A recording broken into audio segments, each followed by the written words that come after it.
Hello and welcome to the coverage of the VinFast IRONMAN World Championship in Kailua, Kona, Hawaii.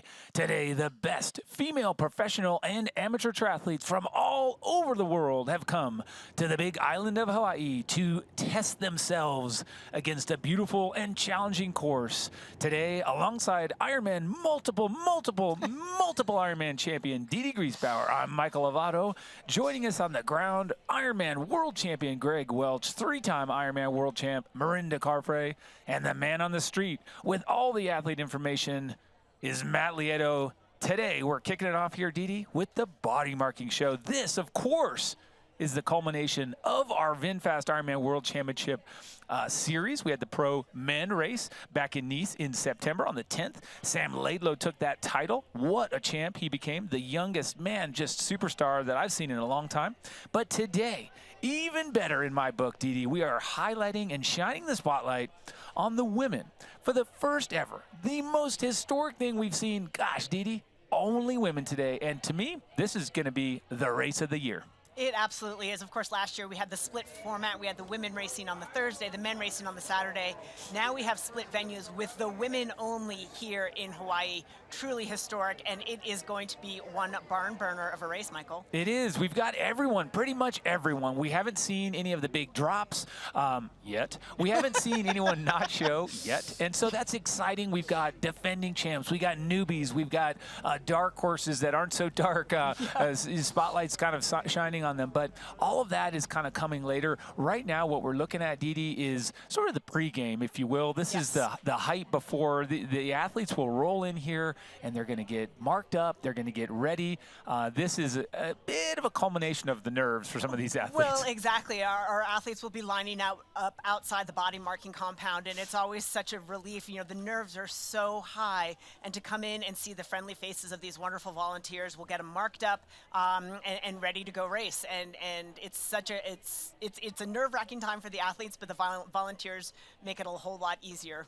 Oh, and the volunteers love it. So what a great thing. You know, volunteers, the number of volunteers that stand up and raise their hand to help here in Kona, it's unbelievable. We're looking at the tattoos. So they're not taking a Sharpie to these arms. They're putting a proper tattoo, keep those numbers uniform and legible. But it's a fun spot, Didi, to be in those green shirts, in the Kokua crowd here, in the helper crowd, the volunteers, because there's just a lot of pride around the world in this event in particular, but to be a part of it, to be someone that is in the wings supporting all of our cast of characters, it's just special. And this one, it's their first time to interact with the athletes. Absolutely, it is the first point of contact for the athletes on race morning, and we'll see the athletes start to stream through here momentarily. As we take a look back at the compound, all of those great bright green shirts, all of our volunteers getting ready to help our athletes through this magnificent day. Yeah, that's right. And it's dark. The sun's not going to be coming up for a while here, Didi. It's calm, it's quiet, the music's low. Well, Michael, as we are gearing up for the first ever female-only VinFast Ironman World Championship, it's exciting to be a part of this historic week, this historic day, and this historic championship. Our female athletes told us what it means to them to be a part of this women's-only race. I think this year having a female-only World Championships is really special. We had the 2 days obviously last year, and I think it was an amazing feeling racing with just the women on the Thursday. And I think the thing that stood out to me the most was like the next day, so many people came up and said, "Oh my gosh, we loved watching the women race. We didn't realize that was what women's racing was about. We've never had the opportunity to really see it in its own entirety." So this year coming back with it all just, you know, thousands of women. I mean, there's obviously a lot of men around here as well and supporters, which is great, but just thousands of female athletes, I think is really, really special. I believe in celebrating and elevating the women's side of the sport. So I think that this year presents a unique opportunity to really put the women's professional field at the forefront, to give us the spotlight, to show how excellent we are. I think that we are living in this moment where female athletes are rising, and I'm really excited to be a part of that. It's nice to be the center of attention, and the boys don't take anything away from us, because we deserve it. I think our racing is just as dynamic, is just as gritty. We've got just as much personality and characters and things to bring to the sport that maybe got taken away when you're racing alongside the men. And it's nice to share it amongst other women who have the same passion as we do. When they announced that 2023 would be all women, I immediately scheduled my entire race season to be here. I wanted to be a part of that. I love unique historic races. I'm a co-host of the IRONMAN podcast, which specializes in highlighting women and professional women in the sport. And I think that it's something that we have worked so hard for so many years, to really showcase the women's race, to have a fair race, to have that media attention, to be able to really promote our sponsors. And when I heard that was happening, I knew I had to be here. I think that there's something special in women's sport and women in general, where if we see something in another woman, it's just that much more inspiring and motivating and validating. Whereas sometimes if it's a man doing it, for sure we see that and get excited, but I don't think there's that same connection. And I really feel that when you have a race like this and you have so many more women, not just having great pro women racing here, but giving the opportunity for more women from more walks of life, from more places around the world, that allows them to kind of have that influence on women in their own community that they train with or know, or, you know, their moms with. And that just helps spread the, you know, the ohana and the inspiration that this race brings to women around the world. And I think that's pretty special. We're here now, and all of this is just for the women. Like, this is our show, and we get all the attention and all the hype, and people are going to tune in. Like, this is Kona.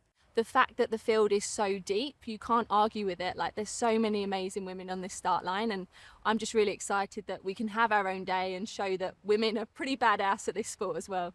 I don't think there has ever been so many moms in the pro field before than there is this year either, because that's also become a thing that we can actually race and become mothers as well, which I think is really great. And that's also why I think that this women only is an awesome way to, you know, embrace the women in our sport. Well, it's an incredibly special opportunity to be a part of the first women's only Kona with all the focus. It's also, it means that we won't be here next year, so that's part of the reason why I wanted to race here this year. And the next opportunity we'll have is 2025. And so, but also I get to share the course with my mom, and so that's also special. I don't know how many family members will be out there on course together, but I know we will be. I think one of the things that makes Ironman really special is that we have this great community, and you really see that with a women's only race. So this week, you know, it's celebrating the community of women who do triathlon. And I think on race day, it's going to be like the biggest party possible. What a great feature. We're going to rush on down here to our very own Greg Welch, who is in the body marking camp right now, checking out our superstars. And I'm excited to see who he's lined up with. Can we send it down to Welchie? All right, thank you very much, Michael and Dee Dee, and welcome down here. The Body Marking Show has officially begun here for the 2023 VinFast IRONMAN World Championship on this very historic day. How are you feeling for our very first time with our women's race? Oh yeah, very nervous, you know, all the attention is on us, so you want to super perform today, and yeah, I think we're all fit, we're all in shape, and maybe it's the best field ever, so you have to be like a super day to be on top of it, but yeah, let's see how the day unfolds. Anna Haug from Germany joining us right now. Third place last year, only by 45 seconds behind Lucy Charles-Barclay, also the 2019 world champion. Annie, what's it going to take to get back onto the top spot of that podium today? I think everything has to be perfect. I mean, it's such a long day, and this puzzle has so many pieces, and to be on the middle of the podium, the puzzle needs to be perfect. I mean, every little piece has to fit, and that's quite special. That's why winning is so special, because it's so hard to achieve.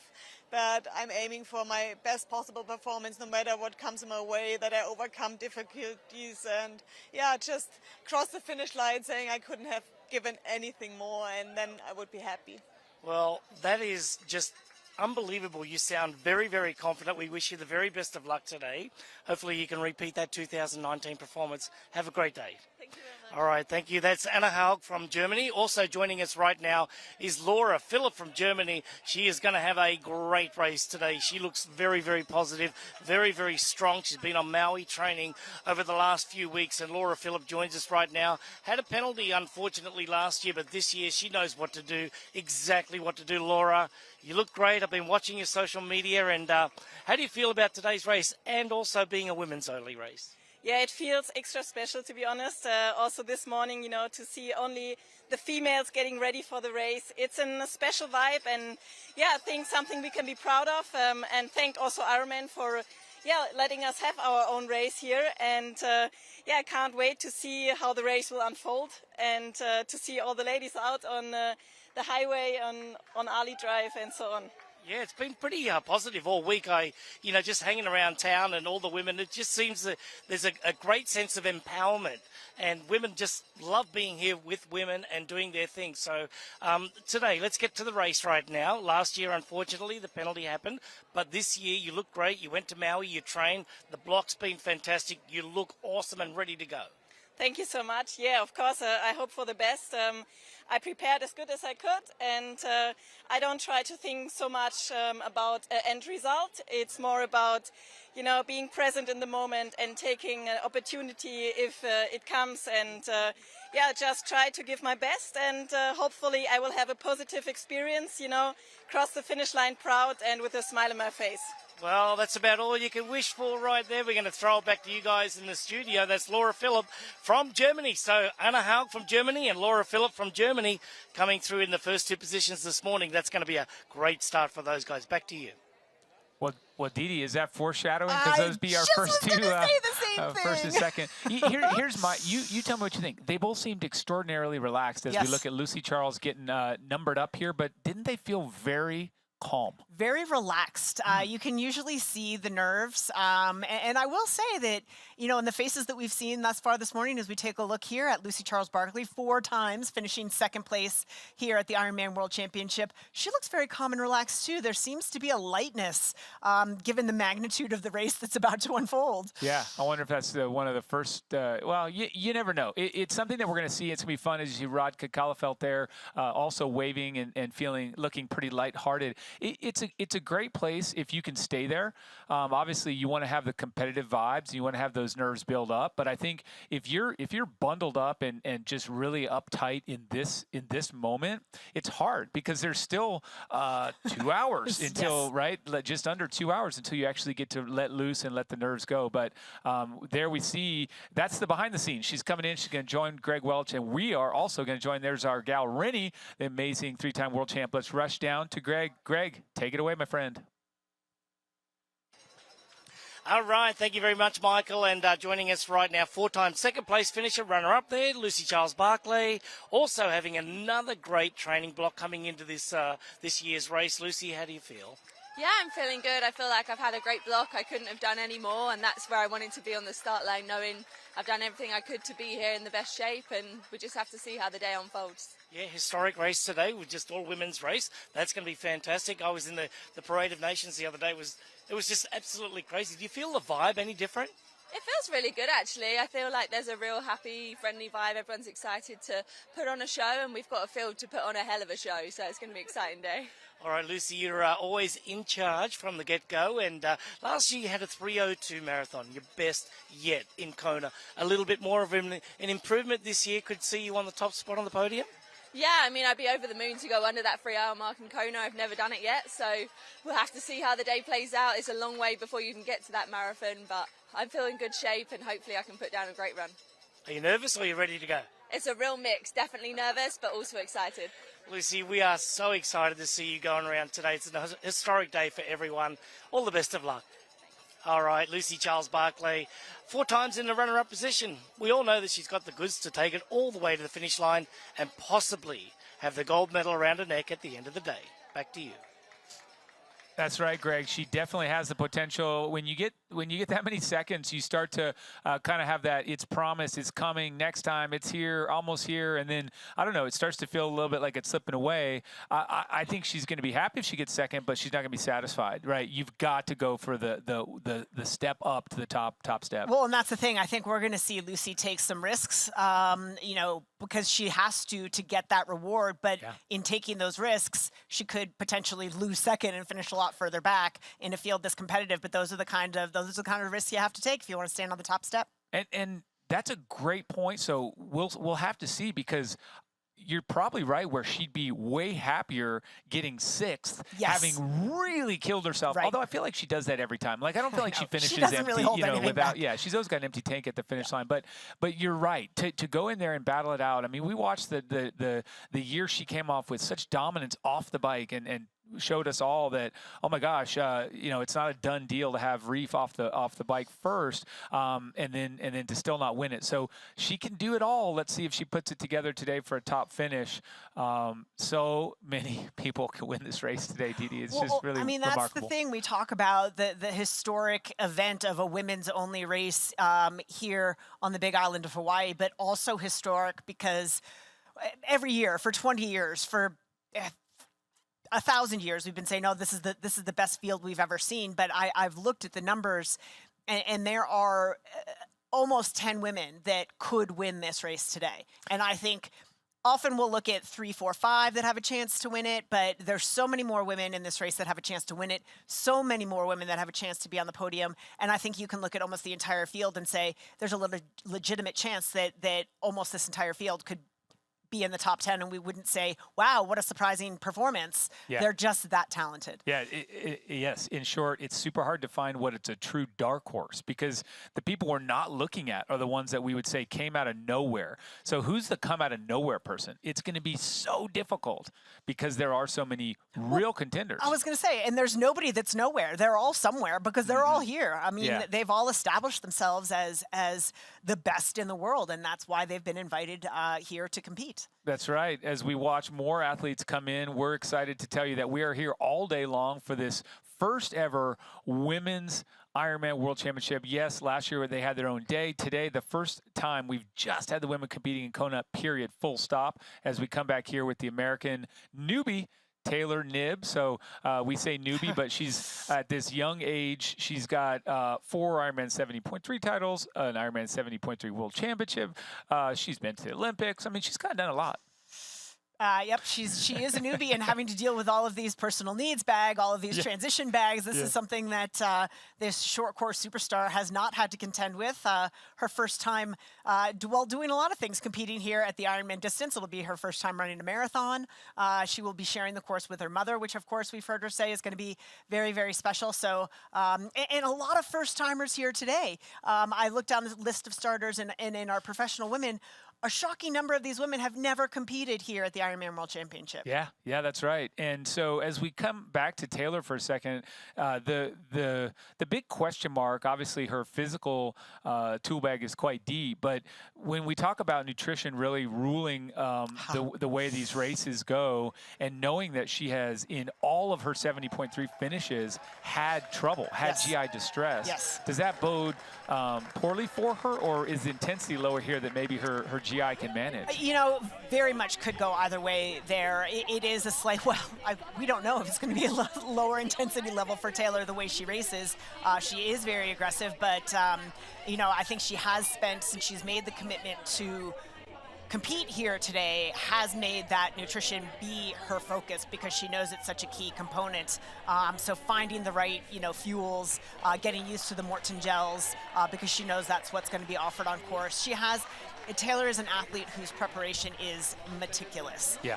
So she will have studied it, but it's hard to master something you've never done before. So her practice run is game day, and that's a really tough position to be in, but no doubt about it that just her presence here is going to change the dynamic of the race. Her presence here on the island has changed the vibe on the island all week. There's quite a buzz about Taylor Knibb right now. Well, and for Lucy Charles and a couple others to have company up there with a true powerhouse on the swim bike is a massive game changer. And I have to just backpedal real quick here and say also also.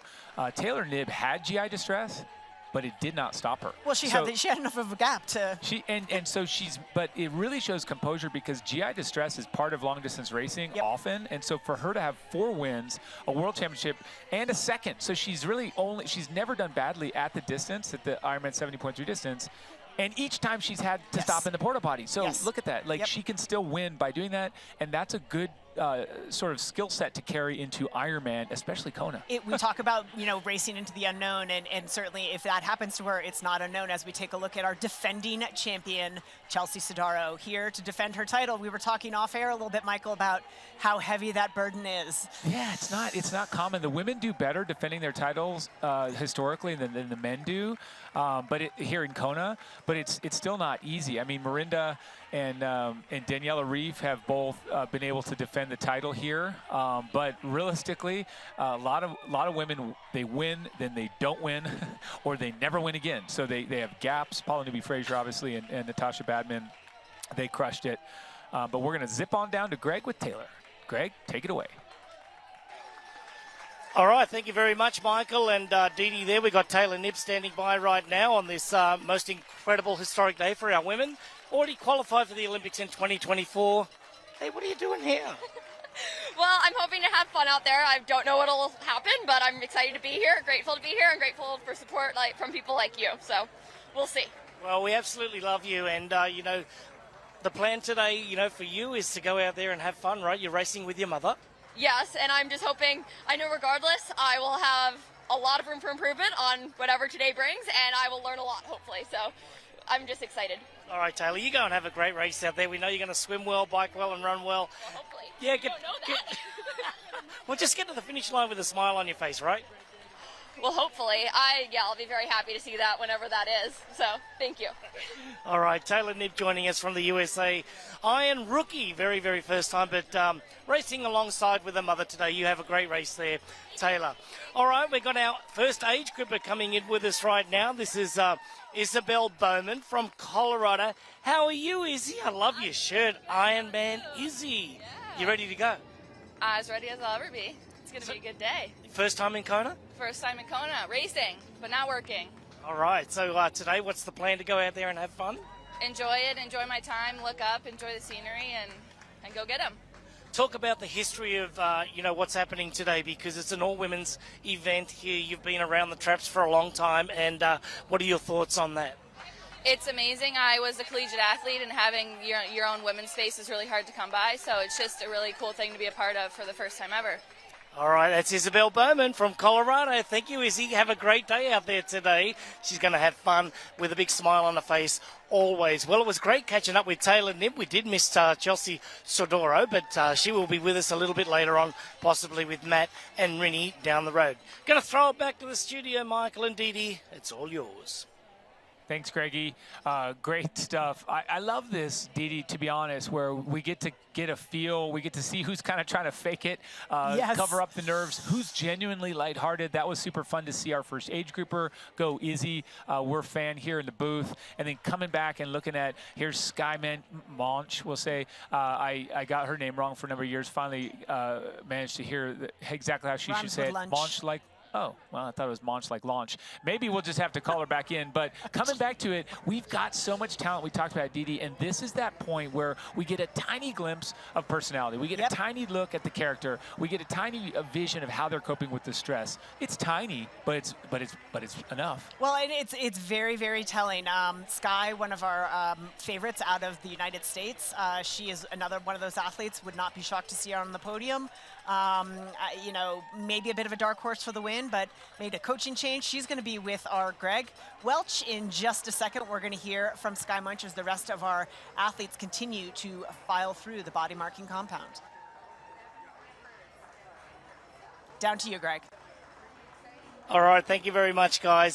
Sky Monch, 9th place in the 22 edition of this incredible VinFast IRONMAN World Championship. What's the feeling this morning? A little nerves going through the system? Yeah, I'm remembering just how nervous I was last year, and I'm equally nervous this year. But, we're all feeling that same energy.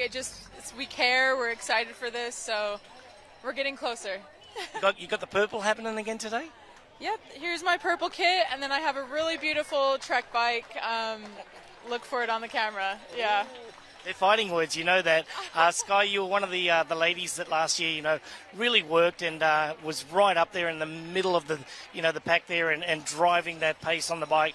Today, a little bit of a different dynamic in my eyes with Taylor Knibb in the field as well. Do you see that playing out any differently than last year, or? Yeah, I do think it's going to play out a bit differently. We have some different players, like you mentioned, and you know, there's a lot of really good runners in the field, so we all need to be able to have our best run if we want to finish strong, I think. So, yeah, got to play it smart on the bike, but we'll have to make some game time decisions when we're out there.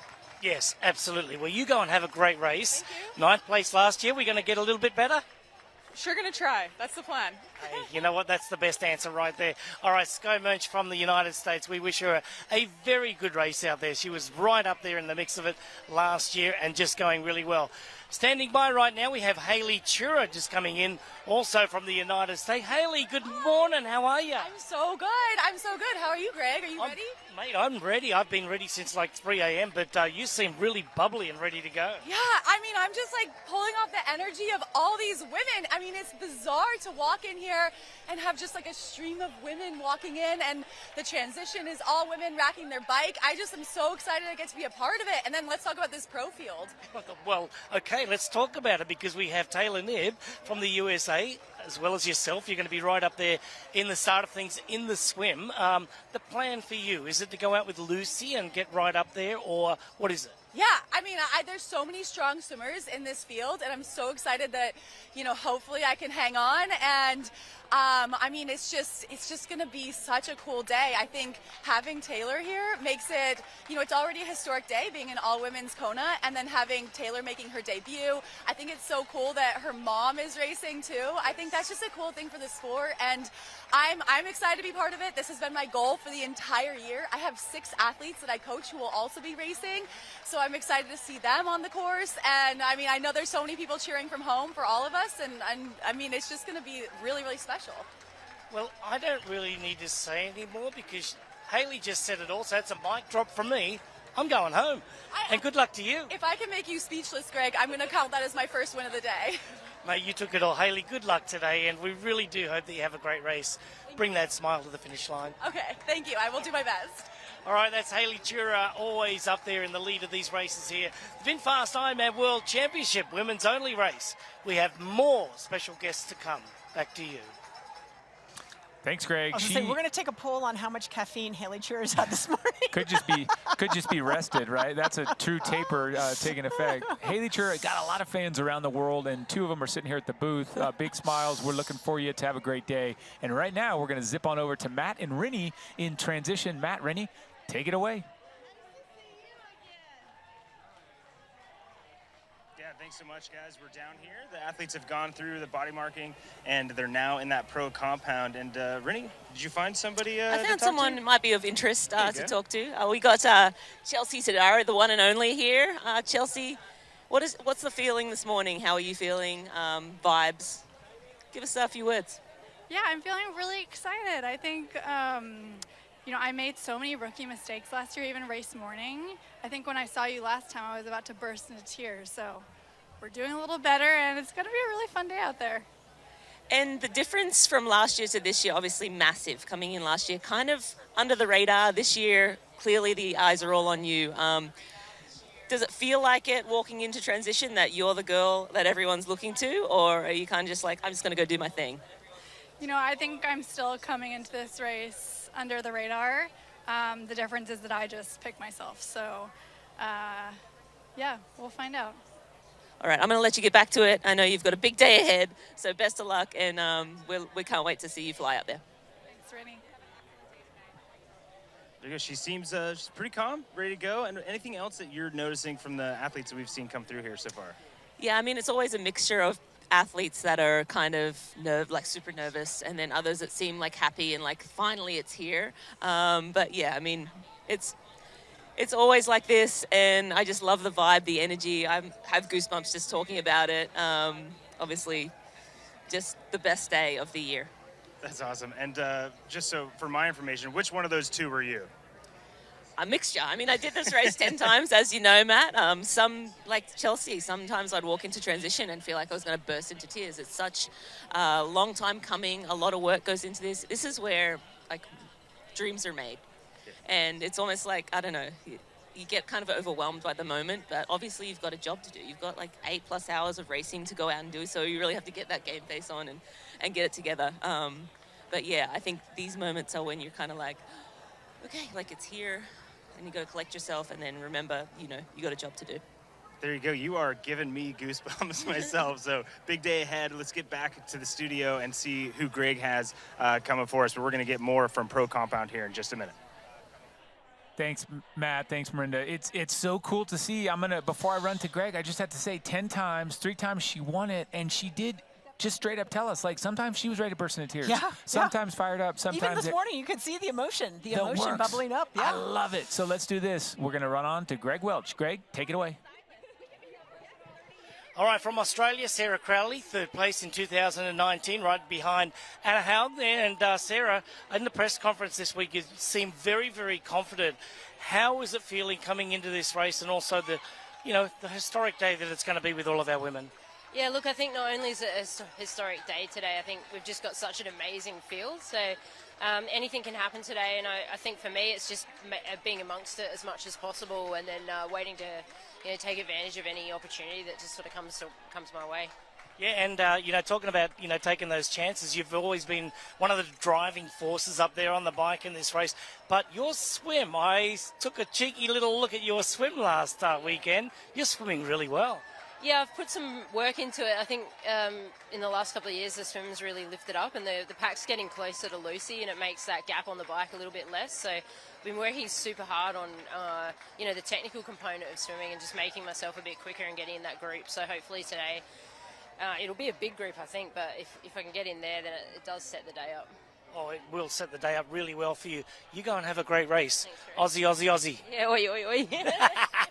All right, we've got Lisa Norton coming up next. Lisa, top 5 last year in 5th place, also a silver medalist at the Olympic Games in 2012, which is an amazing finish, you and Nicola Spirig. But today, it's a completely different day. Today for the women, and you have a really big smile on your face. Could be worse, right? Like to have people putting tattoos and you cheering you on when you wake up in the morning. Yeah. I wish I had this every morning, back home. Yeah, so Lisa, everybody talks about the strength of the swim here, getting off to a good start. We know you're a great swimmer, but your bike riding is a prowess that you really do have in your pocket. And then the run today. The run is going to be the most important. Have you been working on that? And can you go better than top 5? Yes, we've been working a lot on my running. Definitely, like it's been, the pinpointed parts since last year, since the last 2 years. It takes time. I'm chipping away slowly, and we have big hopes for today. It means I need a lot of patience because there's a lot of hours before you actually hit the run. And I think the run is decided of, what you do before you actually get there. So it's a big day. And Lisa's also faced a lot of adversity in her career, just absolutely amazing, and injuries over the last 5 years with the legs and everything. But you're back now, ready to go. Good luck today. Thank you so much. I think adversity is what you face in a day like this, right? So sometimes it's to your advantage that you had some ups and downs in your career. Oh, they are great words. They are fighting words and very smart. Have a great race, Lisa. Okay, mate. All right, let's go over to Rebecca Clark. Yeah, so anyway, so how you doing today, Jody? Awesome. Thanks for having me. Yeah, no worries. Here from the USA, Jody Robertson. So, Jody, the run, we know that's a strength of yours, but the swim and the bike, what's going on today? Yeah, I mean, it's just putting together my best race personally that I can and see how far up it can get me today. I think it's just putting your best out there and trusting your process, having faith no matter what happens. So, yeah. All right. Well, you go and have a great race today, and best of luck to you. Awesome. Thanks so much. We'll see you out there. All right. Now we've got a very special guest. We've got our first age grouper. Oh, so actually our second age grouper coming in right now, Akila O'Grady. Good morning. Good morning. How are you? I am amazing. I am just amazing. I am overwhelmed. I am just so thankful to be here. I haven't stopped crying since I dropped off my bike yesterday because, people know me to be a crier, but this is just the most unbelievable event to be at, and I am just so thankful to be at this gorgeous facility, to be surrounded by amazing volunteers, amazing athletes. This is just, I can never, like, you have to be here. You can't, you cannot, I'm speechless. I'm speechless. Do you have a sense of empowerment, like women empowerment going on this week? All week I've just seen a lot of bonding happening and just a lot of people just getting together, and the camaraderie seems to be at an all-time high for me. Oh my goodness, yes, absolutely. There's just this bond between the women, right? And it's just you can feel it in the air. We are just together. There's just tremendous support. The ability to just women supporting women, lifting each other up. We are just, oh, we need this. Oh, it's your first time, or oh, what do you need? You know, it's just this constant support around everywhere. I mean, again, like I'm just like You want to hug it out? Come on, let's hug it out. I'm not. I just. You guys, you have no idea. Like, and also, it's just amazing. It's just amazing. So, well, you put a tear in my eye, and just have the best day out there, and we'll be waiting for you at the finish line. and can I just say, listen, this is not trivial. This is our pursuit. This is not trivial. This is our pursuit. I'm telling you. And can I also say, from a sentimental perspective, from a diversity and inclusion perspective, I am one of known 5 black women on this course out of 2,100. So from a diversity and inclusion perspective, I am out here. Representation matters. And like, this is just so cool. So not just from a female perspective, but just from a diversity and inclusion, there's neurodiversity, diversity, everything out here. So it is just unbelievable. I am just so thankful to God and all of my friends and you. Thank you so much for having me. Oh, thank you so much for hanging out with us, and we are right behind you, girl. You go get them. All right. We've all got goosebumps. Yeah. Come on. Okay. Let's go. Back to you. Okay, bye. All right, let's go. I gotta go check in. Greg, that was awesome. was That was gonna my say, favorite part. I wanted to hug. I mean, thank you for the hug out, Yeah, because if that was anybody beautiful. needs a hug, Greg Welch is in the body marking compound. Yeah, that was great. You know what? That sort of epitomizes right there. She epitomizes what this is all about. Just, the camaraderie, the challenge. It's not trivial. It's a big deal. Everything about that, just how excited she is, how grateful she is. She hit it all. Let's head on down to Matt and Rennie, see who they're with down in the pro compound. Mike, it's the lady shirt. Shh. Stop talking. Keep it tight. Like you like each other. Thank you so much, guys. We're here with Laura Siddall. Normally she's sitting on the bench with us, but today you're out doing another World Championships. Last year, 2 top 10s at the World Champs. Yeah, I had a great year last year, so excited to be back. Didn't think I was going to be here, so just excited for the opportunity. No pressure, no expectations this year. Didn't think I was going to be here, so yeah, it's great with all the women here. I do want to say hi to Michael and Dee Dee in the studio and all the team back in the studio. So yeah, excited. And that's what I was going to ask, actually, with all the women here. Does it feel different this morning? Like the atmosphere feel any different than when you have the men? Obviously, last year here we had just a women's race, but there were the men on island. What are the differences? Yeah, I think all week it's had a really nice vibe, and as well, so many of the women are first timers to Kona, which is super exciting. And I think just this morning, I don't know whether the women are more organized than men, but they were all down here a lot earlier. It seems there's a lot more people here earlier, age groupers and pros, so yeah. Much more organized and more composed, I'd say. Laura, we just wish you the best today. Go out there, enjoy it, soak it all up, and do your thing. You know what to do. Thank you, and good luck to everybody racing and to all of you guys crewing as well and commentating. Only Laura would wish us luck on this day. This is true. Hey, we've got Greg's going to have Kat Matthews and Daniela Reef, I think, here pretty soon. So let's get back up to the studio and down to Greg. You are 100% right. Our Greg Welch is with Kat Matthews. Greggy, down to you. All right. Thank you very much, guys. Kat Matthews, Iron Rookie in Kona. It's so hard to believe. I can see you are trying to hold it back right now. Kat, you're here finally. Yeah, I'm here. 3 years of waiting, and it's as overwhelming as I thought it could be. All right, I can see that you're a little bit nervous right now, Kat, but last year we had a conversation in the lobby here. You're in a neck brace. 12 months down the road, you're actually one of the favourites to win the race on this historic day, women's only. Yeah, I'm so proud to be here. Under that, thank you for that. Ultimately, starting the race is what you've got to focus on, and the first 5 minutes is as important as the last 5 minutes. So I'm, so proud to be here with all these women. I had a chat with you during the week, and you said that you're ready to go and you're ready to win. There is a world where the right situation and the right circumstances, I am fit enough to be on that podium and at the top step. I'm really, really happy for you and so proud over the last 12 months. Full of adversity. Have a great day today, and may the wind be at your back. Thank you so much. All right, Kat Matthews from the United Kingdom. Last year, just 12 months ago, in a neck brace after a horrible accident in Texas, training for this race just 3 weeks out. We're going to throw it back to you guys. Thanks, Greg. And she was also kind enough to come all the way over and be a part of our show last year. Yep. And that was really remarkable. She joked this week that she didn't remember much of last year being here. It was joking, but totally true. As we look at our 5-time Ironman World Champion from Switzerland, this is Daniela Rief. She came in here for a lot of years as who's coming second. Yes. That was the follow-up when you said her name. And then she finally, I should say, did, submit, lose, but she proved in 2021, last year actually, in St. George, she was able to win a world title again in front of Kat Matthews. So she got right back on top. I tell you what, this is a remarkable individual that has started strong, stayed strong for a number of years, undefeated, and then slight dip, and now she's really back to where she's a true contender through and through. Yep, she's going to head over and have a chat with our Greg Welch. So, Greg, down to you with a 5-time Ironman champ, Daniela Rief.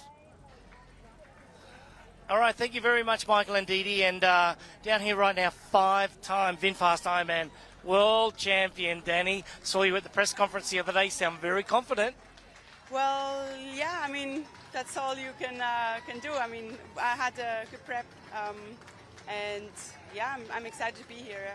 It's always special to race, and you never know what the day will bring. So whatever happens before the race doesn't really matter. It's like today what counts, and I'll definitely try to do my best. Same distance for everyone, same weather conditions for everyone. The other night, Natasha Badman, also from Switzerland, was inducted into the Hall of Fame, a 6-time Ironman World Champion. Do you draw a lot of inspiration from Natasha? Yeah, she's definitely an inspiration. I remember when I was young, she was really dominating the sport, and I think she helped a lot to bring it up in Switzerland. So that she's here today is very special, and I actually saw her at the pool the other day. She's still training, I think, and she wished me the best luck, and it's great to feel her support. Yeah, she was 6th place when she was 47 years of age. Amazing. And today, last question, how do you feel about today being a women's only race? It's quite historical. Yeah, it will be very special. I think it's great to have the stage, and I'm very motivated to bring a good show. So we'll do a good job. Good luck, champ. Good luck, mate. You know what? Daniela Rief is going for number 6 today, and that's where Natasha Badman finished her career off with 6 wins, also from Switzerland. So looking forward to seeing a great day happening. We're also standing by right now for our next guest coming on in. And hey, good morning to you. How you feeling today? Yeah, I'm happy to be here. At least it's not raining anymore. Vanilla, you were a big part of last year's race and got up there nice and early. You bridged that gap to Lucy very, very quick. You guys worked together very, very nice in tandem until 110 miles, until Daniela caught you guys. What's the goal and what is the strategy today? I think much of the same, and I think the dynamics of the race will play into my hands with a stronger swim field. But yeah, I've just got to race my race, follow my plan, and hopefully that will see me in the same position. Yeah, it might see you in the same position, but like you say, there's a few more people in the race.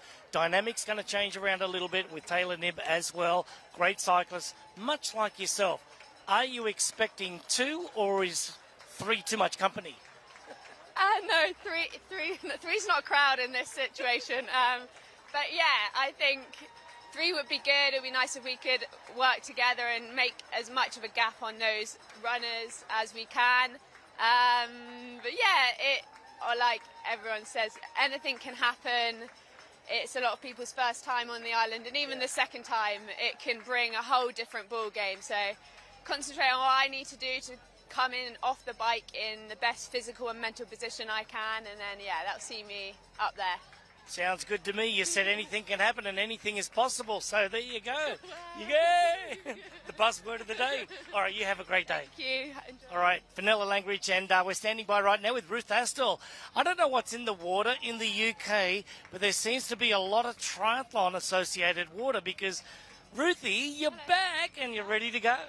Yeah, hopefully ready to go, and yeah, hopefully better for a better race than last year. Yeah, but you've had a top 5 here before. What's it going to take to get that race in the books again? Oh, I mean, the standard just keeps going up and up. So, yeah, I think today, I think you're going to have to be on form across all 3. I think there's not actually that much room for error this year to try and get into the top 5. So I think just a solid day, but probably towards the upper end of capabilities. And as a woman, how do you feel about today's race being the historical race that it is? And around town, there's been a buzz all week. How do you feel about that? Yeah, honestly, I didn't know how it was going to feel. I thought it might feel a bit quiet and not as good an atmosphere, but the atmosphere's been amazing. Yeah, there's something really different, actually. Like, there's still quite a lot of guys out here supporting, but it's definitely got a different feel that all the guys are here supporting rather than racing. Yeah, exactly. Well, I don't know if it was ever going to be quiet with I shouldn't say that, should I? All right, you know where I'm going with that. Definitely can't say that. But no, it feels like maybe like a slightly more friendly atmosphere. Like, as far as I've felt it, I'm sure it might feel different in the age group ranks. But yeah, and the fact that we get our whole own show, there's been like more build-up coverage, opportunity to talk about more of the women racing. So yeah, for the pros, that's definitely a good thing. All right, well, maybe I'll have that conversation with your partner another time, right? Okay, Ruth, you have a great day out there, mate. Thanks so much. All right, the little pocket rocket from the UK. You watch her go on the bike and the run today, Michael and Dee Dee. I can't tell you how excited I am down here, but you guys, take it away. Thanks, Greggy. Great stuff. And absolutely, she's going to rock it. Such a fun personality as we watch Sarah True mosey through body marking and head on over to the pro compound where she can check out the bike again just for a little bit of orientation. Dee Dee, this is how you play out. You walk in and you all have to route through, get the body marking, and then pop over here where you have access to your bike. It's been there overnight, which you get to pump the tires, put the bottles, put the bike computer, nervously attend to everything, double check, triple check. Put your shoes on. It's an important part of the process, but a little bit kind of testy, isn't it? It is, but I think once the athletes make their way into that compound, they definitely have their to-do lists. It gives them purpose. I think once they're in and through their focus, they have their purpose, and I think that helps to settle the nerves a little bit. I think an idle mind is when the nerves tend to bubble up a little bit. So going about that morning business, checking in back to those gear bags, putting in any last-minute items, topping off the nutrition, getting the bike ready to go. I think all of those things on the to-do list help give you focus and task at hand, and a busy athlete is a happy athlete, so I think they're all in there busily getting ready to go. Well said, Dee Dee. That's it. And we're watching more of these women come through, all having to prove that they have gotten their numbers marked up on the shoulders, show if they have long sleeves on, which some of those women did, as you saw back here, looking at these tattoos getting applied. Your temporary tattoo, it's a great thing. The emotion. Look at that, breathing it in, a little bit of tears. It really is a special thing. I mean, you know, you raced here a number of times, Dee Dee. I don't think, did it ever become unspecial? Was there ever a time when you got in there, it's like ho-hum? I mean, I don't feel like, you know, you did a lot of Ironmans, maybe 1 or 2 Ironmans, but in funny, Kona. Michael. Right? No, of course. I mean, this is the World Championship, and as we've said, it just, the level of competition gets higher and higher every year. And I think that especially this year, for all of these women, particularly bib number 105 here, who's getting a hug. Lots of hugs down in the volunteer compound. It is it's an historic opportunity to be a part of this magnificent day. Well, and it's fun. Maybe the question is interesting, but like I raced a lot of Ironmans, and there were some that weren't Kona that I got there, and there was a bit of a, Really? Because, yeah, I did over 30. That's not a lot in this day and age, but I did over 30 Ironmans. This one I finished 13 times. Every single time I got there, Dee Dee, every single time. It was special. Boom. Even if you're going to suck, which I did a couple times. But the point is, it's a special event. Today, even more so, because we talked about this. No men competing today, 0. It's all about the women, a historic affair, and something super exciting. And I don't know, you and I sort of, I think, have agreed on this for years. I always get more excited about the women's race than the men's anyway. And I love the men's race. Yes. But there's something about the change that there's a little bit more unknown. There's more players. 10, 12, 15 years ago, it was a little bit more of a foregone conclusion. 1 of 3 women were going to win. Oh, now it is just on, and it's been pretty on for the last 5 years. Really on. And every year, the bar just gets higher and higher and higher. We have more athletes out there today with the potential to win, more athletes out there with the potential for a podium, the level of talent. And there is, I think, as one of our pros said, I think it was Ruth Astle, there is no margin of error. No. You know, if you want to be in the top 5, even the top 10. Yeah. You know, Ironman can be a very forgiving sport because it's a long day at the office. So small mistakes don't matter. But at this level of competition, small mistakes are starting to matter. That's right. That's right. And it is the difference between someone who could win it getting 10th. And then from there, it's someone who is a shoe-in, so to speak, top 10.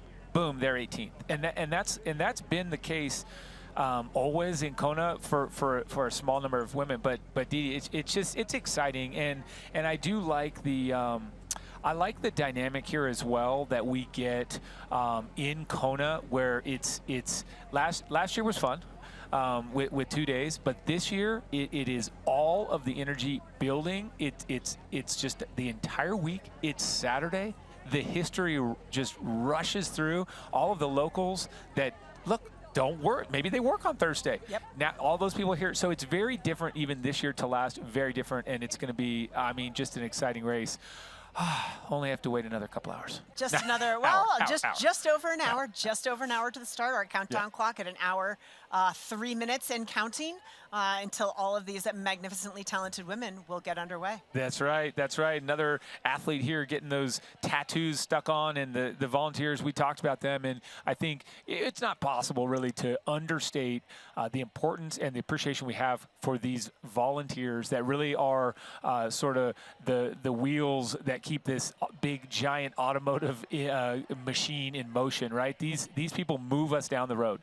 They're there for us every step. They're giving you those hugs. Dee Dee, how important is that? Because sometimes, realistically, like Marinda and Chelsea said, sometimes you just need a hug. You're going to cry, and you get a hug, and that helps you, and these volunteers do that. They're everything. It's settling the nerves. I mean, I think the camaraderie, the fact that this is an historic women's-only race, I think that camaraderie is all the more special to have it be women only and women supporting women in doing incredible athletic things out on the race course today.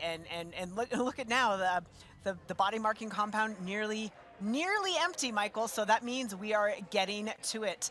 We're getting down to it. All right, we're going to rush on over here to our good friends Marinda Carfrae and Matt Lieto. They are down in the hot seat here. Let's let them take it away. Matt, Rennie, what have you got?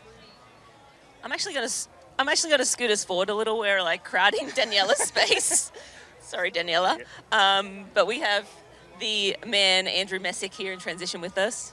Yeah, and the man, but again, we're talking a lot today about how different this week is, how historic today is. And I'll say the man that was part of making this happen, Andrew Messick, what does it feel like to feel the culmination of this week and this year and the vibe here this morning? Well, it feels like it's been a long time coming.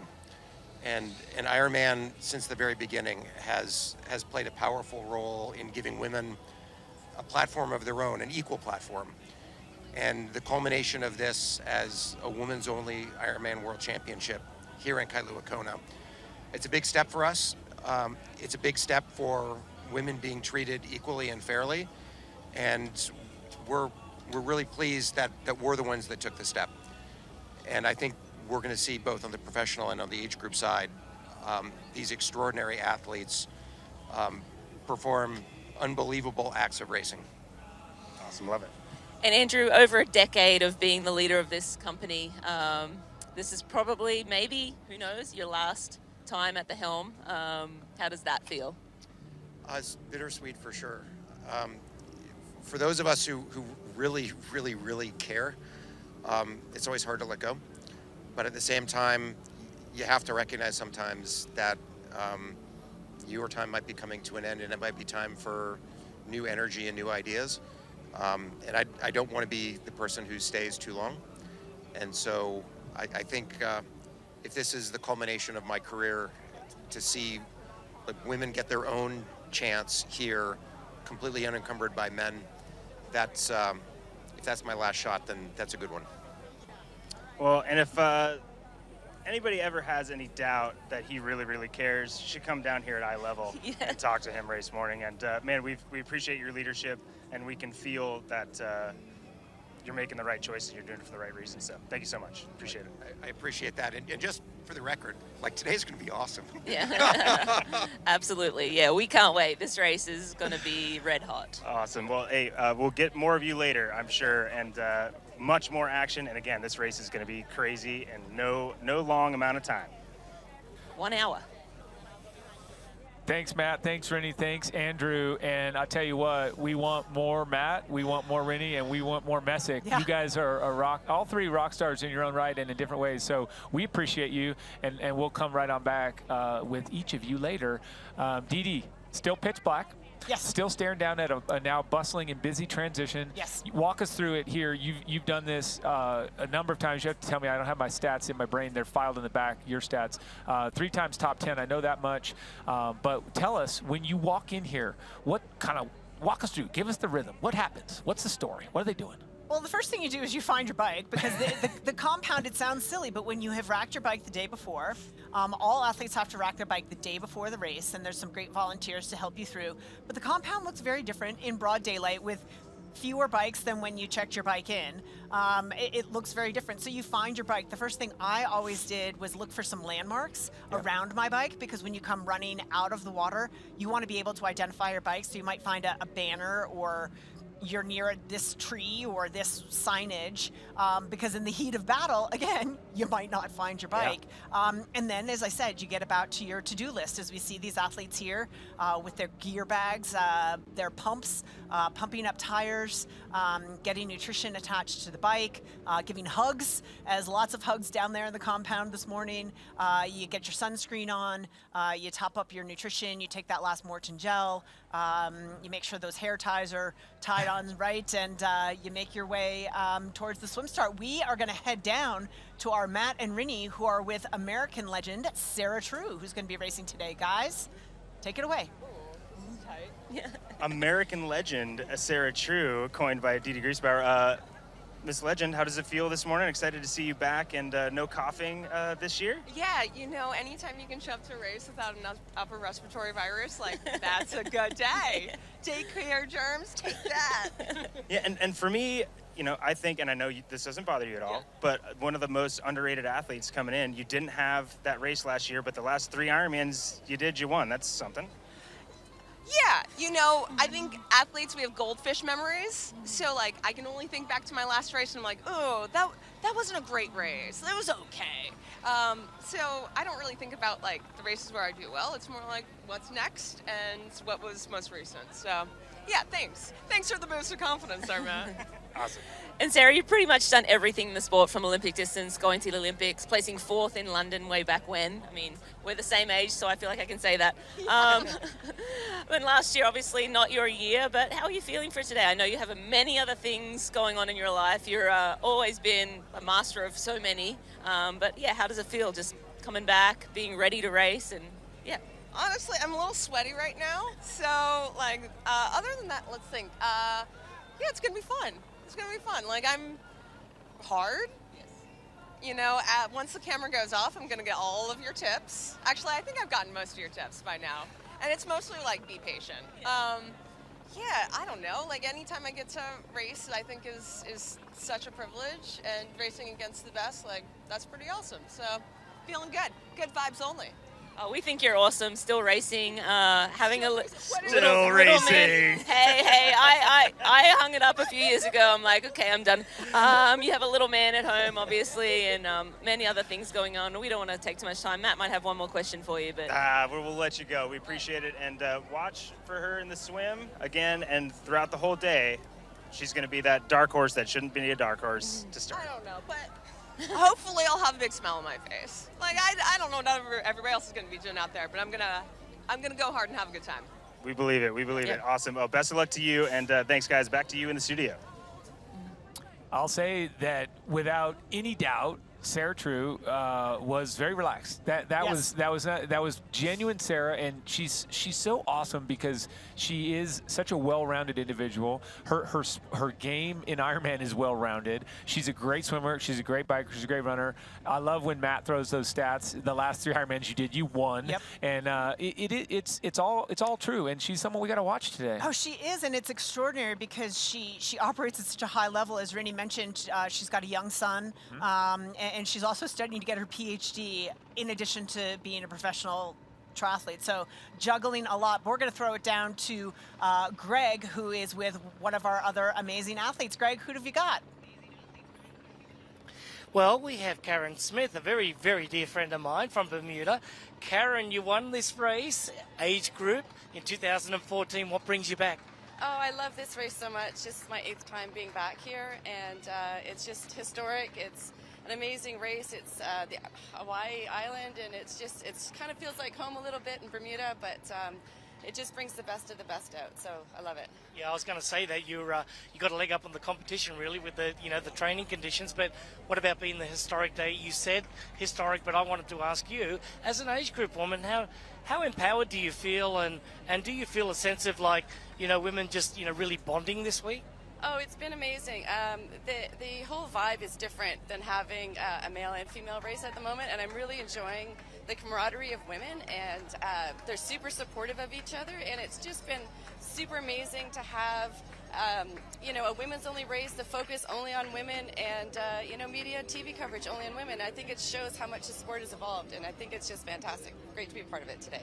All right, well done, and thanks for hanging out and being patient. And now you get to go and be that mechanic, pump up the tyres and check the headset and make sure everything's all right. Hopefully that's all taken care of by now. So just got to follow the plan for the day. So. All right, perfect. Karen Smith, and now we're going to be joined by, well done, Karen. Thank you very much. We're going to be joined now by Bryn Wilhite is coming in, one of our cancer survivors, and well done there, Bryn. And it's a very special day today for more than 1,000 reasons, right? It's very, very special. This day has been long awaited. I had about a 2-year battle with cancer, and my kids saw it. My husband was amazing to help me through it. The family did it all together. We all got through it together. And this week here on this big island with my family with me has been amazing, incredible. It's been so much fun to get to let my kids see the other side of cancer and staying strong and fighting through when things are tough and that you can't get back up. So that's been really important to me. So they're out here to cheer me on today, and I'm so excited to help them see that if something gets them down in life, they can get back up too. Yeah, so you've done the adversity part, and I'm sure there'll be some of that out there today as well, right? It is Hawaii, it is Kona, it is the VinFast IRONMAN World Championship. But are you just so happy that today is here? I am. Today's not a given, though. You're right, it is going to be a hard day. But I just got to keep on going, moving forward, and have patience and endurance. Yep. All right. Well, Bryn Wilhite battled cancer for 2 years, beat it, and now she faces one of the toughest tests of her life right here at the VinFast IRONMAN World Championship. Back to you. Thank you, Greg. That was a great interview, great stuff, and we're going to zip right over to Matt. Matt, take it away. I've never been interviewed before. Thanks, Michael. We have Alex Watt here in transition. It's her first ever time racing here in Kona, and racing as a pro. 3rd in Ironman Brazil. We know a little bit. We just did a little bit of research about you. But how's it feeling? How are the vibes? I'm so excited. My goal in my life was to make it to Ironman Hawaii in the World Championships, and I never raced an Ironman as an age grouper. So I just didn't think I would ever get here this soon in my professional career, and it was the goal when it was a women's only race, and I never finished higher than 9th in Ironman. Then I kind of had a breakout race in Brazil, and I am just so stoked to be here, and I just want to have a great day and race with these amazing women. Yeah, that's awesome. I was looking at your results, and yeah, it's that was a bit of an outlier. Why was that such a special day, and we're going to bring any of that special vibes to Kona? Oh, we're definitely bringing special vibes to Kona. It's just I'm an athlete that takes a long time to. I'm a slow cooked chicken. It takes a long time for me to just get going, and like a lot of work. This has been 6 years of being in triathlon. It's taken a long time to get there, so. That race, like, I didn't do anything that was, my coach says anything that was, like, special, but it just, like, it all clicked in that day, and it worked out, and it was finally a result that I was like, okay, yes, I made it. So I'm hoping that I just put together my best race today and just go for it. Like, this is just an amazing opportunity for women and all the professional women here, so I'm so stoked. This is really good. Well, Alex, it sounds like you really have the right attitude for today. Don't need to do anything special. Go out there, swim, bike, run. Do your best and enjoy it. Oh yeah, I mean, this is so great. I'm stoked, and yeah, everyone have a great day, and yeah, you won't see me around to any playing field probably till a run. I'm a runner, so that's what I'm hoping I can just run today and just do it. Runners do well here in Kona typically, so you got this. Yeah, thank you so much. Thank you guys. Yeah, of course. Best of luck. Enjoy. Awesome. It's never the first time, a second time, so enjoy it. Thank you. Awesome. Right. Thanks so much. Thanks, Alex. Guys, a lot more action down here. We're going to get back to you in the studio, but then we'll find some more stories before we get ready to get on that boat and get the race going. That's great. That's great. Thank you so much, Matt. Thank you, Rinny. And we talked to Alex Watt, a first-timer in our professional women's field. We've got 48 starters here this morning after a couple of pullouts, but 20 of them, Michael, 20 first-timers in the professional women's field. So another historical stat. But Greg has another exciting guest down in body marking. Greg, who have you got? Thank you very much, Dee Dee. And what about that? It's Dee Dee to Dina. There, Dina Altiep standing by. I know, Dee Dee. Dr. Dee Dee, yeah, Dr. Dee Dee from Saudi Arabia, from Jeddah as well. And what an incredible day today. Historic for our women, right? What a privilege to be here, back again on this island. This marks my 4th time and my 21st Ironman distance race. So there's not a better place to be than here. And today we're sending a message to all the women around the world that you can do anything. Anything is possible, and they should be empowered by what they're about to do today. Yes, absolutely. This is going to be a fantastic day for everybody. We'll all embrace the beautiful energy of the island. The mother of the island is going to hold us all together. We're all going to swim, bike, run, have a great time, and walk across that finish line on Ali Drive. Why is this so important to you? This island is so special to me. I chased this dream of being in Kona for 15 years. And after 13 Ironman, I was here. So, you were talking to me a little bit about training and the conditions that you face in Jeddah, in Saudi Arabia, much like what we have here. So it sort of gives you a leg up on the competition, right? Absolutely. Our Red Sea has corals, has exactly the same temperature, the humidity, the heat. It feels like home. All right, there's Dina Altieb. Going to get out there from Saudi Arabia today on this very historic day at the 2023 VinFast Ironman World Championship. We're going to send it back to you. Thanks, Greggy. Great stuff. What an inspiration there. And how cool to be able to come here to Kona and feel right at home with the elements, with the water, Yes. because that's the big challenge. I mean, you talk about Europeans that come 12-hour time change, very different climate in October, very different atmospheric conditions, everything, the water, the open water there, everything's different. So, wow, what a big change. And she's just feeling like she's right at home. Dee Dee, I just want to say this. It's still dark. It is still dark, but there is a bright light down with Greg Welch. Greg is with the legendary Fernanda Keller. Greg, down to you. Thank you both, and this really is an historic day.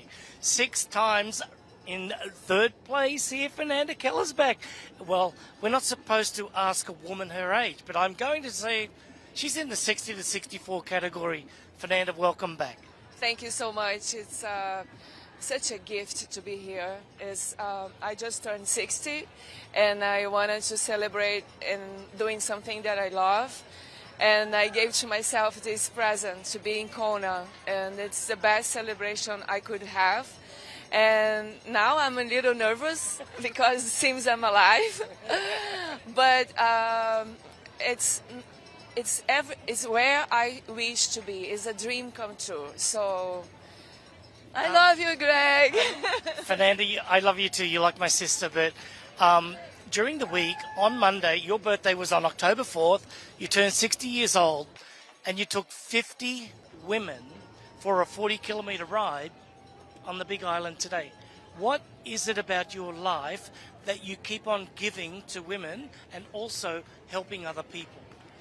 Well, I think when you do something with love and passion and you share the values of sports, you inspire other people to do it. So when I had 50 girls from Brazil riding with me, I could see a true legacy, and I would say, okay, when I'm not here, I can be here because they would represent me so well. They're so beautiful. They love what they do. And I have all gratitude for this day. You know, I look at the sky, I say, thank God. All right, thank you so much. Back in Rio de Janeiro, I know that everybody is pulling for you, especially, you know, your brother Manolo, who's not here today, but your mother's here and your husband Sergio. Good luck today. Have a great day. Thank you. Thanks to all my kids from the Institute Fernanda Keller that does triathlon. There's more than 100, and I'm sure they're going to be following me and my coaches and everybody. So a big kiss. Eu amo vocês. Beijo. Obrigado. Thank you, guys. All right, that's Fernanda Keller, one of the most incredible ladies. She's now an age group of 6 times in 3rd place, and that's what it's all about right there. Back to you.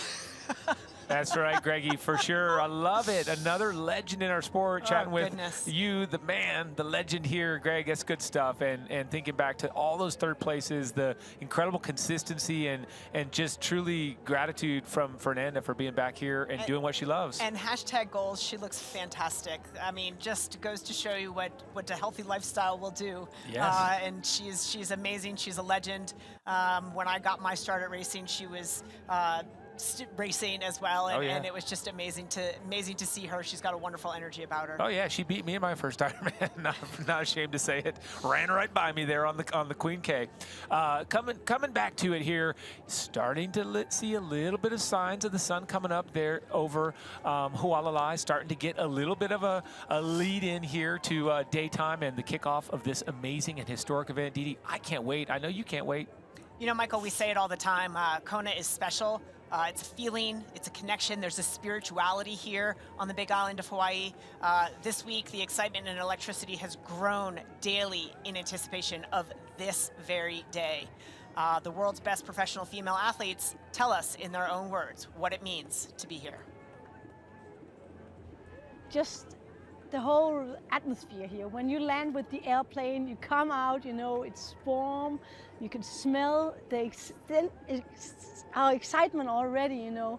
And again, for me as an athlete, you know, my whole season has been surrounded around Kona since 2012 when I did it the first time, and I fall in love with the race and with the island, and, you know, nothing else has really counted in my calendar. You know, I have won Ironmans around the world, in Copenhagen, Lanzarote, but the only thing that really matters was to perform good here in Hawaii.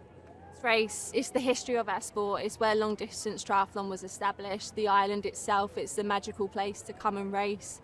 Kind of, there's nowhere else in the world where you're just cycling through this landscape that the sun's beaming down on you. You've got the wind, you've got the heat, you've got the humidity, and everyone is coming to watch. All eyes are on this race. I think it's like this pressure pot to perform, and it either brings out the best in athletes or people just will crumble and fall apart. This is the big one. This is the most brutal race I'll do all year. We need to be able to tolerate the conditions. We need to be mentally strong because you're out there on the Queen K for hours on your own potentially. There's not much happening. It's just you inside your head. So you need to be prepared for that. And I always kind of bring that into my block, and I'm able to almost take myself onto the Queen K, whether I'm riding indoors on the trainer. I can imagine how I'm going to feel in that moment in the race, and it just gets myself as ready as I can be for the big one. I guess in particular Hawaii, because the conditions are just so extreme, and so not only are you battling the best on their best day, but you're battling it in the toughest conditions. And I think for an athlete, it's just the goal for everything. It's just to push yourself to that absolute extreme and see what you can do. I've learned that you can be going a little slower than usual, but be having a really, really good day.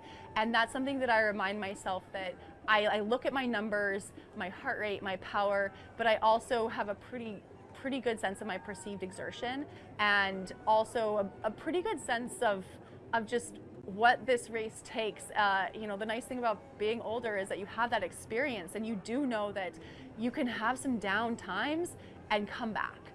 I think this race offers everything. The best competition, a hard course, challenging climate. So in my opinion, it doesn't get much harder than this. It's boom or bust. People put a lot of the whole year training into this race, and the pressure that can bring, or expectations, just makes it super, super tough. And you never know what's going to happen.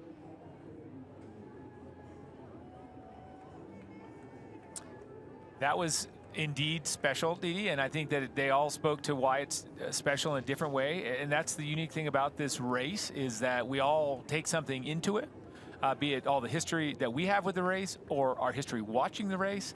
I don't think there's anyone that comes here going like, I don't know, I don't get it, I haven't really seen it. They all have some appreciation. It's always different, but it is always special, and that was fun to watch. Yeah, it was great to watch, and this race, above all Ironman races, I think, is emotional. The place, the magnitude of the competition, racing the world's best, but this venue as well. It brings up a lot of emotion for a lot of people. It does. Been a lot of years here, Didi, where you and I have been focusing on this particular race in this particular month, and this is going to be awesome. First time we've ever seen it. Women's only. Stay with us, because we'll be right back for a little bit more of the pre-show. Don't go away. Introducing the all-new, all-wheel drive VinFast VF8. Oh, this looks sick.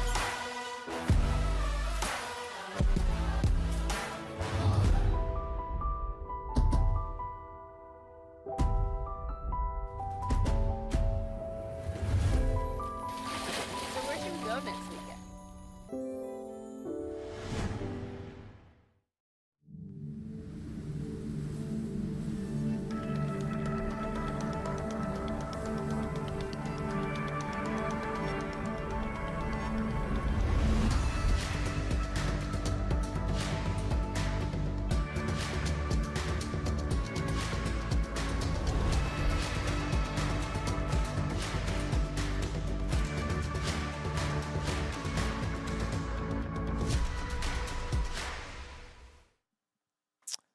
And we're back here, and as I said a little bit earlier, Didi, you can just start to see the sun coming up there behind Hualala, the mountain that sort of is the imposing figure. What I see right away is that we do have clouds. It's not one of those crystal clear, i.e. extraordinarily hot mornings, but we know the day is young. We know that these things change, and they change dramatically often. But Didi, the theme this year for the VinFast Ironman World Championship in Kailua Kona is Haloama, and this means move forward. In life, individuals strive to set goals, challenge themselves, try new things, overcome obstacles, and each journey is unique. In change, we find the opportunity for greatness. Be the ones that keep moving forward, because we believe that anything is possible. So I think Holomoa to me obviously means moving forward, and I've definitely had to do that quite a lot over the last 2 years. I've had some injuries that have hindered me, they've held me back, but I've always been able to move forward and overcome them, and I think to do that is really tough. I think it's always been a bit of a confidence knock every time I get an injury, trusting your body again, being able to push it and being able to get back to your best shape. I feel like I might have just got back to my best shape ready for this race, but we'll have to wait and see. I think this race is my chance to move forward, is my opportunity to really just show how much growth, how much gratitude I have for the sport and just for everyone in my life. And yeah, it's a really, I think, fitting theme for me personally. One of my cues within races is keep moving forward, because I think it's very hard in the middle of a race to sometimes just like keep moving forward to the best of your ability. And so that's something that I've used a lot, because especially like in swims when you're being pummeled by people or you're not in the position you want to be, you still have to keep moving forward because it might turn around. And it's highly stressful when you're not in a position that you want to be or you expect to be in, but ensuring that you keep moving forward, you can still turn your race around, and who knows, someone else might blow up, something might happen. So I think that's a very good mantra. Like we as human, we always have to look forward and never reflect too much on what happened. And that's also like in training or whatever aspect in life. Sometimes you make mistakes or you don't have your best day, but then you look like for tomorrow, and tomorrow you give your absolute best again.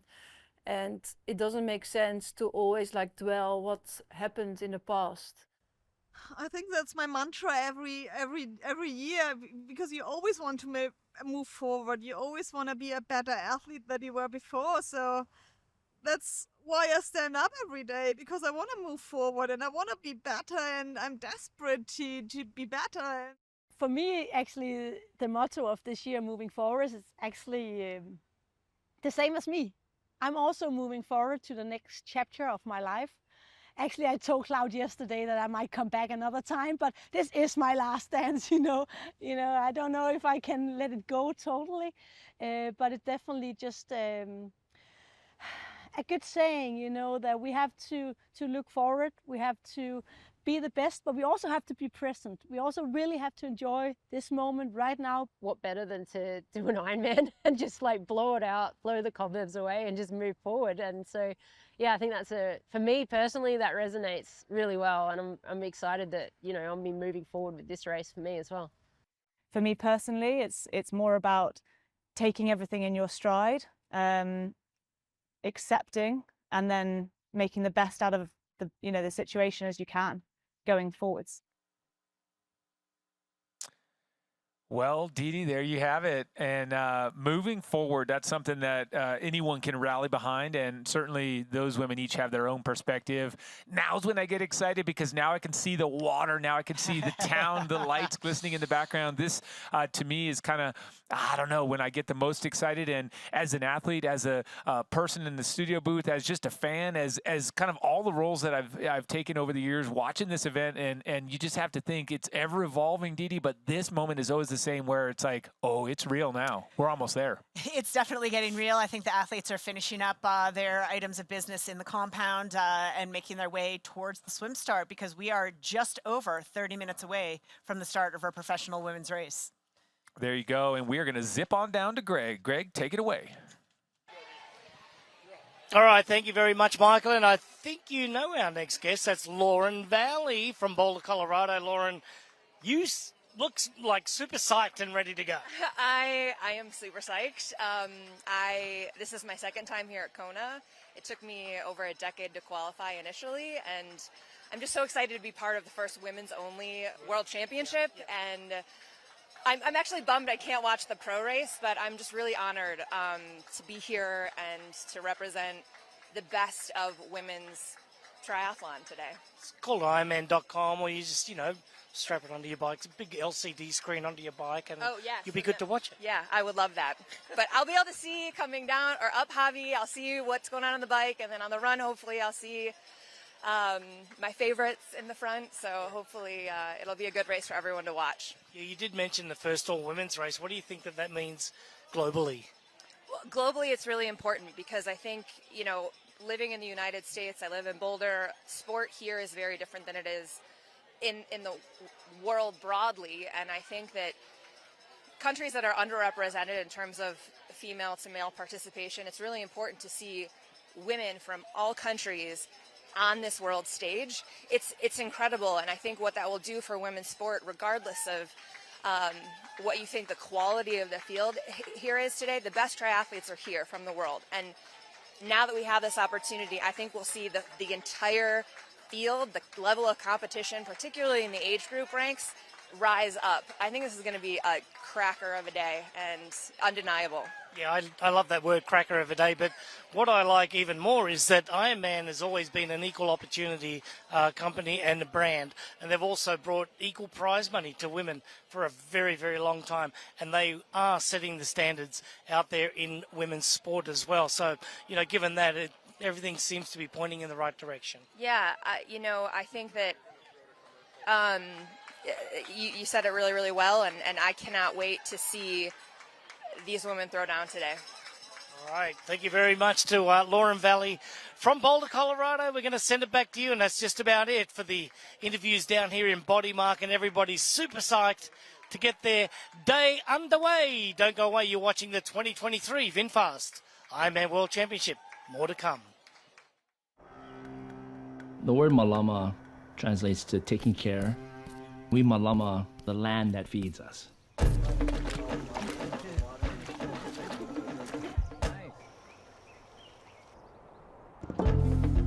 All of that energy that's being put in the ground gets transferred into food. It allows us as a people to thrive as well. Learn how you can malama Hawaii at gohawaii.com/malama. Introducing the Ironman Virtual Series. Ride the best parts of 12 of the world's most iconic races. From Kona to Nice, California and beyond, there's a course to suit everyone. See how your times stack up against people in your age group. Starts November 4. Don't miss out. Available exclusively on Full Gas. Register now at fullgas.com. Thanks so much. We are here down right in front of Kailua Kona Pier, ready to go. Safety first here, always at Ironman. So, Rennie's, expecting. So we, want to make sure you're good. No danger here on the boat. We appreciate always prefer to laugh, Rennie. But really, guys, we've got Mirinda Carfrae commentating on the first women's VinFast Ironman World Championship. We just gotta debrief. What's going on, man? How is it? It's great, guys.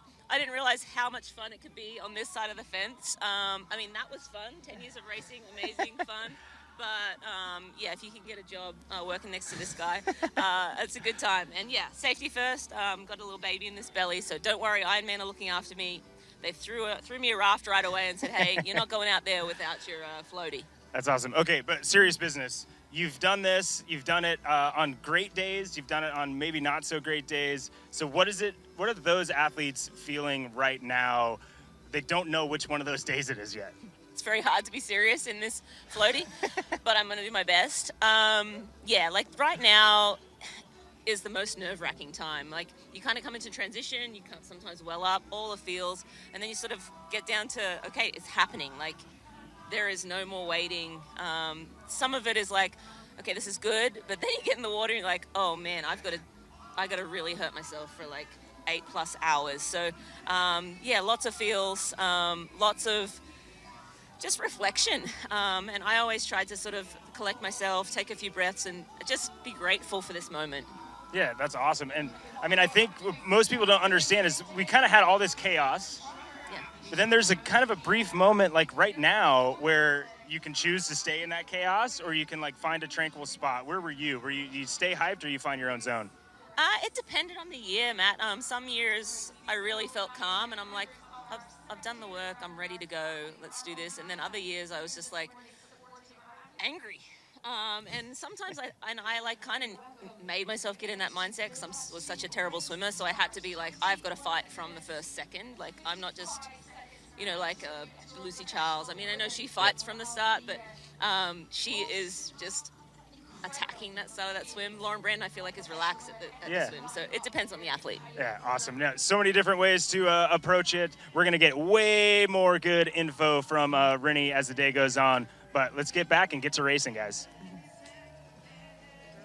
Great stuff. Matt Rennie, always good laughs with you two. Brilliant. And talking about brilliant, that is the scene of Kailua Kona, the pier, the infamous, the famous, the beautiful start of the VinFast Ironman World Championship. I tell you what, folks, it is about to kick off, and we are here for the historic day, start to finish. Stay with us. We'll see you real soon.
Hello and welcome to coverage of the VinFast Ironman World Championship in Kailua Kona, Hawaii.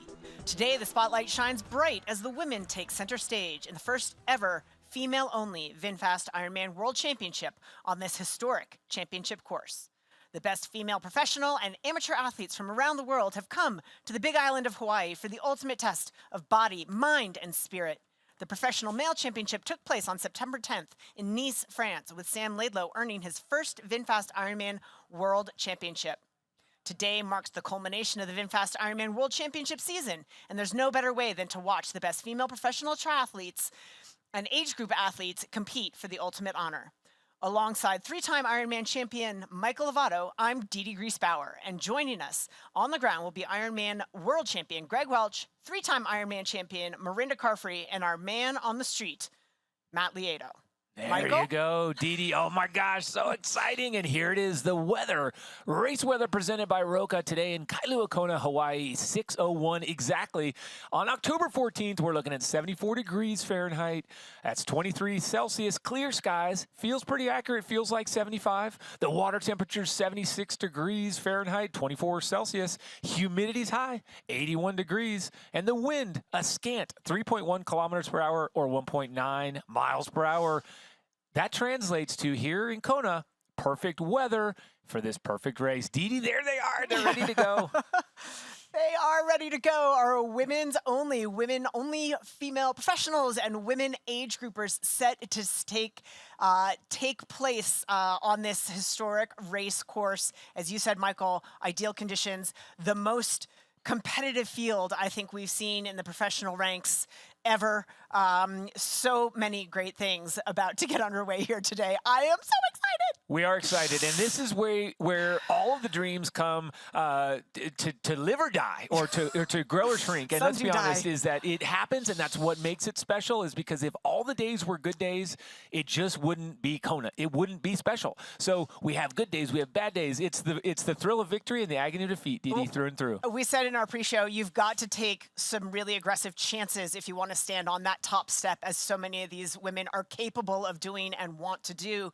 but taking those chances comes with a great amount of risk, and we're about to see it all unfold. That's right, and you have to pay to play. So, folks, they have all either earned their way here by way of winning an Ironman or qualifying across the course of the last year. The VinFast Ironman series that has brought them here is varied. It's difficult. It's challenging. It's got them here, and today is the big day, Didi. And of course, today marks the culmination of the VinFast Ironman World Championship season. It began in Lahti, Finland on August 26th and 7th, and continued in Nice, France on September 10th. It concludes here in Kailua, Kona, Hawaii today. Like so many across the world, we have been shocked and saddened to see the level of devastation caused by the wildfires in Maui impacting our Hawaii ohana. Families felt significant loss and despair, many left without homes, their businesses, and loved ones. Hawaii, its culture and people are intertwined with Ironman's DNA. It's at the very core of our origins. With members of our own team, volunteers, friends, and family throughout Hawaii, some of whom have been impacted directly, we extend our aloha and care to those who are facing the unimaginable. Many in the community have asked what they can do to help. The Ironman Foundation will be accepting donations this World Championship season. Together with local aid organizations, our team on the ground will channel all donated funds to assist those in need, offering resources and financial support in all of the ways that Maui needs it most. To donate today, simply visit maui.ironmanfoundation.org. What a great way to be a small part of a bigger picture here for our ohana here in Hawaii as we come back and look at this beautiful setting here as the blessing. This is something to dive right into.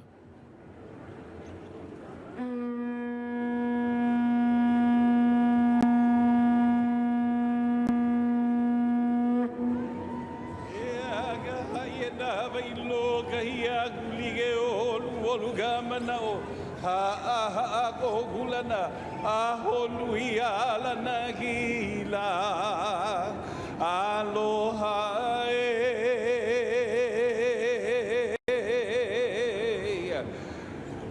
aloha kakahiaka kako aloha.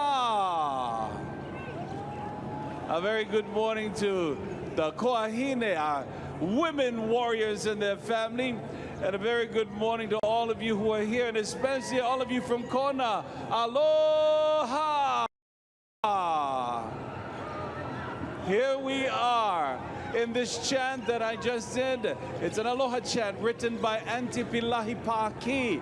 And that chant was used to create the spirit of aloha law here in the islands of Hawaii. So the spirit of aloha is not only a law, it is alive and well here in these islands. And we need all of the aloha right now to join together as we encourage the athletes, as we encourage them in their journey this morning. And the theme is holomua. That means to move forward. And in Polynesian thinking, the only way to move forward is to jump in your canoe and hoi. Everybody say hoi. Hoi. Hoi. Hoi. Hoi refers to the paddle, but hoi also refers to the action of paddling. So let's speak this over the women athletes this morning as we encourage them to holomua. Join me. 1, 2, 3. Hoi. Hoi! Hoi! E ho'opo mai kai kia koe ia ma ka ko a pao. May you be blessed from the highest heights above Mauna Kea to the lowest depths of the Pacific Ocean. May you be blessed from Kona to Kohala. To all of you, be blessed, be safe, and make history. Aloha!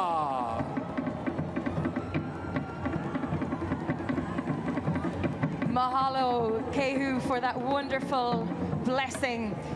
We are now standing by, getting ready to welcome your athletes into the water on this historic day. It is going to be epic. Excitement continuing to bubble. It's about to overflow here in Kailua, Kona, the VinFast Ironman World Championship for 2023, our women's only event. I invite you to stand tall and stand proud and reflect on the privilege that we have to be here in Hawaii as part of this event. We are making history, and today will be an incredible day for us all. reminder to all our incredible, amazing age group athletes, all our Wahine warriors, our women that are on the pier completing your final preparations. In your transition zone, please, you'll need to leave that transition. You're going to walk in the direction of the big banyan tree. Under the banyan tree on your left shoulder, the volunteers will be standing by to receive your morning clothes bags.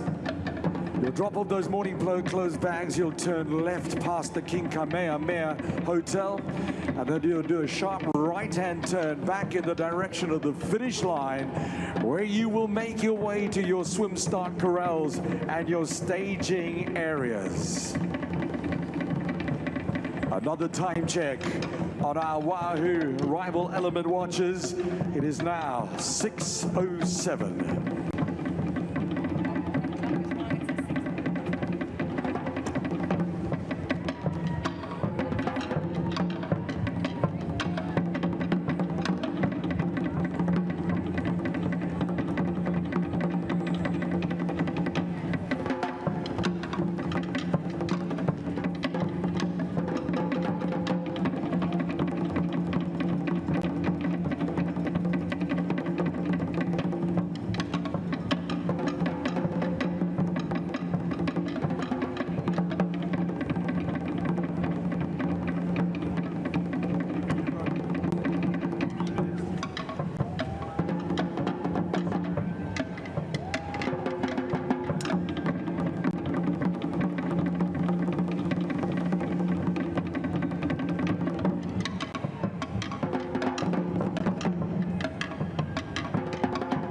Another official time check for you, just gone 6:10 on your Super Saturday race day. That means we're not far away from the start of our professional women. And our professional women are standing by, ready to be introduced this morning. We want you to cheer and shout as loud as you can for your professional athletes. We'll be introducing your top 10 in just a few seconds.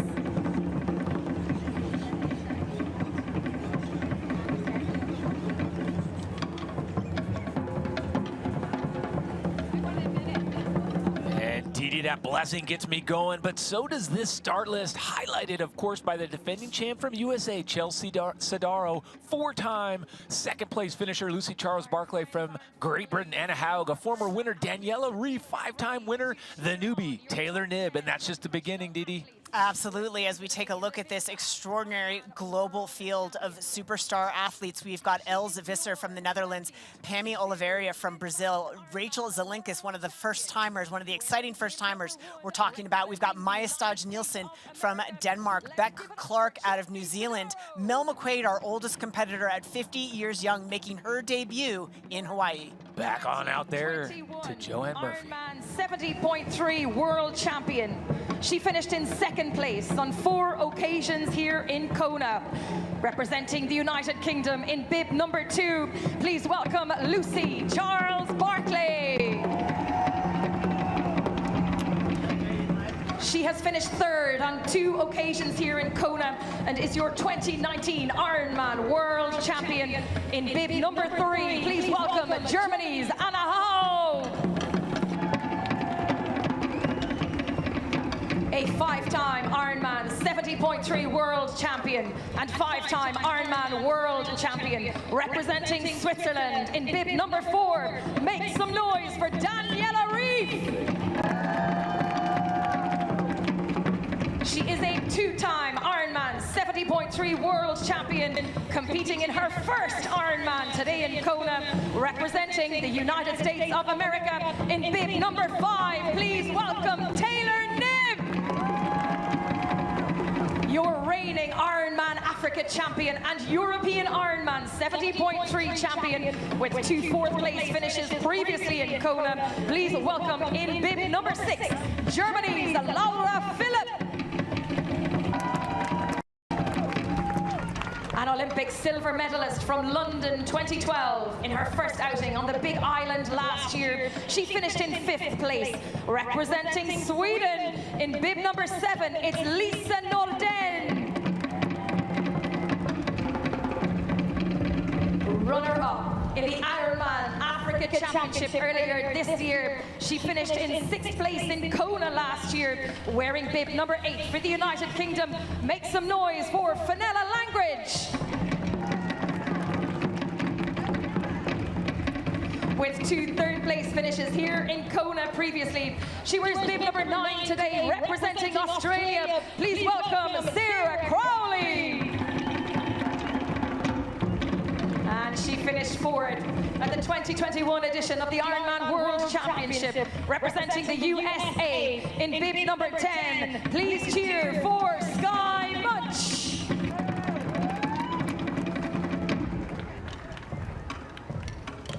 And now we would like to welcome all of our professional athletes to the water. Let's give your athletes a big, big cheer. Come on, everybody, here we go. And Dee, there you have it. Just some of our superstars called directly into the water. The contenders at the front with the highest numbers, but so many contenders behind them entering the water. Yes, our field, 48 total starters. Of course, we had 52 qualifiers. We've had a couple of dropouts since then, but by my count, 48 starters, and I said 20 first-timers in this professional women's field. Quite a few, and this is the moment here as you look at that. We're counting down, so 10 minutes and change in front of the kickoff to the VinFast Ironman World Championship. The first time we've had only women here, and I'm highlighting that again for those of you that have been under a rock and just didn't know it. You might have missed it, but today it is all about the women. These women are going to take center stage all day long. First across the line. Basically, it is our highlight. It is everything today. So, Dee, looking down on the beautiful Kailua Bay, the water crystal clear, always that same temperature, always that same feel, always a beautiful, beautiful shot as we look at the amazing setting that is the stage for our race. The women now getting in for their warm-up. So this is something that now a little bit more orderly, right? A little bit more orderly. So in the past, it can kind of be jump in when you want, do your thing, get warm, get out, do this, do that. Now, more formality to the process. 10 minutes out, we call them in, they warm up, then we're going to call them back behind the start line. It is an in-water start here today for the Roka Swim Course, Dee, but it is one that they have to all come back behind that start line. And they will be strategizing even during these warm-ups to find those frenemies, we'll call them, in the water, the allies that they want, the feet that they want to jump on, who they want to be lining up next to, swimming out, making their way towards that start line. It's about 100 meters away from the entry, so they get a natural warm-up. This is where the nerves are finally calm, they're getting in, they're on their own, they're focused on the task at hand. They should be calm, hopefully, but you're so funny when you say that, the frenemies, the allies, the people that you align with early, because those allies may last for 6 hours, they may last for 45 minutes, but it's important too, this is a strategy question, Dee. Do you find yourself and say, I'm getting behind Lucy Charles no matter who I am because she's proven to come out of the water first, or do you try and find clean water? What's the strategy? Well, I think you try to find the feet that are going to carry you through. So if you're Lauren Brandon or Rachel Zelinkas, I think you are looking for Lucy Charles Barkley's feet because those are feet that you can hold on to. I think if you're a relatively weaker swimmer, you're probably going to find a swimmer of 3% better ability so that you can get what we call a free ride and take advantage of that draft. So you want to assess your own ability as a swimmer and find someone who's slightly better than you and try to partner up with them so you can take advantage of that draft and get a good position in the early goings in this Roka Swim Course. Good insight. What about Taylor Knibb, Fenella Langridge? Where do they go? Taylor Knibb is going to line right up there with, I mean, we're going to have a tremendous, if I can look into my looking glass to the future, we're going to have a tremendous lead swim pack here, which I think is going to impact the dynamics of the race. Look for Lauren Brandon, look for Lucy Charles Barkley, look for Beck Clark, Taylor Knibb, Fenella Langridge, Rachel Zelinkas as well. All extraordinary swimmers. We could have a very, very large swim pack, but again, no doubt, Lucy Charles Barkley going to be pushing the pace. And here's what it looks like. Yes, folks, the Roka Swim Course, 2.4 miles. It takes place crystal clear waters of Kailua Bay, and it does head out 1840 meters before turning right for 50, and then you come on back for 1970 meters all the way home. On the exit, they have to keep those buoys on their right, and they pop right back up there onto the pier, and they are there in the mix, and they get right to it. We are almost here where we get to listen to the national anthem and the Hawaii Pono'i that is going to be performed by Victoria Mikaele. Thank you to our President and CEO, Andrew Messick.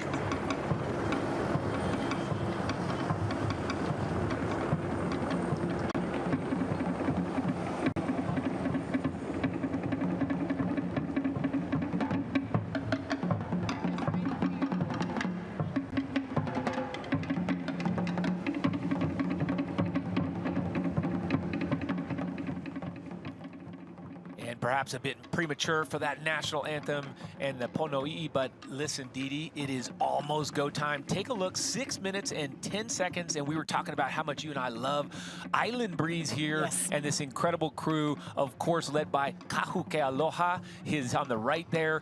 This is really just such an amazing organization, but they bring the tradition, the aloha, and the vibe to us every year. Love them. Back down to Breeze Productions Joanne Murphy for the national anthem of Hawaii, the national anthem of America, and also the Hawaii Pono'i.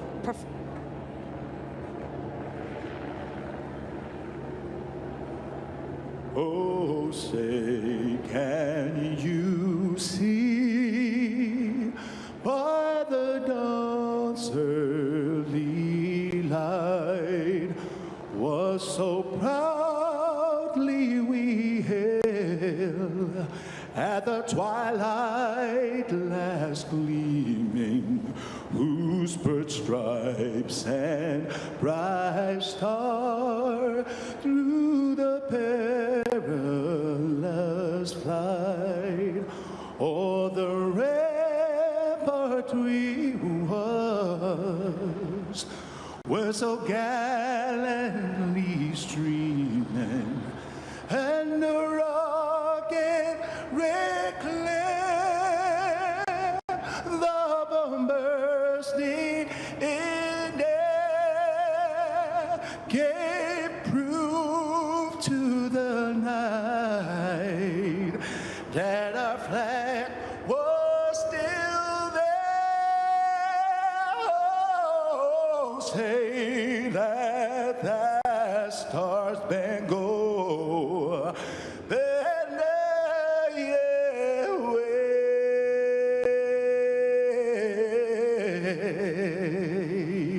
O'er the land of the free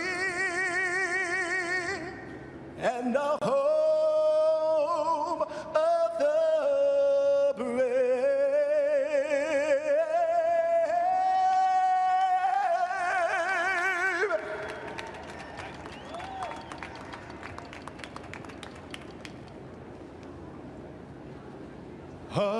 Hawaii Pono'i Nanai Komoi Kalani Ali Ke Ali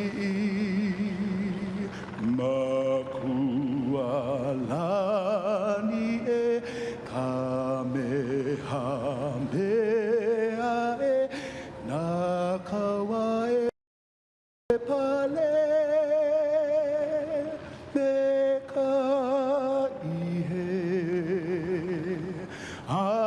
Hawaii Pono'i Nanai na ali na pua muliko na poki makualani e kamehameha e nakawa e pale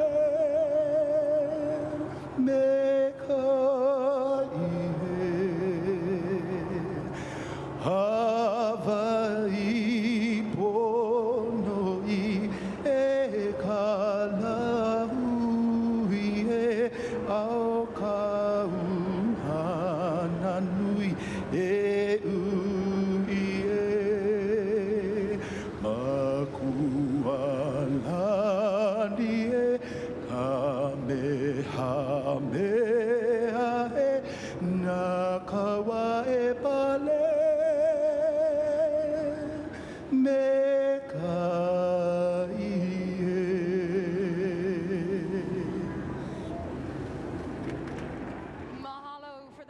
Beautiful presentation there. Beautiful presentation of the Pono'i of Hawaii. And of course, our national anthem, Didi. It's on now, 90 seconds away from the start of the 2023 VinFast Ironman World Championship, Kona, Hawaii. women's version, only women, and Didi, they are going to rock it. They are going to rock it, and that, Michael, the nerves just got to me. I can feel it in my throat. Just over a minute until we are underway with our professional women. Our age group waves will follow the professional women, and it is going to be one heck of a day.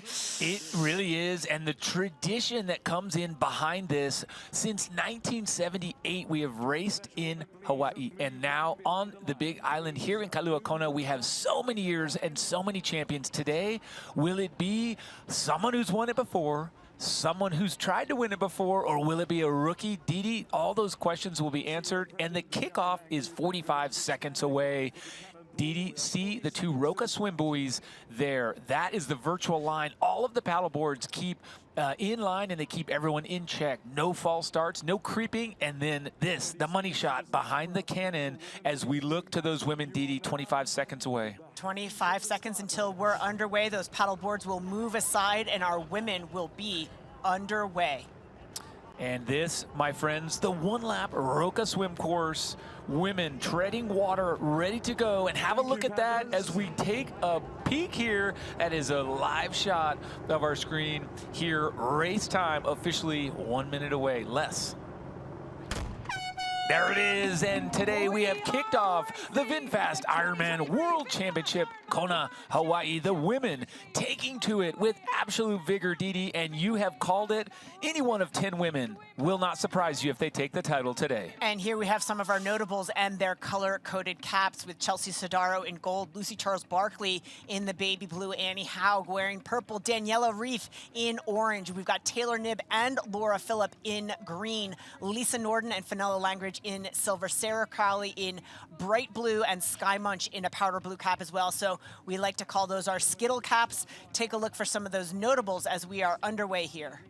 And we talked about this time, it used to be sort of a foregone conclusion. Boom, there's Lucy Charles on the far left. And now we have to say, what about the others? It probably is, but Lauren Brandon, Taylor Knibb. Of course, we've also looked at Fenella Langridge, the ones that want to get away. Didi Zelinkas, you've also got her earmarked for someone up front. But today, it is going to be one hot pace all the way to that turn buoy. And I did see the neon kid of Haley Chura up there as well. She very well could be in that lead pack, superstar swimmer as well. So just the strength, we talked about the strength of this field, but the strength of this swim pack, this lead pack, definitely going to change the dynamics for some of our, we're going to say, less strong swimmer. Annie Howe going to have to be mindful to mitigate the damage during this swim. Some of our other favorites who aren't the superstar swimmers, Laura Phillip, again, another one who's going to have to be mindful to try to get the best swim that she can against this powerhouse group of swimmers in the water today. Well, also Sarah Crowley, some of these women that are good, great, obviously, swimmers, but not elite level, top caliber. We can also talk a little bit about Sarah True, who has come in, but here we go. Chelsea Sodaro, she wears the enviable and the heavy bib number 1. She won it last year, has 2 Ironman wins. One of them was this one. And then we, of course, go to Lucy Charles-Barkley, 4-time second-place finisher here at the Ironman World Championship, looking to move up to that top step. She has 3 Ironman wins under her belt. Will she make a World Championship win today? We'll find out. Anna Haug from Germany. She won in 2019, and she's won one other race. This one, you've got to watch out for her, bib number 3. And wearing bib number 4, we've got the 5-time Ironman World Champ. Can she make it 6, matching Natasha Bodman, her fellow countryman? She's got 16 Ironman wins to her name, 36 years old, Daniela Reif. Remarkable. The rookie out of USA, Taylor Knibb, 4 times Ironman 70.3 winner, but the world champion. This one is coming here, a rookie, but a seasoned rookie she is. And then, of course, we've got Laura Phillip, 4th place here last year with a penalty, I might add. Were it not for that penalty, what might have been? 36 years old. She has 5 Ironman wins to her name. And Lisa Norden, 2 times an Ironman winner, 2 times the 70.3 winner, and the silver medalist in the Olympics. How good is that? Lisa Norden from Sweden. Watch her all day long. And of course, Fenella Langridge, who brings such great energy to the crowd and gets it back from them. She was 6th place here at the VinFast Ironman World Championship a year ago, has yet to win an Ironman. Maybe today is her day. 8 times this Aussie has won an Ironman, and she has been a true contender for years here in Kona. Podiums, that's her middle name. Dee Dee, back here and look at that bib, the yellow, we highlighted right away a yellow bib or gold bib, and you're looking at all of these athletes. We called them out before who we're looking at, and I see in purple, of course, that is potentially Anna Haug. She's wearing that violet color, and then we have to look, Dee Dee, all of the seated caps, and look, a breakaway already this early. Early on when we were making some of those announcements, I saw that fast turnover of Lucy Charles Barkley, and I said she was going to be aggressive from the start, and I believe that is Lucy Charles Barkley off the front. How could it not be? This is the woman that we sort of, she and Lauren Brandon, we used to talk about which one will come out on top. Lauren, who has been just famously one of our most amazing swimmers, bar none, men and women, she can't even keep up with the likes of Lucy Charles Barkley on most days. So no discredit to the Texan, to the American Brandon. But coming in here, and you can see on our graphic, bib number 2, Lucy Charles has said nobody is getting a free ride on my feet today. I am out for blood. This is an early statement from Lucy Charles Barkley. We knew that there were a lot of athletes with the potential to maybe get on her feet, but it is not panning out that way early on in this race. We're going to throw it down to Matt and Rinny, who are out on the swim course. Guys, what are you seeing? Thanks so much, guys. We're seeing it blow up, and people were talking, hey, maybe it's going to be a group of 7 or 8 with Lucy. No, Lucy said no thank you to that. She's making a statement from the gun, as she does. Lauren Brandon is leading that second pack, and we have Haley Truer right next to her.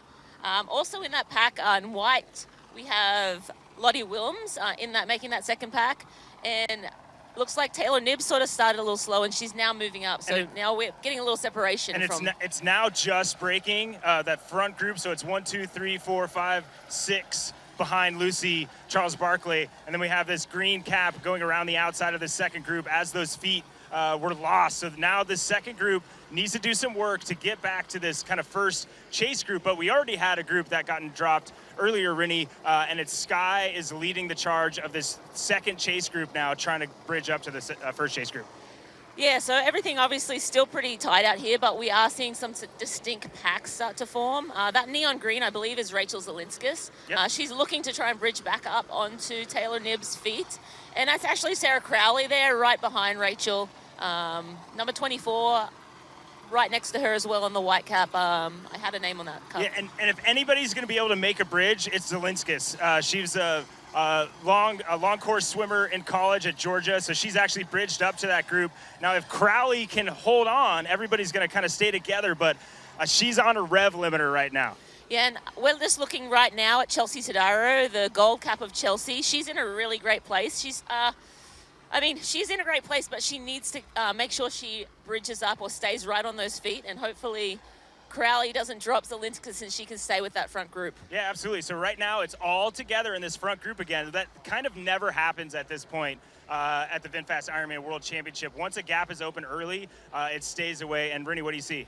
Yeah, and the back of this group, I mean, obviously we have like that second, third pack kind of forming, but we have Annie Haug just falling off the back of that pack now, desperately trying to hold on. And if she holds on to this pack, that will be a very different race for her. So it's make or break for Annie Haug right now to make this race very different for her. Absolutely. And the other tough part, Rinny, is that we're getting kind of outside of that pier zone, and it's a little bit rolly. It's a little choppy. There's a lot of texture on the water, actually, as we get out here. And I think it could be reasonably, quote-unquote, rough. And an athlete that's separated from the group is going to have more of a challenge. But again, this group is out now all together, and it's a group of about 10. This athlete number 39 looks to be the last one that's opening it up. So I think you're right. Sidaro is gapped right now behind the silver cap. These two athletes need to make sure they stay alert and get to this front group. And Rinny, one of the things I think people don't understand about the difficulty of this swim is it's one long out, but it's still really disorienting, and it's really hard to stay on a group. Yeah, it really is, and we're seeing that here now, the ladies sort of trying to stay on her feet. Sidara is right on Langridge's feet, so, you know, that's obviously very good company. This swim is hot, right? Chelsea took it out hot. If Langridge is struggling to stay on the pack there, obviously Sarah Crowley's having a phenomenal swim here, sticking to that pack. She's still on Zielinskis' feet, and Zielinskis has actually made it back up to Taylor's feet. So this pack's still forming. We don't know where the break is going to come, but right now it looks like Langridge is the breaking point. Yeah, it's group of 9 and then a little gap to Langridge, but she's still fighting, and you can tell she's not really at her limiter yet. So she has a little bit left to work with, but you know, we were talking with Beck Clark earlier in the week, and she can only stay like a minute at that threshold high zone, and then you're kind of damaging your race. So these athletes kind of have to make some choices in this zone here. This is kind of where it happens. And Chelsea Sodaro is on Fenella's feet, as we said earlier. Obviously, she's sticking on those feet very tightly, but whether Fenella can make it up onto this second pack will obviously dramatically impact Chelsea's race. Absolutely, and so at the front of the race, we do have, obviously, Lucy Charles-Barclay has that gap. She's maintained it. It hasn't really gotten any bigger. Lauren Brandon is kind of slower to warm up into a swim, and she's at the front. She actually maybe just tangled there briefly with Haley Chura and kind of sat up, and now Haley Chura is going to take the lead and the impetus to push this pace and try to lessen this gap from Lucy Charles-Barclay. But again, it's all still kind of status quo. As we said, these groups, now it's just one super long group hanging on by a thread in a couple spots, and then a gap to that chase group that we said had Sky and others. And Renee, I think we're going to fall back and maybe get the names of those athletes in that chase group, unless you got something else to say. Yeah, no, I was just going to say, we're looking back. I see the orange cap, I believe, of Annie Haug. I think Daniella's right back in there too. So that's probably going to be our third pack. But yeah, great swim from Annie if she can hang in there. And again, it's not stringing out just yet. It's early stage of the race, but these gaps will be substantial as we get to T2, T1. Absolutely. We're going to get some more names in these groups and placings, guys, but back to you. And yeah, lots of action happening out here, but one big group. Thanks very much, Matt and Rennie. As Matt calls her Eagle Eyes Rennie, she's always good at picking out those names and numbers. And Matt, you're excellent as far as grabbing the strokes and the people and the dynamic. They talked about this, Dee Dee, and I have to come back to it. It does look rolly. It does look like some swells are coming through early and some chop in addition to the swells. Well, when we talk a little bit about differences in stroke, when we talk about the really rapid turnover of a Lucy Charles-Barclay, these conditions really favor that. It's not how pretty your stroke can be, it's how many strokes you can get in because of the volatility of the water. You're not grabbing as good water because of the chop, so the more strokes you can take, really favoring Lucy Charles-Barclay. Of course, she's being very, very aggressive. She heard the pre-race talk saying, yeah, it could be a big group. Maybe Taylor Knibb gets on her feet. Maybe, you know, there's 5, 6 women in that lead pack, and Lucy had other plans. Yeah, she said no thanks. And the interesting thing is she's got a pretty solid gap, but her get-out speed is so good that it could also be one of those things where you don't see much movement for a little while in that gap, so not much increase in her advantage. But this is the best shot when you come up here and you see exactly how far back it is. You're looking at about 30, 35 meters, folks. We are going to be here for the conclusion, the rest of this Roka swim course. You'll have to stay with us. Please do not go away. We will be right back.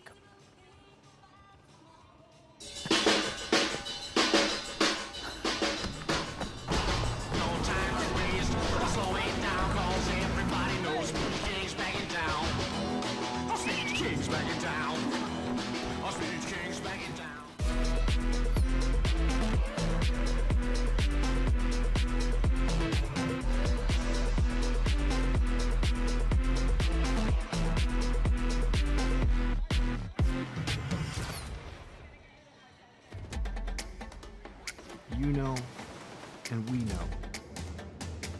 The thing about challenging yourself is, you're always looking for what's next.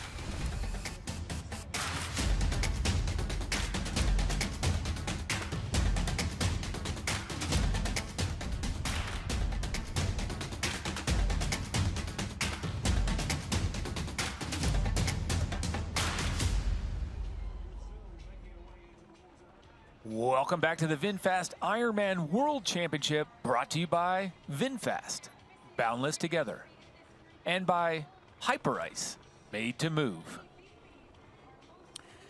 Welcome back to the Roka swim course, Dee Dee, as we're coming through, and our cameraman can't even keep up with Lucy Charles-Barclay. She is really just taking this race and asserting herself early on, nothing like we haven't seen before, but I will say this, she surprised me. And I really thought she would at least have had a Taylor Knibb, or at least have had someone that was hanging onto those feet. Well, you talk about Taylor Knibb and her short course experience and the sort of the frenetic pace of a short course draft legal swim.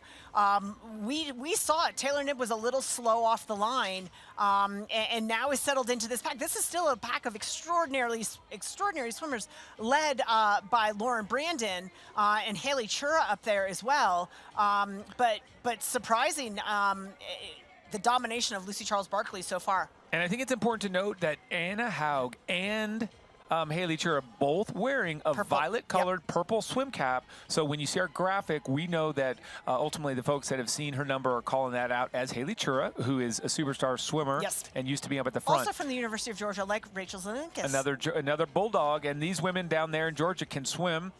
Incredible. What a great team. As we come back here now to our British athlete who is rocking and rolling. And this is another great shot that shows that it's not smooth out there. It's not horrible, but it does look like you've got a little bit of volatility, as you said. Yeah, I would call it a bit of chop as opposed to the swell. Sometimes we see the big rollers where you're really up and down in the water.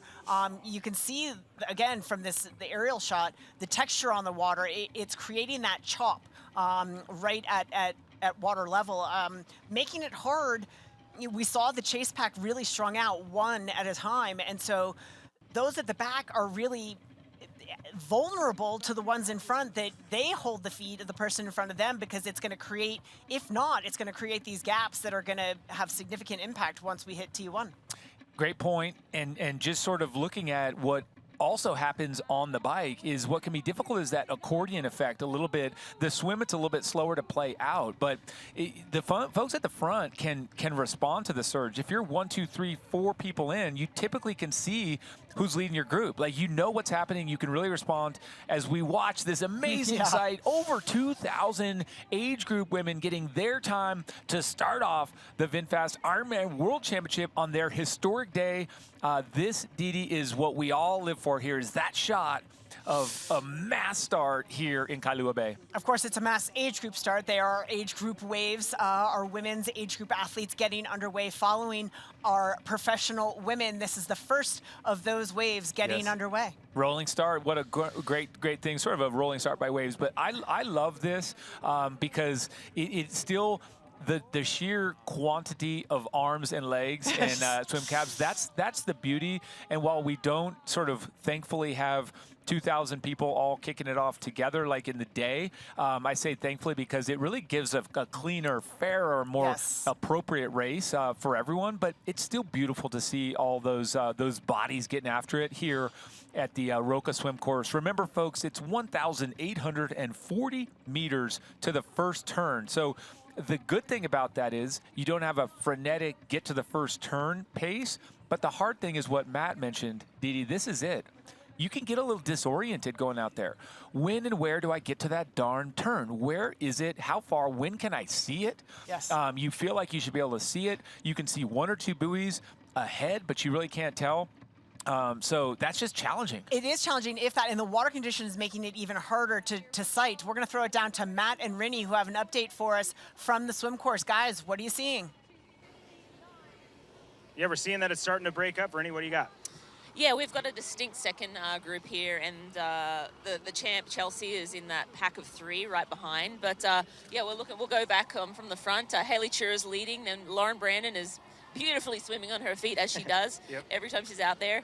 Go ahead, Matt. Yeah, no, we've got a group full. For me, it's surprising to see Sarah Crowley still in that group. A lot of our favorites are still there. Kind of some surprises that are on this little chase group we'll see to our right. Is that Fenella Langridge. She was pushing the pace earlier in the swim last year, and one that kind of everybody expected to be in that front group. She has been separated, as well as Chelsea Sodaro and Sarah True. So if those 3 athletes are off of this group, it's a fast pace. And then further behind, I think, is where things start really happening, right? Yeah, we'll hang here for a little bit while we wait for this, I guess, third chase to catch up. But this is where we're going to see Daniela Riff, we're going to see Annie Haug, Sky Munch. Yeah, and you can see in real time kind of what these gaps are looking like, right? And the thing that you can see in the back of this group, you know, we talk about the bag of Skittles, and somebody left a little bit out on the side there, and Daniela Reef is in the back of this group just hanging on. Annie Haug is in this group as well. So it's a great group if Daniela can stay there. Kat Matthews also in this group. So this is kind of, you know, we talk about the swim group, and then we talk about the bike runners. These are the bike runners for the most part that we're talking about, Rennie, except Laura Phillips also off the back. Yeah, and I think this is a really great position for Annie Haug to be in, you know, amongst Kat Matthews, Daniela Riff. I saw Kat and Daniela line up, well, probably Kat line up right next to Daniela. She wants to be in the mix with Daniela. Kat's actually at the front of this group. Yep. There's 2 white caps there, number 30 and number 24, leading this little, I guess, third chase. And yeah, I mean, Annie Haug hanging in there.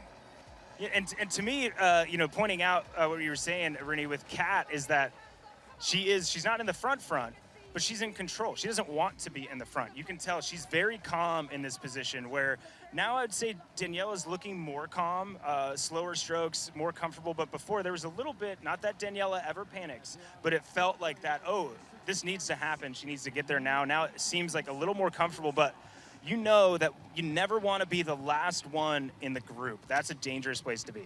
Yeah, absolutely. If you get popped from that last position, there's no more feet to hold on to. So she really needs to hold on there. I don't know if she knows that she's the last in this group, but she does look very relaxed now. This group is definitely establishing itself as that, I guess, third chase. Annie Haug right in front of Daniela there. We also have number 23 and number 47 as well in this little group here. Awesome. So Chloe Lane is 23, yeah, so.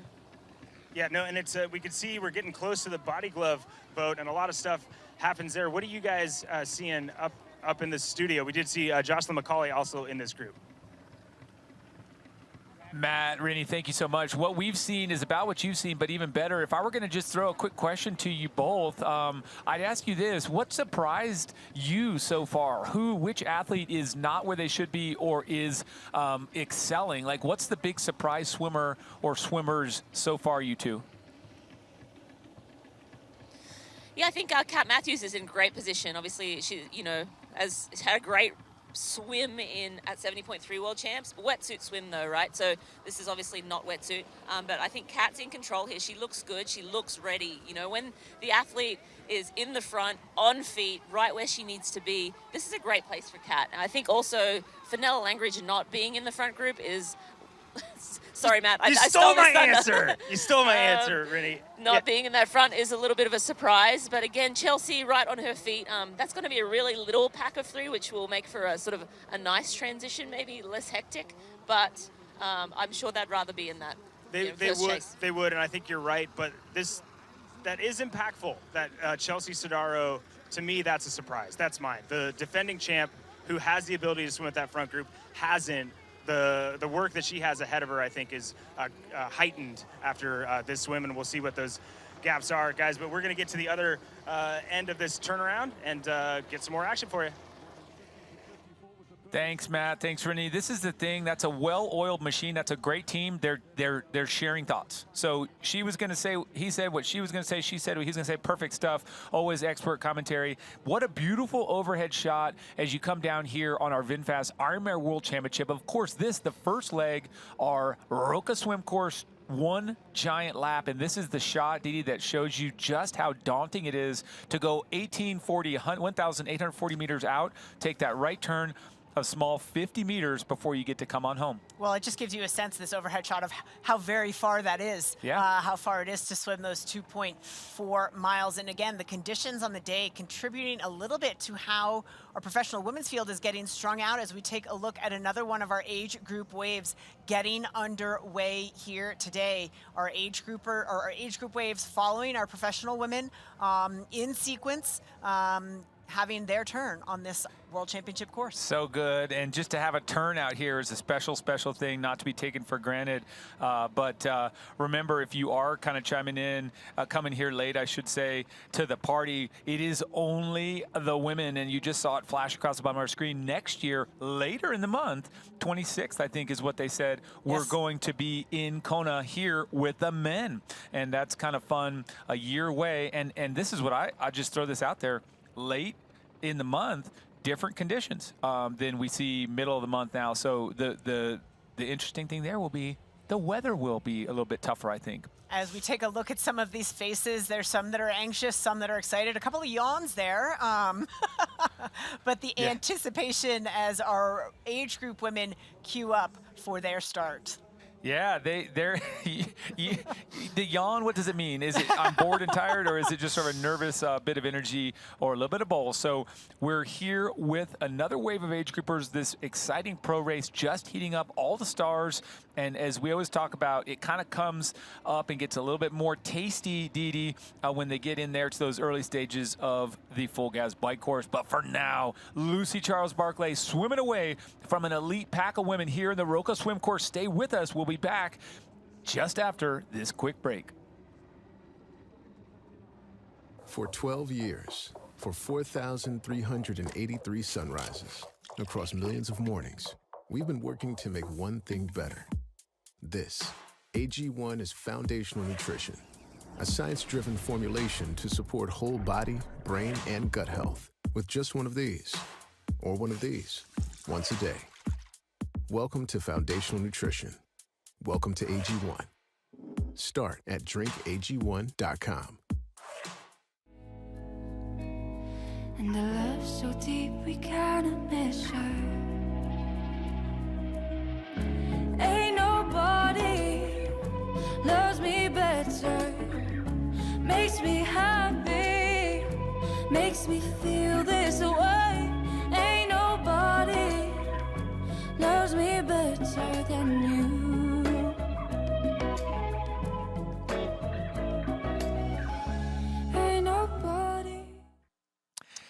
Dee, we're back in action here, and look at that massive gap where Lucy Charles-Barclay already heading back from the turn buoy. Yes. And not only on a slightly different line than that chase pack, the massive chase pack, but she's getting away. They're not closing. Well, you know, she has studied this course. She has led this race. She actually is the course record holder, that swim course record. Not in the mind of Lucy Charles-Barclay right now, but for points, you know, just to share it, 48:14 is the swim course record back from 2018. She knows this course. She will have read the conditions on the day. She's swimming a little bit closer to the pier, perhaps the chop not quite as strong, the way the currents are moving. Definitely choosing a different line than our chase pack here. Yeah, there's more than one way to skin a cat, and having that line and having that that approach is very unique. But Dee, what about this too? When you're in a pack, aren't you kind of at the mercy of one swimmer? And that's Lauren Brandon in this case. You have to follow. So the swimmers might look up and say, "Gosh, we're wiggling that way or this way," but yeah, but you can't do anything about it. Well, you could, but you'd be mistaken. It's always best to stay put. Sometimes you are in that third, fourth position. You're like, well, this line is really strange. I'm going to do what I think is right, and then all of a sudden you lose the feed and you are at a disadvantage. So always behooves you to stay on the feet of the athlete in front, and that is Lauren Brandon, not Sarah True, at the front there. Just a little mistake in our graphic. The unmistakable stroke, the smooth, sweet stroke of Lauren Brandon, doing Lauren Brandon things, leading this chase group with Lucy Charles-Barclay, who was about 35 meters up ahead. And this is the kicker, folks that are watching and seeing all this, is we do have notable 2 women in each color cap. So that's what happens. Yeah. But let's not delay. Matt, Rennie, take it away. Yeah, thanks so much, Michael. We're here with our leader, Lucy Charles-Barclay. You know, interviewed her earlier this week, and she said, you know what, I've been working on my swim. That is scary. Yeah, of all the people to work on your swim, that's right. You never let go of your strength. You always, hold on to that strength and work on it. And Lucy actually also said she didn't know. She's going to see how the swim started out, and if sort of people were around her, she would sit in. But clearly, she feeling good and went for it from the start. No one's no one could go with her. Yeah, and she's looking over her shoulder a little bit. And, you know, there's a misnomer. People think there's good swimmers and bad swimmers. The good swimmers, Lucy Charles Barkley, was doing 50,000 meter weeks of training. That is a lot of swimming, and that's why she's able to get off the front of the group. But Rennie, we were able to get some splits, which I think are telling, and we can see group splitting even more behind, as you guys were talking about line choices, but it was 45 seconds to this group behind Lucy, and then it was another 30 seconds to Chelsea Sodaro. And as I was looking now, that chase is, that second chase is blown out. I got 45 to a minute between the first chase and the second chase, so Chelsea Sodaro group falling back a little further on this way back into town. We do see a swimmer just falling off that main pack. We'll get back and see who that is falling off the main first chase. But yeah, these groups are forming, and yeah, things are happening. Yeah, and right now, just looking at Lucy Charles Barkley, she looks so comfortable, so smooth. You can see how great a swimmer she is. I mean, it is rough. I don't know if you guys can really see that from the camera shots, but it is rough. Her stroke is shortened up a little bit. You can see a great swimmer. She switches sides that she's breathing on, depending on where the chop is coming from. So she'll generally breathe every stroke, but she'll go every third to switch sides. But she's absolutely dominating this. And don't forget, there's 2 collegiate distance swimmers that are trying their best to keep her in sight, Rennie.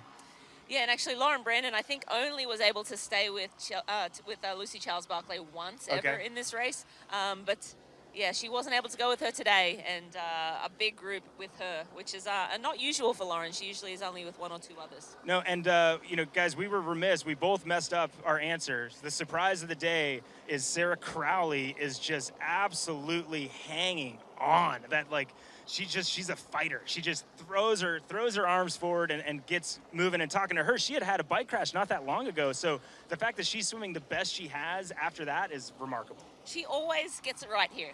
She always swims well here. She raced a lot in Australia this year. She did Ironman Cairns, Ironman Port Macquarie. Wasn't her best year. Kind of been a bit quiet, but she knows how to right the ship and race well in Hawaii. There you go, right the ship, no pun intended. Guys, we're gonna get one last little view of Lucy Charles Barkley and then go back and see what we're doing with his chase groups and see if Daniela's still on there, see how far Laura Phillip is, and then we're gonna get to transition for the mayhem that will ensue. Well, we love a good mayhem, but let me say this. You guys are awesome. Right in the mix, watching it, seeing what's going on, taking those splits. 45 seconds, D, that's notable. But again, it's just the swim, well, right? Again, we talk about some of the time gaps, and we think about Chelsea Sodaro, or defending champion, for example, and that maybe she's not in a great position at the moment. But I just took a quick look at the splits from last year, and she was nearly 4 minutes down out of the water to Lucy Charles Barkley 1 year ago. Managed to win the race. I had done some work looking at Anne Haug when she won in 2019. She was, I believe, 8 minutes down when she started the run. In 2022, she was 7 minutes down out of the water. So those are big gaps. Like, we're looking at gaps now and we're like, oh, this isn't what was supposed to happen. These gaps are bigger than we thought. But nearly 4 minutes a year ago to come back and win, we're not out of that range. This is the thing. The swim is not going to win the race for anyone. What the swim does is it sets up a bike dynamic, which sets up the race dynamic, which sets up the win. And I'm with you 100%. What's cool, though, is 45 seconds, Lucy is going to have zero problem with potential drafting call, potential position foul, anything like that in her opening section. And in this race, Didi, as you know, the only really technical or tricky or so-called dangerous part is the first 5 to 8 miles, where you're riding through town, and you have to get through there. Whereas this group that we're looking at, they are going to be, of course, we don't really get on them for the same kind of fouls they'll have out on the Queen K. But Didi, it's good to have clean space and make someone catch up to her. It's just a command. It's a position that I think she's going to really relish. So that, to me, is what's notable about the 45. It is notable about the 45. In that chase group, also Taylor Knibb, who arguably one of the strongest female cyclists in triathlon at the moment, and can she erase that 45-second gap and give Lucy Charles Barkley some help at the front, all to be determined, and as you said, race dynamics to play out. Yes. So here we are back with Haley Chura. You can tell she's got those gumdrops or those sparkles. What do you call them? Sprinkles, ice cream sprinkles, donut sprinkles on her kit and the purple cap. So Haley Chura, USA, leading this chase pack. Lauren Brandon in yellow there, and then a white cap right off to her shoulder. And then all of the chasers there. You're looking at some really nice swimming. Orange cap there. Didi. Lisa Norden is my bet for that. Or Kat Matthews, I think Lisa Norton in the pearly silver. But this is cool too. This perspective as you look down the line, you see the paddle boards are trying to guide them. You see those buoys, of course, in this event, and I say this every time. Those buoys that you see are sight buoys. So here in Kona, the key thing is to go around the 2-turn buoys and then use those other buoys as guide points, as waypoints along the way, getting yourself home. So fantastic race so far, Didi, and you can tell just by the energy from our co-hosts out there on the water, you and I, this race gets us amped up like no other, for sure. Yep, and our professional women making their way back to the pier now will make their way through transition, the most expensive pier in the world right now with all of those beautiful bikes as we see Lucy Charles Barkley making her way back towards the pier. We're going to head back down to Matt and Rinny for one quick hit before this Roka swim course comes to a conclusion. Guys, what have you got? It's getting pretty close. I would say the ally right now is Jocelyn McCauley. She is bringing this group up. Rinny, Kat Matthews, Daniela Reef. Who else you see in there? Yeah, we got also Radka Kalafelt in there. Obviously, Annie Haug is in there too. Yeah, this group is moving, and they're only what did you see? 20. It was 30 seconds. Actually, getting closer to that group of 3. Yeah, I think, and Jocelyn McCauley is the aggressor here. You can see Radka just like hanging onto her feet. The rest of the group is kind of bunched a little bit, but Jocelyn really swimming well and forging towards that trio. Yeah, and then she's an absolute fighter too, and she's not going to give up. So her goal is to catch these 3 by the end of the swim, and I would not bet against her. Her line choice looks a little bit more efficient and better, and she's not fighting with anybody. And right now, it's basically up to Fenella Langridge is the only one doing any work in that group of 3. So there's only so much that she can do. But right now, things are starting to spread out. And I'd say that group of 3 has lost another 15 or 20 seconds to the front. Yeah, and I wonder if Chelsea knows who she's in company with, because she's been sitting on Fenella's feet the whole way, obviously saving energy, doing what she can to, swim fast, but save that energy. Sarah True obviously has been in that 3rd position, so they've been, sitting on Fenella the whole way. Do they know it's Fenella? Are they thinking, I'm in good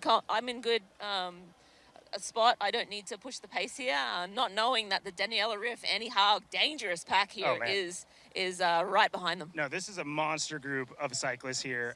Absolutely are gonna eat up this field.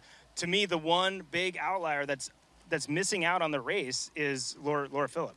Yeah, and it's a big gap. We don't have a time gap back to Laura Phillip right now, but it looks... It's big. It's over a minute from this group here from at this point. And again, man, I mean, Jocelyn McCauley is going to get on this group of 3 here pretty soon. Guys, it's starting to blow up even more. But Rinny, last thought before we get out there. What you're seeing here now, tactically, how does this affect early stages of the bike? I think it's going to be busy in transition, as always, but I think this group will come together, and Chelsea, I think, will be surprised to see Annie right by her, and obviously Daniela. No one wants to see Daniela, but Daniela's a great swimmer, so no surprise that she's hanging in right here in this pack. I think the internal thought bubbles when some people look around and see who's with them are going to be not suitable for TV. Yeah, there might be some expletives, but yeah, I think we're in for a red-hot day of racing, and I can't wait to get out and see how the athletes react on the bike. Will someone try to risk it for the biscuit early? Michael loves to say that. Yeah, absolutely. But yeah. Sweet. Well, we're gonna jam to transition, make sure we don't miss any of that. But back to you guys in the studio. Very good, team. Great commentary, as always, and you guys have that amazing perspective. Cannot wait to have them in transition. Didi calling that hot action through on the ground. In the meantime, this just looks wild because it was like, here's Lucy Charles Barkley, and here's a group. They're left, right, far back, and the camera angle's always playing tricks. I was going to say, that camera angle made it look like maybe the gap wasn't as large as we thought it was. It's weird, but that's, again, something that, remember, everyone, just remember that on the bike. like when you feel like they're drafting and they're actually 17 seconds back or whatever it is. You know, it's like the camera plays tricks. In this case, now let's focus on what the camera's showing us. This, I always found, is the toughest part of the swim because there's sort of like, it's not like you're riding a current in. It's not like you're getting pushed in. You have this weird back draw, and I don't know the technical term for that, but the water just doesn't help you here. And of course you're tired. You've been swimming for 37 minutes. In my case, an hour and 37 minutes. But realistically, Didi, isn't this a tough little section? Like, get me there. I'm almost done. The water, I'm alone. What do you think? I think the adrenaline carries you through the first half of the swim, and when you make that turn, I think it does sometimes feel like an eternity until you can get your eyes onto that pier. But this great overhead shot gives you an idea of about how big that gap is. Again, Matt and Rennie were saying about 45 seconds. That looks to be like, sort of yeah, holding. They said it added, they thought it added maybe 15 or 20. We'll see. However, the line there shows us too, they're working quite hard, right? You've got that red cap over there off to the side out of line, but otherwise everybody really kind of dialed in and lined up. And Didi, or I don't know if that's red or what that is, because I don't think we have a red cap. But you tell me, as we look, either way, when you see it lined up, they're working. No one's trying to come around. No one's trying to pick up the pace. And then, wow, massive gap back to the next group.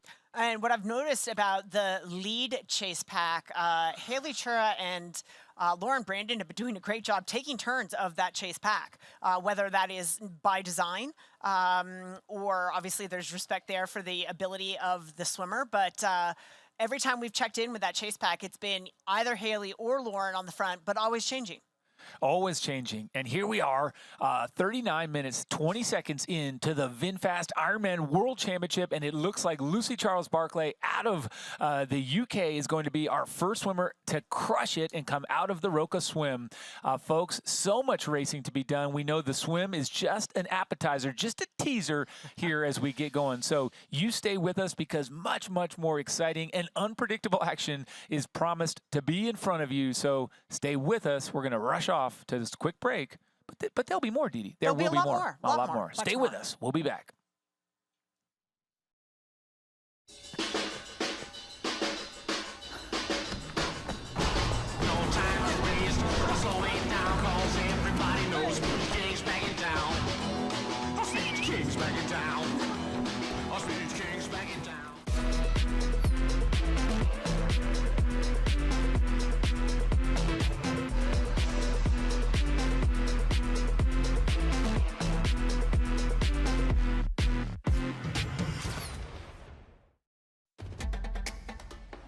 You know, and we know. The thing about challenging yourself is, you're always looking for what's next.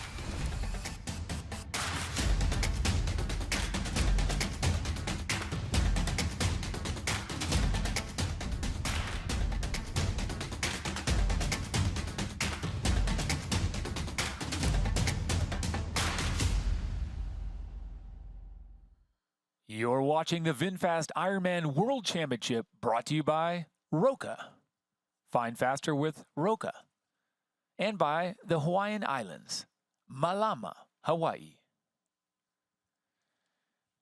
And Didi, you're looking at Kailua Bay on the outbound on the right side of your picture.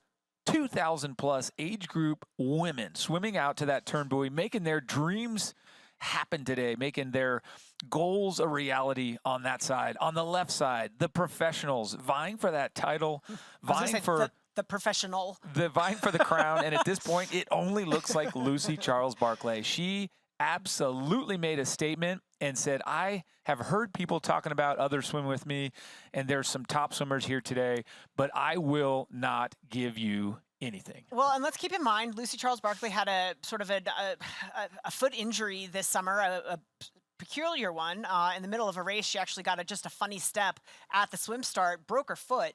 And sometimes those injuries force us right to the pool. And so it sounds ridiculous, but an extraordinary swimmer, our sport's best swimmer, Lucy Charles-Barclay, putting in some extra work, I say in air quotes, in the swim, and that is paying dividends today. And she is being very aggressive.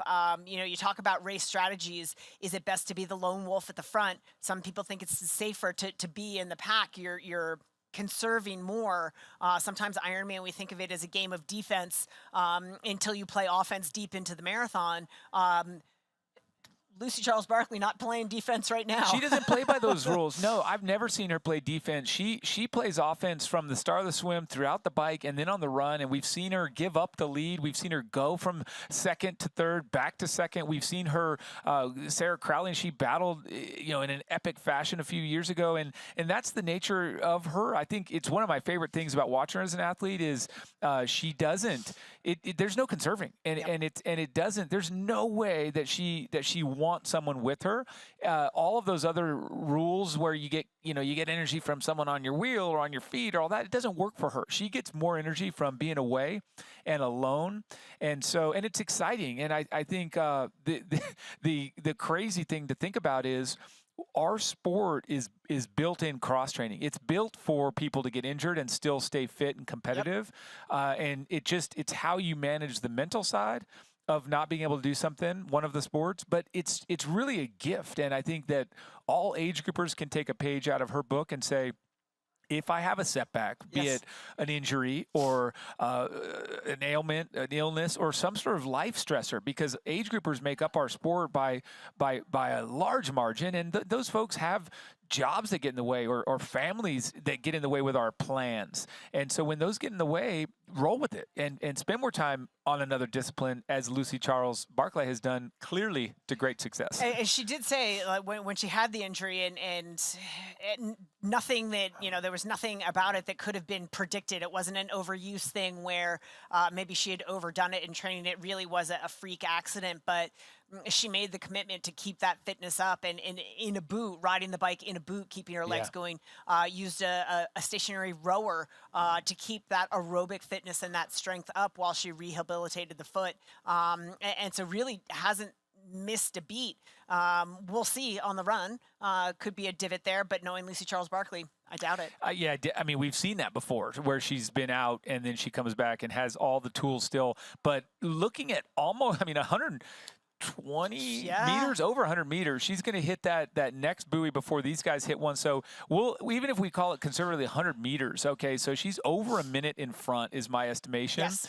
And that's great. She's going to be able to get through the early stages of the full gas bike course on her own and without distraction or without peril from other athletes. And that is a nice little advantage. Plus, here's what we do know, especially here at this event, Dee, everybody loves a leader. Everybody loves a leader. So you could be rooting for someone else. You're still going to cheer, still get a little smile on your face to some extent when you see the first place person come through. And in this case, Lucy Charles-Barkley, can we call her LCB? That seems a little cumbersome. But either way, when she comes through, she's going to get all of these people that are on the ground, all the men that aren't racing, all of the family, the friends, the sponsors, every fan and volunteer is going to be screaming for her and just her while she rolls through town. So exciting. Taking that energy from the crowd, absolutely. And of course, the nature of this bike course, they do a little, and we'll obviously preview it when the time comes, but there is an out and back section where the athletes will get,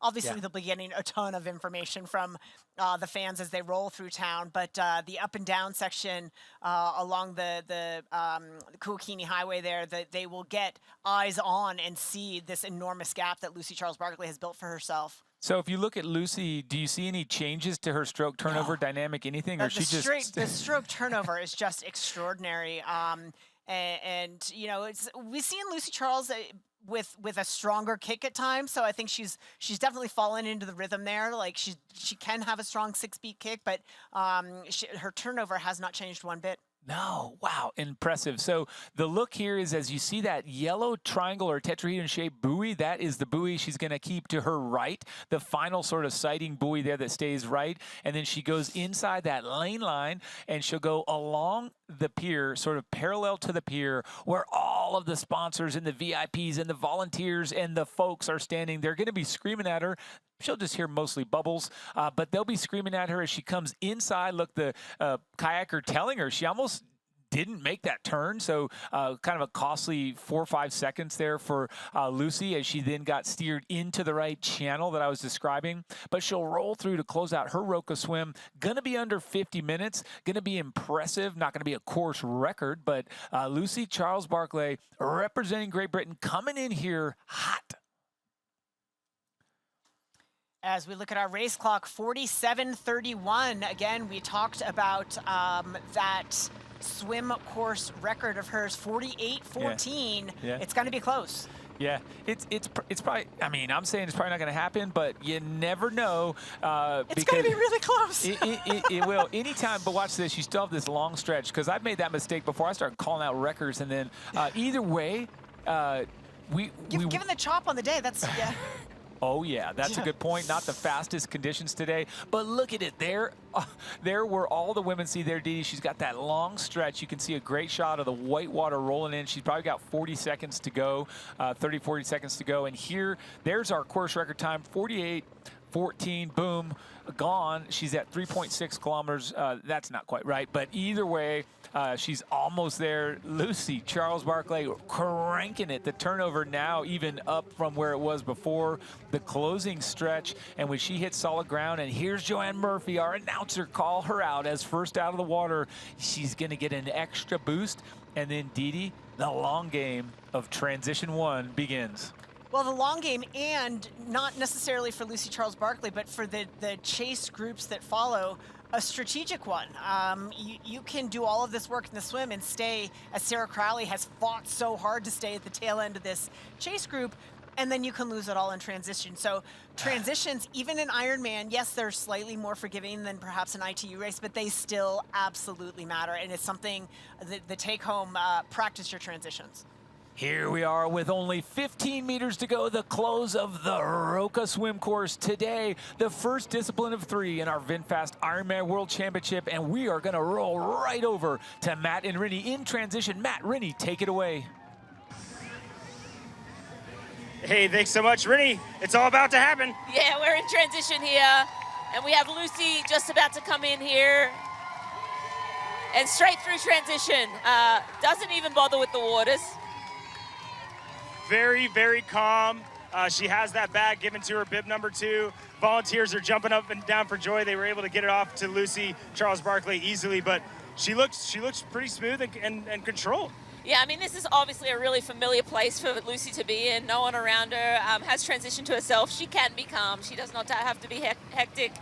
Seasoned pro at this race, so I would expect nothing else from Lucy Charles-Barclay. Yeah, an unofficial time was 49:36, so pretty fast all by herself. And again, it was pretty rough and choppy out there. It was a little rough and choppy, but I think that's a testament to her injury this year, where she had to do, did those 50K swim weeks, and yeah, she's gonna have a great swim, and let's see how she goes on the bike, right? There you go. And for those of you that haven't been down here or watched before, the pier is a long little transition run around, right? So as we're calling this chase group coming through, we're probably going to see Lucy Charles-Barclay come around. She's actually running now. She got her helmet out of her bike gear bag, so she's running around the outside of the pier, and that's intimidation. When you come out of the water, you're like, we'll be close, and you see Lucy running by in her bike kit, maybe not that close.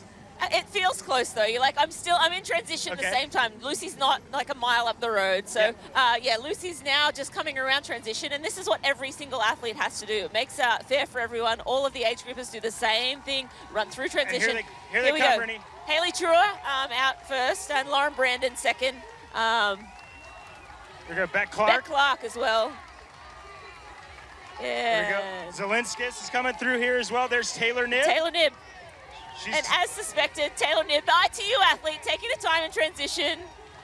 She said she was going to put sun cream on, actually, before she went on the bikes. Let's see if she actually does that. She usually puts socks on, too. So sometimes Taylor likes to take that time and put her socks on and get ready for the bike. Yeah, absolutely. And I think, to me, she seemed, if there anybody that wasn't composed, it might have been her. Like, it was her first time going through the hoses. She was the only one to stop at 2 of them. So to me, maybe that, sometimes it can feel fatiguing being out there, obviously, for that distance, but the salt, you could tell she wanted to get that salt out of her. What did you notice? And is Crowley actually and Oliveira, right Pamela Oliveira, they must have got popped off the pack late, so they're maybe 10, 15 seconds behind. Surprising to see that because they were hanging in there for the whole swim. So I'm surprised to see that little gap there. But yeah, you're right. Taylor Knibb did look a little frazzled, but it is her first time. Yeah, no, and that's why she just said she wanted to come out here. So in 2 years, she could come back and try to win. I bet she's still going to try to win today. Yeah, I think so too. But yes, she did want to come out, soak it all up, and learn what it was all about. But yeah, we see the women now running through. Haley Chura opted to leave her helmet on her bike, so she's a little quicker through transition. And she's moving really, really well. Haley Chura's like leaning forward, looks like she's in a sprint race, and we've got more athletes coming through. This looks like Lauren Brandon getting her top up. Yeah, and Haley Chura had her top up, so she didn't have to worry about that. That's a quick transition for her. Obviously, Lauren Brandon pulling her top up as she runs through. It is a very long transition. I would always opt to have my helmet in my transition bag so I could put it on, didn't have to stop at the bike. Yeah, absolutely. Beck Clark coming through. You can see she has some nutrition in her top. Rachel Zelinskis, first time here in Kona as a pro, and she's getting through. She looks really comfortable, really smooth as we got a few more of our athletes coming around, Rennie. Yeah, we have a couple more coming through now. I believe, who's this one? Taylor Knibb. Taylor. Yep. Here comes Taylor Knibb. She does have her socks in her hand, so she will be stopping by her bike and putting socks on. Looks like she does have a little sun cream on her arms too, so she took a second. took a second to be sun smart. Yeah, so for me, it's interesting to see that she is going to put the socks on by the bike, not in the chairs that they have set up. But Rennie, you know, we're going to head. That was Hannah Berry that just came out. Yep. Yeah, Hannah Berry just came in. She was sort of the one athlete that got popped off that group. Other than Sarah Crowley and Pamela Oliveira, Hannah Berry kind of got popped at the halfway mark. Here we go, world champ. Defending world champion, Chelsea Sidaro. Yeah, Fenella Langridge, and she caught, right? So we had Jocelyn McCauley brought this group up. So I did not think we would be saying Kat Matthews, Sarah True, Fenella Langridge, all in the same group with Daniela Reef, Annie Hawk. Crazy. And it's about 4:23 gap from them to Lucy Charles Barclay. Okay. So pretty decent gap, but really athletes like Annie Hawk, athletes like Kat Matthews. Kat Matthews, that's Danielle the one I was Reef, looking for. yeah. Danielle, but for Kat Matthews and Annie Hogg, that is a great swim. And that's a gap to Lucy Charles Barclay, the most transcendent best swimmer in the sport, not to the group of their competitors up the road. And for me, that Chelsea Sidaro has started with all of them, that's going to have some weight to it. She can hang. She can hang, but there's all that horsepower. No time for her to warm up on her own. Chelsea Sidaro has she's not a one-trick pony, so to speak. She has many tricks up her sleeve. She is going to bike with those women, but I think she'll be surprised to see Annie with her, to see Kat Matthews with her. So, yeah, this bike is going to be very interesting. No, but the fact that these quote-unquote bike runners have stayed this close is remarkable. And Rennie, so much more to come. You're going to get up with Greg. We're going to head it back to you guys in the studio, and I'm going to get on a motorcycle. Let's get after this day. Thank you, team. Great stuff, as always. Whoa, what a race. And looking at all those splits, phenomenal contact there. But let's take a look at the leader split time presented by Wahoo Element rival Lucy Charles Barclay from the United Kingdom. Cranked it through the Roca swim in 49:36 for that 2.4 miles or 3.8K, Didi. And there she is. The mermaid transitioned here to the bike early on the Kuakini. And rolling out here past the old airport in the swim pool.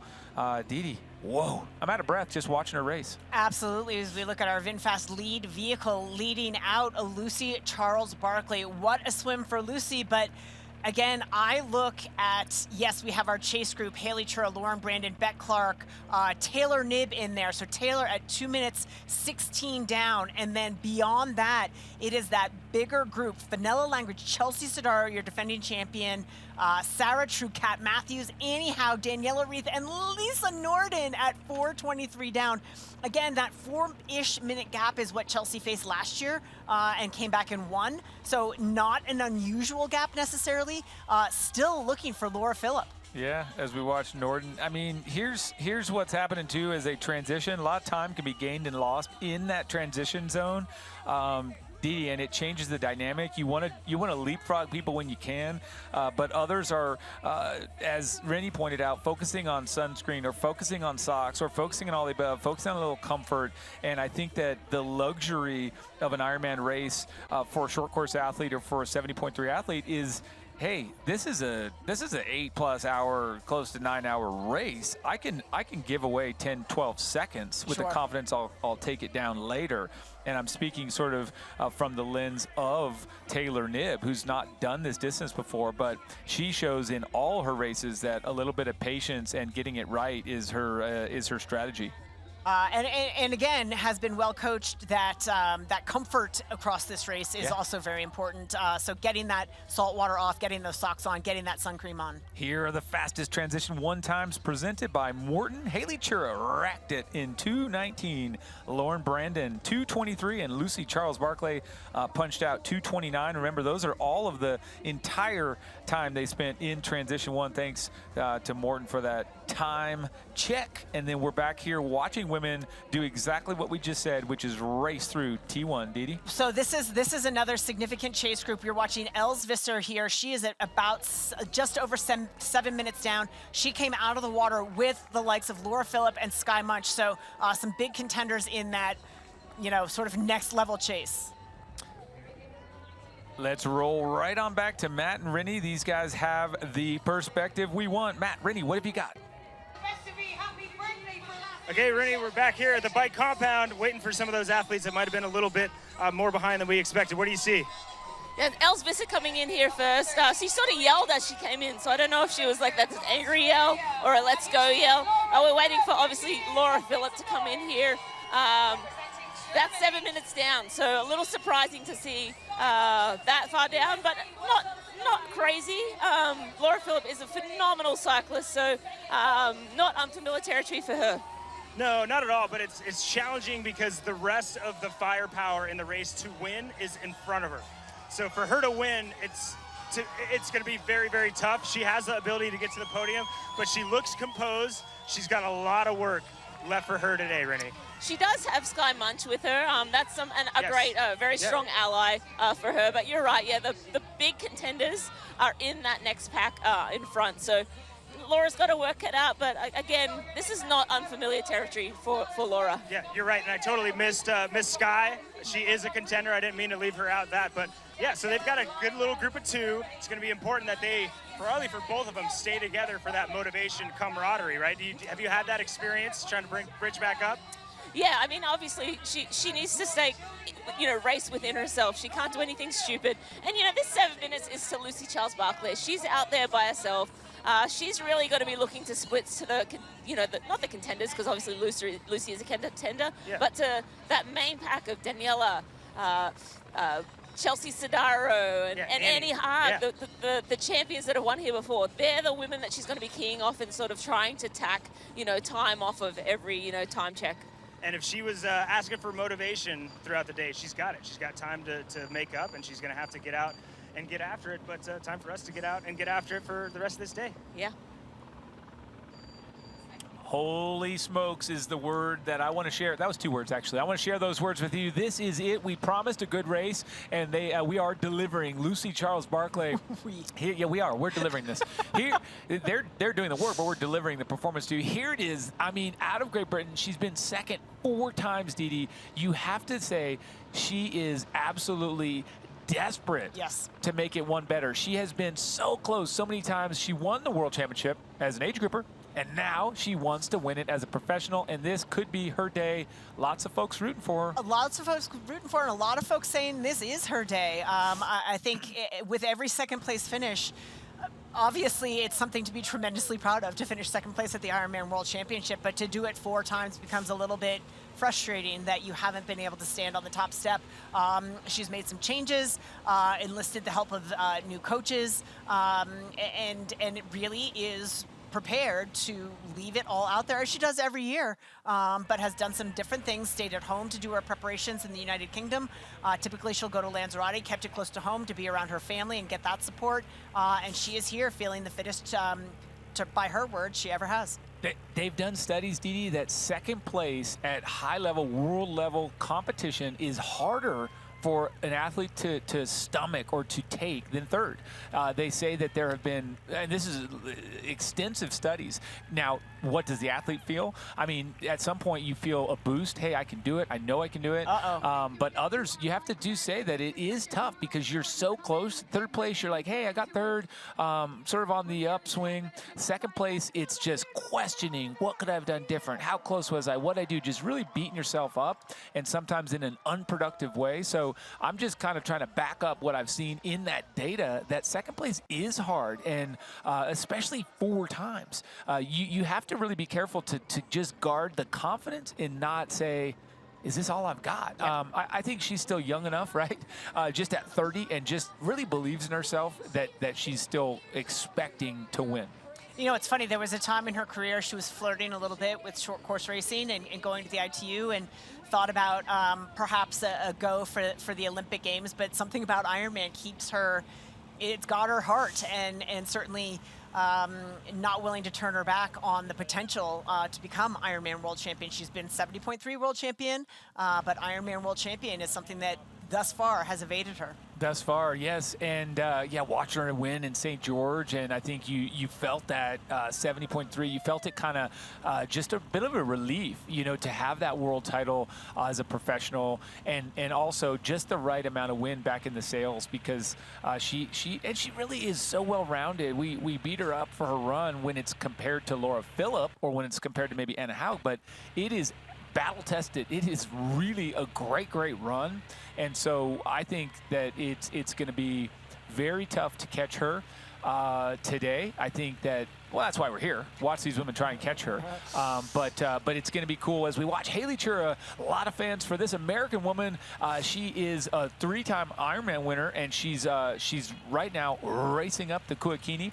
This is that outbound section that you talked about, Didi, early, where they get to see each other, see how far away they are from one another. Yeah, it's a bit of a gradual climb, and then they'll flip it and zip right back into town. And we're going to zip down to our good friend Greg Welch. Greg, what have you got? Well, thank you very much, Dee Dee and Michael. What a beautiful morning to get underway for this historical day here, the 2023 VinFast Ironman World Championship. It is Women's Day here in Kailua Kona, and what a terrific start it's been for Lucy Charles-Barclay. Yep, the 4-time runner-up out of the water in just over her old record time of over 48 minutes, and what a great swim it was from her. Haley Chura from the United States was leading the second pack out there today, but the best thing to come out of that lead was Sarah Crowley. She's been working exponentially harder this year on her swim. She was training down in Mexico, and she did say before the race that her swim needed to improve to get herself right up there. Well, we got news for you. 2 minutes and 31 seconds out of the water. Now she's fallen back just another 10 seconds at this point in time. So she was the biggest mover in that group. Now, the person that I saw that had the biggest loss today was Laura Phillip on the swim, so she's way behind that Daniela Reef group. Now, talk about the Daniela Reef group. You had Anna Haug, you had Kat Matthews, you had Chelsea Sodoro, you had Fenella Langridge, and Taylor Knibb was just up above that. So the group of about 4 to 5 athletes, very big powerhouse riders, are going to be pushing very hard at this early section now. If you rewind the clock back to 2022, it was Daniela Reef that was about 5.5 minutes down. But today, only 4.5 minutes down was Daniela Reef. She looks hungry. And can she go for that historical 6th win? Now, on Wednesday night, it was Natasha Badman from Switzerland who was inducted into the Hall of Fame. And it's just absolutely incredible to see that. She's a great champion, always wore a smile on her face. And today, can it happen? Daniela Reef is just a few hours away from maybe writing the record books for Switzerland once again. So that's it for right now. Down here, we're overlooking this magnificent race right now. All of our women are off to a great start. And I tell you what, we'll have more action, and it's just going to get better and better and better. Back to you guys. Thanks, Greggy. And here we are approaching the turnaround of this full gas bike course, the first turnaround, and this is Lauren Brandon from USA. She's going to rip it around here. Dee Dee, you said flip it and zip it, and that's what we're about to do. The one U-turn, you got to navigate that 180, and then as you start to roll back down the Kuakini, you get to see everyone, how far back they are. There's Haley Chura coming right around behind Lauren Brandon, and the goal is to assess and check out who's over there, but also pretend you don't care. You know, you don't look over there, and you don't want them seeing you looking at your watch. Just kind of nonchalant, who's coming. Well, I tell you, it's still so early. We're an hour and 7 minutes into racing this 8+ hour day.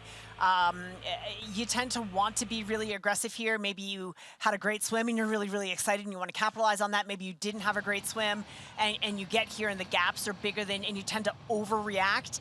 Really important at this point to do what you can, if you can move yourself up a little bit, but not to burn, we use the expression, not to burn too many matches, because it's still so early. Right now, I think the smarter athletes are assessing, and then once they sort of make their way out of town onto the Queen K, they can chip away at correcting what might not have gone right in the swim. I tell you what, Dee Dee, it's early, but none of those athletes feels like it's early. That's the thing. You get in there, I just feel like there's so much energy right now. It's hard to be like, that doesn't matter yet.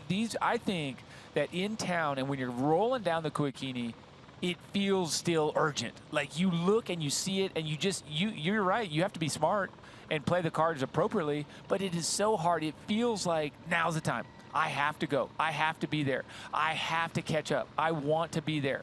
And so to me, it's just that urgency of this event. And it's so hyped and you're so ready and you've been building for a year, thinking about it for a year. And it's just, yeah, it's early, but it's coming. As we take a look at this overhead shot of the athletes making their way back down the hill, they're going to make a right-hand turn up Palani before they make their way out onto the Queen Kahumanu Highway for a very long stretch of riding. And looking here at the water from which these athletes came, it's a beautiful day to race in Hawaii. And now we're watching some more of our women. Is this Kat Matthews that we're following behind, Dee Dee? From your perspective, can you tell? It's Rebecca Clark in 4th place. So my mistake, as we watch and we get to learn the kits and the colors of these women today, because they rudely change colors often just for today. They do. Now, Special often kits. they change bikes, and they really throw us for a loop. But nonetheless, Rebecca Clark, great swimmer, obviously in a prime position, rolling down the Kuakini Highway here. Going to make that hard right turn and climb up Palani, which is the steep, nasty little climb that they run up and down, and of course have to ride up and down. It is, but that is where a lot of crowds will gather, because the athletes are moving a little bit slower as they make this climb up. As we see, I believe that is Lucy Charles Barkley. You're going to get a lot of information. A lot of coaches perch themselves there. A lot of family members give a little bit of support there. She's going to get the information. She's going to get the splits as to where her primary contenders are. She's going to know that Taylor Knibb is now 2 minutes back, Sarah Crowley 3:10, and even further to the likes of Laura Phillip. So good news for Lucy Charles Barkley as she makes her way out of town.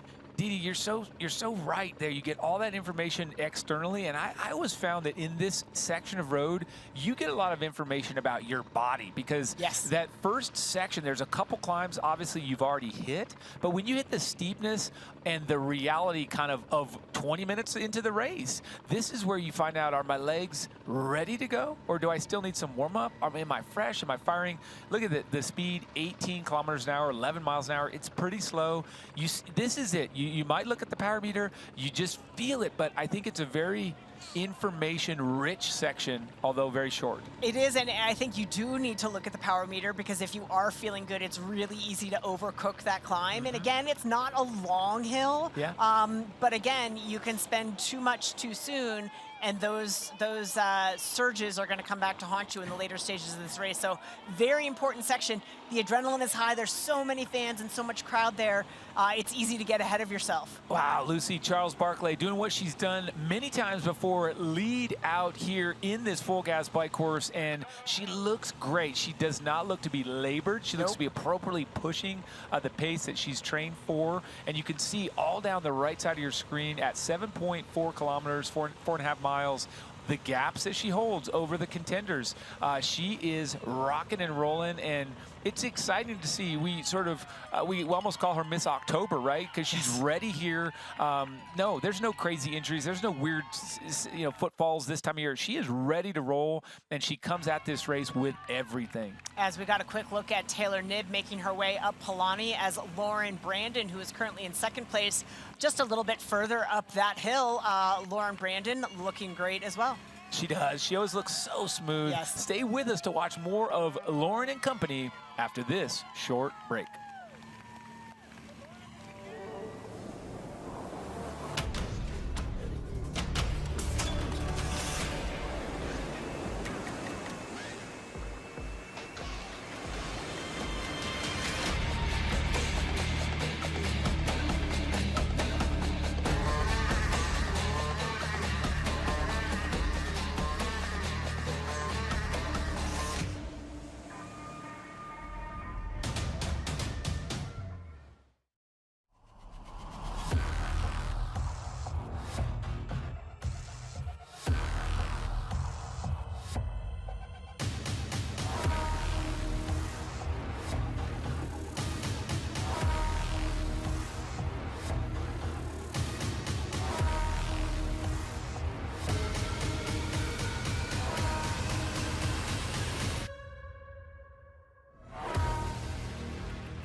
We're back here, and this is the American rookie, Taylor Knibb, and she did what we all expected. She got in, she took her time, she put her socks on, and now she's making one of perhaps a few passes of the day. Taylor Knibb coming by and rolling through Rebecca Clark from fourth, going to be third here in a second. And there's one thing we do know is that Taylor Knibb puts in the time on the bike. She is a machine on two wheels. That doesn't mean she isn't a machine on the bike, on the run and the swim. But when you see this gal ride, it is an impressive show. Well, she rode the U.S. National Time Trial Championships.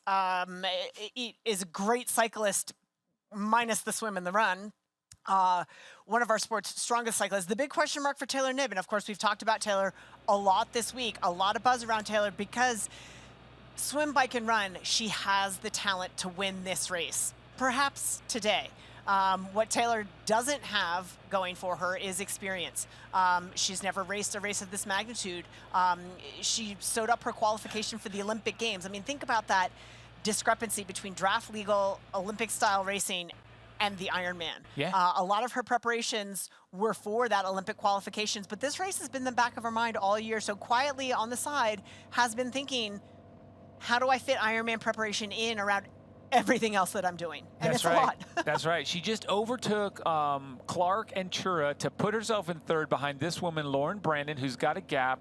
You can see Taylor Knibb is approaching, trying to approach Lauren Brandon. But let's revisit. So first Ironman, how is she even racing here? Well, that's right. We do give, or she did earn a Ironman World Championship spot by winning the Ironman 70.3 world title. So you get that. You are included in the start list if you want to, and Taylor Knibb chose to do so. And so I think I just want to kind of revisit what you said and kind of just recycle it a bit, because Taylor Knibb has the experience in events of this magnitude all day long, right? From being in the Olympics to qualifying for the Olympics for the second time to winning a world title at Ironman 70.3. But also, she is someone that you look at her and you say the guidance and the preparation as good as it needs to be. And then the other thing is she falls into the category that many do not, which is a little bit of ignorance is bliss, right? So when she first raced the 70.3 in Boulder, ignorance is bliss. And so almost winning it, and then carry on to now. She is guided well, but the experience, that part where here's what I'm getting at. she doesn't know what it feels like to do the last 5 miles of the run here. Well, the exciting thing about Taylor, I mean, if you've seen any pre-race interviews, which as we, she's been all over the media, Ironman media this week, she's just excited. Yeah. And she says that one of the things that excites her most is doing things she's never done before, which is why she wanted to put this race on her schedule. That's right. Yeah, that's right. And so you had a good look at the race weather provided to us by Roca, and it is pretty typical. Well, they said partly cloudy skies, but looking at those shadows, I think some of those clouds have started to burn off. We did have some rain yesterday as athletes were checking their bikes in, but that rain is gone and the sun is shining bright, and it looks like it's going to be a pretty typical Hawaii day. It does, and here is a nice long shot. Lauren Brandon tucked in arrow here at the front with look at how quickly Taylor Knibb just clawing back some space. She's going to be in second place in a matter of minutes, and I think that we know enough about Lauren Brandon and the capable and positive racer that she is. She's not going to roll over. She'll probably latch on and see what that pace feels like and go with it. The one-time Ironman winner from Texas, originally Lauren Brandon, she won Ironman Boulder, and in impressive fashion. She's someone that is just a factor in the races that she gets involved with, and so I don't expect it to be any different today. Oh no, not she's a savvy racer. Yeah. For as strong a swimmer as she is an athlete that will, if other cyclists come, she will take advantage of that and really key off of them. To your point, whether or not she's able to hold the pace of Taylor Knibb, the other thing Lauren has going for her is a tremendous amount of experience, and she's going to know how much is too much, and not going to want to give up her day to just spend the next 45 minutes riding with Taylor if that's going to sacrifice the day overall. As we just got that glimpse of Taylor Knibb, she looked so comfortable. Yes. And I think that the fascinating part, if you really just look at the numbers, she is going to have to feel like it's super ridiculously crazy easy because she's not done 112 miles. Yes. When you do 90K or 56 miles, it's pretty much burning the legs the whole time. And when you do an Ironman, you can't have your legs just screaming at you start to finish. And so I bet as she gets her way to second position and catches and I think really ultimately passes Lauren Brandon here, I think she's still going to feel, wow, this is easy. I know. All of this is in the back of her mind. I mean, I think she's got full respect. The one thing about Taylor, she is absolutely meticulous. Yeah. She's a smart thinking athlete, graduated from Cornell University. She will have, without having done the race, she will have prepared as meticulously as possible, but still there's a number on her power meter. She's like, I don't know, is this right? It's so it low. feels so Did you easy. see how I don't fast she know, went is this by? okay? She's asking a question. I'm not sure. I think she's asking maybe if her number's on right. She's reaching behind her. She went by so fast. Give me a break. And we know how fast Lauren Brandon is riding. And she just made quick work of that pass. Not only did she get out of the zone appropriately and roll through in about 8 seconds, but she did it so quickly. And then, yeah, she had a couple words with the official likely that was there on the side, or a cameraman. Here we have 2 cameramen following along, a bunch of motos here at this juncture. Obviously, that camera just took a hit by the cone. And I'd like to watch the replay of that. But coming here to Lucy Charles Barkley, the leader of this full gas bike course from the UK, Dee. Well, we are well and truly underway here. And of course, we always enjoy our good friend Laura Siddle, who's often been able to join us in studio. Of course, she's out on the course today, competing in the professional women's field. But this week, Sid took some time out of her schedule to join us on to join our A Fighting Chance team to break down this full gas bike course. Let's take a look at this bike course.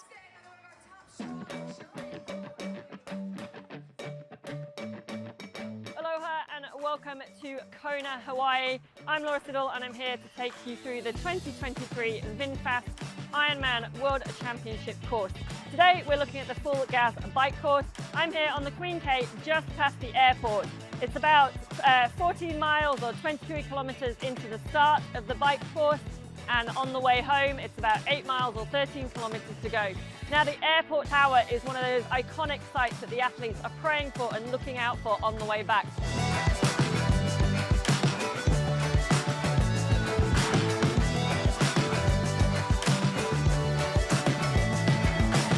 The 112-mile, 180-kilometre full gas bike course starts with a hot lap around town as athletes head up on an out and back on Kuakini Highway before heading up Palani and turning left onto the Queen Kahamanu Highway. They'll roll along the lava fields for over 30 miles before descending into Kauai and starting the 18-mile climb up to Harvey.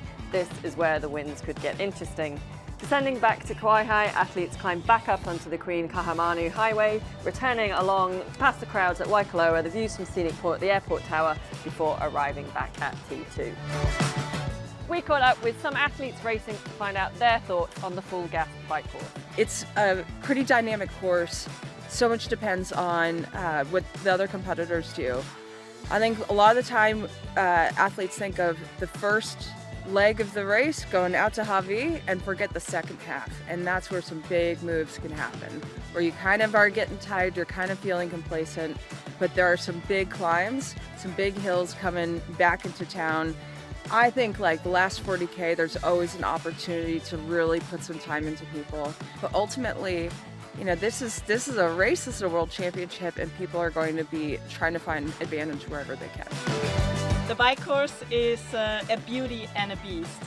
I would say it looks easier on paper than it is in reality. It's never actually flat, or and if you're unlucky, you have a lot of headwind or side wind, so you don't feel like you're actually moving fast. Yeah, it's my third time racing here, and I had very different experiences in every race. So yeah, I'm excited to see what this year will bring me, especially on the bike course.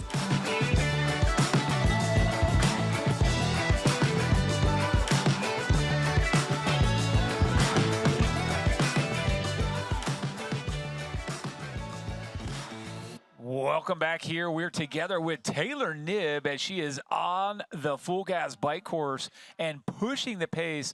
Questions here about that empty bottle cage under her saddle, indicating that likely she lost a bottle. Super common, actually, Didi, in that first bit. I mean, I bet there's a dozen or more bottles littered inside that first 8 miles up along the Kuakini and quickly inside Palani. There's just a few bumps, and it is a hard section to keep track of everything. But well, especially the speed at which you're descending that Kuakini Highway, sometimes you can, and it's because it's part of the town, the road quality can be a little bumpy through there, so it is a bit of a graveyard for a couple of bottles, and that's okay. Taylor using those Morton products available out on course, that was part of her strategy to lean on the products available on course, so she'll be just fine.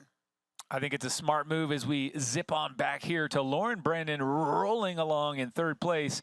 And folks, this is it. Lucy Charles Barclay, Taylor Knibb, and Lauren Brandon, 1, 2, 3. Stay with us for more exciting action on the full gas bike course. We'll be right back. This is an epic, action-packed, adventure-filled story of Athletic Brewing's revolutionary non-alcoholic beer and the founders behind it. I'm Bill. And I'm John. You see, this is no ordinary non-alcoholic beer. These are great-tasting brews that are fit for all times. And they all started with a crazy idea. Why can't there just be an amazing non-alcoholic beer that wouldn't affect me the next day? And one that actually tasted great? Oh, wow. That's a great idea. And there you have it. Just two totally delusional people.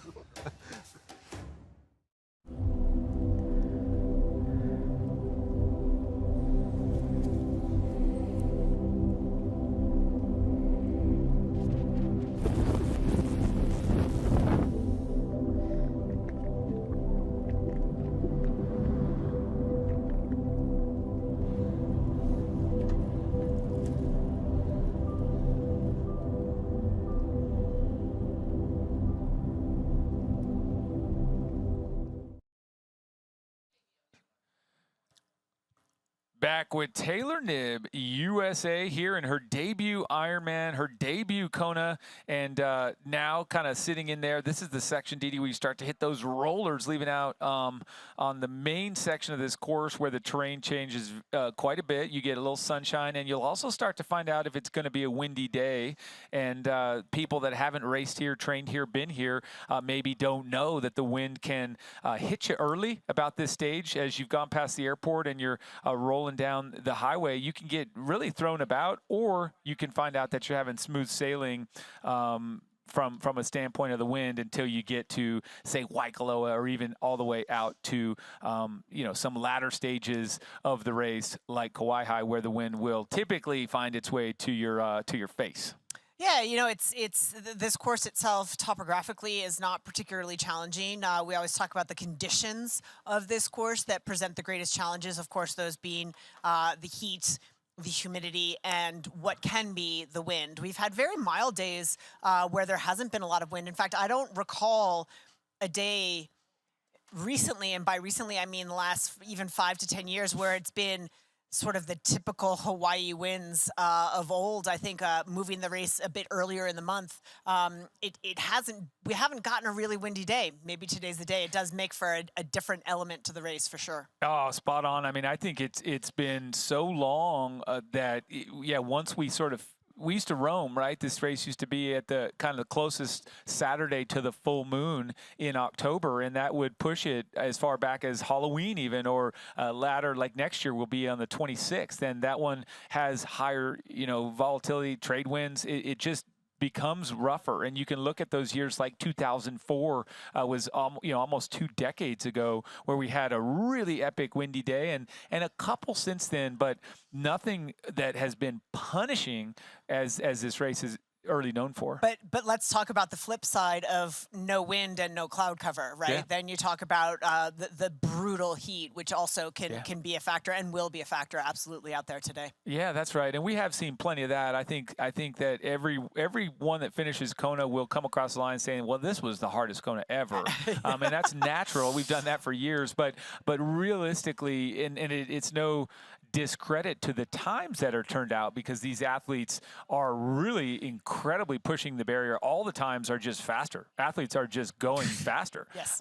So that is 100% certain, but there still hasn't been a day where the effort that produces low 4 hours produces 4:20, because that's what we used to see, where there have been times where just massive headwinds all day long. So back here with the Kiwi, Rebecca Clark, in 5th place, and she's looking up at the road at Haley Chura, and of course Lauren Brandon, and then further down the road Taylor Knibb, and of course our leader Lucy Charles Barclay.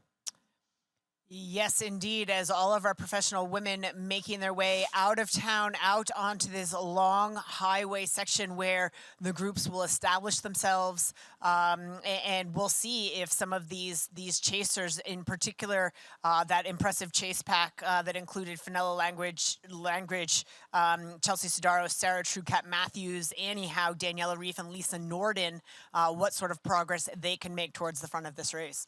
Gosh, this will be fun to watch all day long. Yes, because Taylor Knibb just looks, as she always does, very smooth, a wonderful position, not overly aggressive, not overly aerodynamic. To me, the really ideal blend of power and comfort, where she's going to be able to stay in that position 98% of the Yes. race today.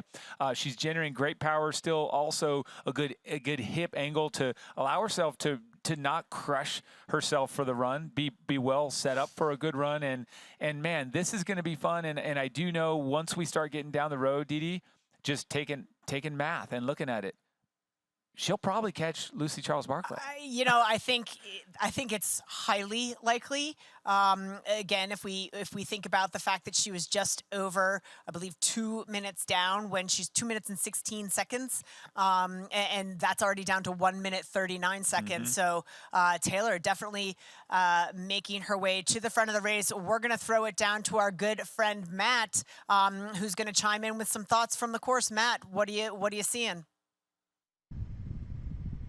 Thanks so much, guys. Yeah, I'm here with Taylor Knibb, actually. She did look over and grab that empty bottle cage. So she's nervous about that as well, mostly because she's out of water. But we're coming up on an aid station here right about now, so we'll see if she's able to get what she needs, maybe to replenish a little bit. So here we go. She's calling out for water.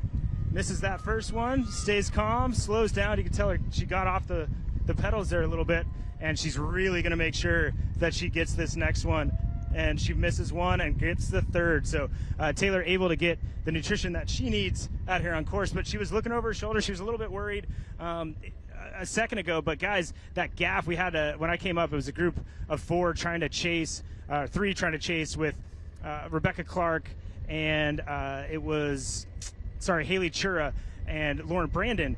And they were all pretty close. It was like 20, 25 meters. And then once we got near that energy lab, it just spread open. And now it is a very, very, very large gap. And Taylor looks smooth and composed. Again, a little rattled about that bottle. You guys can speak to that more from what you've seen. But she's getting that nutrition in. Any of those mistakes that we think rookies might make, it doesn't look like she's wanting to make any of those, making sure she replenishes what she lost. But she looks smooth, head down, and a little bit of refocus now that she's got some nutrition and got some more hydration on board, guys. Thank you, Matt. Great stuff. Here as we're back noticing a ginormous, and that is a technical and precise term, gap. It was Huge. like, I feel like it was a half a second ago that Taylor made the pass of Lauren Brandon, and you can look down that highway and you can see them, but they're very, very small. Well, and you're right. And Didi, this is why I think, and it will be a smart move, I think, but I do think she's going to get in and get after it and put the power down and catch up to Lucy Charles Barclay. And I think those two are going to be a crazy good duo up at the front. I think they're going to really, really do some damage together because why not? Right now, Lucy Charles Barclay knows what effort, and she knows what it should feel like, and she knows when she sees the number on the power meter that it's appropriate. Taylor doesn't. Right. She may second guess that. She may sort of go, hey, why not? But I do believe that what we're seeing here is incredible work. Well, she also knows how well she doesn't know how well Taylor Knipp can run a marathon, but she knows, she absolutely knows how well Taylor can run, generally speaking. So I think we talk about Lucy Charles Barclay having to take chances. And if Taylor does catch her, there is 0% chance Lucy Charles Barclay can just let her go and say, oh, I'll see you later, because there's the possibility that she does not. Yeah, there is a possibility. Yeah, as we come back here to our 7th place on the road, Sarah Crowley from Australia, a perennial top finisher, perennial kind of podium finisher, but this one is a fighter, and it's something that we said earlier, when she gets into a battle, it's like that kind of caged animal's been let out. She'll grab on and she won't let go. You know, all of these women, everybody out here on this course is tough. They're fighters. To do this sport and to have it be your livelihood, they've got to be tough, but there are some that sort of just redefine tough, and Sarah Crowley is one of them. She is just ferocious out there, relentless, and what a great swim for her. She is currently sitting at last check in 7th place. She's, kind of by herself within a gap of 20 seconds on either side of her, just settling in. But having been on the podium before, again, she's one of the athletes we talk about. If to see her on the podium would not be surprising. No, it's more of a surprise if she's not, right? It's a surprise to see her out of the top 10, out of the podium. She's had a tough year. She had that bike crash, I believe, broke some ribs and perhaps a fractured sternum, set her back. Finished that race, by the way. Try running in that kind of conditions, just tells you how tough she is. But she'll definitely be fighting throughout the day, as will Lucy Charles Barclay, trying to get on that top step. 1 hour, 34 minutes into this VinFast Ironman World Championship here in Kona, historically presenting women only across the course of this day and this weekend. Lucy Charles Barclay has been in front of this race. This is where she finds comfort. This is where she races her best. And I think that we see her not laboring, but she's working. She's not in here cruising along on the power meter so much. She's cruising along knowing what it should feel like. And I just get excited because, I saw something else, but watching her, I just saw a green arrow on Daniela Reef. And, when you look at that leaderboard, when you see a green arrow, that means she's moving up the ranks. Yes. And Daniela Reef is another one that we're anticipating having one of her typical Daniela days. We're hopeful that we see it. And boom, just like that, as though I were talking to the cameraman, we have Daniela on camera. She is pushing along currently in 8th place. Looks strong. This is where we find out, does she have the Daniela legs we all fear and respect, or does she have Medium. Well, and again, it's too soon to tell because when Daniela does Daniela things, it's often a slow start. Yeah. It's like a storm. It starts very quietly, and we're like, maybe not Daniela's day, and then boom, she makes the turn in Javi and cycles her way to the front of the race. So it's too soon to tell which Daniela we're going to get on the day, but an extraordinary swim for her. I am noticing without a visor or sunglasses. I am imagining that is, she may have bounced the visor. Again, that's just one of those things. I mention it only because it's unusual. But yeah. I see 5 women in the I shouldn't say long line, in the line behind her. And when I see those 5 women, I say, well, all right, they have to play the game. They have to watch out for when, for example, Daniela slows and adjusts her shoe. That coasting, everybody behind her has to be very dynamic, be very responsive to that, because you can't accidentally roll into that draft zone. If you do, and this is a good time to remind everyone, you have to pass if you're in the zone. You can't accidentally enter that 12-meter zone and just, say that was a mistake and pop out the back. You have to legally, you have to pull to the left and go around in 25 seconds. And strangely, it does happen accidentally quite a bit, Didi, Yes. where you don't mean to initiate a pass. But the only way legally out of that draft zone is out the front. And you can see how it can happen with Daniela. Of course, she's at the front of this group, but she puts her head down every once in a while, perhaps to take a sip out of that straw. But all it takes is just a millisecond of getting your head down that all of a sudden you're in the zone. And she keeps doing the shoes. So that's a slowdown where the women have to respond. But Didi, the cool thing about not having a visor or glasses, we really see her eyes. We see her facial expression. She looks crazy comfortable. Yeah. I mean, she looks really smooth and very, very easy and effortless. From my view. Yeah, I absolutely. I don't disagree. I don't disagree at all. And it was Kat Matthews who is second in that line of 5. So Kat Matthews setting herself up extremely well. Also, we will see how the race continues to pan out. Some exciting storylines already developing. We're going to take a quick break. Don't go away. Lots of racing still to come. Don't go away.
And you're back here into the thick of the action of the Full Gas bike course. That's Daniela Reef, who you see grabbing her own fuel and putting it into the front bottle, adjusting things. She's right behind another one of the athletes here. Looks to be what I thought was Lauren Brandon, but let's come up here and It might be Fenella. Oh, it's not. Absolutely It's Fenella someone Langridge. else. Yeah, thank That's you. Fenella So Langridge. what a duo here as we look at this crazy good push from these athletes, Didi, that are racing very much in contact, but from behind. Yeah, Fenella Langridge, one of those athletes we might have expected to have a slightly better swim, but definitely has a great ally there with Daniela Reef. That is a powerful combination, in addition to Kat Matthews, who is in that mix as well. And here we are looking at a nice 3D map of our VinFast Ironman World Championship, and of course this, the Full Gas bike course. This is giving you a nice look at where these athletes sit with regard to one another. From Great Britain up front, Lucy Charles Barclay, and about 1.3 kilometers back, Taylor Knibb. And then from a graphic standpoint, you can see it clear as day. 3.1 kilometers back is Daniela Reef. And Didi, that also shows you a really cool glimpse look at the topography, that massive hill or mountain volcano that you ride around, and so much variation in the terrain, the scenery, the wind, everything. There, of course, is the golf course as you look at them, and they're going to go into barren terrain here momentarily. Looks like they already are. Yeah, absolutely. They are. They are in the lava fields now as we watch Lucy Charles Barkley, and looking at that 3D map to quantify those distances, that 1-ish kilometer between Lucy Charles Barkley and Taylor Knibb, as we said at last time check, about 1:40 seconds, and then back to the Daniela Reef. We'll call it the Daniela Reef group. Another 3 kilometers back, 5 minutes 15 seconds, just to give you a sense of how long it takes to cover that kind of distance on a bicycle. Tell you what. And there, Lucy Charles Barkley showing that she has what a lot of our athletes are doing these days, fueling, hydration, some special or important needs tucked into the race kit. Yep. Obviously, there is an aerodynamic advantage that comes from having that material, that gear tucked in there, but it's also super convenient. I mean, if you're totally honest, for eons, yes, people I know have been tucking things in their sports bra or their tank to carry along for runs, for any sort of exercise. But the bike, now that it's efficient, hey, great. Well, yeah, the aerodynamic benefit is actually incredibly significant. But the other thing is it's safe. Yeah. That's not going anywhere. We've already seen Taylor Knibb launch a bottle off the back of her bike. Yeah. So when that's tucked in there, you know that calorie source, that electrolyte source is secure. It is not going anywhere. Let's just for a second talk conspiracy theories, because everyone loves a good conspiracy. I think that the aerodynamic experts are just playing with us, and every year they're just going to give us something new to focus on, and they create. Let's see how silly we can make these athletes look. And they just have us do things, and then they change their minds. I mean, I'm thinking back to 19 millimeter tires with 160 or 150 psi, and now like a 28 mil at 4 psi. But either way, I'm joking, of course, but it is awesome to me when you get to see cutting edge stuff played out in the real world. When you see these people, and they're not sitting on their laurels, the aerodynamics, the coaches, the athletes, they're trying to figure out every little way to chisel more time down to get better, more efficient on the bike, on the run, of course in the swim. But Lucy Charles Barkley, a good example of that, Dee. She's got the gear, and you said it, safely tucked right where it needs to be. Right, and we also talk about the aero bars there, as we call it, the cockpit, that tray that Lucy Charles Barkley is effectively sitting on top of. Yeah. Back in the day, we had skinny little poles that we put our hands on out in the front, and now it is these sort of big. They don't look like they would be aerodynamic, but the way the air flows around them, there is no disturbance of air between the arms, making them therefore faster. So all of these little advancements over time, making our athletes faster. Yeah, little nod to TJ Tolkson from USA, Ironman champ in his own right in his day. One of the cutting edge people that put a lot of bulk up there in the aero bars and got that aerodynamic position. So certainly someone to look back at as we come back here, Dee, to the future.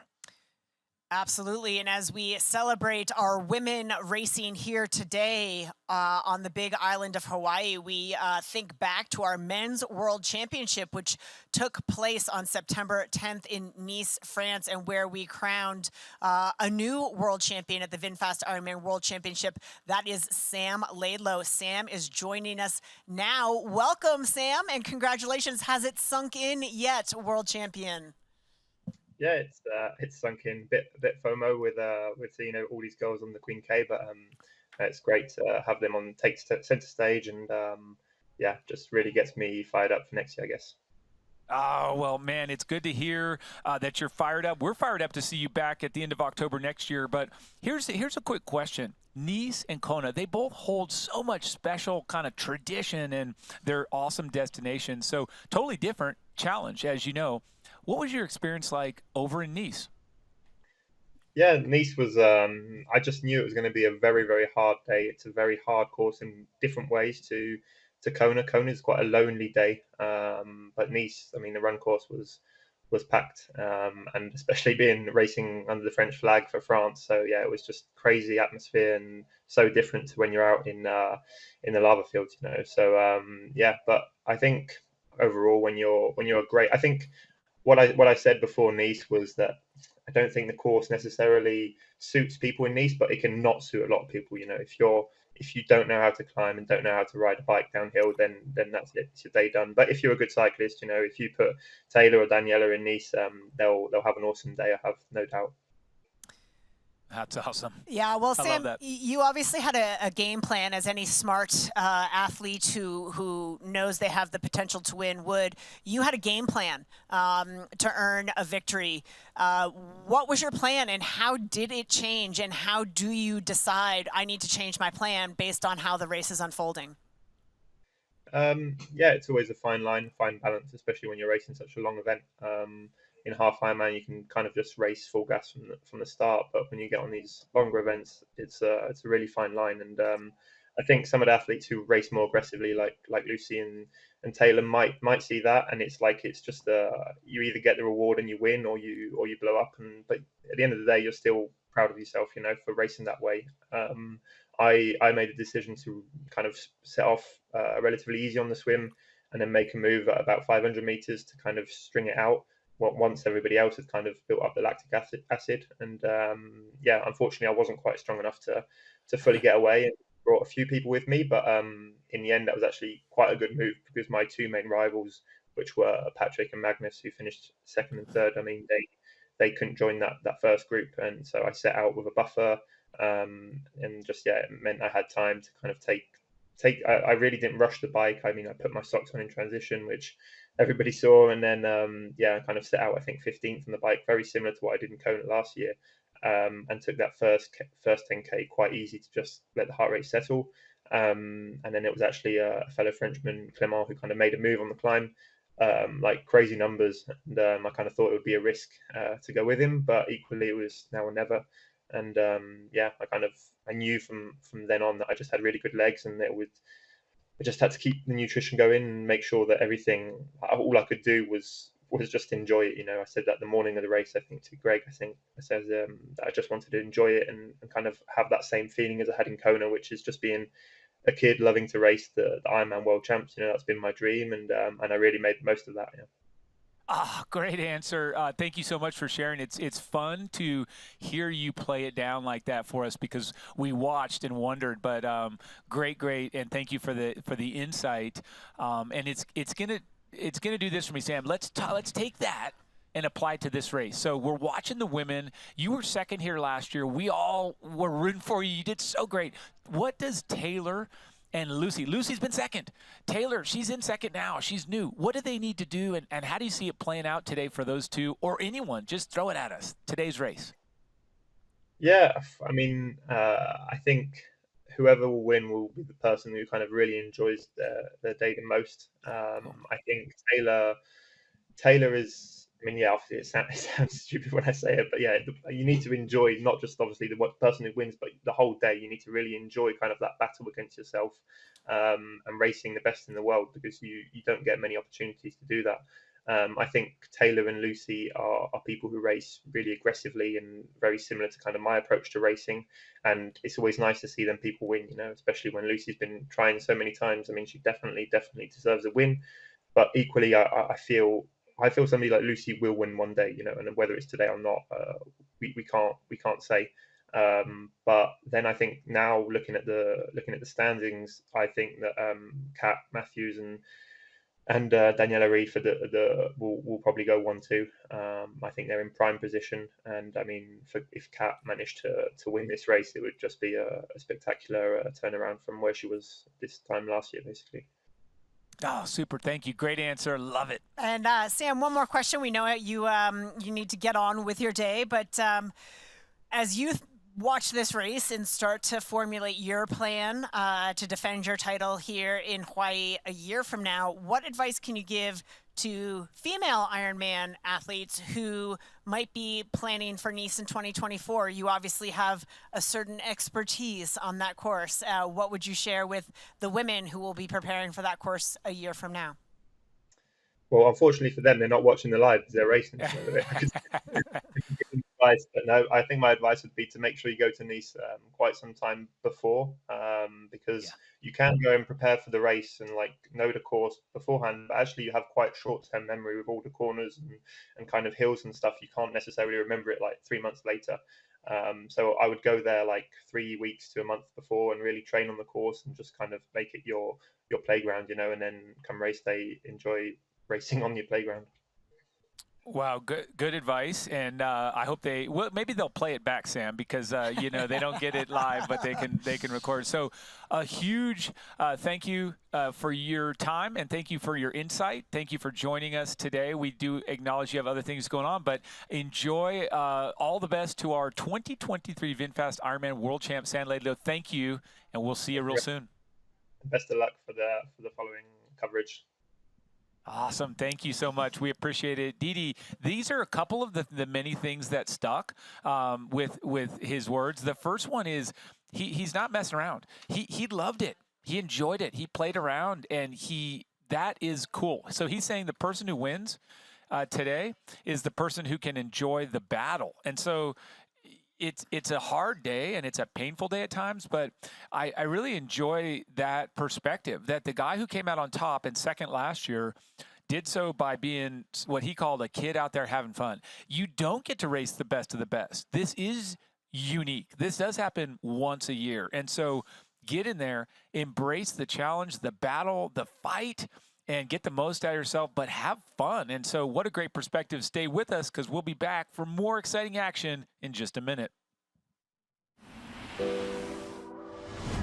Introducing the all-new, all-wheel drive VinFast VF8. Oh, this looks sick.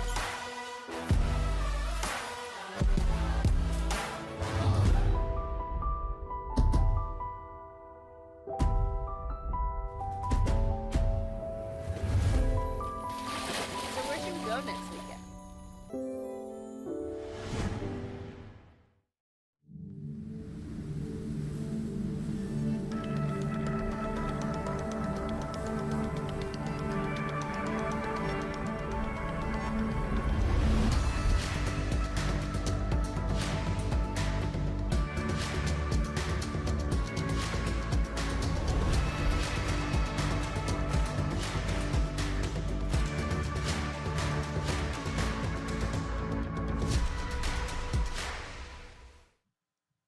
And here we are again with an angry chase pack of women. I have to come back and say, I don't know if they're angry, but I do remember Mirinda Carfrae early in the show, our three-time Ironman world champ, saying, sometimes I just had to get angry. And really, Didi, have fun is where we left the break, but get angry is an important part of some people's strategy. It's a part of the day. You have to have something that gets you through the uncomfortable parts, the hard parts, whatever, losing time. Well, you have to. Right now, some of our chasers need to get angry about the fact that they are losing time to the front of this race. The group we just took a quick peek at, including Sarah True, Kat Matthews, Daniela Reef, as they left the pier, 4 minutes 20 back now, just over 6 minutes down. So things starting to spread out as the race continues to unfold. That's right, and we're going to zip on over to Matt and see what he's got. Matt, can't wait to hear what you have for us out there on the highway. Matt?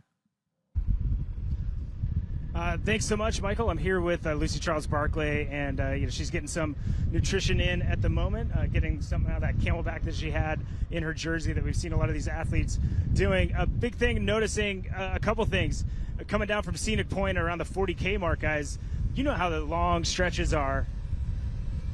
Long stretches cruising through very open, light sightlines, and for someone like Taylor Knibb, there's a big gap. So she gets over these rises hoping to see Lucy Charles Barclay, or that she's getting closer, and it doesn't feel that way in these long open zones. Now, Lucy Charles Barclay was told that she had 90 seconds on Taylor Knibb. She got a split out on course, and she just did a head nod like, okay, all to plan. But she looks comfortable, and she knows how to do this. As we know, she's allergic from being outside of the podium or second place specifically in this race. So Lucy Charles-Barkley knows exactly what she's doing, and she's maintaining this gap and letting the other athletes race to get up to her. But guys, she looks super smooth. Wonderful, Matt. Thank you so much. Super smooth is what we like to hear, and she does know it. So come and get me if you want, if you dare. It appears that Taylor Knibb does dare. She's at 131 at 25 miles. So sort of incidental gains. I mean, out of the water at 140, lost some time in T1, got to 139, now down to 131. She's creeping her way up there. But Didi, just kind of shedding a little expert light on this, a little history, a little sort of veteran status. We know that most of the moves that stick, that matter, don't happen until either on the way down from Hawi or even all the way back to Kauai High on the turn in at 80 miles or 130K. So we have to wait, but I mean, until we really can start to talk, but it is something that you're going to see some foreshadowing of. At this point, it's not to trivialize it, but it's a bit of reindeer games at this point. All of these women certainly talented enough, strong enough that biking through 40K, 80K is absolutely no big deal. As we take a look at some of these race dynamics here, you talk about being that aware of the surroundings that you're in and somebody slowing for some and not riding into that draft zone. It looks like they're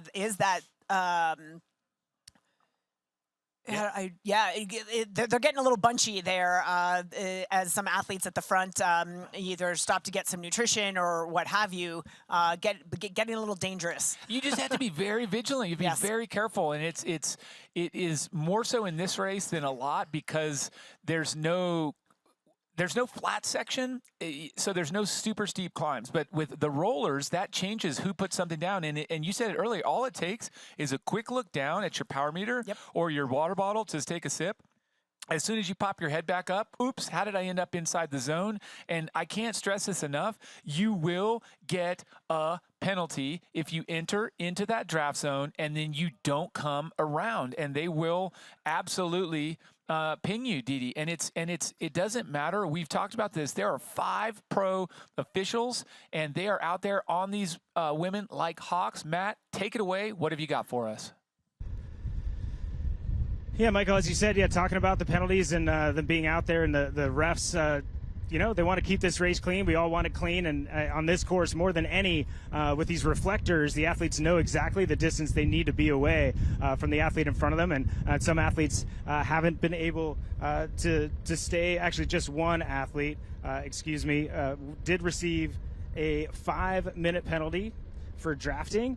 And that was bib number 33, Penny Slater. So Penny Slater has received a 5-minute penalty. She has not served it yet, but just got this word from the head official out on course. Matt, thanks so much. Unfortunate news for the Aussie, but news that you can't let it end your day. You have to roll with it and try and see what you can do. 5 minutes is not a death sentence. It's just a time out. So you just got to stand there in the next penalty tent here, be about 40 miles in, where you'll be able to stand down. So further news on that. But what we were talking about, and that's just a great example. They will penalize anyone they see breaking a rule. And so it doesn't matter your status, your name, your nature, your experience, you get the same treatment. And speaking of experience, go ahead, Dee. I was going to say, but to your point, it's not a death sentence because let's remember back to a year ago where Laura Phillip finished 4th place with a penalty. Lisa Norden finished 5th place with a penalty. So Sarah Crowley, I believe, also had a penalty last year. So important to keep your head on straight. That's right. Yes. And now as we watch Lucy Charles-Barkley roll through the aid station, she's grabbing up the fuel. We're going to zip over to 3 of my favorite people. And between these 3, 7 million Ironman world titles belong to them. It's right. Greg, tell me who you're sitting with. I'm sure they're my faves. Take it away, Greggy. Yeah, thank you very much, Michael. It would be exactly 12 Ironman titles up here right now. I'd like to say that I have most of them, but I don't. That belongs to the Queen of Kona. Great point, Dee Dee, you brought up just a moment ago. Yes, Laura Phillip, and it was also Lisa Norden and Sarah Crowley did get those penalties last year, and that is the one most of the or most diligent things that they're going to have to do all day, and that is to be fair racing out there.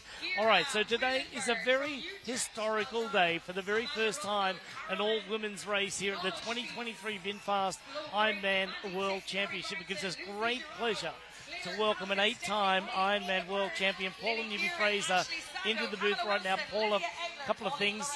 All women today, absolutely incredible, and we've been treated to such a good race so far. We have. Well, first of all, hi, Greg, Miranda. Hi to the guys in the studio. Hope you're having a good day. The energy here is incredible, and I remember sitting here last year talking about the split in the women's event, and when I heard about the announcement of 2 completely separate events, it felt like a very courageous and a very brave and a very bold move, and I wasn't exactly sure why I felt that. And I know the jury has been out, but I can say with absolute authority, this week has been like none other. The energy, the emotion, I think what's happened is those feelings, I'm starting to articulate that women are here owning their own space. They are not sharing 1 inch of anything here. They're not sharing an inch of the course, the media, the attention, and the ability to be out there and just own it. And, you know, as I look back at my career, I thought I got a lot of attention, and it made me cast my mind back to those years in 88 and 89, where as a woman we were fighting to break that 9-hour barrier, but the story is Iron Wall. And I realized how much of my career I spent in the shadow of Mark and Dave and Greg here even during some of those years. So it has truly and honestly and intensely blown me away what I have felt this week, and phenomenal. It's utterly groundbreaking. And Miranda, for all the mothers that are racing to do, it's going to go down as one of the most iconic days in Ironman history. You're expecting your 3rd child. You're a 3-time Ironman World Champion. On the back of Paula's words, what does it mean to a lot of the mothers out there? Chelsea Sodoro and also Sarah True, just 2 of the mothers that are racing in our pro division today. Well, obviously, Chelsea Sodaro made history when she became the first mother. Well, not first, because Natasha Badman was the first. Yep. But Chelsea Sodaro in these days, first mum recent times to win that race. And then we have, Radka Karlefeld, 2 kids. Yes. That's admirable. I had my second and said, no way, I can't do this anymore. So, the mums out there, it's wonderful for us to have this platform. All eyes are on the women's race here in Kona, Hawaii. What could be better? Paula, let's talk a little bit about equality. Equality is important in life. It's just one of those things, and it's great that Ironman has given the platform of equal prize money a long time ago. So the Ironman brand was one of those companies that a lot of other event companies look toward their standard. Look, triathlon is a relatively new sport on the global stage, and as it rolled out for whatever serendipitous forces that were out there, the sport came rolling out as an equal sport, I think simply because the women were doing the same course. They were lining up alongside the men, and to be quite honest with you, as I roll back, and myself included, being able to almost compete up there with the men. I think of Chrissy Wellington and some of those performances she laid down. So there has always been equality in pay. There's always been equality in being able to have access to the courses.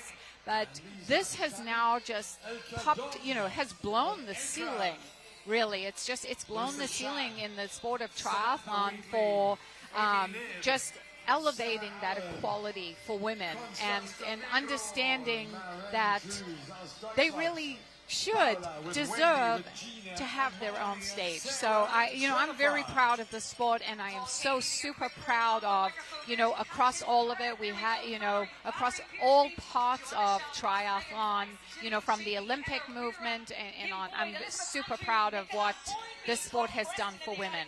Well, you've been a large part of that, Paula Newby-Fraser, and also Julie Moss and Kathleen McCartney. In the early days, Lynn Lemaire, she was the first woman to actually win the race when it was on Oahu all those years ago, 1978-79, right for Lynn Lemare. Let's get caught up with the race before I want to ask you both a very important question. Lucy Charles Barclay, she's leading the VinFast Ironman World Championship right now. However, Taylor Knibb is riding along at just a little bit faster on the average miles per hour. Lauren Brandon, Haley Chu and Rebecca Clark are about to get eaten up by the Daniela Reef group. In that group is Annie Haug and Chelsea Sodoro and Kat Matthews. Dare I say, four of the most important women in our race today. So we have an incredible bike ride that's right in front of your very eyes right now, and it hasn't even entered into the twilight zone, right? We haven't even got into that hard part. Now, during the week, we had an incredible parade of nations. We've had Fernanda Keller celebrated her 60th birthday and took 50 ladies from Brazil on a 40-kilometre bike ride. Like no other, I have seen bonding here. The women have bonded. They have gotten together and shared all these empowering moments. The vibe. Tell me about the vibe. Did you notice anything different from other years to this year? Like I said, you know what? It took even myself by surprise when I got out there and we were in the parade and the women behind, you know, obviously Argentina leading the parade off.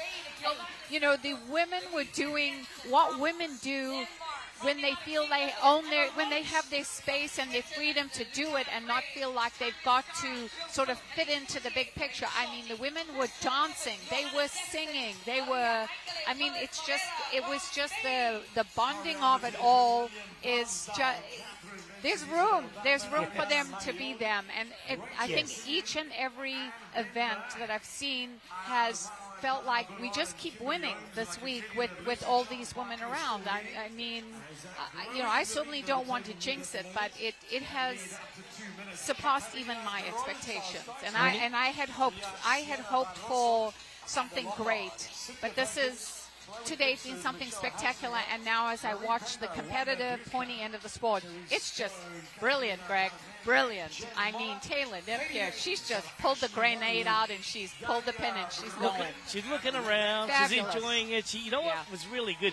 Look, today Taylor Knibb is riding alongside of her mother. Her mother's also in the race. She's 25 years of age. She's the youngest athlete pro in the field today. Marinda, again, thoughts on the vibe from the week. And then Taylor Knibb already securing her spot at the 2024 Olympic Games for Team USA and finding herself in second place at the Ironman World Championship. Oh, yeah, she's an amazing young talent, and the big question mark right on today, everyone's been talking about Taylor. What's Taylor going to do? Is she going to be able to go the distance? She looks like she's out there having a good time, looking around. You see her sort of talking to people on the side of the road and communicating with the volunteers. You see her come into an aid station and sort of be like, thanks, yes, I'll take that water. So she is enjoying her time here on the island so far, but you're right. We have a very dangerous pack a few minutes back, and Taylor's holding her own. We all expected this from her. She's a phenomenal athlete. But we have the Daniela, Annie Haug, Chelsea Sodaro, Laura Phillip has bridged up to that pack too. So all of these women are the women we've been hyping and talking about all week. And talking about the vibe in general, these women deserve their own stage. This race, I mean, I'm obviously biased. I'm a female and I've raced on this field before, but I've never been so excited to watch a triathlon before in my life. Arguably one of the strongest fields ever put together. I remember back in the day when Paula and Erin had their little tussles there, and Paula and Karen Smiles, and we've had the rivalries, Chrissy Wellington and you, and then, also down there to Daniela Reef and Lucy Charles Barclay, Sarah Crowley's been in the mix. It's a new wave. We've got Taylor Knibb, Laura Phillip. Laura looks like she's in great shape today. And then, not only Crowley being up a little bit further in the swim than she normally is, Fennell Langridge is right in there. The top 10 from our race last year is almost the top 10 right now. So that is going to be exciting on the way back. But as we look at Taylor Knibb right now, riding up the Queen Kaumanu Highway, we go back to Daniela Reef, the powerful Swiss athlete with 5 Ironman World Championships behind her right now. And Wednesday night, we did have the the pleasure of seeing the six-time Ironman World Champion Swiss Natasha Bardman inducted into the Hall of Fame. Paula Newby-Fraser, it would be historical today if another Swiss athlete was to take her sixth. Oh, absolutely. And if anyone is capable out there today, it's Daniela Reeve. She has had such a remarkable career. I mean, her dominance has been incredible, and she's just, you know, you can't help but feel, I feel a little nostalgia. I've seen her before the race. What a wonderful, wonderful way for her to be out here in Kona and to take a sixth win. I mean, to have another woman with 6 Ironman world titles at the full distance. Yeah, I mean, I have a little bit of a pull to see her pull through, but I do want to say something about Taylor. When I first came to Kona, I had never ridden 112 miles. I had never run a marathon. I had never done this distance. So ignorance is a little bit of bliss out there if you don't know, and she's just a bundle of talent. It's very difficult to underestimate that youth and talent and just not knowing where that boundary is. So I know there's a lot of buts on the end of that, but not too many. But you know what? Seeing Daniela out there just it makes me so happy because of her dominance and what a classy champion she has always been. Well, the dominance is continuing from the UK's Lucy Charles-Barclay as she continues to lead on the Queen Kaumana Highway at the VinFast Ironman World Championship. Thank you very much to Paula Newby-Fraser, the 8-time world champion, for popping by this morning. Rinny and I will be back with you just as soon as we go back to the studio and catch up with Michael and Dee Dee. Back to you guys. Thank you so much. Thank you so much, Paula. Always a pleasure. I miss you. I love it. I get to see you there giving great commentary. And here's another thing that, Paula, you guys might have missed. Lucy Charles just put 30 seconds back into Taylor Knibb over that last segment of 6 miles of riding. So Lucy getting away a little bit there. But I back this 100%. Taylor Knibb, ignorance is bliss and ignorance is an asset today. So I'm backing that as well.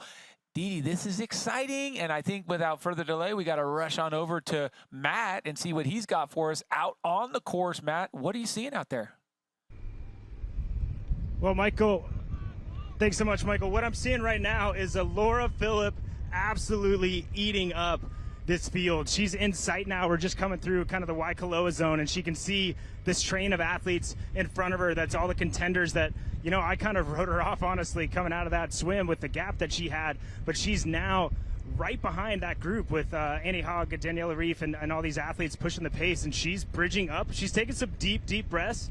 You can see that the work is catching up to her a little bit, or it's a hard effort, but she knows she has to bridge. And right now, this is about the zone where she got that penalty last year and her race was deflated, but now it's inflated as she catches up to this group. But Michael, big thing I think you noticed in that 5-mile split, Taylor Knibb lost another 30 seconds to Lucy Charles-Barclay. So we're talking about Laura Philipp having a great ride, getting back up to this group. They're still 6.5 minutes behind, so much more to race, but Laura Philipp proving me wrong, and she's getting herself back in this race here in just a few minutes. She's about 200 meters, maybe 150 meters from the back of this group. Thank you, Matt. Good stuff. Here we are with Taylor Knibb. Wow. So, sure, she lost 30 seconds in 6 miles. Big deal. At this point, not so much. Dee Dee, I know you're crunching the numbers and running the stats, and you're seeing what we're all seeing here. What can you tell us at this early stage of the race? Well, again, I mean, Paula said it. It's the bliss of the unknown. I mean, she's still enjoying this. This is her first time around the island. I think she's literally taking it all in. She's a competitor like no other. She wants to win. But I think in the back of her mind, and we heard Sam Laidlow say this, I think she knows one day she probably will win this race. It may not be today. It could be today. So I think this is a learning experience for her. Yeah. That's not to say she does not want to take it in, but to take the win. But she is taking it all in, and she is learning.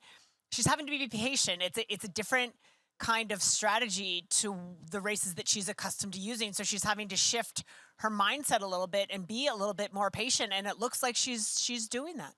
There you go. Well said. As we look at beautiful shots here of the coastline along the beautiful big island of Hawaii, we are going to come right back, and I promise you, you don't want to miss it. So please stay with us through this quick break.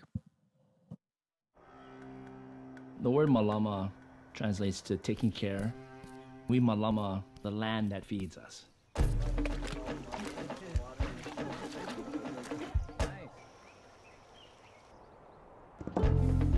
All of that energy that's being put in the ground gets transferred into food. It allows us as a people to thrive as well. Learn how you can malama Hawaii at gohawaii.com/malama. Introducing the Ironman Virtual Series. Ride the best parts of 12 of the world's most iconic races. From Kona to Nice, California and beyond, there's a course to suit everyone. See how your times stack up against people in your age group. Starts November 4. Don't miss out. Available exclusively on Full Gas. Register now at fullgas.com. Welcome back to the VinFast Ironman World Championship, brought to you by AG1. Whole body health starts here. And by Gatorade Endurance, formulated for farther. What a great shot here behind this superstar representing the United Kingdom, Lucy Charles-Barclay. You can see what she sees. I love this camera shot. Super arrow, super tight, and she's rolling down towards the first big turn off the highway where she dips down into Kauai, past the harbor, and up right out of that low spot and begins that challenging 17-mile rolling climb up to Javi and the turnaround. So if you're looking like we are at this superstar, watch intently because you can learn a lot as she rolls through the aid station, readies herself, ditches the bottle. We'll just give it. She looks for what she needs. She doesn't need Gatorade right now. She's probably waiting for what she has determined is essential, and it looks like it's this bottle of water. Slows just enough, grabs it, and look, some goes on, some goes in, indicating, right, Didi? She is feeling that heat, but she has a lot of fuel still on board. And I just want to make the note, you know, when we talk about camera angles and people saying, that looks a little close, looks like she's drafting, that camera angle looked like our cameraman was riding a tandem with Lucy Charles-Barclay. Yeah. So that just tells you what the camera angles can do. But Lucy Charles looking very strong, very smooth, very in control. Very much so. And wow, I also want to just give credit to these cameramen and women out there. That one's Taylor Knibb. They gave us a clue. They said, I want to show you something fun in these shadows, but they let us see the bike at beautiful metallic paint job of the rig of Taylor Knibb. So I want to say that one of the things that I learned years ago from Paula Newby-Fraser, the Queen of Kona, that 24-time Ironman winner, so staggering. She's won that many races. She knows a few things, and she was talking about where you get in this sport, where you get enough history and you get enough experience, it starts to be difficult because you dance around what you have to face. Like you get around that pain. And what I'm saying is, when you know what it feels like, truly know what it feels like to be in that back half of the marathon, or even the last 30 or 40 miles of this bike ride, there's a little bit of you, there's a piece of you that just kind of dreads it, oh no. With Taylor, she is fully ignorant of that. She has no idea. And it's a blessing in this point. I don't want to, beat it up too much, but as we look at the experience versus the inexperienced coin, we just have to keep that in mind. Everything is new, brand new, and that's a good thing. Absolutely inspiring all around. And if you're inspired by these athletes out on course and looking to find a way to make your way to a world championship course, I urge you to, on June 16, 2024, join us at Ironman Canton Klagenfurt, Austria. It celebrated its 25th anniversary. Set in the picturesque town of Klagenfurt, this event is known for some of the most beautiful course scenery in the world. Swim in the crystal clear waters of Lake Wörthersee, surrounded by breathtaking alpine landscapes. A rolling bike course that guides athletes through beautiful countrysides and charming villages, and an energizing ambiance as athletes run along the scenic lake shore. Join the party now. Over 80% of the entries are already sold out, so you can register today at Ironman.com/IMEurope. Speaking of I Am Europe, Laura Yes. Philipp, a 5-time Ironman winner, one of the most wicked runners. You have to watch out. She I will say it, she runs like Rennie, right? This is one of those that you put her on course, and you just cannot count her out. She It could be a goes hunting. 10-minute Yeah. deficit. It could be 13 minutes, and you're going to say, yeah, that's doable. But she also is a powerhouse on the bike. And Laura Philipp, as our good friend Matt mentioned, was one of the ones who was very aggressive out on course. Along with Laura Philipp is Els Visser. So both of those athletes being very aggressive out there. And we can see, good to see that Laura Philipp taking care of herself out there, getting that water all over her kit, cooling herself down. I mean, looking at this, there's barely a cloud in the sky. So you know that those temperatures are climbing. So good. The mindfulness of Laura Philipp, who currently sits 7 minutes, 20 seconds down of Lucy Charles Barkley, but has caught back up to the likes of Daniela Reef, Kat Matthews, Sarah True in that group, Chelsea Sodaro as well. So while the overall gap to the lead has not changed, her gap to the chasers has closed considerably. Wow, good stuff. Let's rush right over to Matt. Matt, tell us what you're seeing. Michael, what I'm seeing is what we would expect to see, or what the doubters didn't want to see, and that is Daniela Reef absolutely tearing this section of this bike course apart. So we're getting close to that turn to go left down Kauai High and up to Hawi. And, you know, we're reporting that she was with that group, and I'm looking over my shoulder now, and, I mean, half a kilometer, maybe more, I can see no one. So she's left that group.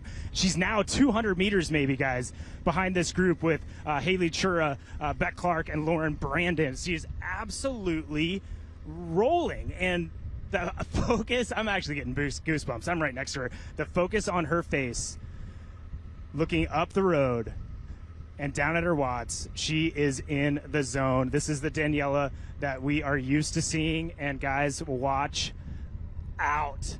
That group, that huge group, nothing but a fly on her shoulder, and they gone, and she's coming up to the front of this race.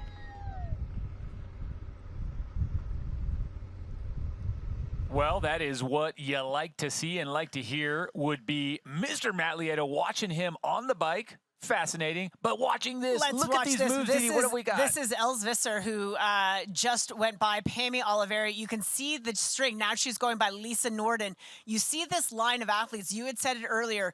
You cannot slot in. So once Els went to pass one athlete, she's now got to pass all of them because they are spaced legally. Past Annie Haug.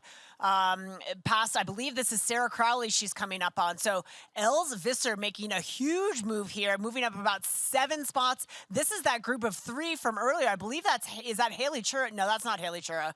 I apologize. But Els Visser, look at this, like a bullet past about 15 athletes here. This is a huge match being burnt, but this is Els Visser making a statement that she is reintroducing herself to the party. Well, welcome to the party you weren't invited to by those women anyway. She said, look at this. And this is hard. What a long line. And this, for anyone that's saying you can't make a pass of 10, 12 women at once, boom, Els Visser just proved you wrong. Guys, stay with us. We will be right back for more action in just a quick second.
Welcome back here to this.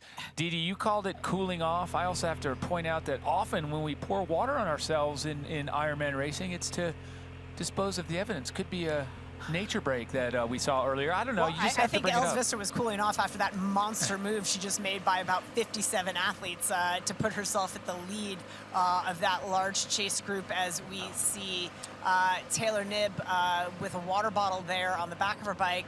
It looks like the straw. Off the front, yeah. She had a BTA bottle, a bottle between her arms. Didn't mean to speak in code there. That she actually has tucked back into that bottle cage behind her, not wanting to dispose of it, I suppose. But yeah, you see that straw sticking out the back. It could also be between the aero bars. So what a BTA. Anyway, if you're following along with the acronyms and the pseudonyms and the homonyms and the mnemonyms, we're going to rush over to Matt Lieto, who is out on the highway. Matt, who have you got right now? Take it away. Yeah, thanks so much, Michael. I'm here with this chase group, this large chase group. And, man, this is a challenge. You know, we've talked about this. I talked through this with some of the athletes in the pre-race interviews.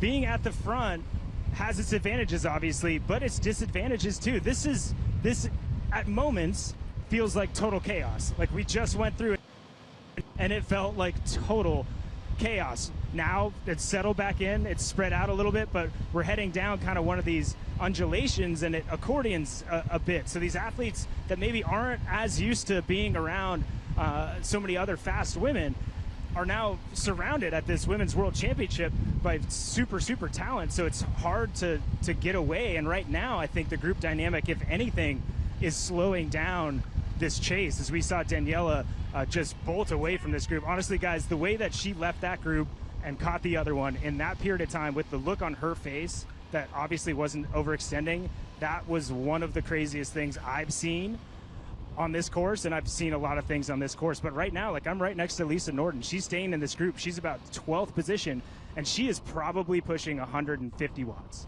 So up this climb, things accordion, and now she's pushing a harder watt. She's out of her saddle. But that's what all these athletes are having to deal with, is that they have to make that choice. You have to pass everyone to ride my own pace and then be the one that's pulling everybody around, or I have to just go easy and keep this gap. And when they're going easy like that, the gap just opens and opens and opens. And right now I see Annie Haug is actually making a pass.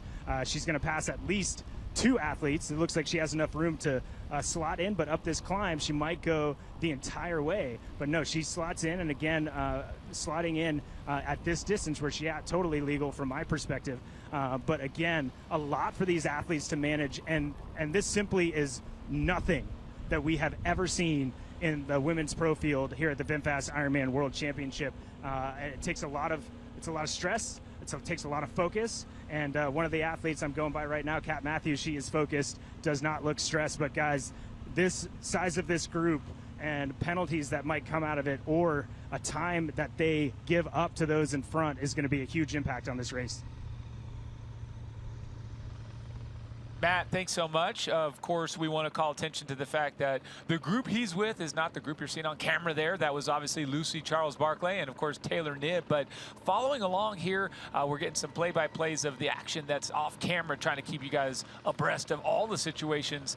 And now an overhead shot here looking down on what can be a painful and desolate and quiet, lonely, dusty, windy highway, but today it's not. Tumbleweeds.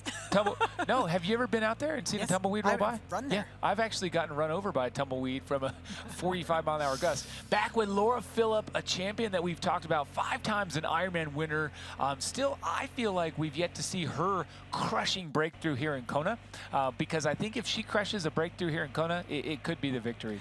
Again, another one of the athletes. We talked about the handful of athletes that has the possibility to win this race on this day.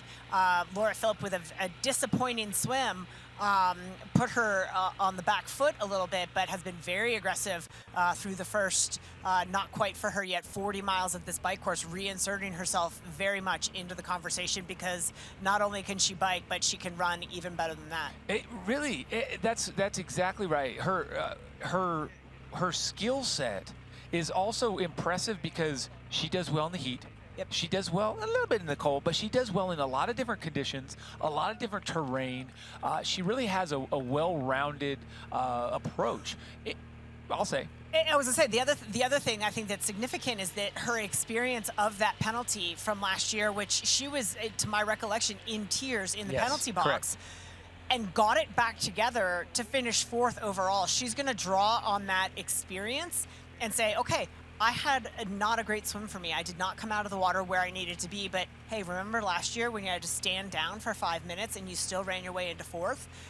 We can turn things around, and it's even earlier. So again, that mindset of what's done is done, forward thinking, and there's still so much racing left to do that small mistakes are slightly more forgiven across the Ironman distance. 100% true. And coming here with our crew, you pointed out earlier that look of sort of empty highway. We were talking about the empty highway. Well, guess what? These women are approaching that hard left turn. We're seeing some women we haven't seen yet. Of course, Jocelyn McCauley, multiple Ironman winner here out of USA. She was in that mix, and we are also just watching along here, zipping in on Els Visser. The questions out there. She's won 2 Ironmans. Is she going to be up there on that podium today, Dee Dee? Those are the questions coming at you. Well, Michael, everyone's Ironman journey starts with selecting a race. Ironman's Flex 90 program provides benefits that allow athletes to commit with confidence. You can become an Ironman. And now Ironman gives you more flexibility to chase your dreams and achieve your goal. Ironman's Flex 90 early entry benefits allow you to transfer or defer your Ironman race registration fee-free, plus take advantage of refund and payment plan options, and more. Simply choose your dream race and sign up within the first 90 days of registration opening and commit with confidence. There's no reason to hesitate.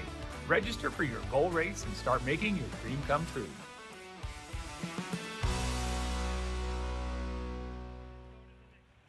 Right here in the action, in the mix, and getting along here, look at some of these athletes. Dee Dee, this is probably one of my favorite parts, is when you get to just kind of pan through the field, scroll through, if you will. Would it be wrong to say swipe left or swipe right? I'm not sure which one is the right swipe, so I throw them both. But it is, you get to kind of peruse the field, and Els Visser currently, calling her out in 20th, but making moves at every minute. I can't wait to see what Matt described, which was that vicious Daniela Reef move where she just dropped people with a very moderate expression of effort. And then now, back to the rookie. She looks so good. She looks good. She looks relaxed. She has lost another 24 seconds to Lucy Charles Barkley up the road through 41.8 miles. So Taylor Knibb alone in second place, sitting at 2:25 down now. But I imagine behind Taylor, we're going to see a massive shakeup because those groups were definitely converging. We had the Lauren Brandon, Haley Chura group that was about to blend with Daniela Reef, et cetera, et cetera. So a lot of action going on behind our 2 leaders. But right now, Lucy Charles Barkley extending her lead, but Taylor Knibb looking very calm and in control.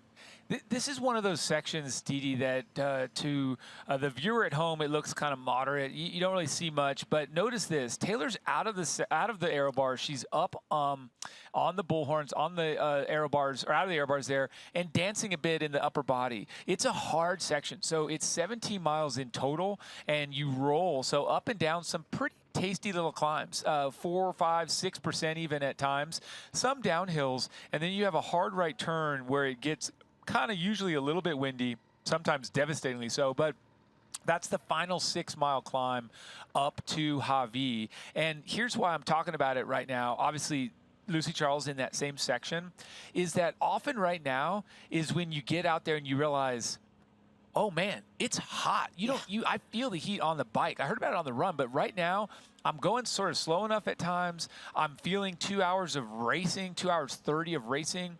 The body just starts to really hit it. You'll see salt on your body. You'll start to look down and go, have I drunk enough? And we are on that lump, about to be on that lump in the middle of our bike course. Yeah, and I mean, obviously as the day progresses, the sun is moving up higher. It is, generally speaking, getting hotter, and you can see just from the shadows and the bright brilliance of the sun, there is no cloud cover. So the temperature, while the wind may not be a factor, and right now these paces seem to imply that there is almost no wind out there at all, that is just going to make it a really, really hot day. Less of a factor on the bike because they're creating a breeze with the speed with which they're moving through the air. But it is going to be a significant factor once we make our way to the run. The conditions today looking to be very, very warm. Very warm, and then again rolling along with Lucy Charles Barclay, and then popping back the road here now with Haley Chura. And Haley Chura continues to impress. She's in a zone that is very competitive, very solid. But what you're not seeing is that ahead of Haley Chura are her companions since the start of the bike, Beck Clark and Lauren Brandon. But Daniela Reef has inserted herself into third place, now 6:49 back. So she broke the group she was with, went straight through the Haley Chura, Lauren Brandon, Beck Clark group, and now sits in third place. Yeah, she's leading that group. Matt talked about it. Impressive stuff. Adios Group 1, going for Group 2. Stay with us. We'll be back for exciting coverage in just a minute. This is an epic, action-packed, adventure-filled story of Athletic Brewing's revolutionary non-alcoholic beer and the founders behind it. I'm Bill. And I'm John. You see, this is no ordinary non-alcoholic beer. These are great-tasting brews that are fit for all times. And they all started with a crazy idea. Why can't there just be an amazing non-alcoholic beer that wouldn't affect me the next day? And one that actually tasted great? Oh, wow. That's a great idea. And there you have it. Just two totally delusional people.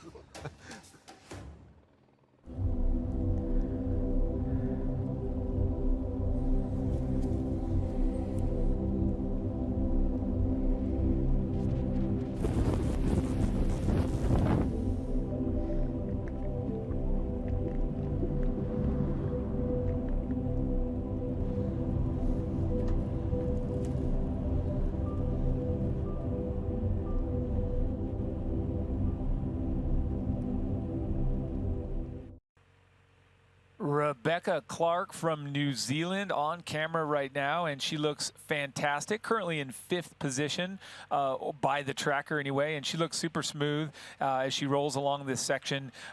We are also joining her on that section we described earlier, where not only is it a general trending uphill long sort of 17-mile climb, but it's also real dry, can be real windy. This is the part of the course where if the crosswinds are blowing, they come at you out of nowhere down these channels.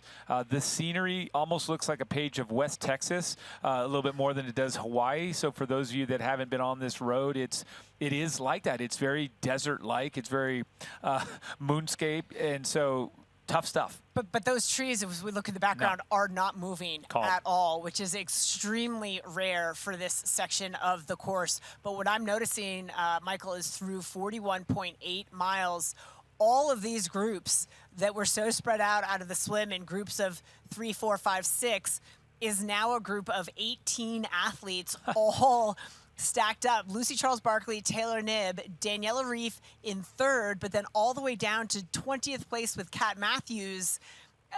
All of those athletes within about a minute 15 seconds of each other. So they're all going to make that turn in Hawi and be like, we're all back together again like we were on the start line. Wow. Didi, this is so cool. I mean, when we talk about those numbers, and it is such a great women's show today, a showcase of the best and the best field we've seen. And I just want to say this, we are truly seeing the race dynamic, the sheer numbers of women at this point in the race. We are seeing it better than we've seen the men. So to say it's like, hey, this is kind of echoing that dynamic, this is better because we're seeing really the question mark raised. Of these 5 or 6 women that could win, they're all in there. Yes. And of the 5 or 6 women that are going to push to get that 3rd, 4th, 5th through 10th, they're all in there. It is so exciting to see really that glass ceiling just punch through, led by all of them, including Daniela Reef on camera. Yeah, Daniela Reef, the fact that she is currently in 3rd place, and to your point, look at that. Look at how relaxed she is. She just gives the cameraman a little bit of a smile, like it is absolutely no big deal. But she is typically, historically been stronger in the second half of the bike, and the fact that she has moved her way up into 3rd place already, we're going to see an exciting second half to this bike. Gosh, it's cool to see her on form. I tell you what, I'm excited here, and I know this is awesome too. You guys want to hear about a super cool partner we have? I know you do. Take a look here. Have a listen. King Kamehameha Kona Beach Resort is proud to be the official headquarters of the VinFast IRONMAN World Championship. With over 400 rooms and suites, unforgettable dining experiences, and sparkling ocean views, the resort invites guests to experience the history and spirit of the Big Island like never before at the culturally rich resort. Right on, overhead shots here of Lucy Charles Barclay, longtime leader of the race. Matt is with the chasers. Matt, tell us what you're seeing on the ground, my friend. Yeah, hey, thanks so much, guys. Yeah, we're with Daniela Reef. You saw the shots of Lauren Brandon at the front of that group. I know we've switched cameras now, but Daniela has left that group and she's bridging back or trying to bridge up to Taylor Knibb and the athletes in front of her. But again, looks very, very smooth, deceiving to these athletes behind because they feel like they're bridging up because of the up and down of this rolly section of the course. But as soon as she gets on a flat, Daniela opens up that gap once again. Guys, you know, Didi, what you had said earlier about the wind, you know what? This is the calm section of the climb to Hawi. So we expect it to be a little bit calmer here. We're not going to see kind of that windy section till, you know, another few miles up as we bend around to the right as we get up higher up on the bluffs here. But there's actually a little bit of breeze down here, which again is maybe not something that we're super used to this early on. But guys, the way Daniela moved when she got up to Hawi was, you could tell she was waiting for that. She had put in obviously big efforts before, but she's using every inch of this course that's difficult for her to be able to move as far forward as possible. Guys, Daniela on the move. Matt, that is great stuff. Oh, wow, this is quite the race. Daniela Reef, the one we've come to know and love as the powerhouse, and I'll bring it up now because everybody that watches every year knows this stat. Ooh. A few years ago, Daniela Reef had the fastest return trip from Hawi in the race. One other person beat her, isn't that right? Matt, I mean, two. I think she beat all the guys. I was going to say I think there were 2 or 3 men that beat her, but that was it. So it's a really loose stat, Didi. We'll call that a loose stat. It's an almost stat. But the point is she is in elite category when it comes to her closing speed on 180K. And when she has the legs that you see she has today, she can really power home. So folks will be in that false sense of security. Hey, I'm with Reef. You can already see she's dropped the women that were, quote, with her. And so this is something that's going to be super dynamic as they come down. Not a lot of people can get behind the gear you need on that turn from Hawi and the descent. And I just want to come back, Didi. You and I were sort of talking a minute ago about how on some rough days, this section can be super punishing from a crosswind standpoint. Yes. Now, but this is before you turn into the true headwind, which she's about to do. Right. This is where the crosswinds, you know, you're talking about the final 6 miles into the town of Hawi. Yes, that tends to be a block headwind, tailwind, but this section can be debilitating crosswinds. And to my eye, there is nothing. You've been there before, Didi. Sorry to jump in, but where you can't even focus on getting a drink, you're just trying to keep the bike upright. Yeah, you would strategize about your fueling plan, knowing that there were several miles where you weren't going to be able to take your hands, not even be in aero, but have to sit on your base bar because you have to control the front end of your bike. That's right. Some other race updates that we're getting, our spotters on the course, saying Kat Matthews has actually lost a tremendous. She was at the front of that chase group before the groups somewhat converged, and she's fallen some, I believe, 12 spots. And spotters out on the course saying that she appears to be struggling. So Kat Matthews going through a bit of a rough spot. Hopefully she gets some fuel on board and gets back together and reinserts herself into the race. But right now, things moving a little bit backwards for Kat Matthews. And we'll see. She's the kind of champ that can turn things around. She's got a lot of know-how for a relatively short time at and knows how to fight. And she knows how to fight. And so keep an eye on her. Don't lose faith, Kat Matthews fans. Once again, kind of popping up there and getting those overhead shots and then zipping in on the equipment here of Daniela Reef. The Swiss champion will never leave any stone unturned. And what are we seeing here? So we're talking about, we're obviously focusing in on her calves there. Those are aero sleeves meant to be, you know, we talk about the fabrics and the kits and back in the day, you would race in a Speedo and a tank top. And, you know, these high-tech fabrics are faster than skin, more aerodynamic than the air on your skin. So we now wear suits with pant legs and sleeves down to the elbows, and those calf sleeves as well, meant to cover up that skin and be more aerodynamic. Of course, the question becomes, putting those sleeves on when you're wet, you're not allowed to wear them in the swim for a non-wetsuit swim. So Daniela sacrificed that time to put those on because she thinks the benefit is definitely worth it aerodynamically. Yeah, there's just, if you can get a couple seconds and if you believe it is even more important, then it's worth it. So right here at the front of the race, before we zip off for a break, we're saying hi and bye to Lucy Charles-Barclay. Folks, stay with us. I promise you won't miss a single minute. We'll be right back.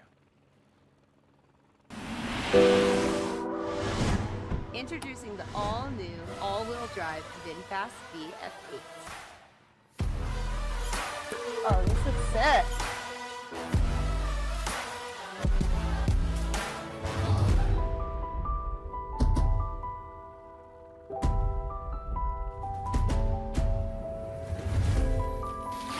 So where should we go next weekend?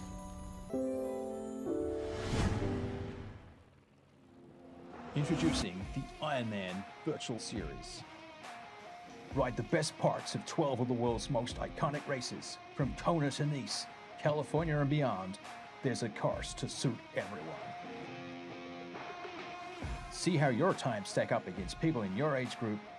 Starts November 4. Don't miss out. Available exclusively on Full Gas. Register now at fullgas.com.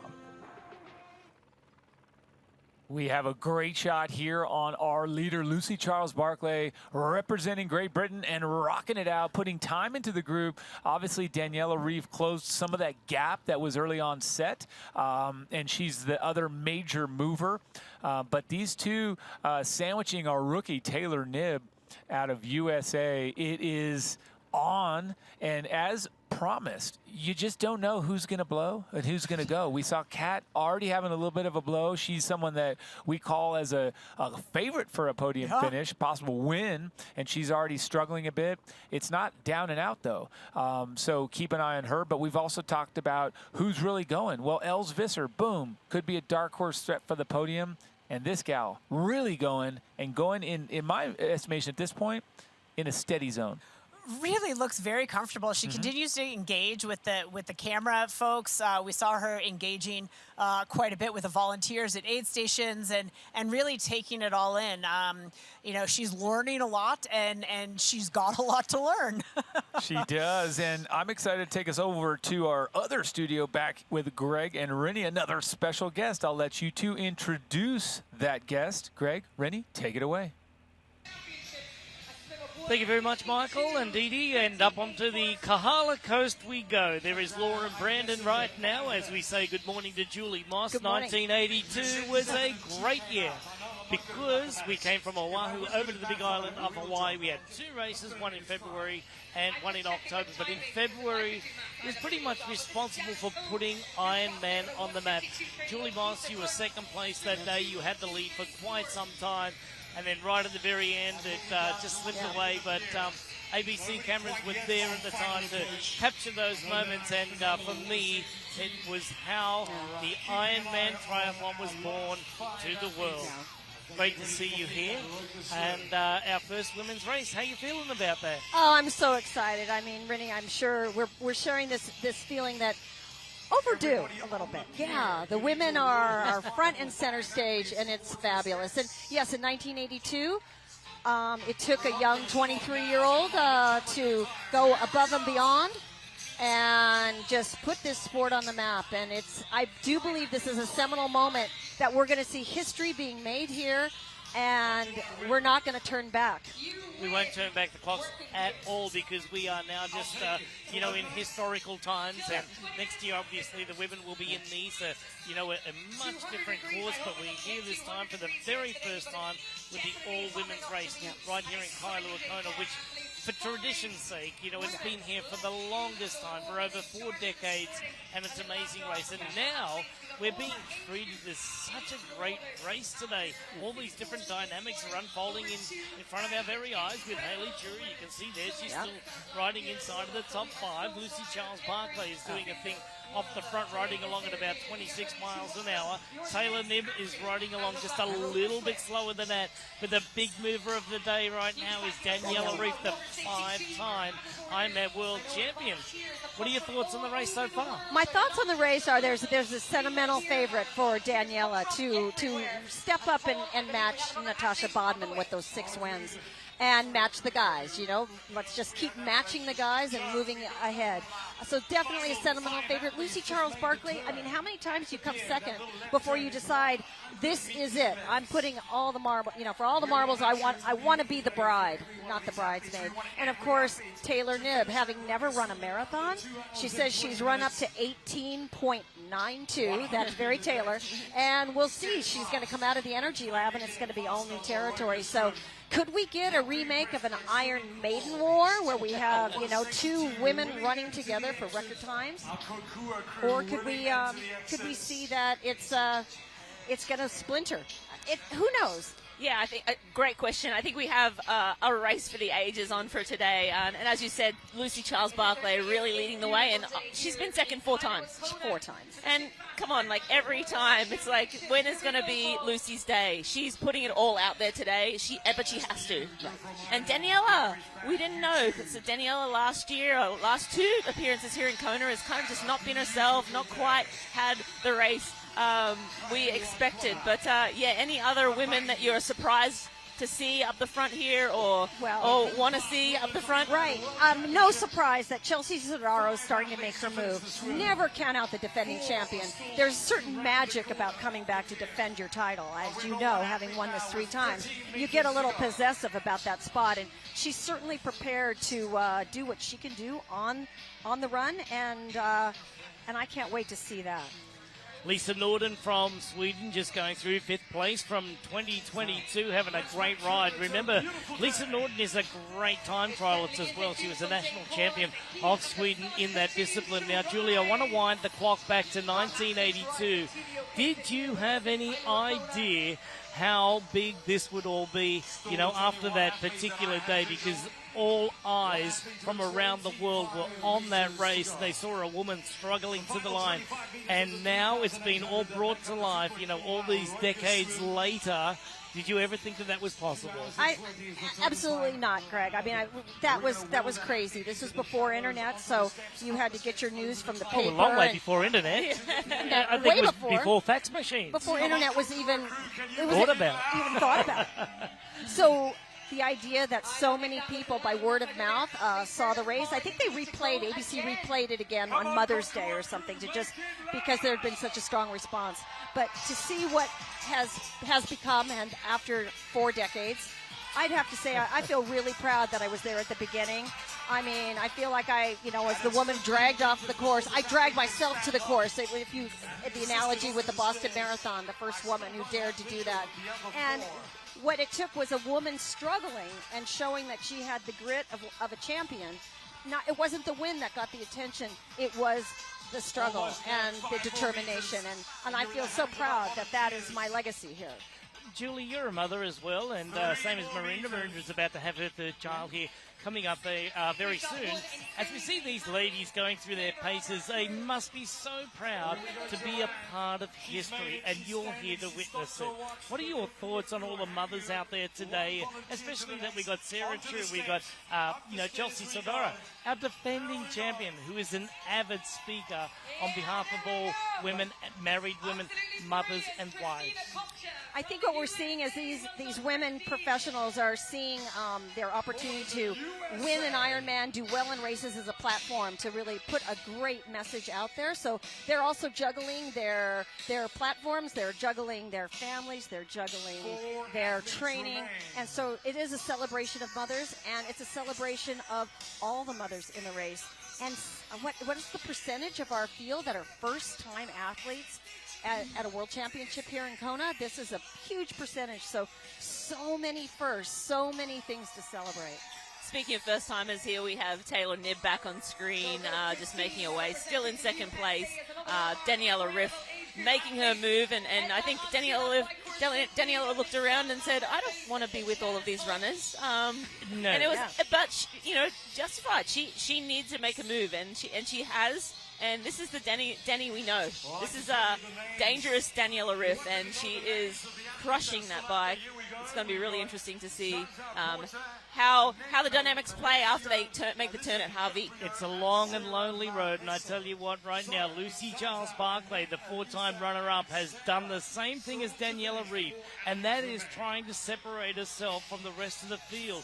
Daniela Rief, she's a 5-time world champion. She knows the dynamic of this race. She knows the pace to push. And she has been that person over the last 10 years that does push the pace, but it comes after Harvey. When we see the turnaround at Harvey, we will have a different perspective of this race. And this young lady here, right here, the youngest professional woman in the field today, 25-year-old, 16th place in the Olympic Games in 21 in Tokyo. She's already qualified for 24. She's a 2-time defending 70.3 world champion. Everybody has Taylor Knibb on their lips right now.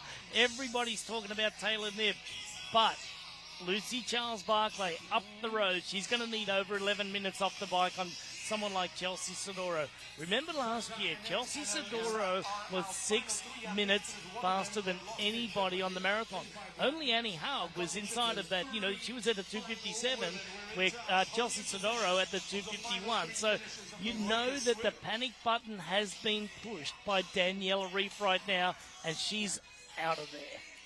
And here, knowing I'm sitting next to Rinny, who has run her way through a lot of fields, you're going to be able to give us such good insight when the run starts happening, that what you would have been thinking as a premier runner in the race, if you have a little bit of a gap coming off the bike. I'm going to be staying tuned for the run portion of this race, but again, I couldn't be more thrilled to be part of this historic race. Rinny holds the record at just over 2 hours and 50 minutes, Miranda. How are you seeing it unfold, and can somebody take your record down? 100%. I sort of expected to see that last year. I think they can run 2:45, the women on this field here. And what we're getting is, we'll obviously have, well, who knows how it shakes out, but we're going to have a couple of girls off the front, but it looks like the runners are going to get off together. Oh. Laura Phillip, Chelsea Sodaro, and Annie Haug, that's going to be an iron war for the ages.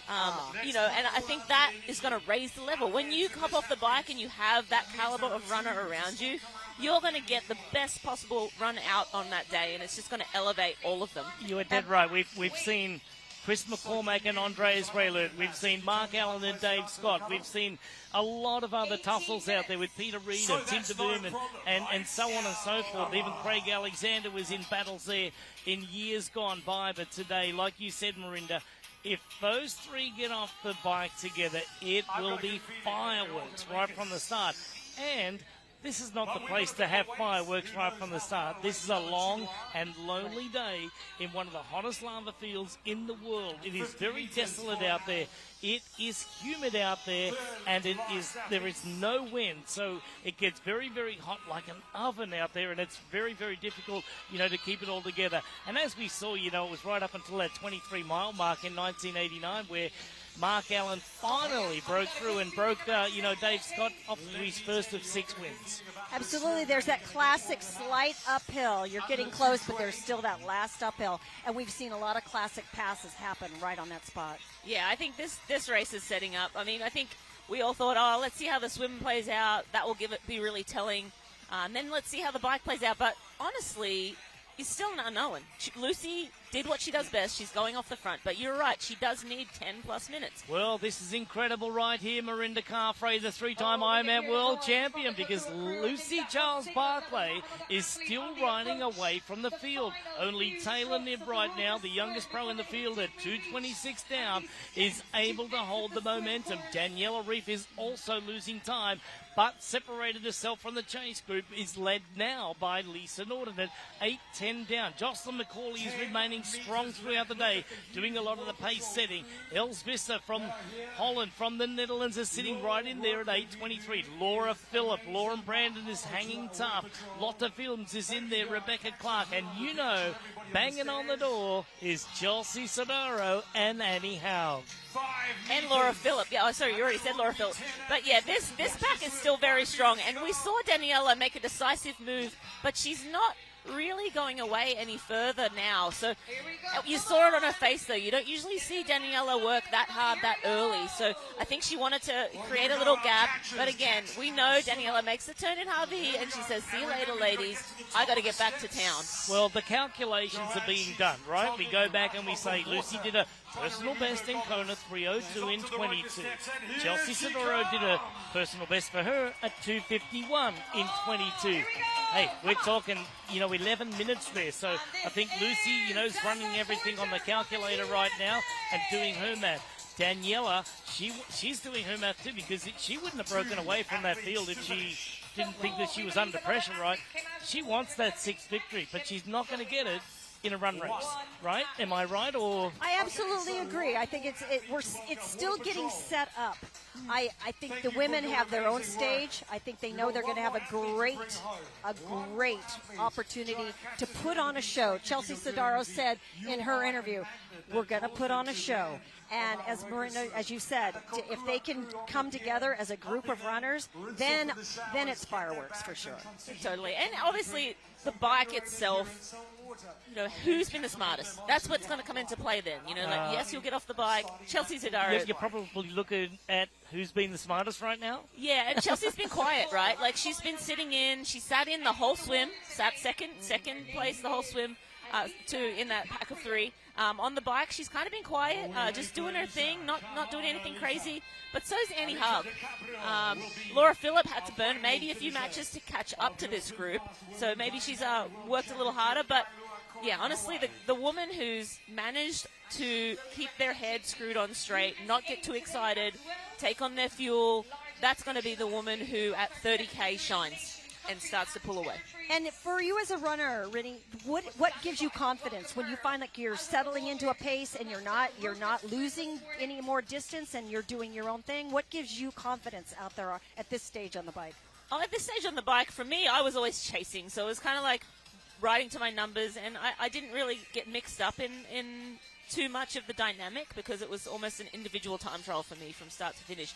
The women's racing is getting more and more dynamic, where you are having to sort of answer the call when another athlete pushes a few extra watts. You're like, okay, I need to answer this. I need to push a little higher than my threshold or I want to sit in it right here, because I need to stay in contact. You really don't want to use that elastic band, see that break. So you kind of need to stay. I mean, and these women they're eyeing each other. They're like, okay, I need to be within, as close as possible to these other runners.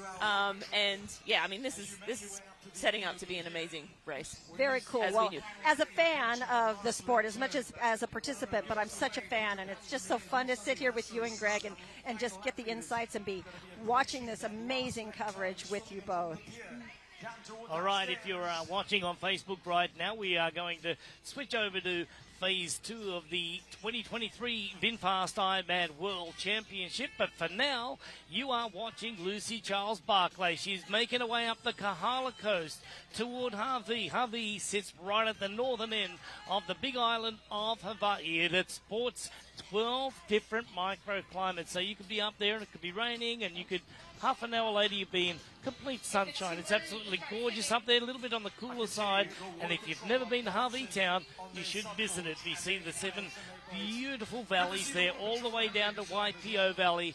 Absolutely gorgeous. On a great day, Taylor Nebb is 2:26 down, Daniela Reef at 7:15. But here's the thing.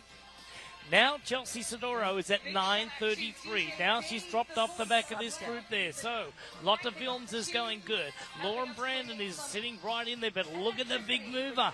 Laura Phillip now is up to 8:23. So Laura Phillip is now coming toward the front of the race here. We have been told that Lotte Films, let's go back and check that out. We have, yes, Lotte Films has been given a blue card, so she's going to have to go to the penalty tent here very, very soon. And then also Spence, so that's Sarah Spence is also going to have to go for littering. All right, you're watching the 2023 VinFast Ironman World Championship. I want to say thank you very much to Julie Moss for joining us down here today. What a legend from the 1982 race as we send it back to the studio.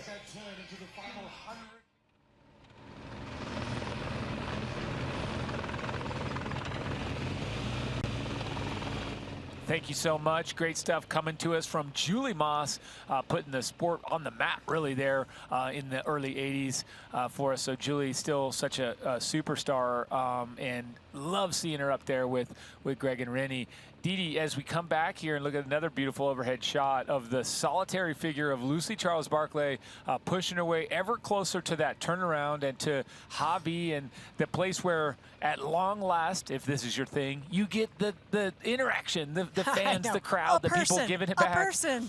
And so she's almost there when she hits that point. A couple notables, obviously there's an aid station. Secondly, you get the chance to turn around and take a split to the folks behind you, your own reliable split. Also, special needs, or the fluid hand up if you want your own food or fuel. All of that is coming right up, so please stay with us. We're going to rip on through Javi after this break. Stay with us.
Welcome back here to this, a great look at Anna Haug, who is currently riding in 11th place, about 9 minutes back from the lead. This, our 2019 Ironman World Champion from Germany, appears to be riding well. She does not assert herself on the bike. She does not make her mark on this leg of the race. She typically makes her mark, obviously, on the marathon.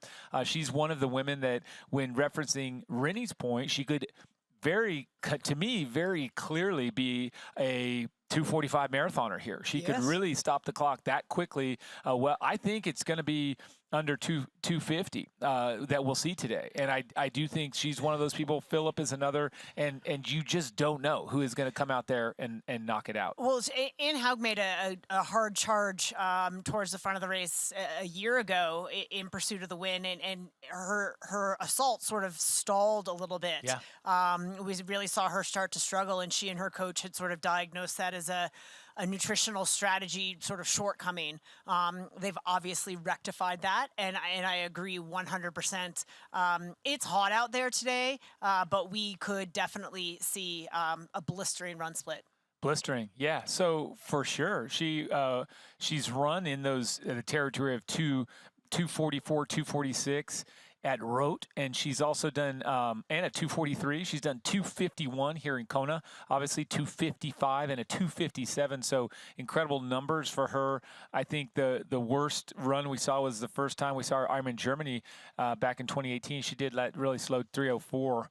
Of course, I say that very facetiously. That's extremely quick, but she's on a caliber that, yes, I think when she's off the bike in good position, which means the right amount of deficit, the right amount of motivation, and then, of course, great fueling, she's going to kill it. And different years, different things happen. I believe when she won in 2019, her deficit in T2 was 8 minutes. Yeah. She's 8:29 now, with a lot of riding still to go. But, again, different dynamics, but a point worth noting, the deficit was 8 minutes when she won. So now when we come to Taylor Knibb, who's once again up on the handlebars, out of the air bars, sort of giving a little rhythm there. This is that final stretch where the road kind of bends and you're really in it. If there's going to be a headwind, it presents itself now, and your final 6 miles into Hawi, it can be devastating. But also look at the tall grass there in the background. That's usually flat. It's usually getting blown about. We're just not seeing it. We're seeing what is a different kind of challenge. Calm means you can go faster. Calm means it's hot. Calm means the run is going to come and punish you. Yes. But calm is what we're seeing. You can look down there at the water and see, not seeing the white caps. I was going to say, you see trouble. You see texture, but you don't see white caps, No. which is typically what you would see on days where it's blowing a gale. That's right. That's right. So either way, it's still a beautiful shot there as we come up this North Koala Coast on our way to Hawi town and the turnaround. Make 2024 the year you reach your World Championship dreams. The 2024 qualifying season is happening right now, and athletes just like you have already qualified to race in Nice and in Kona next year. Where will you qualify? Choose from races all over the world and get your slot so you're at the start line of the Women's World Championship in Nice, France, or the Men's World Championship in Kailua Kona, Hawaii, USA in 2024. Where are you going to qualify, Didi? You know, there's so many places I could do it. I just have to decide. Yeah, you have to dial it in. October 26th, there you go. That's the date that keeps flashing in my mind because that is a later push into the year than we've seen. And And the women's race will be a little bit later than this year as well, happening on September 22nd. So not a bad thing. No. I actually think it's a good thing, and I like the movement. I like seeing that. So let's look forward to that next year. But for now, keeping our eyes fully on this beautiful women's-only race here, a very historic occasion as the women take center and only stage today in Hawaii. We are only contesting the women's race because the men got their chance back in September in Nice. And tell me what you're seeing. Anything here that is worth screaming about? I've seen Els Visser, who was very, very strong. She's riding very, very well. She's moved up all the way into 6th place. You know, again, you might look at the facial expression. She carries a lot of tension in that jaw. That is the way Els rides. You know, that's just her facial expression. I don't see anything of concern. She pushes a slightly bigger gear. But yeah, she's moving well. Yeah, there you go. Looking back to the way she kicked off her year, she won Ironman New Zealand at the outset of this year. And that was a crushing victory that she had. She took that title in the amazing event down there, the second longest running event in the world. As we follow along here with our VinFast lead vehicle in front of everything, this official lead vehicle. Great to see them plugging along there at the front of the race. What a great partnership there, Didi. Yeah, they look pretty happy in that I don't think they're working at all. Yeah, I don't Comfortable. think so. Looks I nice bet they and have cool beverages. In there. The air conditioning. Nice Not really one to complain seats. here in the booth where I feel quite hydrated and comfortable. And well snacked. Wondering about the hydration and snack level of Lucy Charles Barclay as we peek down from above. She's getting now more green grass, which tells us that she's almost to Hawi proper and almost to the turnaround. Lucy Charles Barclay will tell you as she crests that hill, you see she's just done that. It plateaus a bit before it dips down and the road actually drops and you descend into Hawi. So you do have that downward trend before hitting the turnaround and seeing all the people that have made their way. You can get to that part of the course from a different section over the North Koala Mountains. You can really cruise across from Kauai up around if you want to. In fact, you can get to a lot of the points on this course from taking higher roads, not roads that are on the race course. So pretty cool stuff. But when you roll into Hawi, you will get the opportunity to see the folks that really want to see you, that make that effort. They're there, they're watching, they're hanging out, getting a nice perspective of this race. She'll roll down to the bottom of that hill, turn around and come back out. And she'll get to see how far back Taylor Knibb is. Taylor's still going uphill clearly past the first few houses in Hawi. And Taylor's been holding her own. I mean, there were a couple of time slots back there on the highway section where she had lost 30 seconds in consecutive times. But the last couple of time checks, she's held that gap at about 2 minutes, 25 seconds. So Taylor Knibb settling into her own, and both Taylor and Lucy Charles continuing to distance themselves. Daniela Reef certainly making a move, and then boy, the women are bunched up behind that. Yeah, right. She's leading a charge, and a great. I mean, look at Jocelyn McCauley. You know, we haven't even spoken about her too much yet, and we should, because that is one of the women that has really gotten it done. She's won 4 Ironmans in the past and a 70.3, and so she's someone that knows how to deliver all across the board. Well, and she's an athlete that hasn't performed to her mind to the level of her abilities here in Hawaii. She had a really rough start to the year, 2 back-to-back surgeries, and came back very quickly from those to get her qualifying slot at Ironman Texas earlier this year, where she was 3rd, and then had kind of a quiet middle of the year where she really did. And I'm not speculating. I'm going to say, based on the timing of her surgeries, went into Texas reasonably underprepared, was able to nail the slot, and then did the work throughout a majority of the summer, and is showing very, very good form. There you have it. Now we're back with Laura Phillip, taking the Aero bottle out of the frame there and taking a hit, taking a sip, attending to all of the necessary fueling moves here. And I'm watching it. There's the turnaround, and she's going to roll in there and hit around those cones to get a timing check for her. But again, your leader today has been, since the cannon, Lucy Charles Barclay, rolling through, getting a nice camera shot. I love it. What a great perspective. Out of the saddle to re-accelerate there, to accelerate back to speed.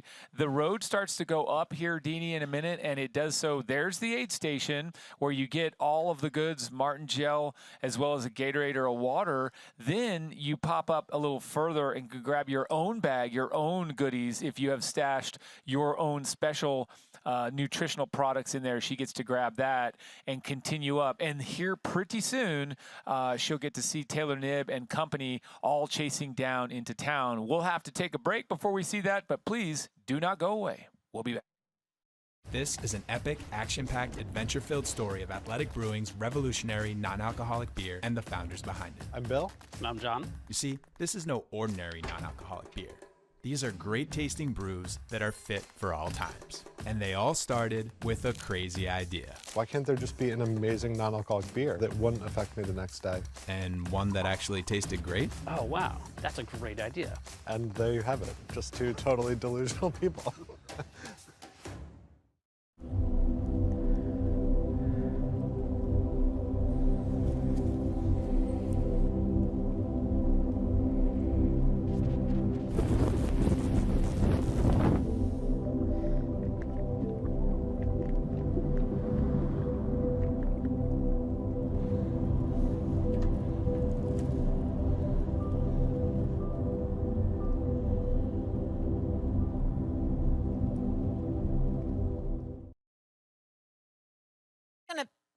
And we're back here. Listen, this is Lucy Charles Barclay and Taylor Knibb. Right now, that's Taylor Knibb coming down into Javi very fast. Lucy Charles Barclay was on the outbound going the other way. And here it is, ditching the bottle here, taking the opportunity to do what you can do, which is unload trash in aid stations. Okay, they have to be able to retrieve that. Otherwise, it is littering, intentional littering. The turnaround is ahead. First time ever for the American 24 years old Taylor Knibb to do this turn. I suspect it's the first of many. A student of the sport, a fan of the sport, and someone that's been in the sport by osmosis through her family, but for her whole life. So Taylor Knibb now coming into the aid station, and we have the ability to look at the splits. Dee Dee, what are you seeing? Something like I'm seeing? Still hovering. I mean, she took another 10 seconds back. It's you know, at one point she was as close as a minute and a half. It sprung up to 2:25. Now it's 2:15. But yeah, I mean, Taylor holding her own to Lucy Charles, and we know. I mean, Lucy's a great runner, but so is Taylor. The disadvantage for Taylor being she's, you know, never run a marathon, but. Again, to your point, she is a fan of the sport. She was introduced to this sport, to your point, through her parents, her mother, out sharing the course with her today, racing in the women's 60 to 64 age group. And at last check, I think was riding in 4th place. So we see Taylor stopping again. Taylor being really, really careful out there. I think she is taking care of herself. I think she's been well advised. Most athletes would roll through and grab, but she had 3 bottles in there, so she is taking the minute, making the investment in the second half of her race. we've seen her do things like this. We watched her in St. George put on all of those clothes, take extra time in transition. She really doesn't get caught up in what others are doing. She's taking care of herself. But my point being, you know, she was introduced to the sport through her mother racing Ironman. And a lot of people questioned her decision to race here. You know, she secured her slot for the U.S. team in the Olympics next year in Paris.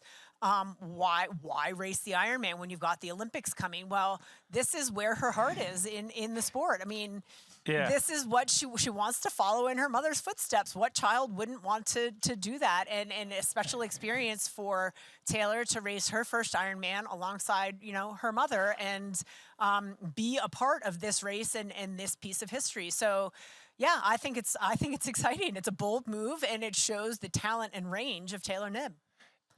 Well, to answer your first question, many children wouldn't want to follow in their parents' footsteps. It actually makes me want to hug her even more because most, in fact, sometimes don't. But no, joking aside, I love that. And so she is following cool stuff. But let's look at historical precedents as well. In the year 2000, the very first time we had the Olympics in the sport of triathlon was in the sport Olympics, Joanna Zeiger went and got 4th place in there, the American, 4th place in the Olympics. And then weeks later, she came to Kona and got 5th place and then backed that up. She had done 5th and 6th. So the point is not that Taylor's you know, kind of just run of the mill, but it is something that I think when you have the right athlete, it's okay. It's like you can do this. She has the youth, she has the guidance, and she has the work ethic, also the talent, also the recovery to do it. And I say, why not? Because guess what? The Olympics aren't for a whole year. Exactly. I mean, there obviously is the risk when you race long course, and Taylor had a pretty significant injury she carried throughout most of the year last year, which a lot of people did not know because she raced so bloody well that you never would have known it, but had a surgery on her foot. She had a fracture in her foot that just was stubborn to heal. She had a pin put in. And to bounce back and race the way that she has, yes, speaks to the talent, but speaks to the guidance that she's had. And this was all very, very well calculated. I mean, I said it earlier in the show, this race has been on her radar for a very, very long time. And she said pre-race, a lot of things had to fall into place in order for it to happen. But her and her team were hoping very distinctly that it would happen. And so her preparations for this race have been going on all year long. Matt, what have you got for us? We're excited to hear. Please take it away.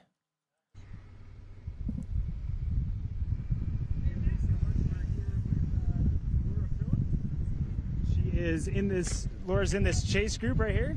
And, you know, Daniela Reef is now within sight of these 3 athletes. We got Lisa Norton just in front of Laura Phillip and Jocelyn McCauley just behind. But these 3 women making a big move, bridging back up to Daniela Reef. But quick updates, Chelsea Sodaro has been dropped. She's in kind of that little chase group.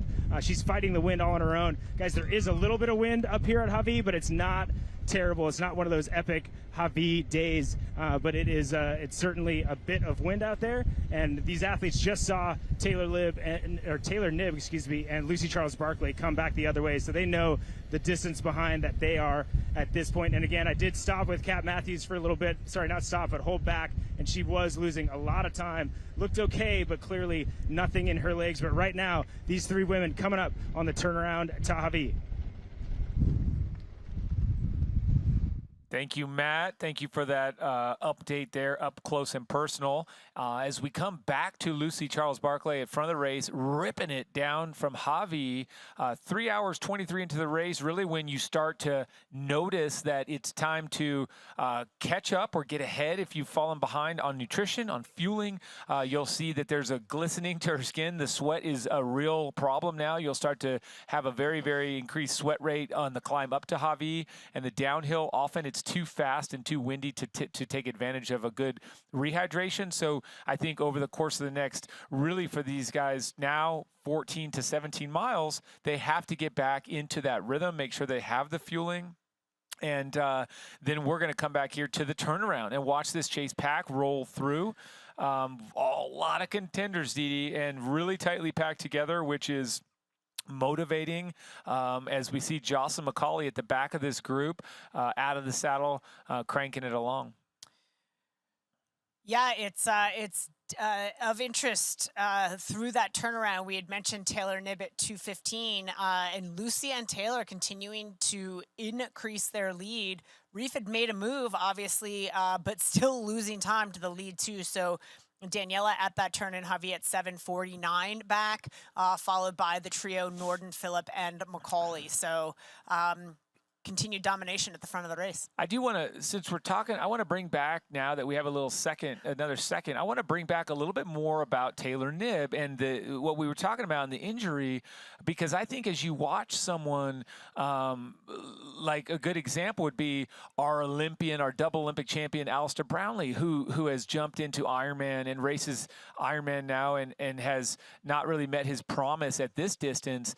I'll say that one of the unique things I think that happens is, and kind of a counterpoint is, I think when you're training short course and you have to be running sub 35-minute 10K for the females, sub 34 even, you're actually at more risk for injury than you are when you're training for an Ironman. I think that the miles themselves only really break down people that are fragile by nature or just don't have a good chassis. And I think that Taylor Knibb has the engine clearly. And I think that really, if I'm watching her, I'm saying, and I'm not her coach, but, or, I don't know anything about this, but I'll say I'd be more cautious to say, hey, let's be real careful with that intensity and let's prime the engine when we need to, because she's capable of all the distances. And so don't get injured on the Olympic distance training is my point, and do the Ironman, because she's going to bounce back from this and be ready to race again, just from that lower level of intensity and output. And let's take a look at our VinFast performance analysis on Lisa Norden. Average speed through that last segment, 21.61 miles an hour from this champion cyclist as well. That's right. And 3:26 into the race, 3:46 next expected time to hit the timing mat. And Didi, I tell you what, this is for anyone that has been into an Ironman, they would probably agree here, 3.5 hours in, it's a bit of a threshold, right? Yes. Where you're crossing over and you really have to be vigilant. You really have to be ready to handle the wear and tear, fueling, and everything. So someone that's good at that management is Matt Lieto. This guy never gets hot. Let's take it away, Matt. Who you with? What have you got? Okay, Michael, just moving up to Jocelyn McCauley. Looking smooth. She was very focused on making sure she got her special needs bags.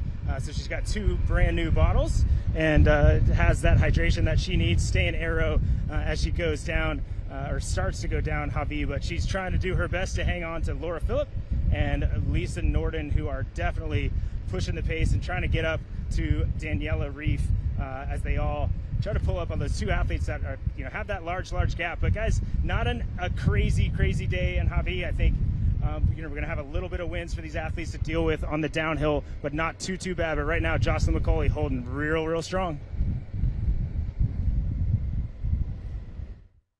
Thank you, Matt. Jocelyn McCauley, we were just digging it up. The 35-year-old powerhouse that's won 4 Ironmans, looking for her breakthrough or breakout Kona performance. She's really just tough. And you mentioned her rocky start to the season, and often rocky starts to the season indicate great Octobers, yes. Great Konas. I was gonna say our blessings in disguise. Right? We don't usually say, hey, I wish I was less fit or something in October. You may say, I wish I weren't so fast in February or March or yes. April, but we all love to be ready and primed in the fall. And this woman has been ready and primed up and down all year. She's just been on a great season, 2023, and this is Taylor Knibb. The only thing that she could really complain about is she needs tighter bottle cages, because she's already lost, by our count, 2 bottles out the back. And I think they've each been, for everyone's knowledge, that's unintentional littering, which would be rewarded with a yellow stop-and-go penalty. but only if it's seen. So this is something that we always have to talk about. Officials can only call penalties they see, not unlike a soccer match or a football match where if you're getting punched in the gut, but the official's looking the other way, doesn't count, doesn't matter. Same here. So if you accidentally drop a bottle. So if a bottle falls in the woods. The official doesn't hear it. Folks, stay with us. We will be right back after this quick break. For 12 years, for 4,383 sunrises, across millions of mornings, we've been working to make one thing better. This, AG1 is foundational nutrition, a science-driven formulation to support whole body, brain, and gut health with just one of these, or one of these, once a day. Welcome to Foundational Nutrition. Welcome to AG1. Start at drinkag1.com. And a love so deep we cannot measure. Ain't nobody loves me better. Makes me happy, makes me feel this way. Ain't nobody loves me better than you.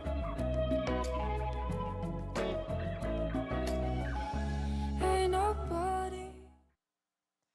Well, hello, Lucy Charles Barclay here on the highway, rocking and rolling her way down to Kauai High. So down to means she is on the return trip, Didi, and doing what she's done since we've seen her as a pro at this race, getting in the front and going for it. She looks awesome. Absolutely going for it. She knows the talent that's behind her, looking to extend her lead over the likes of a Ann Haug, holding her lead to Taylor Knibb. She has some firecracker runners behind her who still, in fairness, are not out of range. But Lucy has continued to work on her run. Obviously, the broken foot earlier this year put a little bit of a snag, a little fly in the ointment, so to speak, to that progress. But she is, if nobody is prepared, Lucy Charles is prepared to make the leap to that top step. And again, appears to be very well on form. Yeah, and let's just talk about another champ who's gotten second and had a broken foot. I mean, I'll just talk about Tim O'Donnell. When he broke his foot coming into this race on a freak thing, again, lost all his run training, and it was at a horrible time. He had his best ever race. And I think that realistically, when you look at Lucy Charles Barclay, she is I don't think she's fearing anyone behind her. I think she respects everyone in this race, but I think she comes in here knowing that she has a run that's capable of taking out the top spot. And hello, that was just Lisa Norden who went past Daniela Reef. So a little bit of action going on there. Lisa Norden now moving ahead of Daniela Reef. Lisa Norden sitting in third place. Little Sweden versus Switzerland there. And we're going to get to catch that here in a minute again. For those of you that want to see it, we want to see it again as well. But Lisa Norden, no slouch on the bike. In other words, an incredible cyclist. But watch this as Norden rolls past the Swiss Miss there. And you have to kind of wonder what was going through Daniela's mind, not really being used to getting past when she has good legs, which she does today. So, Didi, exciting. I think that's a gift. I think that helps Daniela. I think it does too. I mean, when you have an athlete of the caliber of Lisa Norden, another one who made some coaching shifts at the end of last year, picked a team really to put around her and spent a lot more time at home in a home environment. And a lot of athletes feeling obviously more comfortable with her partner, her dog. Spending more time at home, I think, is better. So Lisa Norden came into this race saying she's in 2012 form. And if anybody doesn't know what 2012 form is, that was her Olympic race where she was the Olympic silver medalist by about a millisecond away from gold. So for her to make that bold statement that she is that fit is telling, and she's showing it out there on the course. Yeah, by a millisecond. Photo finish. Lucy Charles Barclay representing the United Kingdom 3 hours and 33 minutes into leading this VinFast Ironman World Championship. She's rocking it as she does. I love what I see here on camera, and I'm sure you would agree. Michael, the VinFast Ironman World Championship in Kona today is a celebration of strength, determination, and spirit of the professional and amateur female triathletes from around the world. The mission of Women for Tri is to support the Ironman community environment that welcomes women from all athletic abilities and backgrounds. Women for Tri embodies the heart and soul of what makes this sport so rewarding. Here's to strong women and the trailblazing forces who dared to question limits and dramatically change the game. Here's to the champions of possibility who have inspired countless others to dig deeper, dream bigger, and defy expectations. Your legacy and spirit of daring burn brighter than ever.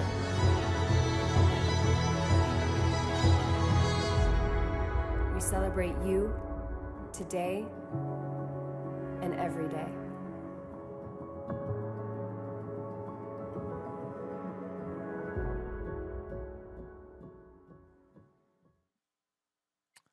Well, just where we left her, Lucy Charles Barclay is exactly in the same spot, front and center. She just has it all dialed. And I think that when we saw her early on and she was wearing that Team LCB shirt established in '93, yeah, 30 years old, but this team that she's assembled around her is much younger than that, and they're really an ace team, right? They do all the right stuff, the training camps. I mean, you have to in this day and age, Didi, to be anywhere in this conversation.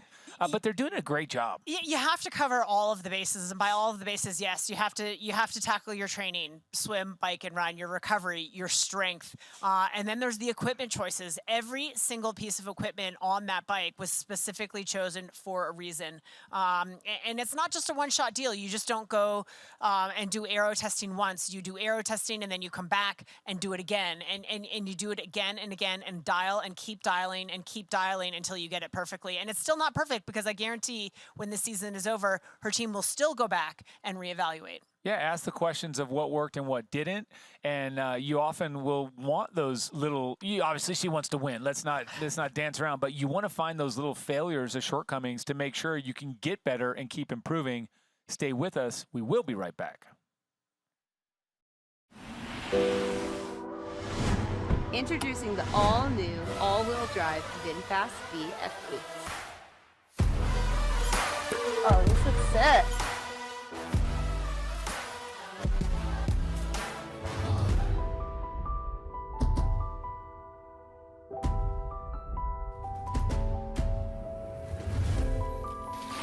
So where should we go next weekend?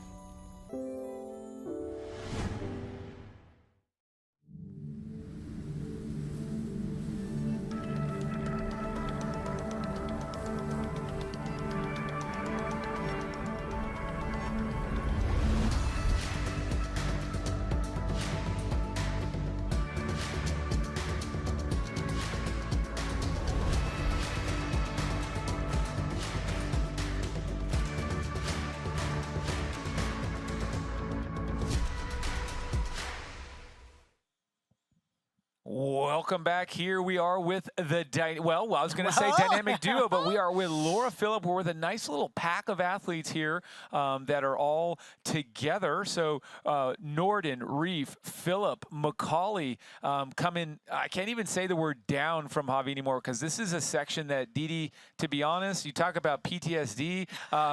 This section, because you don't remember so much up and down on the way out, but you really have some decent climbs on this section heading to Kauai High. They really are relatively significant, and it's a combination, obviously, of the climbs themselves, but a little bit of fatigue starting to set in. I mean, race clock 3 hours 37 minutes, so they're into it. I mean, they're obviously highly trained. These are the best athletes in the world at this discipline. But there is a degree of fatigue, and so suddenly, maybe that breeze that you might have felt going towards Javi, you don't necessarily feel anymore. The temperature is rising anyway because we're later into the day, and these hills can be significant. And we've seen moves made. I mean, this is a strategic place at the course. I think a lot of athletes try to be really super patient until the turn at Javi, and we have seen some. Thinking back a decade ago, some mega moves in the men's race. And now that the dynamics in the women's race have gotten to these larger packs. Women aren't just racing with their power meters anymore. They're racing the dynamics of the race. I think we're going to see some strategic moves here as well, as we saw Lisa Norden make a move and move into third place. Correctamundo. Now we've got Jocelyn McCauley. She just looks fantastic. Very aero, very powerful. Wouldn't say a bad thing about her on camera at this point. Everything is checking out. She's got a nice big bottle of, we'll say, Gatorade behind and water up front, or vice versa, but she's got both of the fueling items she needs. That's spot on. And back to the rookie, Didi. Tell me what you see.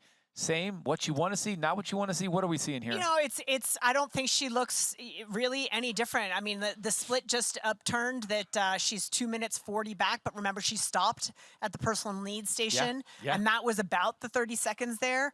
She was in and out. So you look at that split and you're like, oh, that's the biggest gap Taylor's had to Lucy Charles-Barkley. What's going on? Well, what's going on is that she stopped to get nutrition, and that nutrition is going to pay dividends in the next several hours to come. There you go. And I didn't even, I'm glad you brought that back up, because that was great. The fact that she stopped, not only does it show composure, but it shows confidence, because you don't stop if you don't have to, or if you believe you can afford to, because otherwise it's always forward progress. And everyone's going to say, nope, keep moving, grab the bag. If you don't get it, don't get it. She said, no, you know what? I've got this. I can stop and I can lose a handful of seconds, the momentum of stopping and starting, and I can get what I need, and I make sure I have it. And that, especially for someone that is still obviously figuring out the GI equation, the fueling equation, well done. That was a brilliant stop. Well, still figuring out the GI equation in a 70.3 race, and completely in the dark on the fueling equation for an Ironman, and even experienced Ironman athletes. It's the cruel thing about Ironman racing is that once you think you have that nutrition dialed, you can execute the exact same nutrition plan the next race and have it slip sideways off the plate. Yeah, you never have the same body. You never have the same preparation. You're always a different organism tackling an Ironman, so your fueling is always going to change. And the lucky few adapt well, the smart few. But also, let's come back to what you said, and not to throw blockade up, but she's not going in blind.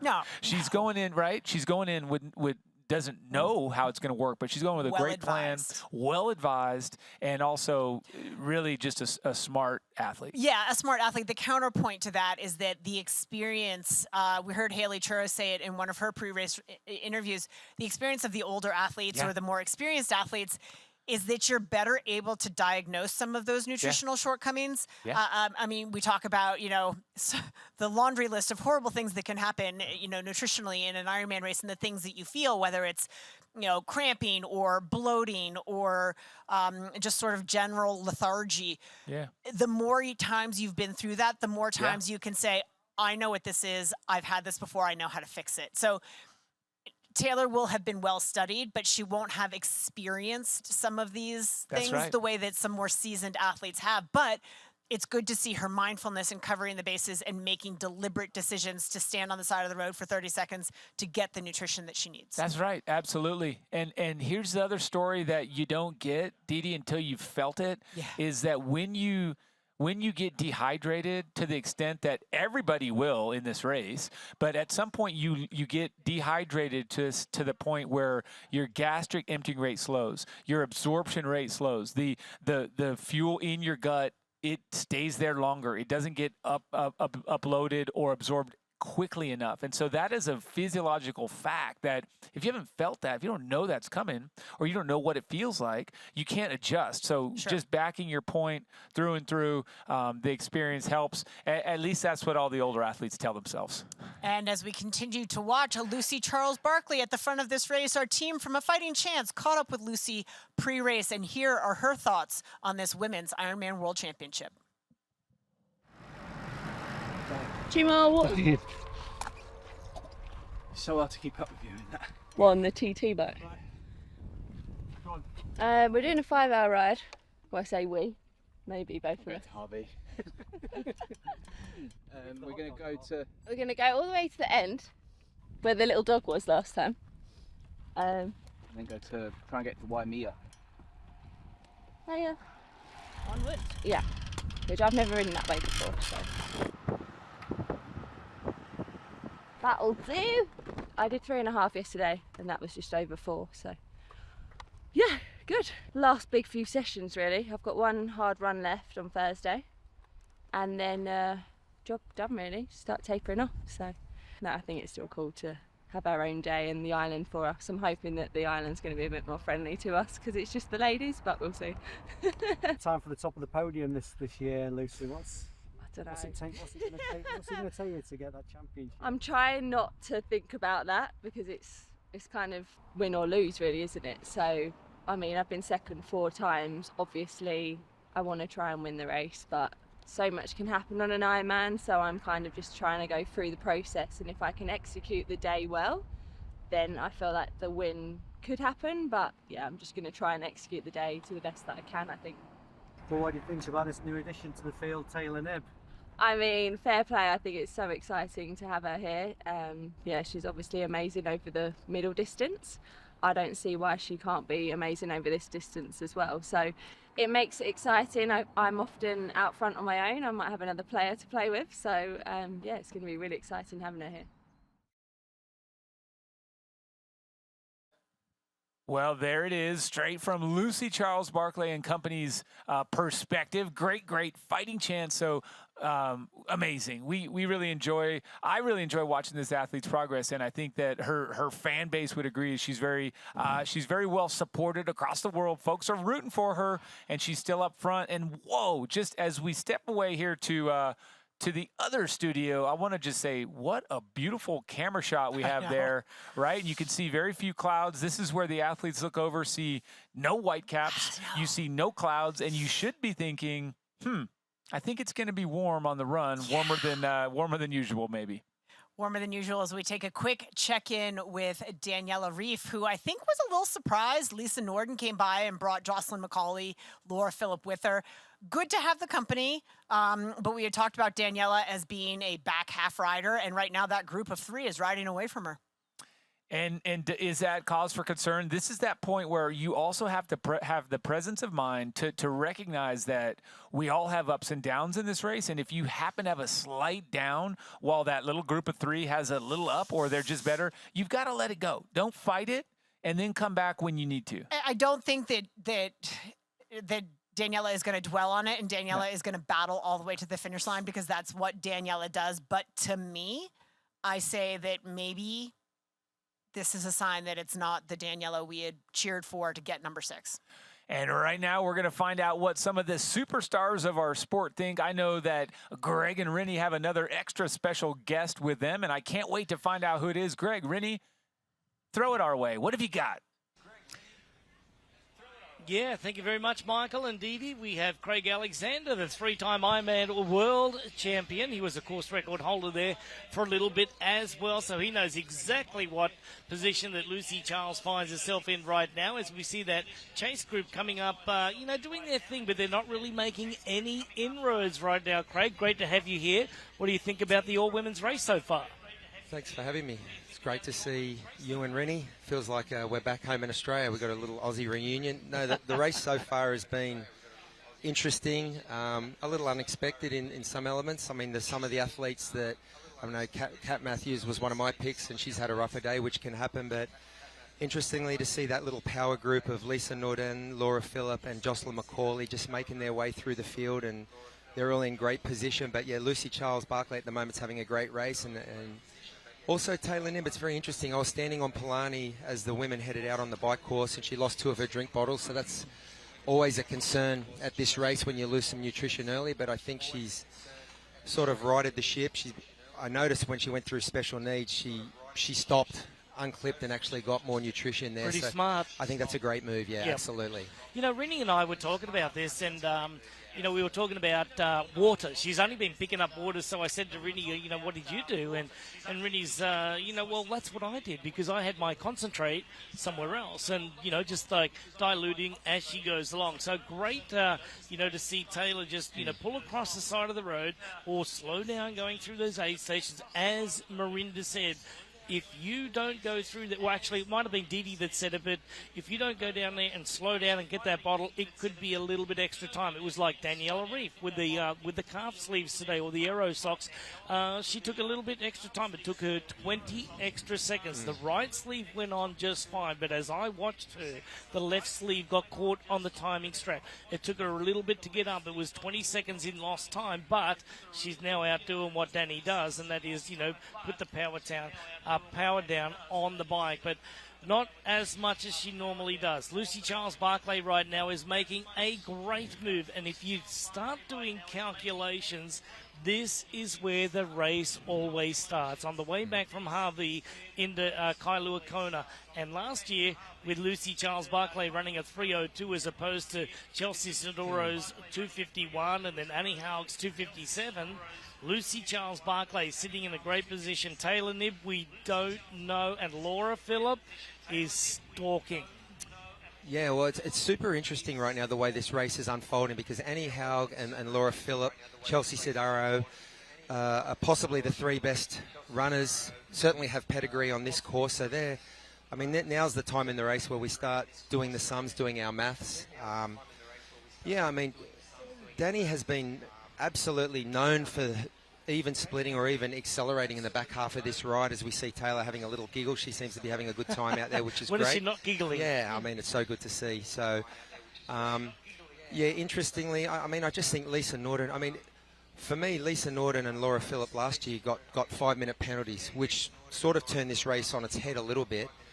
Now we're seeing what could have been and what is actually happening today is they're really shaping this race. So they're in a really good position, but I'm interested to hear from Rinny. I think Annie Haug and Chelsea are sort of still in a great position too. Yeah, I think the danger here, if I look at that clock, I look at Laura Phillip, and Laura Phillip has run around a 2:45 in Hamburg. Yes, a very fast, cooler conditions. She's more like upper twos, planned to run here in Kona. But Lucy Charles-Barclay is riding away with this race. Yeah. If they're not careful, she's going to get too much time, and she'll say, "See you later. I'm gonna take this one. I've been second 4 times. I'm ready for a win." You're right. I think Annie Haug, and I'm not sure where Chelsea falls right now. She had fallen off the Annie Haug group earlier, but I think Annie Haug still looks really good. She has the ability to run a 2:45 here, in my opinion. So yeah, you've been calling that all morning there, Rinny. What makes you say a 2:45? They went well in the 2:30s in these, so it seems to be the new normal that now women are starting to crack that 2:52, the 2:51, and then you've got the record at a 2:50, and you seem to think that they can run 5 minutes fast. That is really quick on a course like this, especially the conditions. Yesterday we had a lot of rain in the afternoon. This morning we've got very steamy conditions mixed in with the humidity out on course. We've got low wind, so it's going to be a cooker out there. The lava fields today are going to hold a lot of that energy in, a lot of the heat into the ground, and it's going to be very hot out there. You're right, Greg, and I think it is going to be hot, and it is Kona. And it'll depend what they have done on the bike, right? Like if they've ever biked, then yeah, they're not going to run those 2:45 times. But if they've looked after themselves, if they're riding within themselves, then that's well within their realm. Obviously the technology in running shoes have come a long way. Cycling, obviously we're seeing just phenomenally fast times from the women on the bikes, and aerodynamics has just come a long way. So I would expect it, the evolution of the sport is that we will go faster and we will keep seeing faster times. All right, let's have a chat about Danielle Reef right now. We see that she's, that's about her style anyway. She always rides at around about that 80-85 cadence, a little bit slower cadence than somewhat of, Lucy Charles-Barclay or Taylor Knibb. On the face, there wasn't really any expression going on there, Craig. What's going on? Yeah, she still looks calm and composed. She's obviously probably the most experienced woman in the field. For sure. But I don't think it's ideal that group has ridden through. Maybe she's going through a bad patch, but when we look close up at her face, she didn't seem to be in any distress. You're right about the cadence. It's interesting. Some of the athletes, Taylor Knibb, Lisa Norden, slightly higher cadences, and they're also 2 women who are world-class cyclists. Have competed in their own country's national time trial championships. I think Lisa has won the Swedish time trial champs, and Taylor's right up there. I know she's 4th. She finished 4th and competed at the World Time Trial Champs. So their cadence is, I guess, replicating more of what you'd see with a pure cycling time trial cadence. But yeah, Lucy's she's off the front doing her thing here, and she looks amazing still. I mean, you mentioned before about the women managing themselves, managing their nutrition, their aerodynamics. They all look great. Their positions on the bike, they just look fantastic. But yeah, the calf sleeves, the fairings down the chest now, I mean, I think all the marginal gains are coming into play. Lucy still looks magnificent. Looks great as she makes her way back down the Kahala coast toward Kauai. After she hits that corner, she'll get it back up onto the Queen Kahumanu Highway, and then she will have just over 35 miles to ride, and that's exactly where the breaks happen here. The time gaps go out exponentially, but today with Daniela Ryf sitting a little bit further back, and looks like she's not having the bike ride that she normally has. So Marinda, what's going on with Lucy Charles-Barclay? Because she is sitting in a very good position going into the third discipline coming up in about an hour and a half. I actually want to talk first just a little bit about Daniela Ryf. We saw Daniela make a decisive move on the Queen Kahumanu Highway early on the way out of town. And that is uncharacteristic for Daniela. She doesn't normally do that. And I think she looked around, she saw Laura Phillips, she saw Annie Haag, she saw Chelsea Sodaro, and she was like, no, I don't want to be with this company. I need to make a move. It was almost make or break.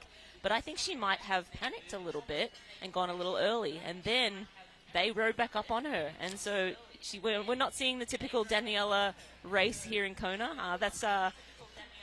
We've got Kauai High Harbour right now. We've got about a kilometre on the flat. Then Craig, they'll switch from the big chain ring down to the small chain ring. They'll hit the Queen Kahumanu Highway, make that right-hand turn. A couple of rollers going through, the Waikoloa area. They'll hit Scenic Hill and then fly right back into town. Lucy Charles is looking great. She's got the flat back. She's sitting on the nose of that saddle right now. And there goes the nutrition. Every one of these moves is premeditated. And as you saw just a moment ago, she put all of that water into, the reserve before she went through that aid station. She looks like she's on track today. All of these top women, they're on top of they've got their schedules and their nutrition plans. I think they're sticking to their plans very diligently. This part of the course, I think they used to nickname the dead zone. There's no wind in there. You really need to be mindful of managing your core body temperature and not overstepping the mark even a little with that climb back up to the Queen K. And Craig, today, look at the water here in the Pacific Ocean. The turquoise waters here are just absolutely magnificent.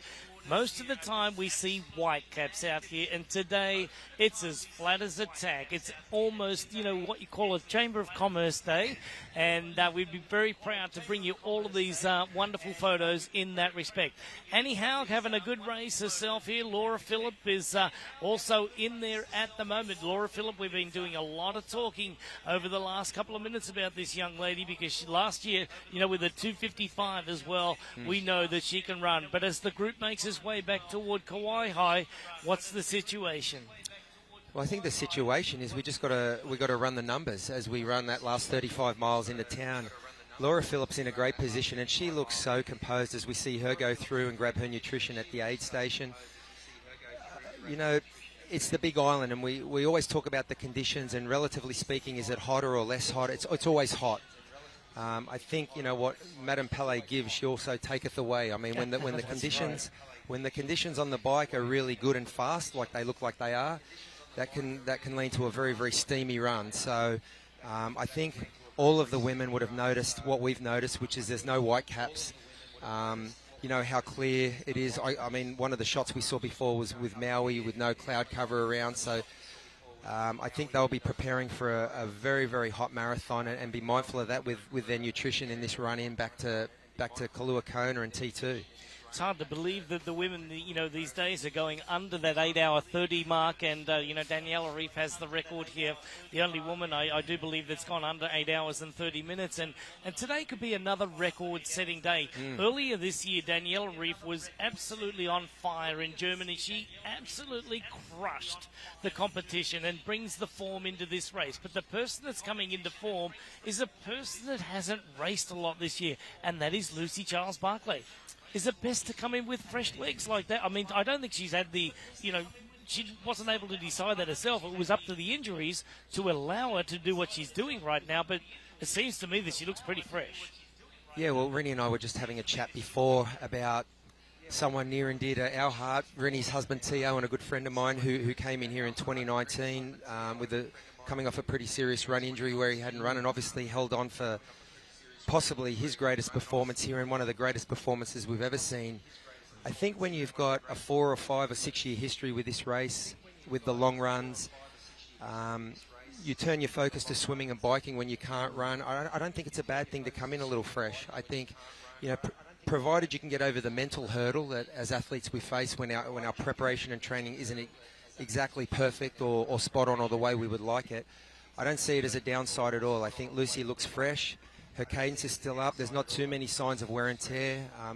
Mindful we are still a long way to go, but I don't think this layoff from running, I know she's had a good 2 to 3 months of consistent running in the lead-in, and I mean, the proof will be in the pudding. I think we'll see early in the marathon how that exactly plays out. Really, you're an athlete that came from behind for all of your wins there and faced a little bit of a deficit, heading out onto that run course. At the moment, we see Taylor, just making sure that either way works there. Taylor, the Iron Rookie, is doing whatever it takes to get the job done. She is so funny. She's a little giddy and, gets out there and just says it how it is and always got a smile. But, Rennie, as Lucy, we looked at her a moment ago, her cadence is still really good. And if you want to talk about somebody with a nice cadence, it's Taylor Knibb and then also Laura Phillip. Look at Laura back down onto the aero bars after going through the aid station just a moment ago. She's got all the nutrition on board and everything looks good. The German is looking extra good today. She really is, yeah. I mean, she, 7 minutes down out of the swim, it wasn't unfamiliar territory for Laura Phillip. I'm sure she would have wanted to be a little further up. But she made quick work of that 7 minutes, got into that main second pack with Riff and all of the players. And then she's just basically been chipping away all day, quietly chipping away, making no mistakes. It's awesome to see it. Yeah, there you go with also Laura Phillip and Lisa Norden going through there. Lisa's doing a great amount of work today as well. So what we're going to do before we throw back to the studios, we're going to say thank you very much to Craig Alexander, the 3-time Ironman World Champion. Thanks, Corey, for jumping along with us today. Thanks for having me. I love it here. Yes, you certainly do. He's a good man. All right, Michael. All right, Dee Dee. Let's get back to the action. Back up to you guys. Thank you so much, Greg. Thanks, Crowy. Thanks, Mr. Legend there, our 3-time winner next to our other legend. It's a legend. It's a cast of legends. But no, that's awesome. I love hearing Craig's perspective. It's always just well thought out, and it comes from a perspective that not many can share. So let's do this. We'll rush on over to Matt, who has an update for us on the course. Matt, what are you seeing out there? Okay, guys, we're with Taylor Knibb on a crucial section of the course, but she just informed me that she actually has a penalty or yellow card, for drafting, or not drafting, sorry. I'm messing everything up. Unintentionally littering, sorry, Taylor. Just trying to stress Taylor out. She knows all the info, but she's very calm about it. She knows it's part of the deal. It wasn't something that she planned, and she's just going to deal with it as the professional that she is. And, she obviously with that unintentional littering at times, maybe not all the nutrition is getting in. So she's making sure she stays cool. This section of Kauai High is something that could be challenging for a rookie because it feels super, super, super hot. But it feels that way for everybody. A little tailwind section. It kind of feels like this climb keeps going on. But guys, for someone that has just been given a penalty, and again, I will say for unintentional littering, something that she did not intend to do, she is totally fine and not stressed about it. I've never seen an athlete not be panicked about getting a card or a penalty, and Taylor is in a great headspace, and no doubt she's ready to turn right here on the Queen K and get back to work and not worry about this penalty anymore. But right now, guys, Taylor Knibb is telling everybody on course that she has a 1-minute penalty, and she's not stressed about it. Matt, thank you so much. And also, just by the way, thank you for letting Taylor do your job for you. We know she's good at everything, but now add this to the list. She's great at delivering information and commentary. Well, the funny thing is that she's letting everyone know, as if to say, if you see some deviation in my splits, it's because I have a 1-minute penalty. Don't worry. It's part of that That's is how deliberate part, she is. Part of that is exactly that. She's so analytical. She's so numbers driven. She wants everyone to understand. The other part is you have to believe there's some ego. You always want to share that. Like, it's not me, it's the penalty. And I like that. I say that with admiration.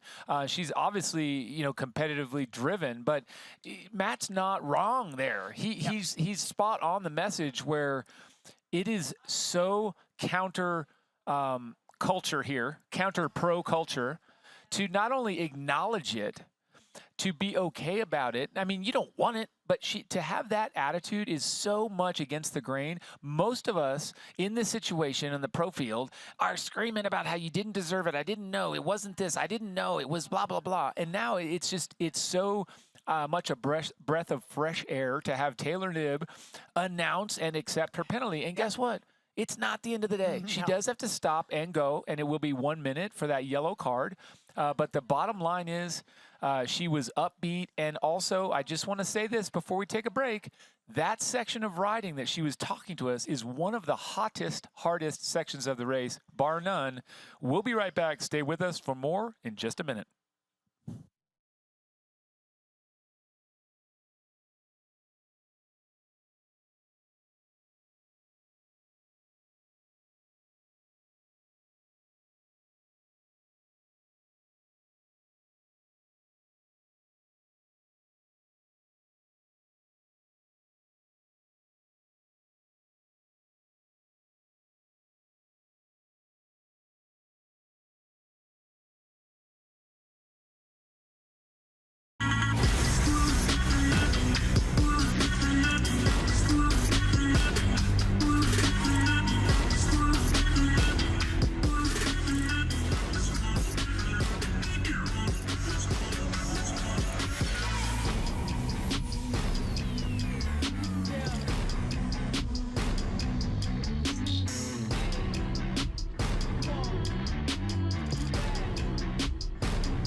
We were talking about Taylor Knibb when we ran away for the break, and we're back here with her. And Didi, call it out. Well, I'm just saying, look at what she's done. It's that those pair of rear cages that was giving her the drama where she's lost now that we've seen 2 bottles.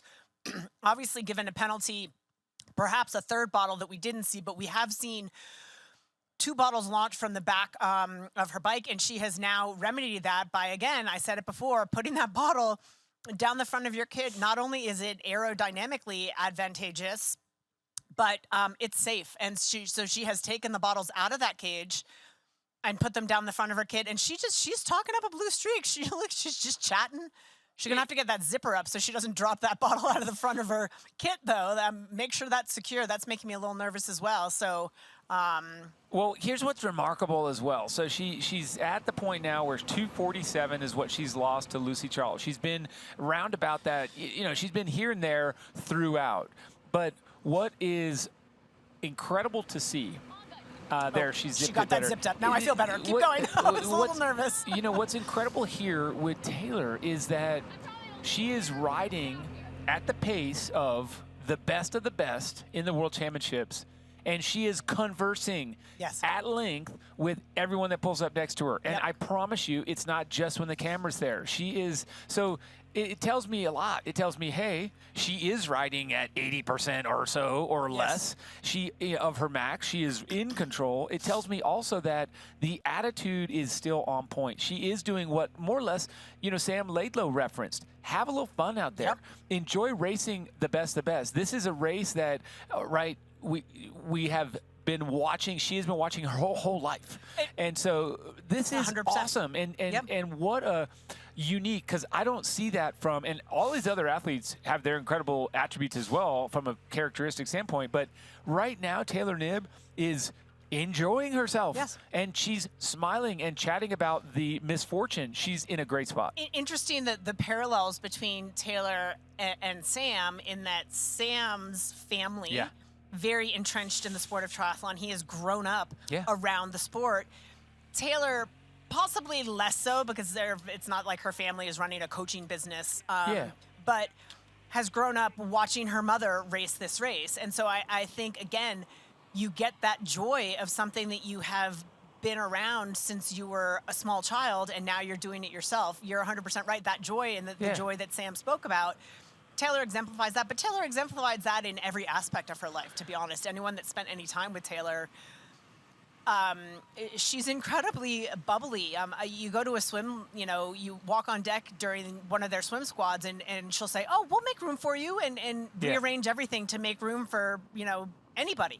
Sure. That's just her personality. Any old hack. I'm gonna try that. Here's the story. We are together with Taylor Knibb, and we're going to sneak off for a quick break. We encourage you to stay with us. More of the VinFast Ironman World Championship after this quick message. Stay with us. You know, and we know. The thing about challenging yourself is you're always looking for what's next.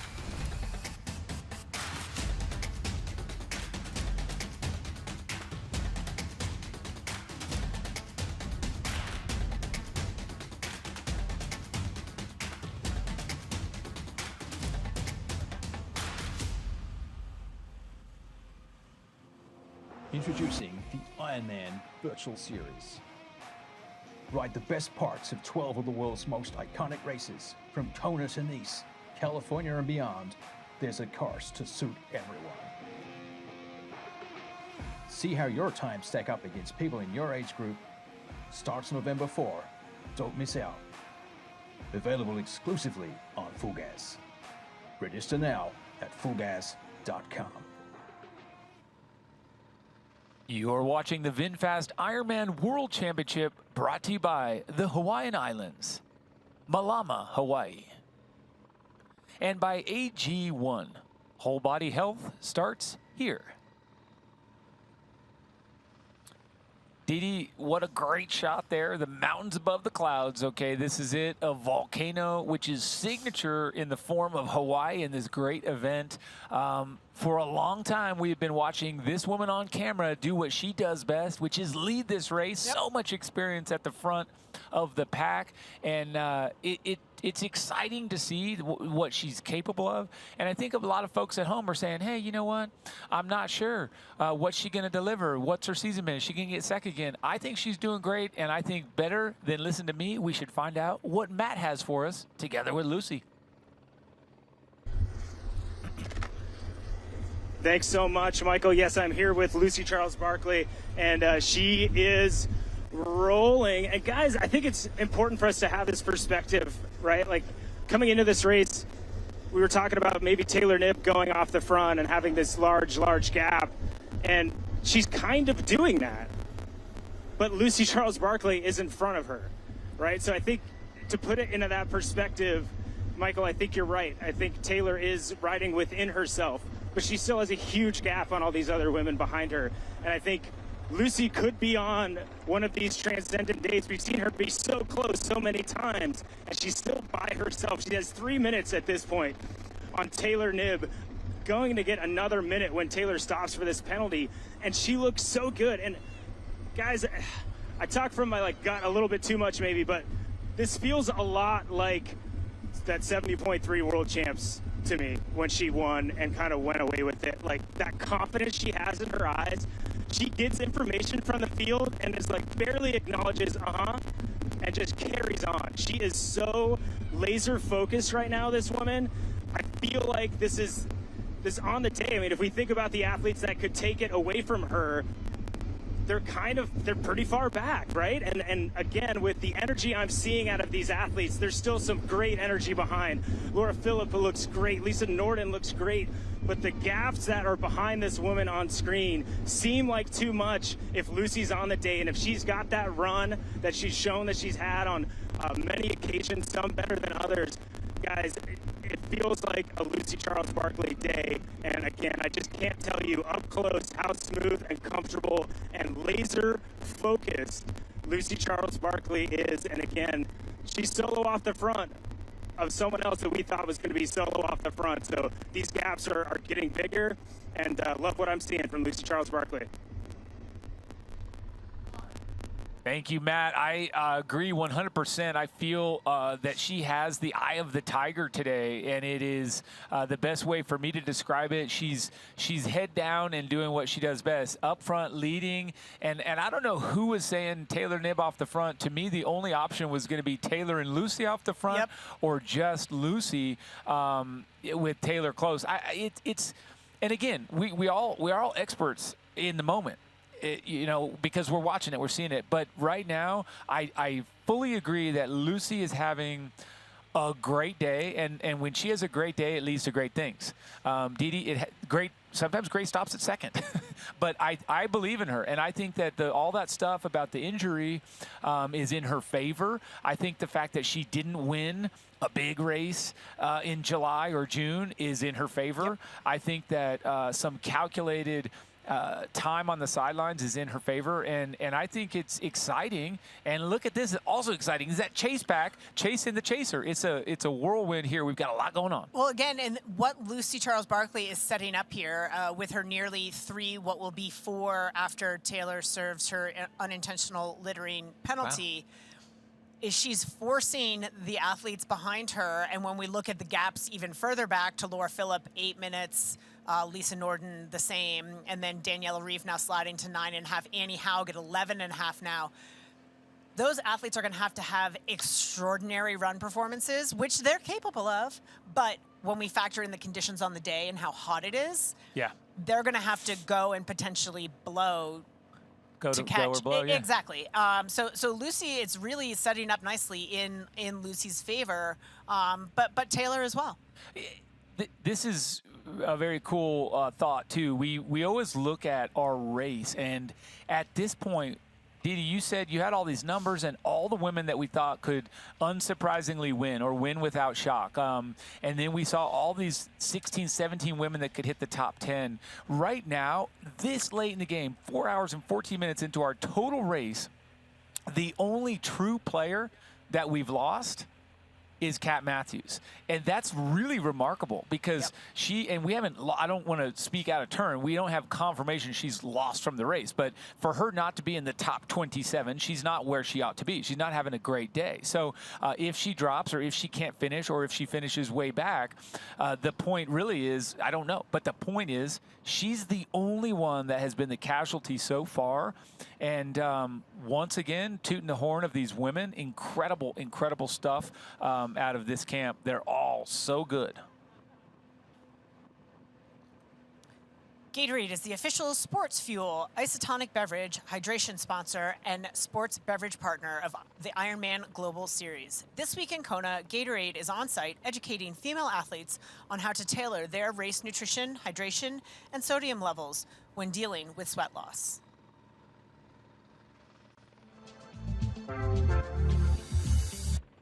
Hi, I'm Matt Ponke, Senior Principal Scientist at the Gatorade Sports Science Institute. My specialization is really what endurance athletes are losing in their sweat, how they replace it, how it changes their fluid and sodium balance.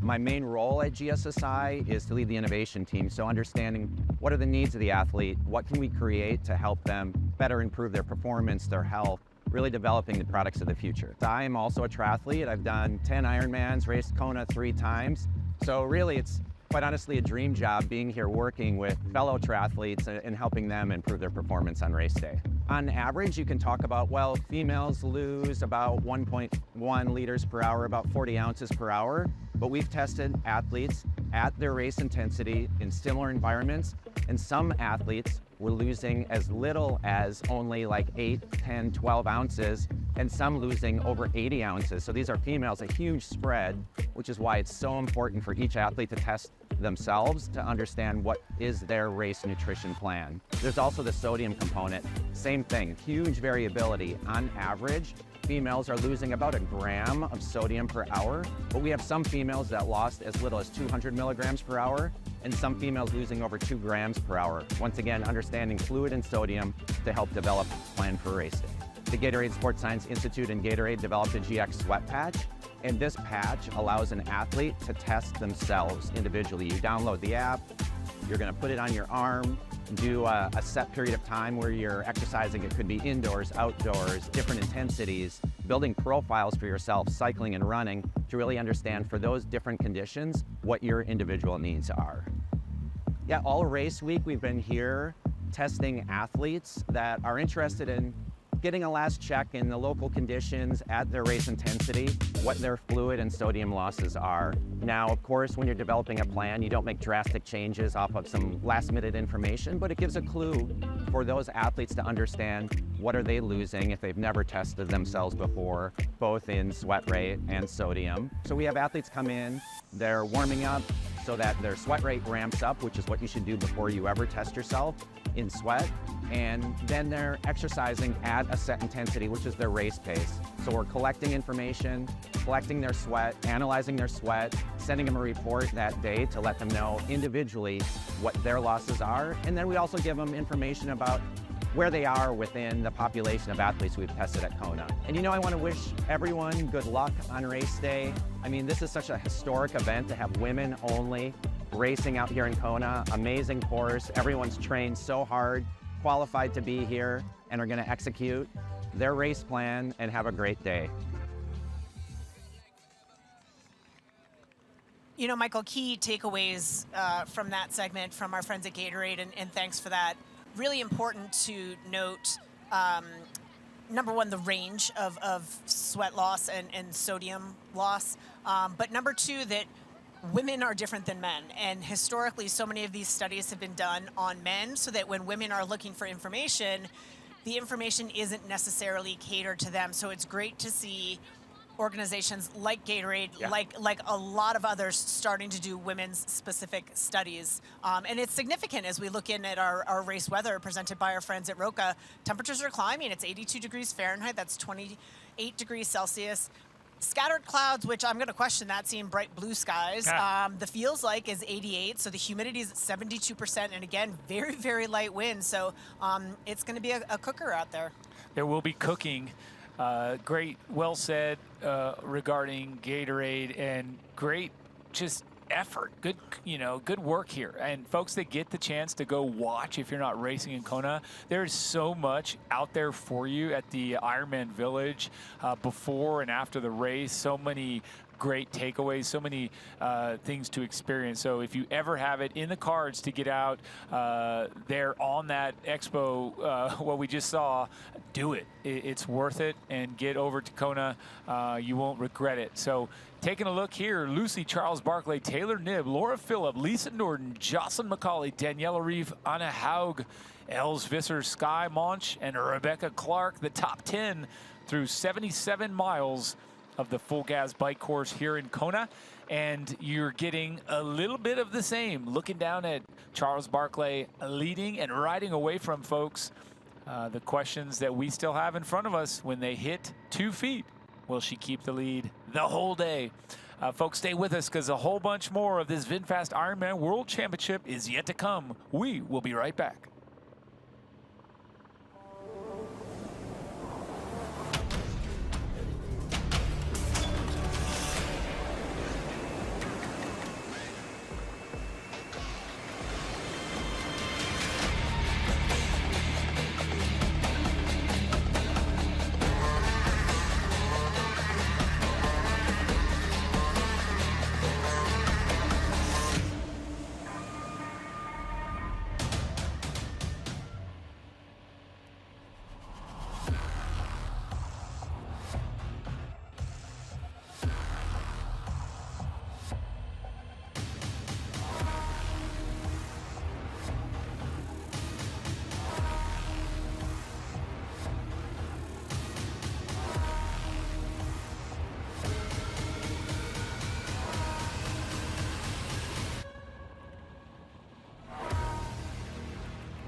And we are back. We are back here with Lucy Charles Barkley, rocking and rolling here.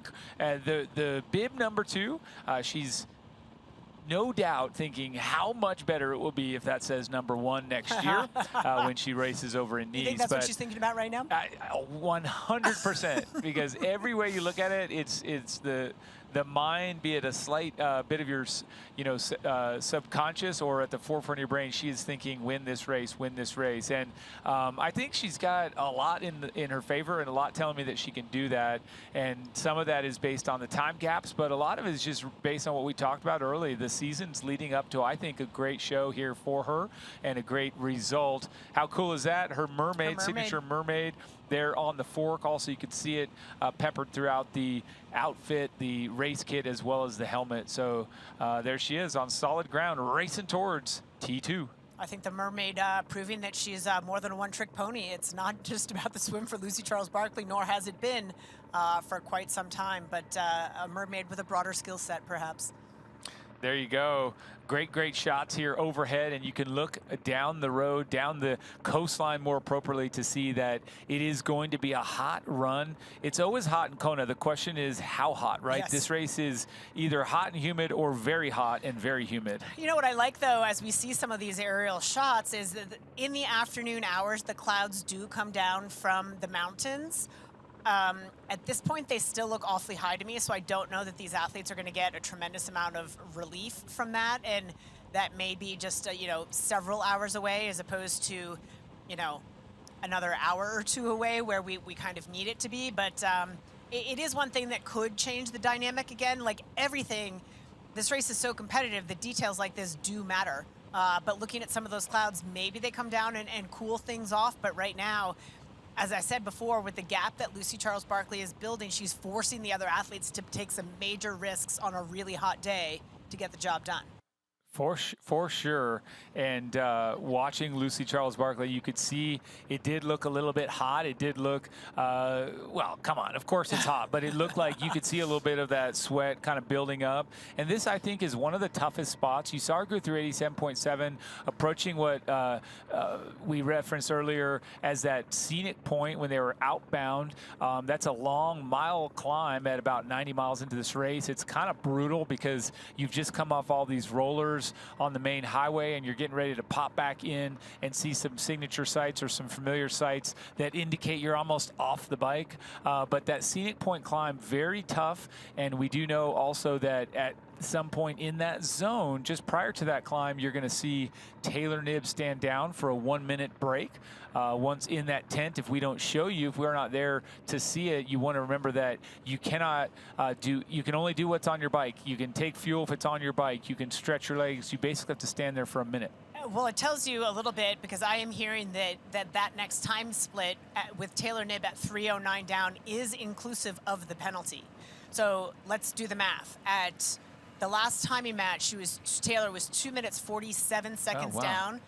Add a minute to that would be 3:47 down, but she stood down a minute and is now only 3:09 back. So the total impact of the penalty, 22 seconds. So again, Taylor doing calculations in her head. Okay, I've got to stand down a minute. It almost seems like she's adjusted her pace to mitigate the damage of that penalty and get right back on it. Impact of only 22 seconds. So after a minute penalty. Right. So what happened? Was there an acceleration into or out of that tent? A little bit of both. Also, we looked at her, and this is fascinating. So we looked at her way back there at Kauai and coming on to the Queen Ka'ahumanu. She was so upbeat and she was energized. Did she utilize some of that? Yeah. I mean, was it there on purpose? Like, was she just like, hey, the whole plan all along was to hit 30 miles at the end of the race hard? I have to think yes, but either way, I enjoy it. As we come back to Daniela Ryf, another champion that I really enjoy watching on form. And while she is in 6th place, which is not her customary or favorite spot to be in, she looks strong, and she's such a great runner. And to win this race, you've got the skills. You know you can overcome deficit. You can run for it. So good to see Ryf here. Yep, getting some aid there, getting the water on. Again, all of the athletes focusing on all of those really, really important cooling as well as fueling techniques. Looking at a close-up here of Taylor Knibb putting some work in. You don't see her chit-chatting or bantering about at this stage, which is good because... Oh. I was going to say, she just looked at me. I was like...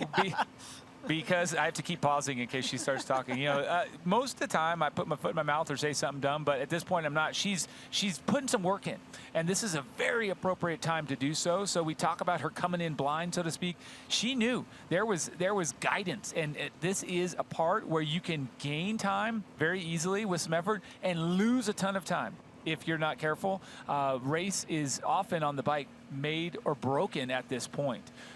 So here's a real question. We're talking about, you know, where you're going to qualify next year, which I still haven't got the full answer on that one. But as I look to others around that may have gained inspiration to join up in 2024 and get their name on an Ironman start list, I'll encourage you to join us in the Lone Star State in April of 2024 at the Memorial Hermann Ironman Texas. Part of the VinFast Ironman North American Series, this will be home to the North American Championship race. Voted best overall race in 2022, as well as the best finish line, best post-race experience, and excellent swim point-to-point where you can chase your personal best as you ride on closed roads. Enjoy the spirited, one of the best, most spirited runs in North America. Qualifying slots to Nice and Kona for 2024. This race is selling fast. Less than 250 spots remain in Tier 3. Register today at Ironman.com/IMNorthAmerica. Do it. Do it.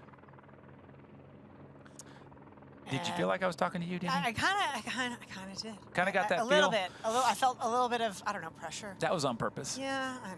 So Texas, it really is a great race. There's so and many you know great what? options, you know? There's so many great options. That sounds like you're going to Europe. So let's come back here, folks that haven't seen this race before, been here, raced it, watched it, any of the above. You're going to see now that we're coming back to town. Right ahead, off to the right, Hualalai and the Four Seasons Resort. That's one landmark. The next one, the airport. After that, you go right into town and you'll be cruising past the Energy Lab, and then very soon after that, transition to it is coming, and it is coming right up. Can't come any. I think even if you love the bike, even if the bike is your thing, it still can't quite come soon enough. When you're done, when you're at the end of this race, let's get off the bike. Am I right? Yeah, I think even the best cyclists feel a bit of relief to get done with this bike, but a few miles left to go. We're going to take it down to our good friend Matt Lieto, who's with Annie Haug. Sarah Svensk. Okay, guys, we actually are with Sky Mach. Was going to find Annie Haug. We just saw her pass, but I thought, you know what? We haven't talked about Sky much today. She's moving her way through this field after what wasn't a great swim. So Sky Mach looking super smooth, very, very focused. We saw her here last year make big moves kind of in this last section going up kind of that last climb back into town before the airport, and she is rolling right now. You know, Annie Haug is about 400 meters in front of her with Sarah Svensk. We're going to go catch up with them in a second, and then it's Daniela was a little bit off that group in front. But guys, things are starting to break up, but this is where when it breaks up backwards, but then also the athletes that were in the back can kind of move their way forward, and Sky is one of those movers right now, looking real, real good. Matt, thank you so much. It is power is what I see. I watch Sky in the position, arrow, strong, just generating. Again, referencing Crowy's point about the lower, higher cadence, a medium grade kind of 80, 76 to 80 RPMs look like a very solid but not high cadence. Honestly, for Sky, that's an increase in her cadence. She used to push it. No, she did. She used to push a much, much bigger gear than that. And to me, she looks a lot more fluid. She looks fantastic. Okay, I bet we can do this as we look at the airport and we watch the closing miles here for Taylor Knibb. We're going to zip back over to to Matt Lieto, who has more action out at the close of the bike. Hold on, let me just see if I'm accurate on that, because this is fun. Don't go away as we watch Taylor Knibb interacting once again with our media crew. No, that's the official. Oh, hopefully it's not problematic. Looks like it actually looked like Riccatello, head official. I'm not sure if I can confirm that. Not that it matters, but as we come back, Taylor having words again, but it wasn't, folks. We didn't see a card come up. We didn't see anything, and as most everyone knows, she's smiling to the camera. In time. So she was saying they were supposed to have the tent set up, and they didn't have it set up in time. So she's going to stop at the last one. So she has not served her penalty yet. Okay. So she's going to stop at the end. So the recap there, again, right off of the audio, and is she didn't serve her penalty yet. So the 22 seconds lost were just 22 seconds lost. Yep. She's going to actually serve that penalty at the final tent, which is at T2. Great to have popped in on that audio, and another kudos to our tech team for putting us right into the mix there. Now let's zip on over to Matt, who is with none other than 2019 champ, I believe, Anna Haug. Matt?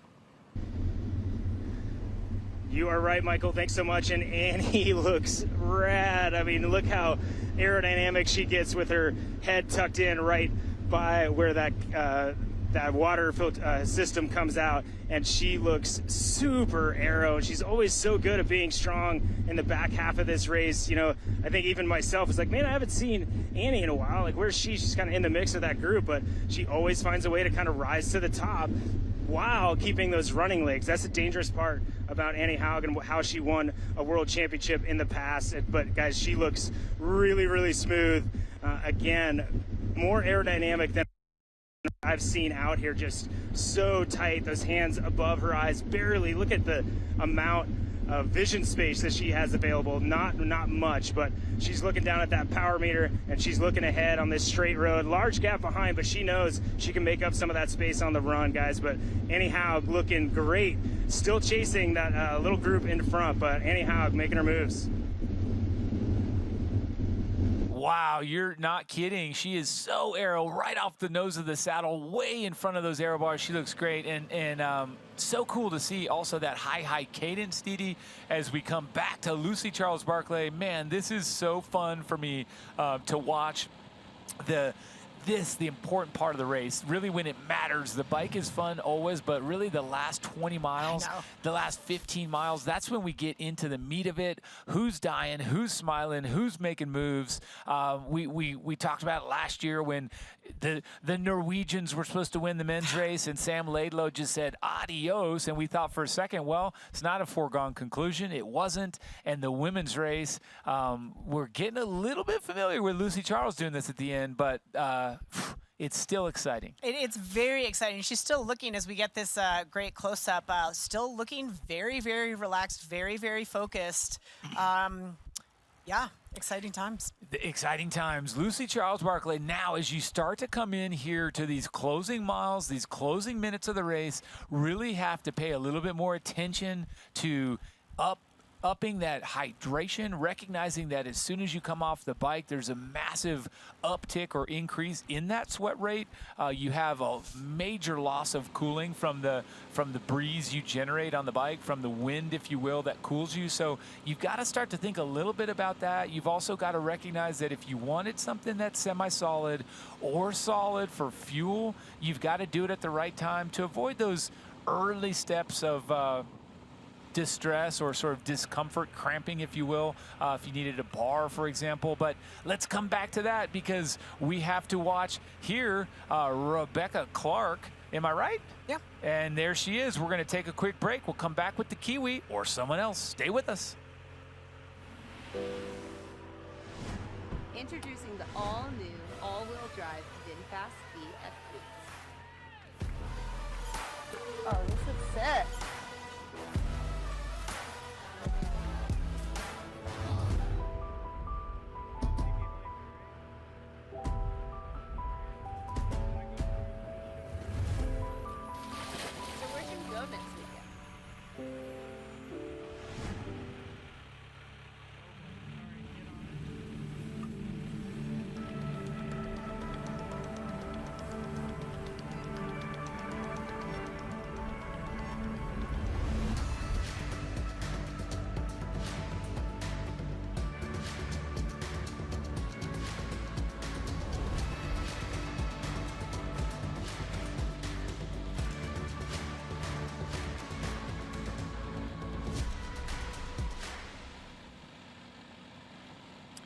Lucy Charles-Barclay out of the saddle on one of these Deceptive little last climbs, Dee, and for someone that's run and ridden that hill or those hills multiple times, what is she feeling right now? Not like what's going on? How hard is this part of the road?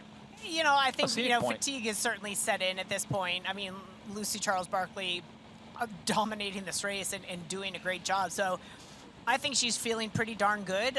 She's getting good feedback. She's increasing her lead, not only ahead of Taylor Knibb, but the entire field. And I think she's excited to get off the bike and show what she can do. And she's saying, game on. Let me go get my first, Ironman World Championship title.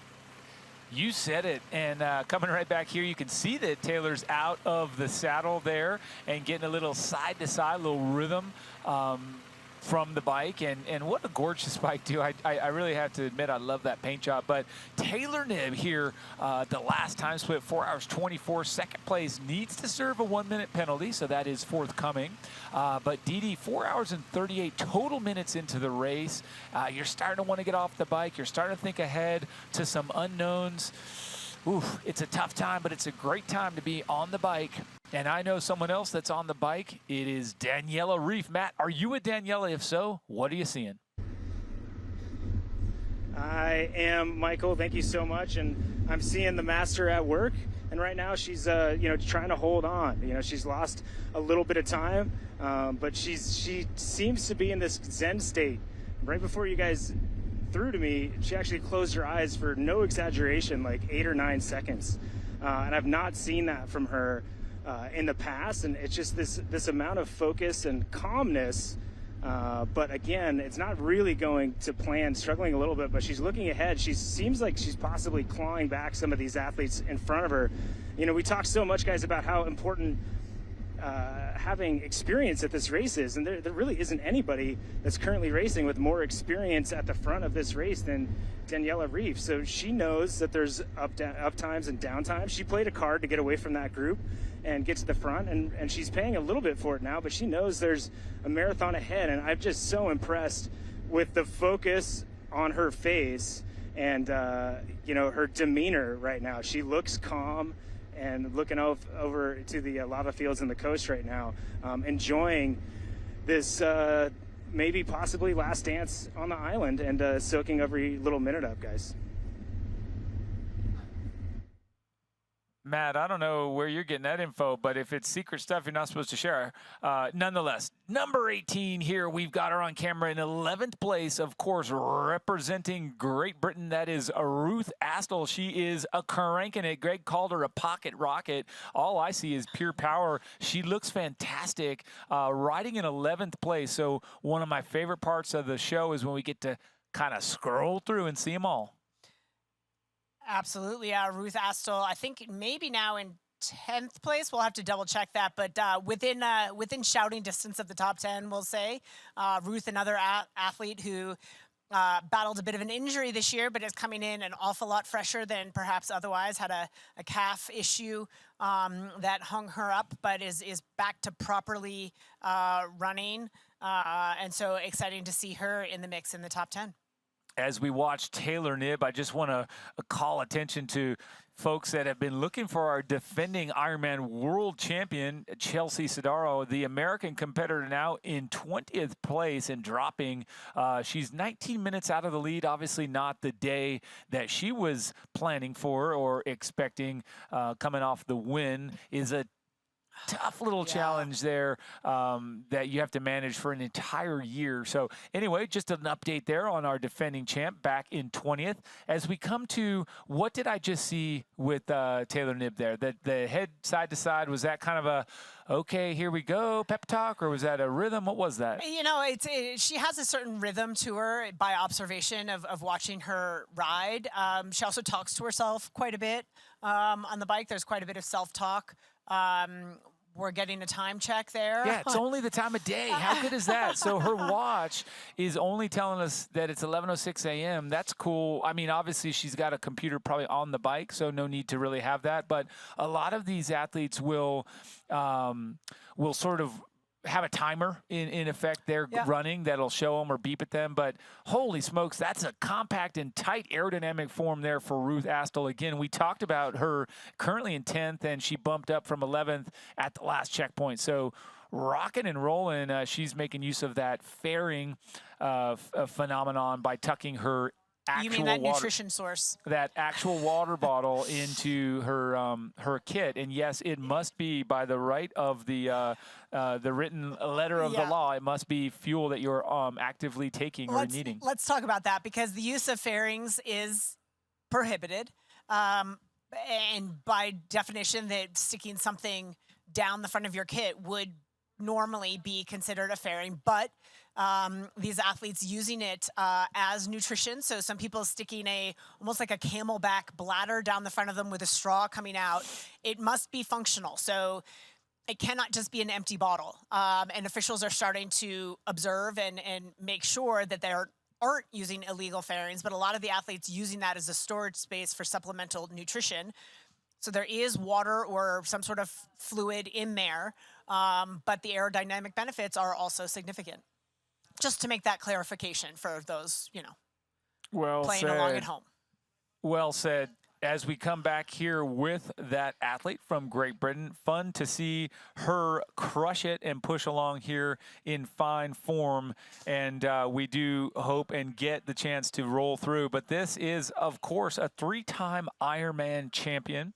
Not everybody in our field has won an Ironman, but this one, she has won 3. So Ruth Astle, good on you. As we come back here to Taylor, man, I tell you what, when I see her, you almost see her and think, am I watching a Tour de France rider? Like, she just looks like that on the bike. She looks at home. You know how you see someone that just looks like they belong on the bike?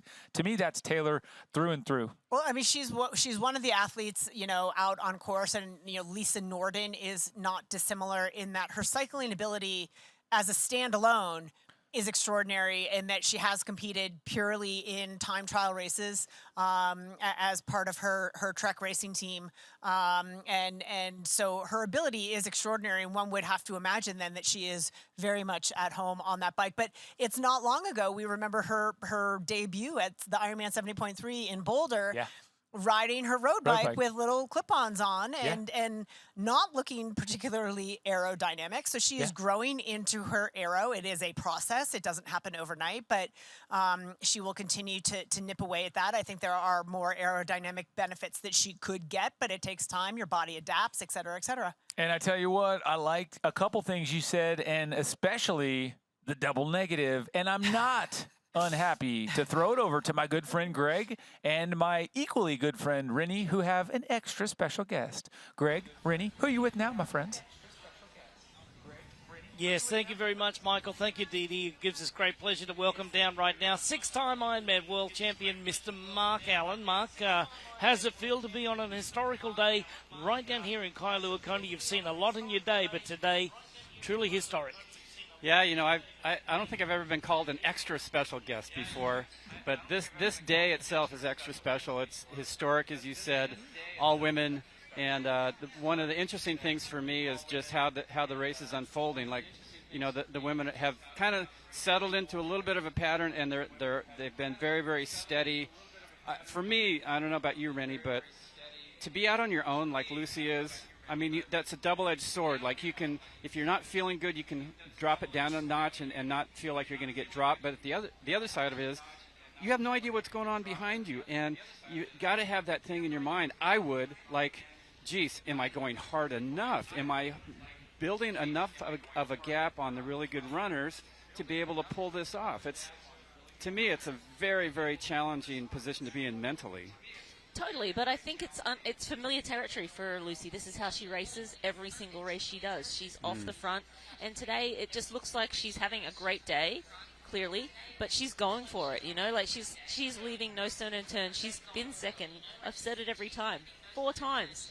She's like, I am going to lay it all out there today. I don't care what they're doing behind me. I'm going to race as hard as I can from start to finish, and let's see if I can win.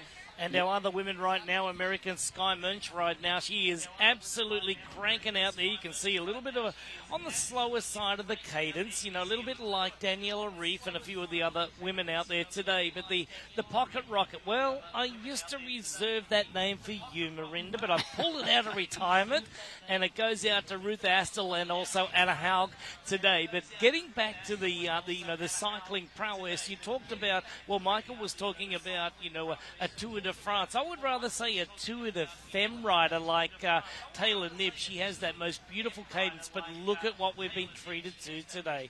Not only those beautiful backdrop shots of the Pacific Ocean, but this incredible racer, Lucy Charles Barclay, today has had the momentum. She's gone out there. She was challenged early by Taylor Knibb. Taylor got it down to 1 minute and 30 seconds. It's busted out now to 3 minutes and 14. It's not going out like a lot of people probably would have thought, but Lucy Charles Barclay is now controlling this race. Now, when you look at the deficits that the other women are in right now, Taylor Knibb, 3:14. Lisa Norden, Laura Phillip, and Jocelyn McCauley. They are now sitting over 9 minutes. Daniela Reef at about 11.5. And then you've got the other chasers, Sky Munch. Then you've got also Ruth Astle and the runners of the field. Anna Haug are sitting right there. But you've got to give it up for Lucy Charles Barclay. She's not doing anything different than what she's done over the last few years. And then we come into, view now, and we see another one of our chasers here. This is Els Visser, the very, very strong bike rider from the Netherlands. So everything's panning out just as Lucy Charles Barclay thought. But Mark, you've been in this position before. Marinda, you've also been in this position before. Like Els, you've been behind. You come back up there and get yourself back into the race. We've had, yesterday was a little bit of a cooler day. However, it rained late in the afternoon. It's a steamy day, and the wind is down. It is going to be an oppressive run.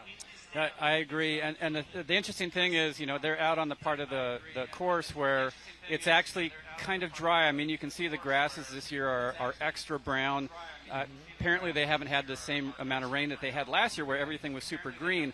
And also, I always say that the race starts to get real around mile 70, 75 of the bike. They have passed the real point. They know all of a sudden what they're into, and a lot of athletes at this point, where Lucy is, where Taylor is, where Laura is on the course, they start to sort of get a focus in their head like, oh, geez, they're really having to rein themselves in so that they stay on task. Taylor hasn't even gotten to that point yet. She's still kind of like, oh, geez, and she's talking to the officials and she's looking at her watch, and she hasn't had to lock into that reality point yet. So to me, that tells me that even though she's going to serve that penalty, she is still in a good position. And Lucy, clearly, as you said, Greg, controlling it from the front. Yeah, controlling it from the front, all right. And now she's coming back up to the Kona Village. Then she'll go past the Four Seasons Resort on the way to hitting the airport there. Marinda, as we see Lucy Charles Barclay right now, she is really turning those pedals down. She is turning the screws in. She's trying to build some momentum and build the gap out to where she feels comfortable now, getting back to last year's run.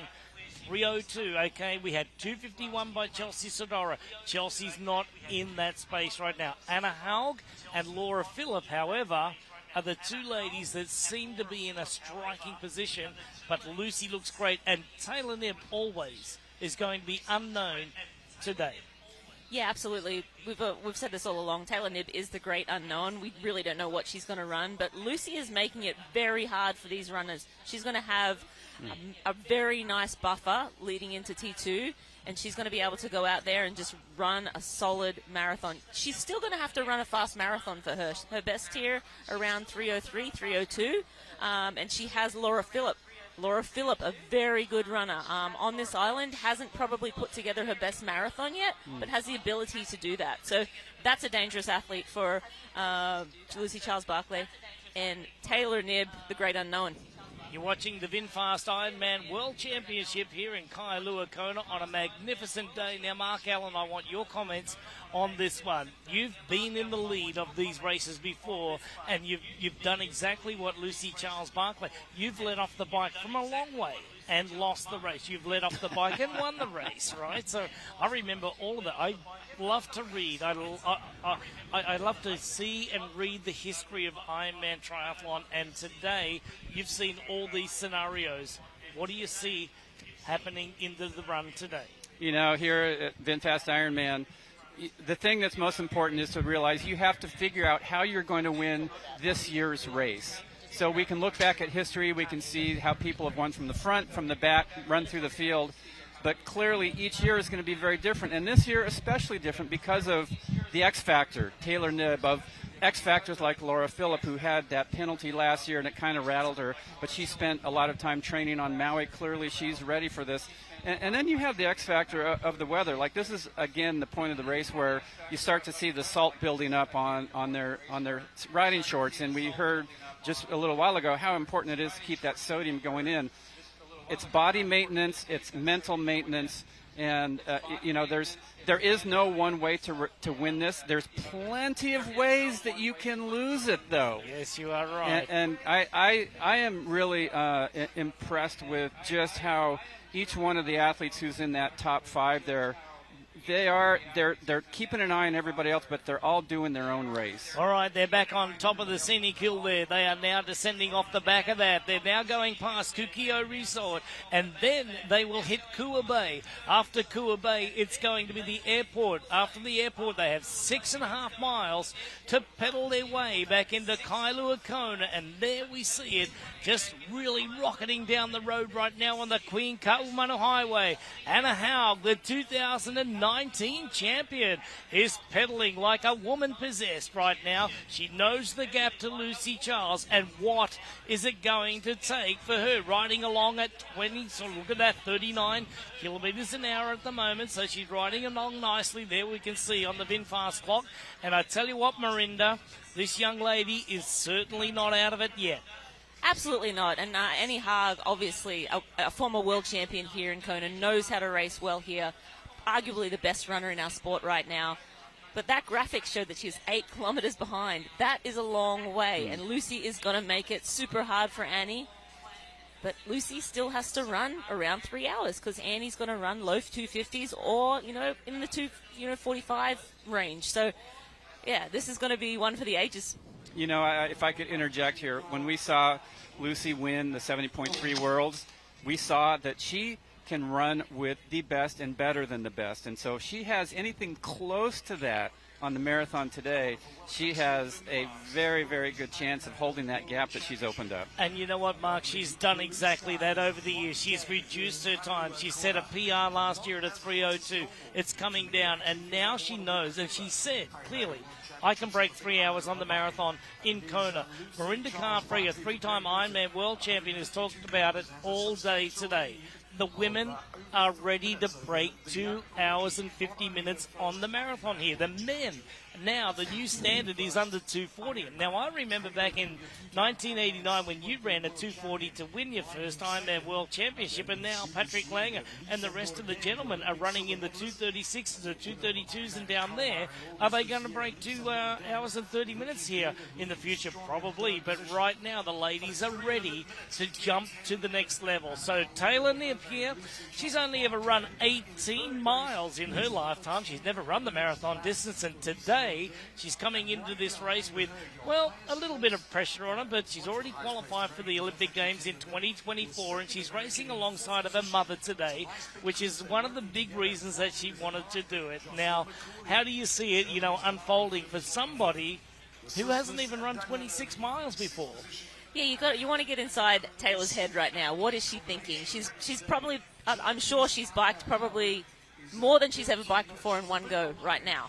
So this is unfamiliar territory from here on out. Yes, 18-mile run, but getting off the bike is a little bit startling after riding 180k, 112 miles. You can see the salt on Taylor's kit there on the navy. That's really normal. All athletes lose salt and sort of cakes up on your body there. But yeah, she's using the Morton gels there to replace as many electrolytes and carbs as she possibly can. But yeah, I'd love to get in the head of Taylor right now. She has a lot of thoughts, but she also has been very composed. All right, let's go down to Matt Lieto. Okay, thank you so much, Greg. Here we are with Laura Phillip. She is she's riding on this group of 3. They just went over that Donkey Crossings section that we know about coming up on the Four Seasons. And on that climb, that scenic point climb, Lisa Norton was able to open things up a little bit, put a little bit of stress on Laura Phillip, and Jocelyn McCauley had to go by. But Laura seems like she's composed herself a little bit, but you can tell this is where it starts to get hard, guys, no doubt. It's challenging to stay strong over 112 miles or 180K, and you can see Laura Phillip look on her face. Definitely a challenging last little section here, and it's windy. I don't know if you can hear it even in my microphone, guys, but it's definitely windy right now, so these athletes have to push all the way back into town. You think you're close, but you're not quite close, and we're going to move up through this open section here and get to second place in this group here, and that's Jocelyn McCauley. And again, she was so aggressive, guys, early in that swim. I mean, she's the reason a lot of these athletes had the ability to be within kind of shooting distance and having a fighting chance, no pun intended, to get to the front of this race. And Jocelyn McCauley fought then, and she's fighting now. Anytime there's a little open gap, she sees, Laura Phillip having a little bit of a struggle getting up the climb. She goes right around. She's like, I'm not losing position. Lisa Norton is setting a great pace. So Jocelyn McCauley hanging in there quite well. And talk about Lisa Norton. She is moving, and she's been the instigator, and she's doing a fantastic job as she rolls through the last sections of this course. And guys, you can look, we talk about looking at athletes' eyes. Can't see her eyes, but we can see her disposition as she goes through this aid station. These athletes are going to slow down a little bit. This is really important to get the aid at this period of time. Excuse those rumble strips. As we said, Jocelyn McCauley just always taking that opportunity to move through. As these 3 athletes in real time go through this aid station, you can see how things get shuffled around. So the instigator of the pace, Lisa Norton, now in the back, because her focus, she knows that she needs to get what she needs nutrition-wise. She getting a little bit of water, making sure she's cooling herself down, pouring water over her chest, over her legs, as is Jocelyn McCauley, over her shoulders, trying to get in those holes in her helmet, on her face, get a little bit of cooling before they get to the end of this bike course and on that hot section on Elite E Drive, where they're going to be running for their lives, so to speak, try to catch up to these athletes in front. But Laura Phillip looking good, looking smooth, trying to get as much hydration as possible. And guys, there's really no one that doesn't suffer at this point of the race, so it's normal to see that from these athletes, but they're absolutely giving it, and so impressed with Laura Phillip and her ability to bridge back up and be at the front of the race again after a not great swim, guys. But lots more to fight for. Lisa Norton in the back of this group, but no doubt now that they're through that aid station, she's going to get back to the front and keep pushing that pace. Thank you, Matt. And sticking with the double negatives, I don't dislike what you just said. Great stuff, as usual. Coming here, just looking at a split, Dee. We've talked about it. We love to do the math here. But with Laura Phillip at the last check, 10 minutes back, she won't finish this race in 5th place. Like, we know that. She is going to roll through. The question is who she catches. She's also, I have to assume, sat on the disappointment of last year's penalty for an entire year, and that's extra motivation to come in here. It's not like you dwell on it, but you sit, it's somewhere in the background, right? It's a motivator when times are tough. We find motivation in a lot of ways, and anger can sometimes be a very powerful one. So carrying a little bit of that anger, absolutely. I mean, she had a great win in South Africa earlier this year with a shortened swim, granted. But I say that that's a motivator.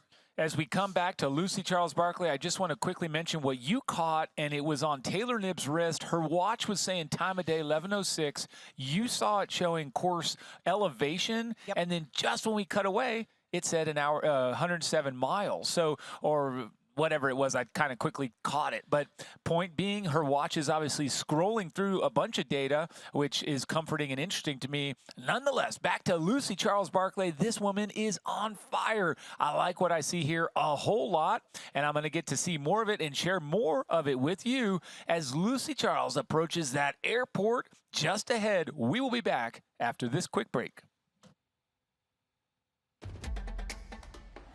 You know, and we know. The thing about challenging yourself is you're always looking for what's next.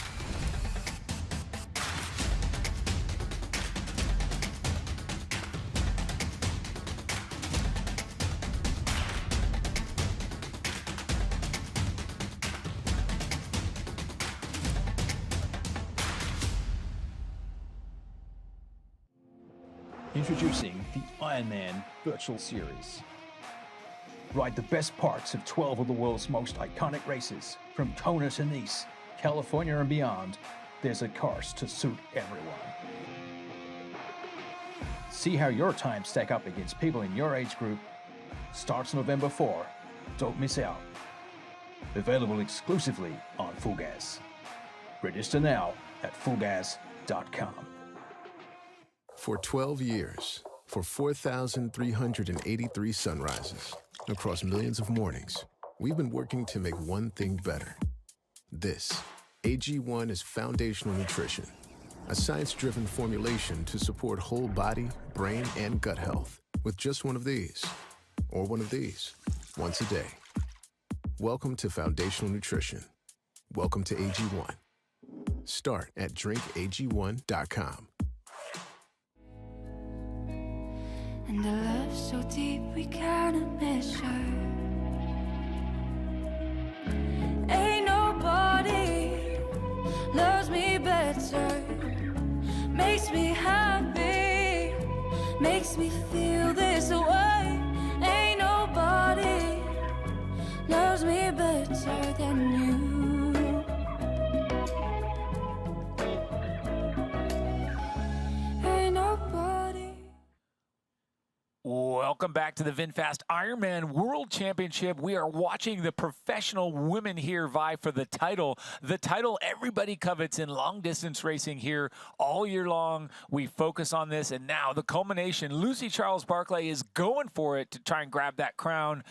4 times second place, has to incite the greatest, the sharpest, and the hottest hunger inside the belly. And I feel like today we've said it. She's got the eye of the tiger, Didi. She is dialed. There's no looking back. There's no asking the people where the splits for the splits. Where is everyone? She is just focused forward and racing fast.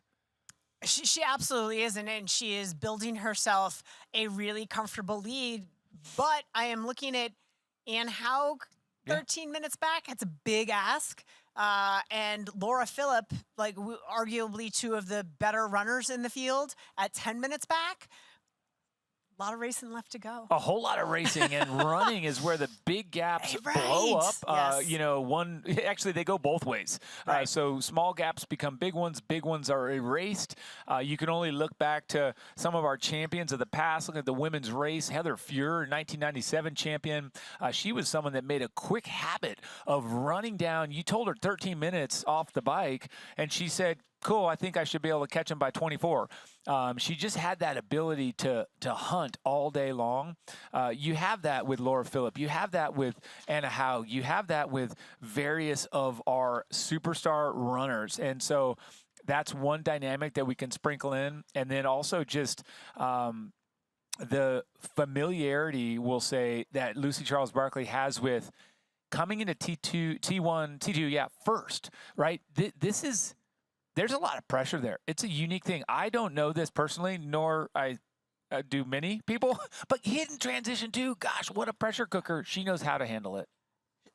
She absolutely does. As we take a look at where our athletes are headed, that is back to the pier to drop off those bikes, and they'll get underway on the marathon, but a couple miles left to go. They'll be there shortly. Yes, they will. Beautiful overhead shots of gorgeous pier and the amazing Kailua Bay as we come here to the bicycle of Lucy Charles-Barclay. Bib number 2, of course. Fantastic performances she's had in the past. Everybody that supports her and cheers for her and loves her knows that one step up the podium is the only goal that she came here to realize today. And it looks good. So, folks, wow, this is the technical fabric, a close look of the dimpled clothing, the sleeves, the makeup of this kit that is thoughtfully designed around aerodynamics, precision crafted material here, Dee Dee, and just everything dialed to a T. So from the position placement of the computer to the aero drinking system to the aerodynamic helmet that sits perfectly, even her braids right in there tucked into the helmet, just a small wisp coming out. That is something also that's been calculated, how to wear the hair that it's comfortable, cool, and aerodynamic. It sounds crazy, but they have actually done studies on that as to what the best way to your hair actually provides quite a bit of drag, and they have done studies, you know, in the wind tunnel, as to how to wear it. Yeah, it's important. It is very important. As we come back to Taylor Knibb, has been on camera a lot, and that's because she is in position number 2 in her first ever Ironman period. So the woman that we've seen at all distances do quite well is now on camera and shouldering the burden of let's say external pressure or expectations fairly well, because the athlete themselves, they can say, hey, there's no pressure. Hey, you know, I'm just racing for myself. I'm trying to get it done. But the bottom line is we all have that expectation. We all have sort of that understanding of what she's capable of. And you can't tell me, there's just no way energetically that's not felt. Each athlete feels that from everyone around her. I'm sure, and it's again, it's how you wear it, right? It's how you wear it, how you manage it, and what you take on in terms of having it fuel you or having it sort of crumble you. Yeah, she took back some time. So at 104 miles, she's within 2 minutes and 54 seconds of Lucy Charles Barclay. So she's not down where she was early at 25 miles, where she had 91 seconds in arrears, but she is certainly doing great. 2:54 with 8 miles to go. We can say this: Taylor Knibb is still going to start the run in second place. She'll lose a minute, and then also the time she spends transitioning to run gear. She'll lose that time to some folks chasing her and the woman up front, but we do know that she's going to be still in that second position because Norden, Phillip, McCauley, Reef are all far enough back that they're not going to overtake her while in penalty.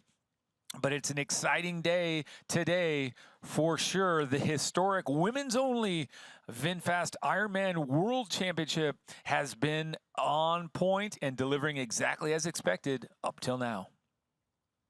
And Michael, by the end of 2023, it's estimated that 30,000 athletes will have competed in their first Ironman, embarking on a life-changing journey and a transformative finish line. They're not doing it alone. Become One is an Ironman resource that is available for all athletes.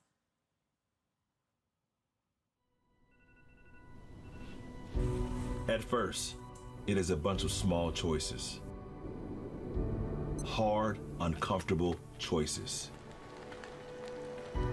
You must decide to tread into the unknown or retreat into the familiar. To silence the voices that say you can't, or let others tell you what's possible. The Ironman journey starts when a seed of possibility takes root. It ends with a transformative finish line. A finish line that is yours forever and embraces you into a community unlike any other.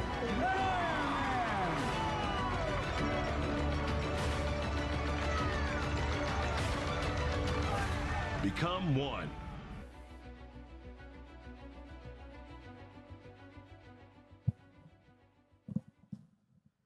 And we are now 5 hours, 10 minutes, and 30 seconds into the VinFast Ironman World Championship. And now here we are with American Jocelyn McCauley. She is closing out the full gas bike course in style. She looks great now, kind of grinding it out here, a little bit lower cadence. Dee Dee, it becomes very difficult at the end of 112 miles to maintain a higher cadence. Wouldn't you say? If you generally run 90, you slip to 85. If you're an 80, you slip to 75. Wouldn't you say that's typical? It is typical as the energy tends to drain a little bit, but I think Jocelyn looks fantastic. She's improved her form a lot. She used to be a bit of a bobblehead on the bike, where that head did move around, and you could see it moving around a little bit, but she's really, really cleaned things up, and I like very much how she's looking and where she stands right now. I agree, and it's the best really we've seen her here in Kona at this point. Yep. Not just this late in the game, but she hasn't always had for as good as she is, and for a 4-time Ironman winner, we would have expected her to have really a great show in Kona by now. And so she's at 35 years old now, taking experience and still a little bit of youthful vigor into this race and delivering well today. And now back into the divided highway. That means we are in the section where runners take the road as well. She's passed by the airport. She's passed by the Natural Energy Lab. She has passed by many of those final waypoints as she cruises in and gets ready to take a hard right and roll down to the end of this race. And Didi, Lucy Charles Barclay is the she I'm talking about. She's crushing it, and I can't wait to see her. You guys must stay with us. We'll be back after this quick break.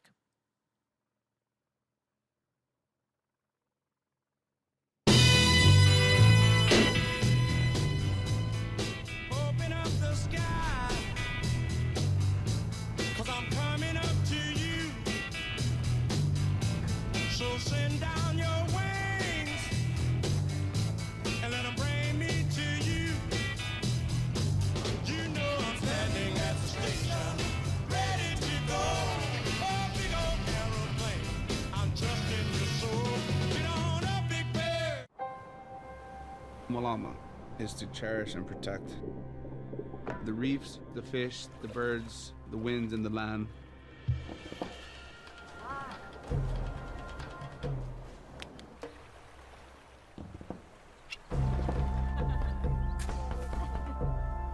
Giving back, that's something that lasts generations. Learn how you can Malama Hawaii at gohawaii.com/malama.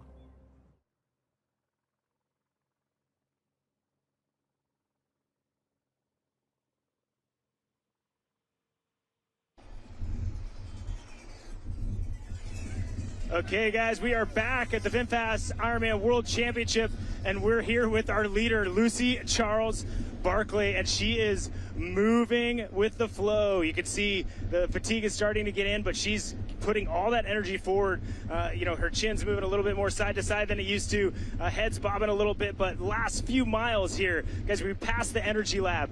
We're coming up on the last little sections of this bike course, and it's that win that we all know can happen at the last few miles of this course here in Kailua, Kona, and she is fighting that win, and she looks so good doing it. She has 3 minutes over Taylor Knibb, who hasn't served a penalty quite yet, and that's going to feel good to her. She knows that, I think she backs herself against Taylor Knibb over the marathon because she has that experience that Taylor doesn't.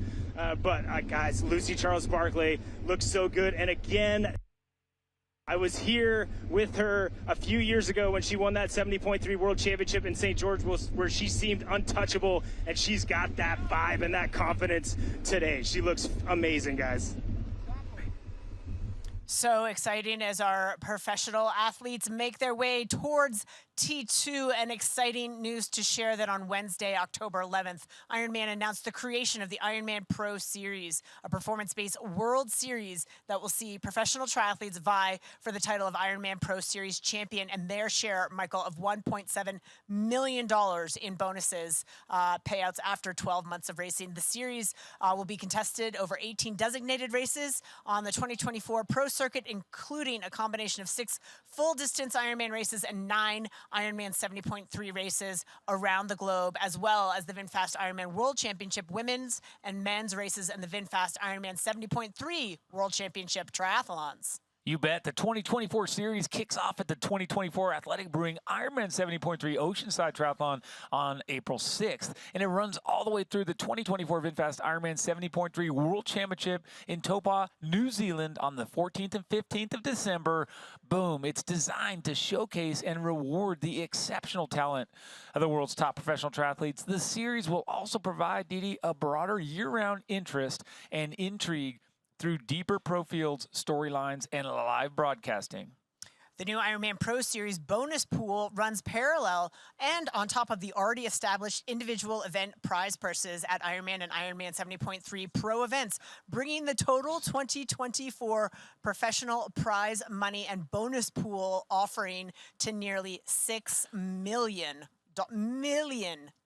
Prize money for individual pro races on the circuit will remain consistent with past years, with a few adjustments, including an increase of the Ironman 70.3 World Champs prize purse to $500,000 total.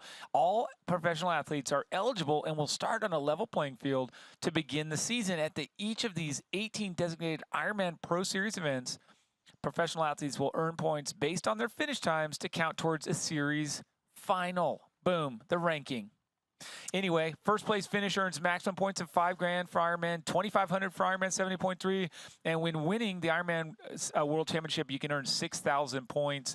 For the Ironman 70.3 World Champs, 3,000. But points cascade down. It's so cool. And here's the thing: you get to score and make money if you're in the back part, the back finishers. They're giving the up-and-comers some cash in pocket. I love that. Such a cool thing. Didi, love it. Rock it. Malama is to cherish and protect the reefs, the fish, the birds, the winds, and the land.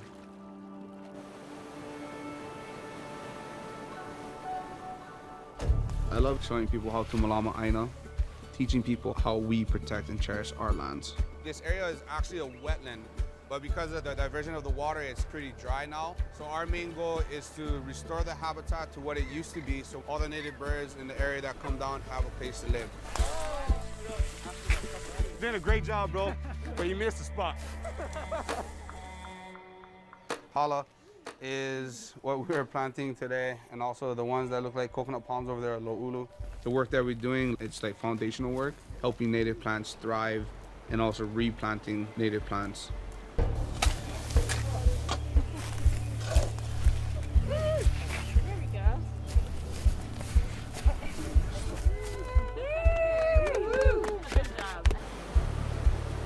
This right here is Waihe'e River, the Ahupua'a Waihe'e. In Hawaiian culture, Ahupua'a is the unity between mountain and the ocean. When rain comes, it feeds down from the top into the lo'i, where people plant kalo. And then from there, it gets diverted back into the river and into the ocean. And it makes the ecosystem a lot more abundant. If you say you love or enjoy Hawaii, you think it's beautiful, you know, you can also contribute to help to keep the place beautiful. And if you have a part in that, that's something that lasts generations. If my ancestors have been doing this for generations, it has to work for us. Learn how you can Malama Hawaii at gohawaii.com/malama. Didi, I always get fired up watching anything that highlights this beautiful state, this beautiful collection of islands, the Aloha, the Ohana, everything about it. I love it, and that one gets me fired up every time. Oh, absolutely. What a wonderful host community and really the emotional attachment and relationship between Ironman and the Hawaiian Islands. It's magical. It is magical, and this is a really great and almost magical performance for Jocelyn McCauley. That is the Natural Energy Lab of Hawaii on the side there on the left, and that's where runners run here in just a couple hours, but they're almost done. This is Lucy Charles Barkley at the front of the race, going to do what she's usually doing, which is come off the bike in first place. Yes, she has gotten second overall at the end 4 times, and we're waiting to see her today overturn that and no longer be that runner-up today. Definitely looking to make that move onto the top step, and so far, I can't imagine Lucy Charles Barkley would have scripted today any differently. She has set herself up and put herself, as she does all the time, you know, as we've seen, in a position to win the race. She's done so far all she can do. Correct. Here we go. This turn takes her back down to the closing stretch. This is where we opened up our race going the other way on this now downhill. Lucy Charles Barkley starting to think a little bit boom, right back to aero, but starting to think a little bit about what's coming and what she needs to do. You start to prep the body and the mind for transition itself. Not only the physical transition of switching from running to biking, but what you have to be ready for, what you have to now face, because one segment has come to a close.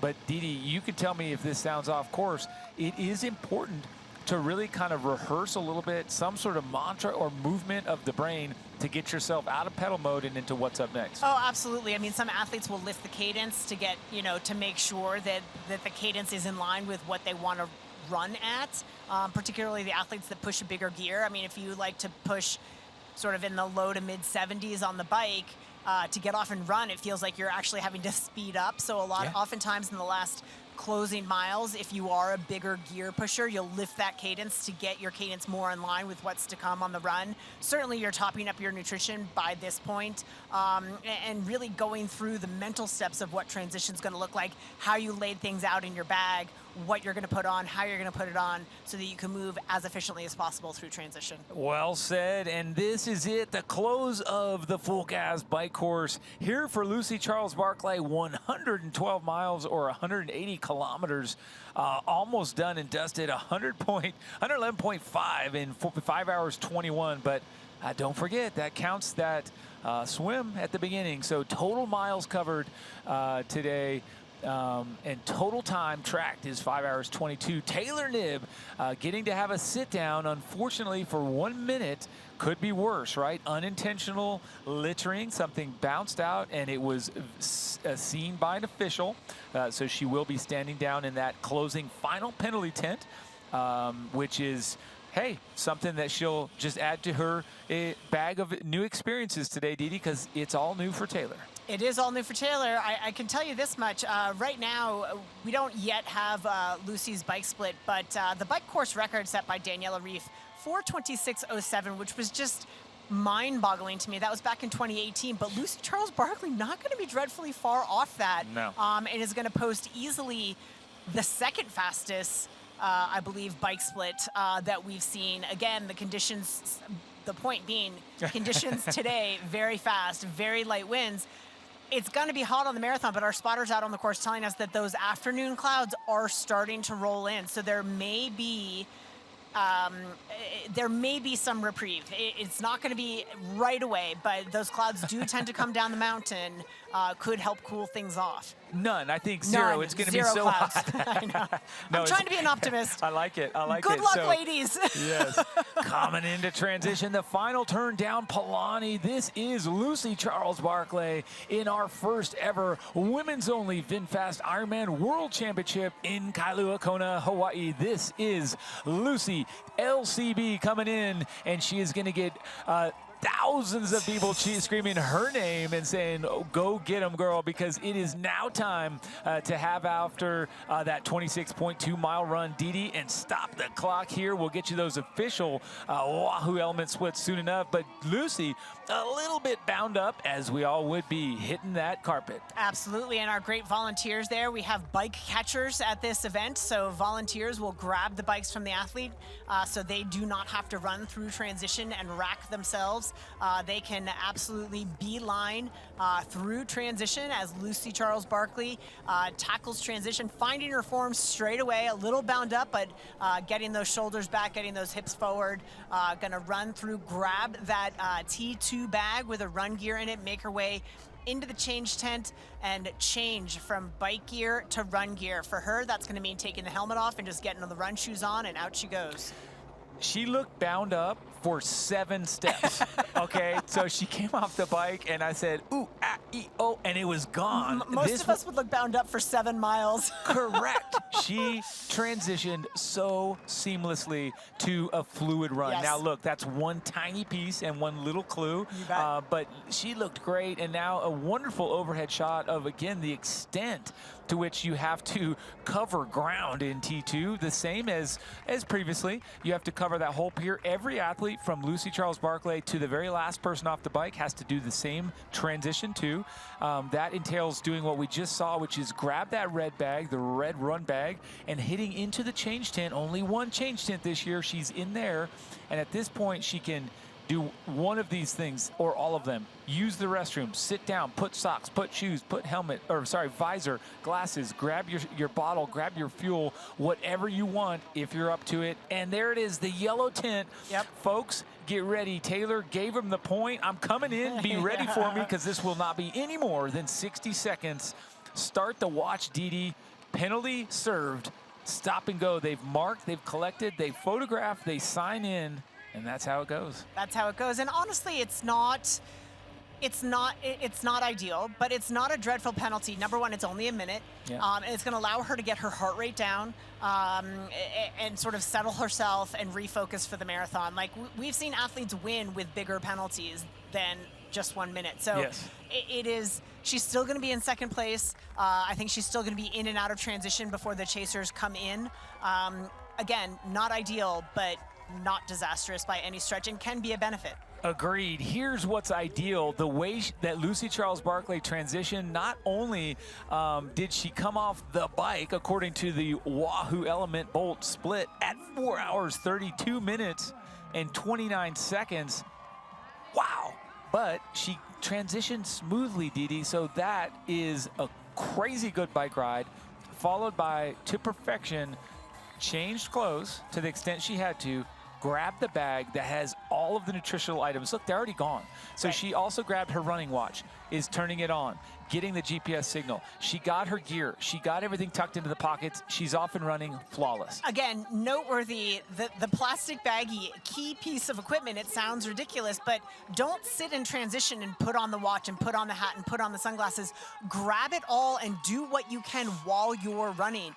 Get the run shoes on, because you have to do that in order to start, but everything else can go on your person while you're moving. Take advantage of that and grab what you can and move, as we see Taylor Knibb, penalty served, feet her out of the shoes as she makes her way to the dismount line in second place.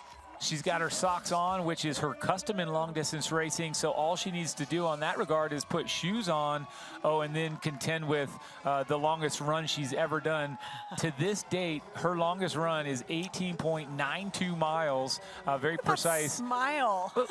and zero bound up. No problem fluidly changing to run form, but which is significant, because to Rinny's point, she just finished the longest bike ride she's ever done, right? So if anybody has a right to be a little bound up, it's Taylor, but she is up and moving and looks absolutely fantastic. And again, the smile tells you a lot, right?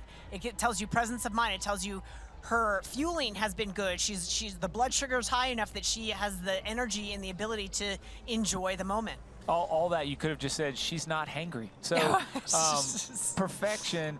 Also, what I'm enjoying here is trying to decipher if she's got a little grimace. Grimace, you know what I mean? So there is a smile, notably, you saw that, but then she's breathing through this. So duh, it hurts, right? She just did 112 miles at breakneck speed, 24.8 miles per hour. I mean, she rolled it, 24.6. These times are exceptional. It was not that long ago when the top times on the men's bike splits were 4:32 and 4:34. So these two women have absolutely annihilated the full gas bike course. And Dee, speaking about annihilation, can you find anything wrong with what's on camera right now? Absolutely not. Just super fluid, super strong, great posture. Like minimal ground contact time. She literally is using those super shoes, and those shoes have changed run style a little bit. You really can use them as sort of a trampoline, and so she's getting good return off the shoes, off the ground. She looks fantastic. This is our chase pack, the chase to the chase, we have to say. Macaulay, Phillip, Norden, and these women are chasing, of course, the likes of Lucy and Taylor, who are up the road already onto the run. This is what puts it in a little bit perspective. This is when you say, now can you guys feel the work that's cut out for you? We have two runners running. Yep. Well, we're about to have Taylor running, but we have two women off the bike, and they still have, Dee, mile and a half to go? 2 miles. They just went, that timing, Matt, they just went across was 110.4. So they've still got a couple of miles to go. Again, the gaps are going to be significant, but this isn't just an Ironman marathon. This is the Ironman World Championship marathon, where all of these athletes that we've been talking about, all of our favorites, dude, things happen out there. They just do. It's the World Championship, and these gaps will definitely change and change significantly. You don't wish it on any athlete, but don't turn this off thinking this is a foregone conclusion with the gaps that Lucy Charles, Barkley, and Taylor Knibb have established, because this thing is far from over. She just went back and got the gel. Also a veteran move, so when you do drop something twice, you go back for it, because in Taylor's world, in which we are all Needs to living, work on her grip strength. you come on. I don't get speechless often, but that's good. Grip strength is something you don't work on when you're 24. You just trust it, but it's a key longevity marker. Taylor Knibb, this is the point though. Composure. She stopped and got what she dropped. Matt, Rennie, you guys are on Ali'i. Tell me what you got. Please take it away. Yeah, we're down here on Ali'i Drive, and we see Lucy Charles Barkley coming in the opening miles of the race, and she really looks great, you guys. That is great running form from Lucy, if I've ever seen it. No, she looks spectacular, and she's got these fans cheering for her and watching her as she runs by, but she's bounding, and we can see that she's really moving through this field, the early sections of this run. But again, that relaxed form from someone that has paced themselves well. It does not look like she overextended. Absolutely not. It just looks like Lucy's having her day finally. So we'll see. You know, we've got some players coming in Laura Phillip, the other women, Annie Haag as well. Who knows what she can run?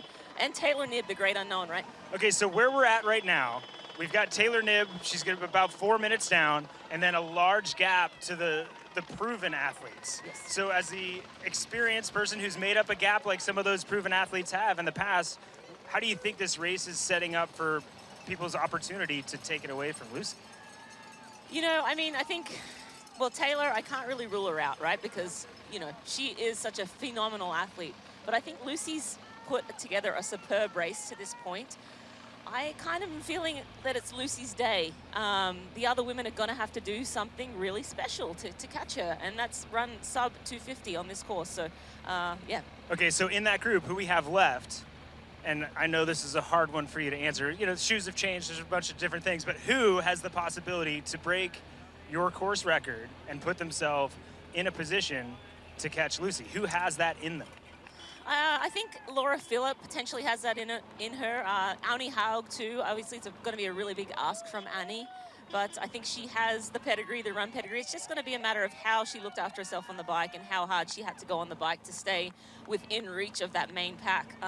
But Lucy, I mean, I feel like she's done everything perfectly. So it'll almost be heartbreaking, super exciting to see. I think it's been close racing in the last 10 miles. Yeah, for sure. And no favorites, obviously, but, you know, we've seen Lucy put it together for second place on 4 occasions. And what I love and truly, truly love about Lucy is that when she says she's happy with 4 second places, she's 100% happy with 4 second places because she gave it her all. I mean, this is the biggest stage in our sport, Yeah. and when you've got 4 second places, I mean, that's incredible. I think we're going to have Taylor Knibb coming in a few seconds here. We can't see her just yet, but yeah, I mean, but you say that, but you want to win. She wants to win so bad. She certainly does. I just think that she's pleased with what she's done in the past, and she's not like bitter that she hasn't won. She just wants to win, right?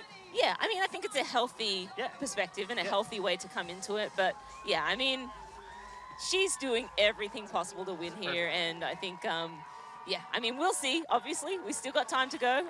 But I'm excited for Lucy. Totally. And for me, so the stuff that I noticed out there, I feel like Lisa Norden showed me a lot. Like, she looks really comfortable and relaxed. You know, she obviously got 5th place last year with a penalty. She's in a good spot to maybe move up if she has a good run. Jocelyn McCauley, like, she looks like ironclad today. Yeah, Jocelyn McCauley has always been such a phenomenal athlete, and you know, always super strong on the bike. She doesn't really have the same run, but in Texas is where she races best, which is similar conditions, and she's won that race. She got second to Kat this year, so she's going to run right around that 3 hour mark. Yeah, absolutely. Well, we're going to throw it back to you guys for some transition action, and then hopefully we can catch Taylor Knibb. Actually, Taylor's coming around this corner right now. So let's see. We got Taylor coming. Yeah, we got Taylor coming around here, and let's see, Rennie, what we can see from her form, kind of being hidden from our shot right now by the moto with the camera, but she looks really good. And tell me what you think, Rennie. I think she looks pretty relaxed, and she's boundy. Yeah, I mean, I think she looks good. She looks good in these opening miles. She smiled, gave us a smile there. It was no words, though, which is different from what we've seen from Taylor all week. So I think she looks pretty good, actually. She looks great. I mean, I think side to side, we'll see what the splits say, but, you know, Lucy had maybe a more powerful stride, but that's a very relaxed stride. To me, that's a stride of someone who her advisors and coaches said, you got to slow it down. You got to slow it down. But Taylor looks great. That smile on her face, joking around, good attitude. She's definitely not overdone right now, but let's check out transition, guys. Matt, Rennie, thank you so much. We'll be back to you. And here's the commentary that I'd give in response to the Lucy Charles component. I think that it is 100% normal to be happy but dissatisfied. And I think that's the summary for me. Lucy Charles would be totally in line to be happy with the second place finishes 4 times in a row, but dissatisfied because what she wants is a win, and those two go hand in hand. It is something that has to coexist in our sport. Back to transition, crazy good. What are you seeing here with Anna Haug, our 2019 winner? Didi, is it a foot race? Yes, it is. Literally, Annie Haug got off her bike and ran faster through transition than I think I could run a 100-meter dash. I mean, she looks fantastic. We saw that group, that chase group come off with Jocelyn McCauley, Laura Phillip, Lisa Norden, Daniela Reif. But of that group, Laura Phillip absolutely looked the best. Daniela looked a little rough off the bike. Those first few steps, again, we're not judging, but everybody maybe looks a little rough, but not Annie Haug, man. She got off that bike and was absolutely ready to go to work and get hunting out on that marathon course. Yes. So if we look at Lucy Charles Barkley, first onto the run, 3:49 back is Taylor Knibb, and then 10:37 back Laura Phillip, and then 10:49 back Jocelyn McCauley, again starting the run. So folks, write down those numbers and you play along with us at home as far as the jock math goes, but you're going to want to run those numbers over and over again throughout the course of this marathon if you are anything like Didi and I are, which is just driven to see who's making gains and wins. So great stuff, Didi, and wow, they're all hitting it hard. And already Laura Phillip distancing herself from those bike companions as she runs away from the likes of Jocelyn McCauley. This is a tough hill coming right out of transition. It really is rather unpleasant. I mean, you definitely have the crowd support there at the hot corner, but that hill it's a bit of a grinder, and it tests the athletes right out of the gate. Here we have Daniela Reif coming out. She's found her form, looks much better now, a little bit more relaxed as she makes it out at the back of that group. For 12 years, for 4,383 sunrises, across millions of mornings, we've been working to make one thing better. This, AG1 is foundational nutrition, a science-driven formulation to support whole body, brain, and gut health with just one of these, or one of these, once a day. Welcome to foundational nutrition. Welcome to AG1. Start at drinkag1.com. And a love so deep we cannot measure. Ain't nobody loves me better. Makes me happy, makes me feel this way. Ain't nobody loves me better than you.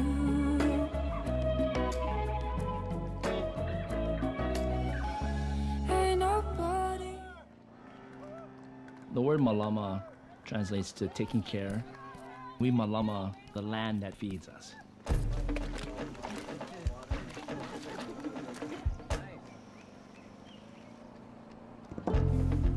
All of that energy that's being put in the ground gets transferred into food.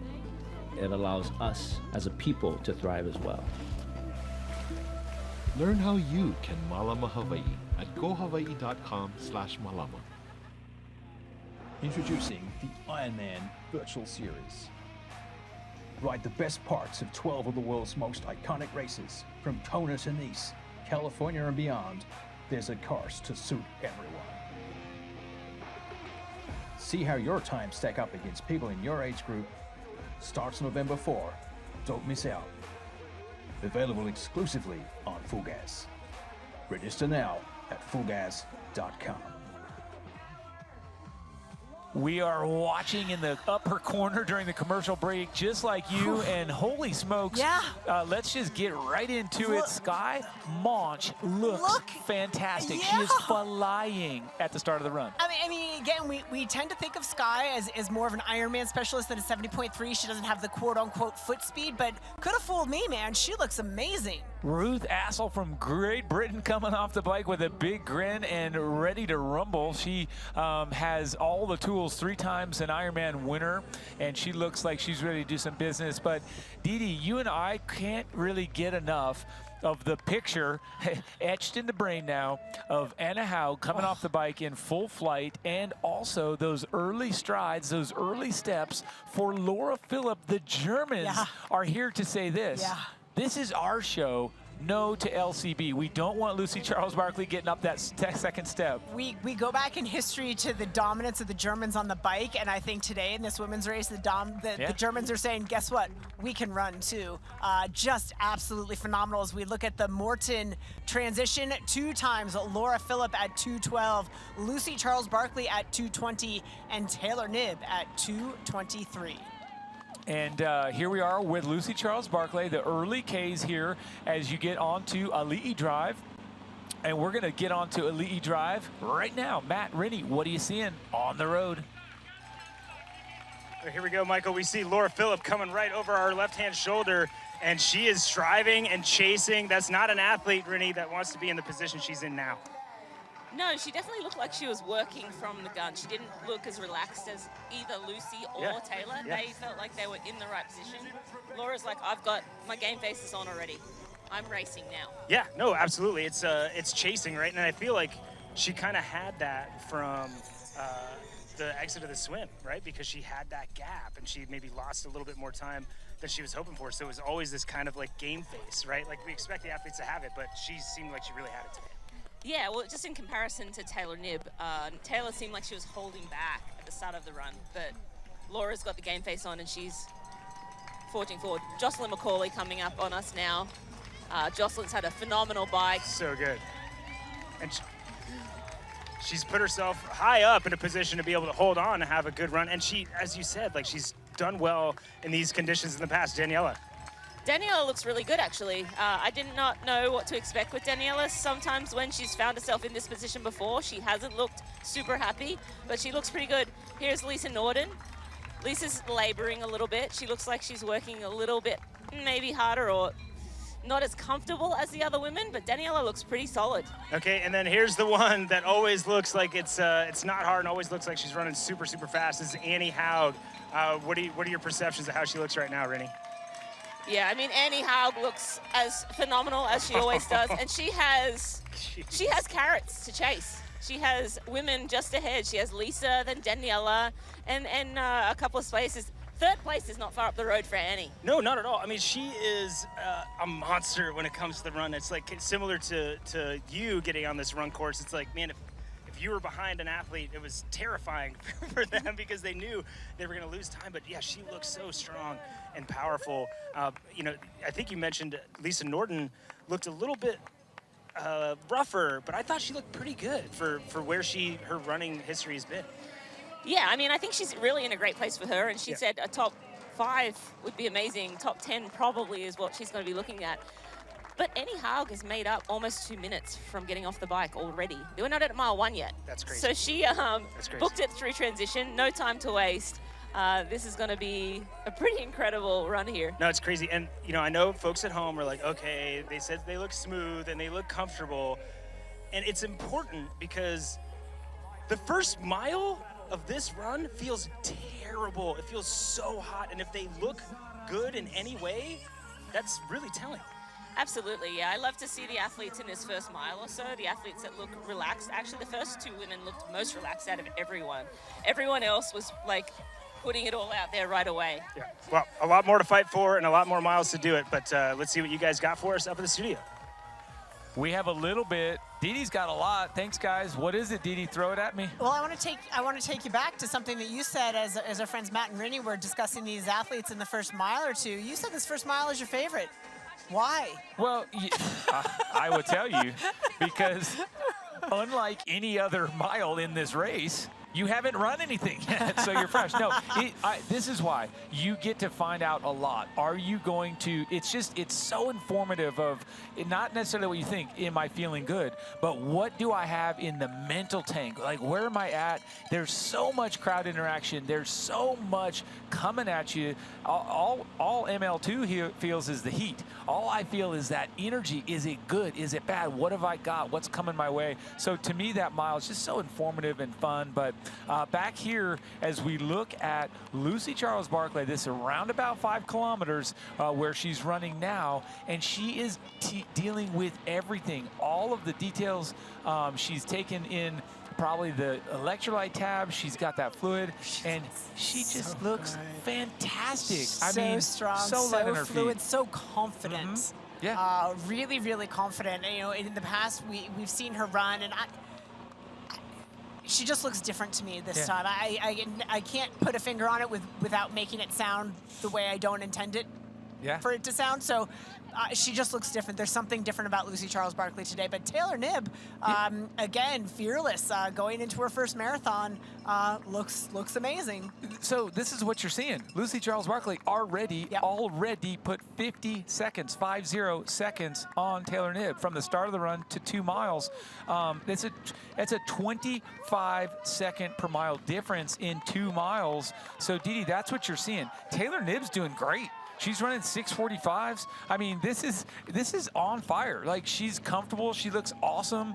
If there were no Lucy Charles Barclay, we'd be sitting here, you know, cashing the checks for her. But at this point, Lucy looks like you want to see. Let's rush on over here to our studio across the way with Greg and another super special guest. Greg, take it away.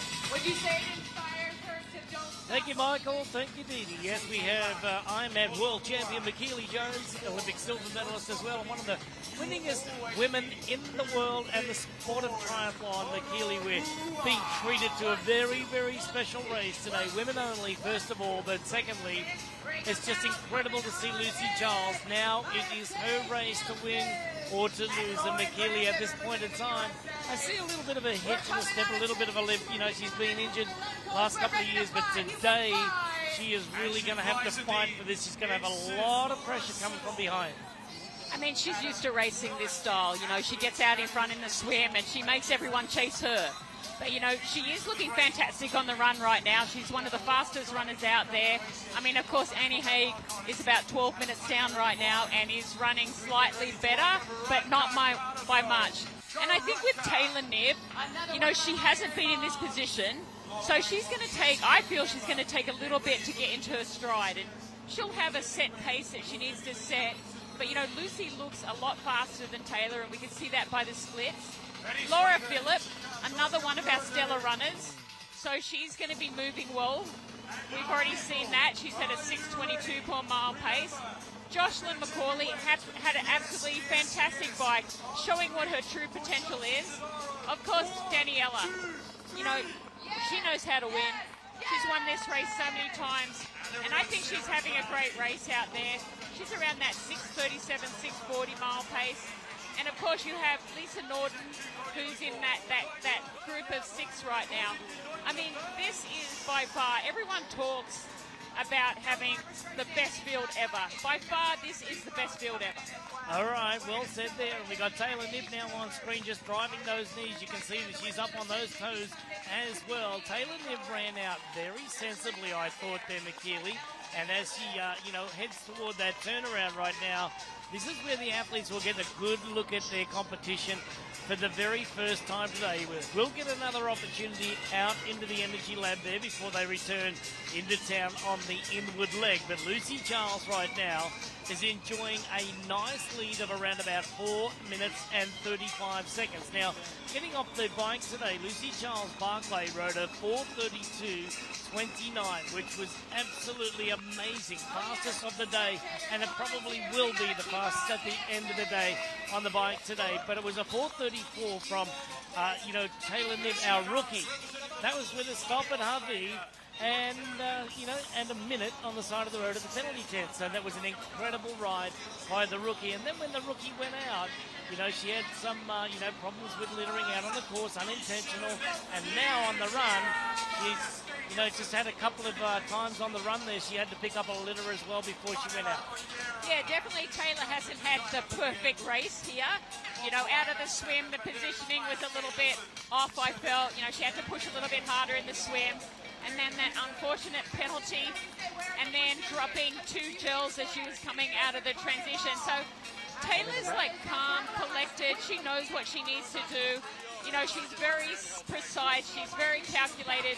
We've been seeing how much she's actually been looking at her watch to see what her pacing is like. I mean, I believe she really learned her lesson after Dallas.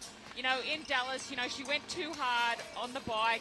And then, she blew up on the run. So I'm sure in the back of her mind, if it was me, I'd be thinking, okay, I'm going to stick to what my coach has prescribed.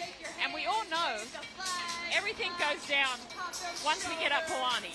Oh, yeah, it's going to be a good run up Palani Road, that's for sure, as they head out onto the Queen Kaumana Highway. But this is the only place they get respite against that stifling sun right now. It is very warm out there. The oppressive conditions will continue throughout the afternoon with its humidity. And as you can see the pass here right now, Ms. McKeely, what is going through either of those or both of their minds? They're not going to look at either one of each other. Like, they're just going to stay focused. They have tunnel vision. I mean, Lucy's been here. She knows exactly. Taylor hasn't, but she is young. It's like if we look back, Paula Newby-Fraser was 23 when she did her first Ironman. And then you look at Marinda Carberry, one of the faster runners, when she was here. And then you look at Taylor. Taylor can run fast. There's no doubt about it. And you know what, she's been really smart in talking it down. She's like, but I've only done this, I've only done that. So why not? Take your pressure off. And then, look at this. Yeah, Laura Phillip. I was just about to bring up her, okay? If you're on a mission after getting a penalty last year, she's used all that energy until she got out there on race day, and she's having a superb marathon. I mean, she is one of the best marathoners. Yes, Annie Hay is fantastic on the marathon, but Laura Phillip is just as strong. Well, Laura Phillip was 2 minutes faster than Annie last year, so Annie Hart was a 2:57, Laura Phillip a 2:55, and Lucy Charles Barclay at a 3:02. So all of those chips fall in Lucy Charles Barclay's lap at the moment. But like you said, when you get to the top of Palani Road, it becomes a different marathon. That's when the head games start coming in. That's when you have to start thinking about the nutrition. They've been on the bikes for 112 miles, in the ocean for 2.4, and about 16 miles of running would have been done by the time that they get out to the Energy Lab the far end. Gatorade Endurance Formula is going to come into play. The Red Bull station out there, the energy station, the Morton gels, and this is where the athletes right now. You saw Lucy Charles Barclay going through that at the race station just a moment ago. She was putting everything down the hatch there. So, nutrition just starting to take place as Elvis is in the building. Yeah, Lucy is a competitor. It's like, even when she did the practice swim on Sunday, she let everyone know that she was going to be going for it again on Sunday. And she swam very similar times, but the course on Sunday was slightly long. And she swam a 49. And, it was about the same gap, though. It was about 2.5 minutes. So Lucy's always very calculated in as well. We have Taylor who's calculated, but Lucy has been second here several times now. And she doesn't want to be the bridesmaid at all. And, she would have looked down, and we know she can run fast, and I don't think she's ever shown her true potential at this race. So I wouldn't be surprised if they've worked out the calculations and her training is going to get her to probably run anywhere from like a 250 to a 251.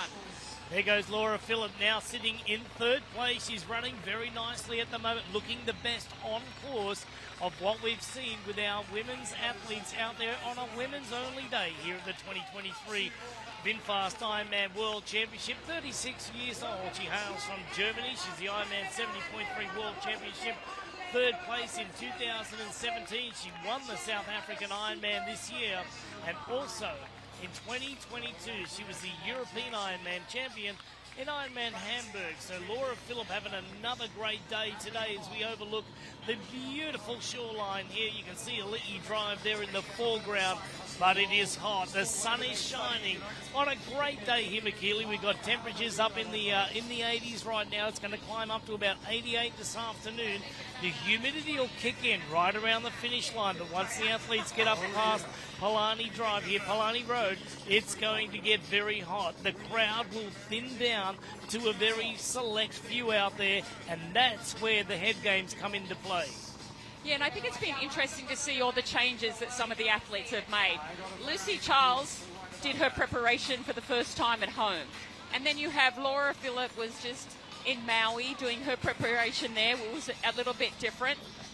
You had Daniela that sort of kept her schedule pretty similar. And then, Lisa Norden, it's like, I think she's capable of a top 10 today. And I think that would, if she can get in a top 5, I think she'd be absolutely ecstatic.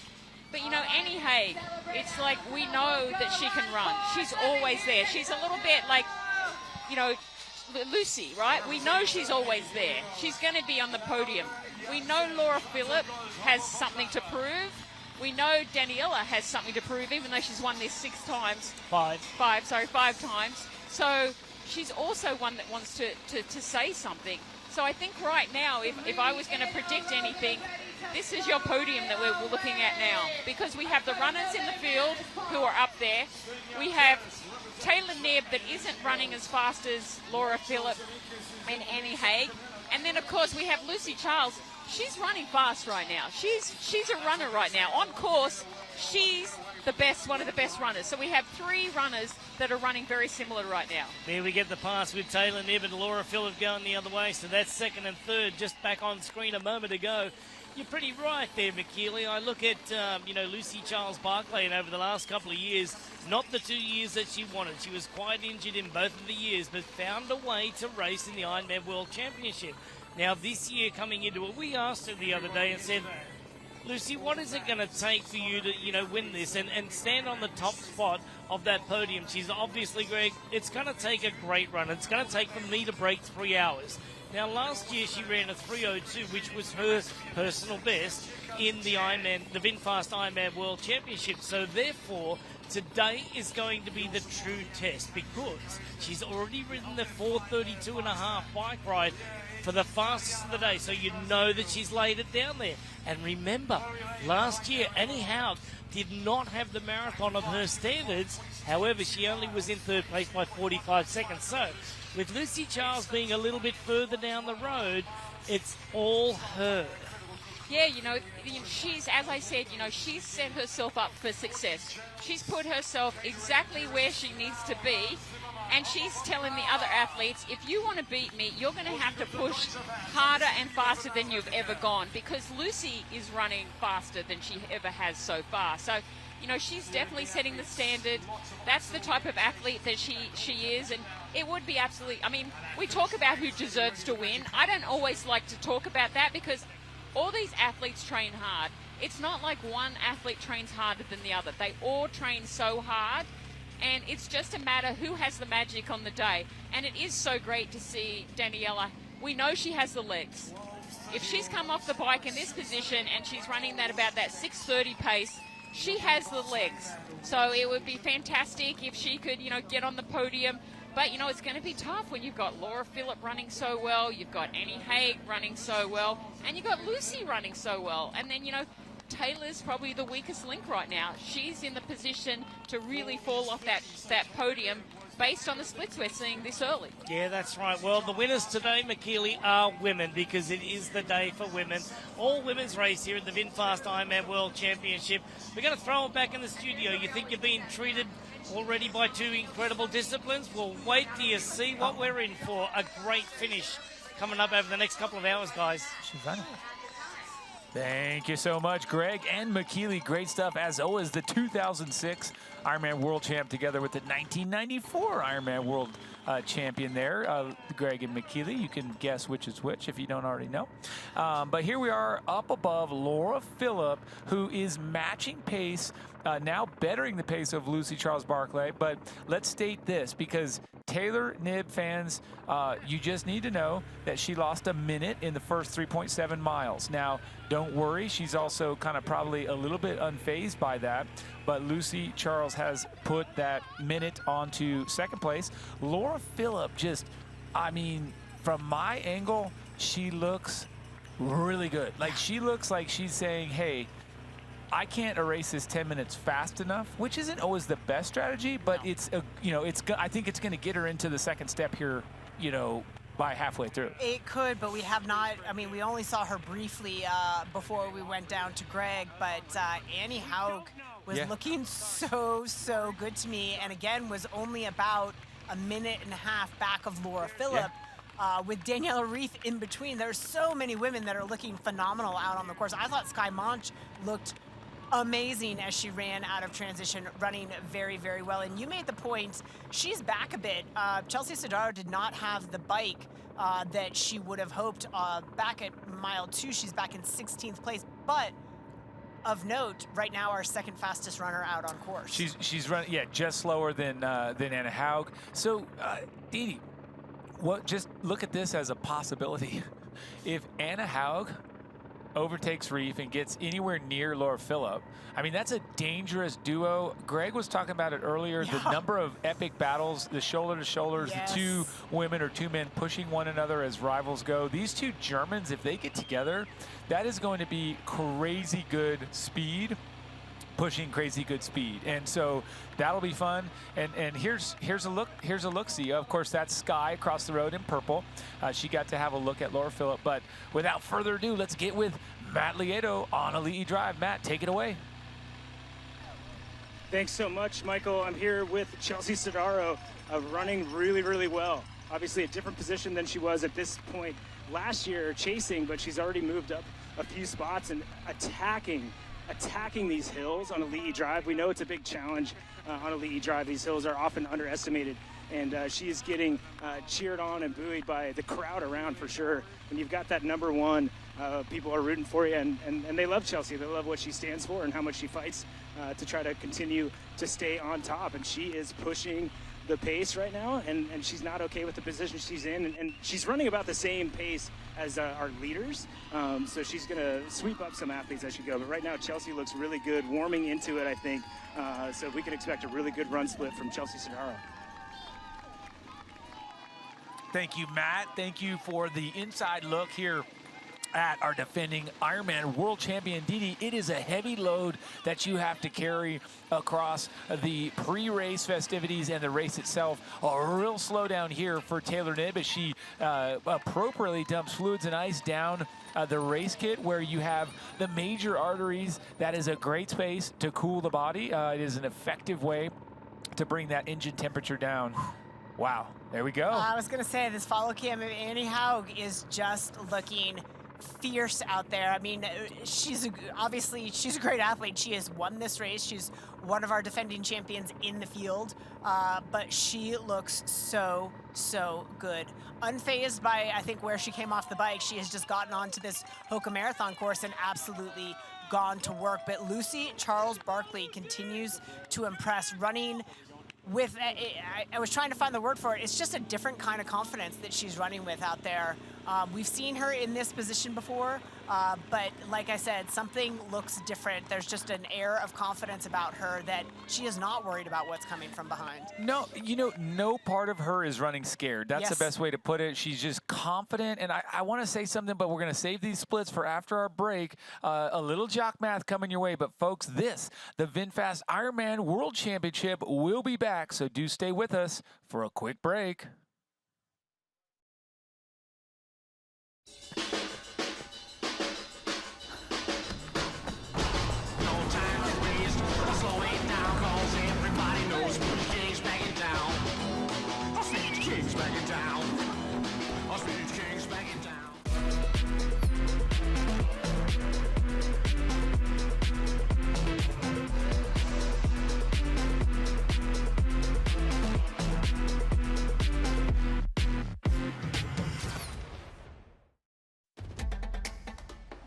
You know, and we know.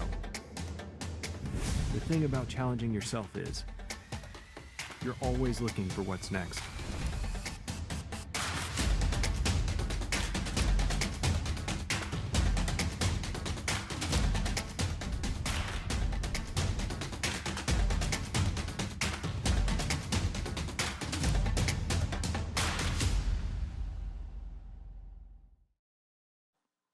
Welcome back to the VinFast Ironman World Championship, brought to you by Hoka, Fly Human Fly, and by VinFast, Boundless Together.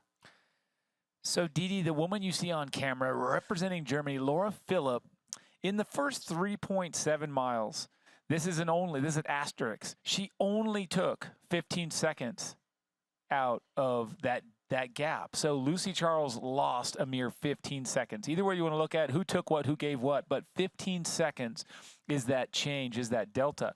For Anna Haug, the difference was 34 seconds. So we're talking about 7 to 10-ish seconds per mile.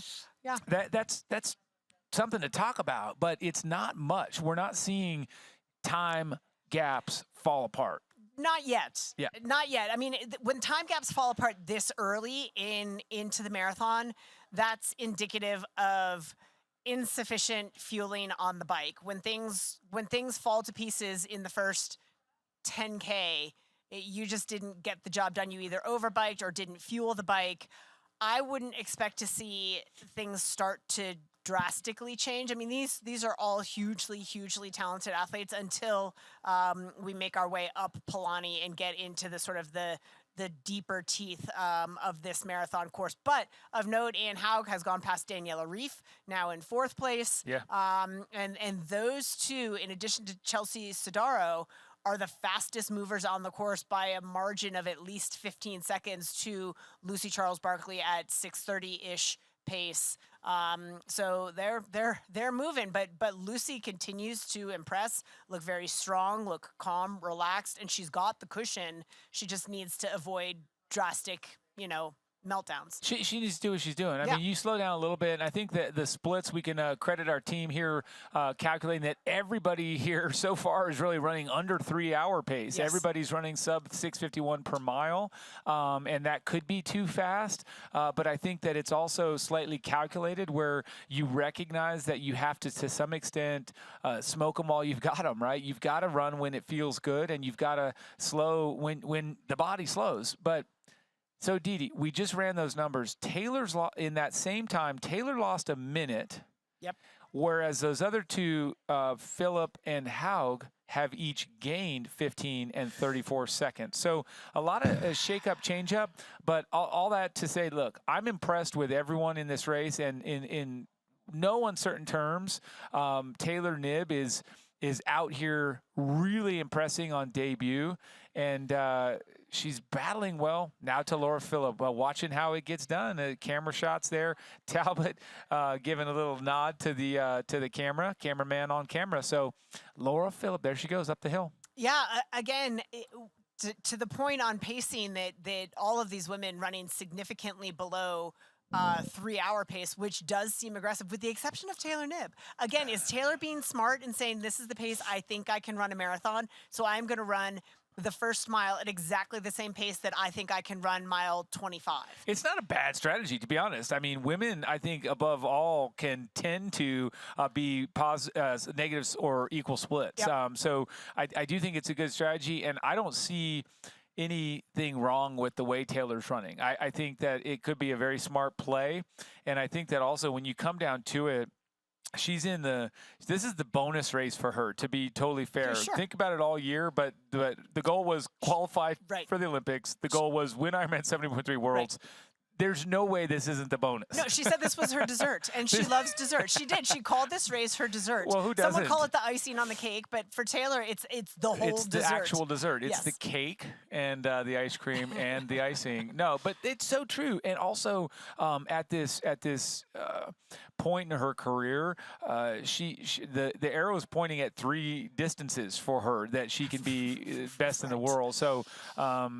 Totally cool. Lucy Charles Barkley, though, I have to say, as we rip across this Kona coast and we get gorgeous shots, this woman on camera is just on fire. And I think you're right, Dee Dee. There is something notably, palpably different, emotionally, spiritually. She's got it. And I like what I see. But let's rush over to Matt and see what he sees. Matt, what have you got? Thanks so much, Michael. What I've got is the hard charging Annie Haug. Look at that composure. Can't see it. Face is so relaxed, and she just drives. She drives so well.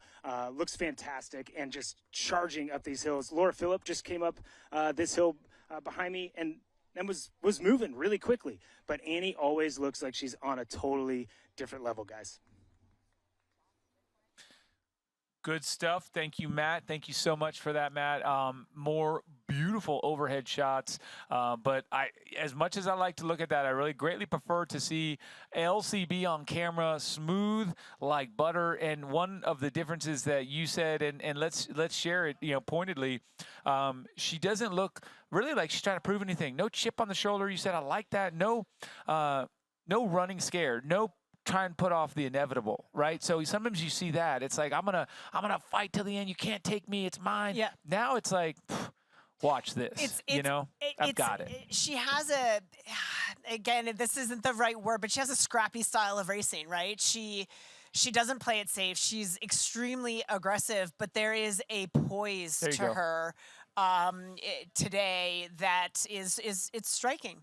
And the last segment, wow, if that's accurate, yeah, she dipped into 5:51 for that last 1.3 mile split rather. But either way, she looks awesome. Laura Phillip, awesome. Germans are loving it as they're watching. Now, bear in mind, the Germans, they're at midnight, so they're having a rough party here through the night over there, 12 hours time change. But either way, German fans, and Germany has just loved, embraced, and crushed it in this race in Kona historically forever. And it's always inspiring to me because they've helped elevate the game. We used to talk about if you weren't German, you weren't one of the best bikers in the sport. Now we're saying, well, if you're not a German woman, you're not one of the best runners in the sport. Didi, here it is. Polani. How does she look on Polani? Is this what you expected? What do you do when you get up this massive hill? Celebrate. When you're going up it, what do you do? All these costume-clad crazies on the side. This is where all the men are. They didn't get to race. They got to come out and wear costumes. To me, I will say this. I've only ever seen 2 people absolutely sprint up this hill. One of them, Brenda Carfrae. The other one, Ivan Rania. Oh, I was going to say Chelsea Sodaro last year. I remember so distinctly Chelsea Sodaro last year with Craig Alexander at the top of the hill saying, girl, you have got to chill out because she absolutely attacked this hill. It's a tough hill to attack. You can see the change in Lucy Charles Barkley, and she's doing a very, very good job. It is a tough hill. It's strategic. I think that's why you take it in stride. You get up at the best you can. Yeah, you do. And I don't know if there's anything better than watching an athlete in their flow. And I think you're right. I did see Chelsea go up that hill super fast, but there's sort of something that's etched in my brain about watching Marinda. I mean, you just see that when she had that move and one of her big wins. And look, Marinda Carfrae has a 9-year-old Hoka run course record. 9 years, a long time to hold a record. So I tell you what, good stuff. And Lucy cooling off. This is still Polani, folks. Polani goes on and on and on at this point, and then you get to run down it later. But we'll say Lucy Charles-Barclay keeping a great, great effort. With that wind at your back, Dee, and it gets so darn hot. Sure. All you want to do is get up to the highway and get a little breeze, get a little something different. Right now, she's getting some splits, some whiteboard splits from the chasers, Dee. And if you are inspired by World Championship season in December 2024, Taupo, New Zealand will welcome the very best professional and age group triathletes at the 2024 VinFast Ironman 70.3 World Championship. New Zealand's breathtaking scenery will be showcased. Once you arrive, you will be welcomed like a local. Swim into one of the world's largest freshwater lakes, ride through beautiful rural landscapes, and enjoy the lakefront views and spectators on your run. See you in Taupo in 2024. Go to Ironman.com/IM70.3 World Championship and find a race to get yourself qualified. Were you talking to me or were you talking to yourself? I was talking to you. Where are you going to get qualified? Where are you going to get qualified? Dodging the bullet. I'm coming back to Taylor Knibb, the rookie, coming here onto the Kuakini Highway. She's turned left off of Hualalai. She's got to roll into what I would say is the dreaded Polani climb. And it's not fair to say, for someone that's in a good move and really having a great race, which Taylor is, Polani's not that big of a deal. It's overplayed. I think the same about the Energy Lab. These are areas that can give you great energy. So don't fall to the trap that, they're so hot and they kill me and they suck all the energy. They are opposite. They're giving energy to the ones that are in the flow, and Taylor's there. So keep those words with you. And I promise you, after a quick break, we're going to have much more of the Hoka Run course. So stay with us for sure. Introducing the all-new, all-wheel drive VinFast VF8s. Oh, this is sick.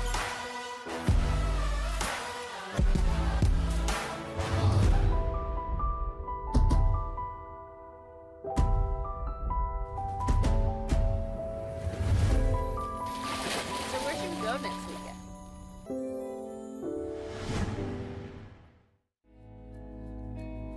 And the love so deep we cannot measure.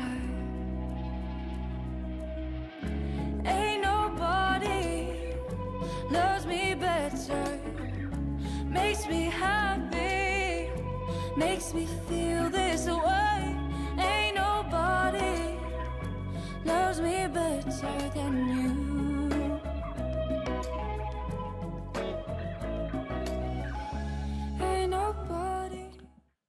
Well, now you got to see what we were talking about as Lucy Charles-Barclay made that left turn at the top of Polani, got onto the Queen Ka'ahumanu Highway, and started rolling downhill. She just looks fantastic. Now, of course, we're on with Laura Phillip now. She also looks fantastic with a capital F, but she just looks fantastic. Yep. And when I just want to state that so far at this point, we're really seeing some challenging kind of predictions, right? You can't call it. You want to kind of go with Lucy because she looks so good. Then you come back and you say this one was 4th last year on a penalty. She's going to roll. Then Anna Haug, she's done it before. Yep. It's been 4 years. Watch this. So I think we've got a lot of action coming up with those 3 women. We do, and it's deceiving. You know, you watch this Hoka marathon course as athletes leave transition. They do the out and back section along Ali'i Drive.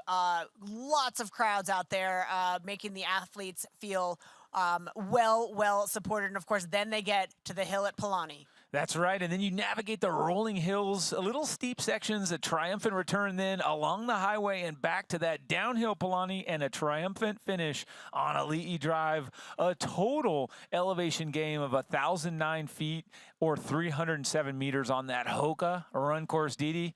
We know it well, but these people are getting more familiar with it at the moment. At the moment, as we watch Laura Phillip make that turn up Hualalai, she'll turn left onto Kuakini, and then she will tackle that Palani Hill.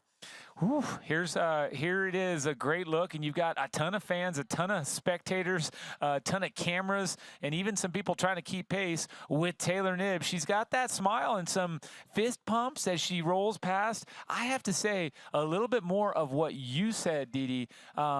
She's running an appropriate pace. Yes. So if someone tells you lost a minute, she's like, so? Yeah. I'm running what I can run. Yep. She's driven by the numbers, same kind of way we saw Sadara win last year.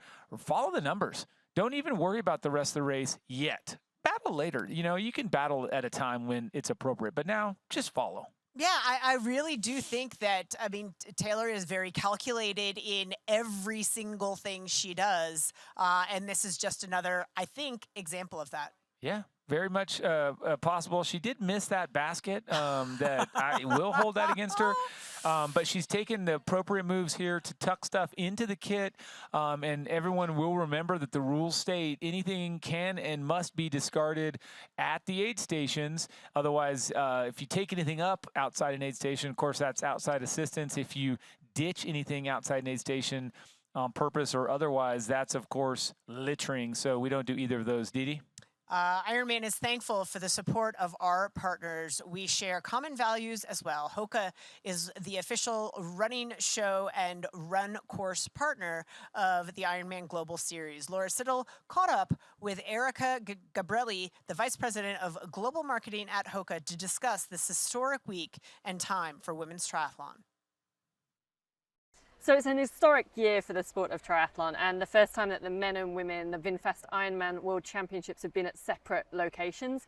What does that mean for Hoka and for this moment in sport and for the incredible female roster of athletes that you have here? Yeah, so I mean, on behalf of Hoka, we are absolutely thrilled that women are getting their full day in the sun, you know, with this event, and certainly an honor that, you know, I think is perhaps past overdue, you know, but it really sets that example of, you know, women out there at a competitive level sort of expressing the joy and community behind this sport. And our hope is that, you know, it inspires even more women around the world through the lens of triathlon to move and get involved either in the sport or certainly just champion, you know, our female athletes.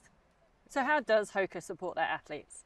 Well, we really aim to celebrate our female athletes not only as professionals and their athletic achievements, but really as humans as a whole, right? Everything they're doing behind the scenes, you know, back at home in terms of their lives, accomplishments, and celebrate that holistically. You know, we're really committed and have always had a mission to inspire the joy of movement. And I think through the lens of triathlon and the championships, you know, we have that opportunity to bring that to a much wider scale and a larger audience. And what does Hoka's partnership with Ironman mean for all those amazing age group athletes here? Yeah, well, I think the Ironman platform as a whole, and certainly all the participants, you know, again, recognizing their athleticism, but really understanding too everything that everybody has overcome and the stories behind those to get to this place is really incredible and powerful in terms of storytelling. And through the Ironman World Championships, you know, we're able to partner in terms of content and helping to celebrate these women, celebrate their stories, and again, bring them to a much wider audience around the world. It's always inspiring, certainly for me and the rest of our team, you know, to be privileged enough to be a part of it and really, you know, sort of be setting that next in class in terms of the sport. So I personally love the Hoka Rocket X2. That's now my race shoe of choice. I think it's brilliant. But what can you tell us about the evolution of product that Hoka's gone through since we were here last year? Yeah. Well, since Kona last year, we've made big steps in terms of, really bringing super shoes to the forefront, both from a racing perspective and training. We, of course, as you race in, the Rocket X2, which we all love, that shoe has been completely redesigned from its first iteration, and ultimately it is, setting course records day on day. We actually saw Sam Laidlow win the men's Ironman World Championships, earlier this year, and we're hopeful that we'll also see Rocket X come across that line in first, or certainly on the podium. When it comes to Saturday's race.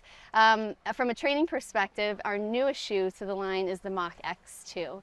This is a plated, really super fast tempo trainer that is certainly helping in those aspects to really set those racing against yourself or racing against others, bringing it into the everyday. And then one other shoe that cannot be named yet, and a little surprise for folks out on the course this year. You'll see it sort of peppered in with a couple of athletes, and it's something we're going to be bringing to market very soon that just keep your eye out for. So what does Hoka's partnership with Ironman mean for the brand?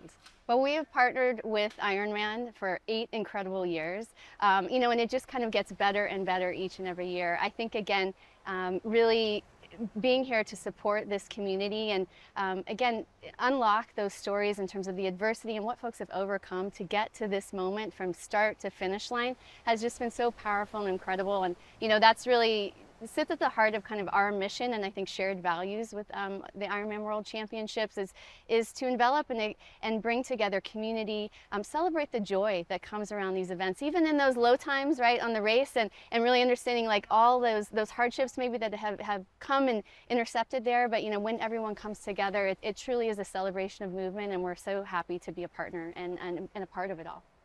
Well, thank you so much for your time today. I will let you get back to being out on course, cheering all those athletes on, and bringing them all back to the finish line. Yes, and good luck. Keep going.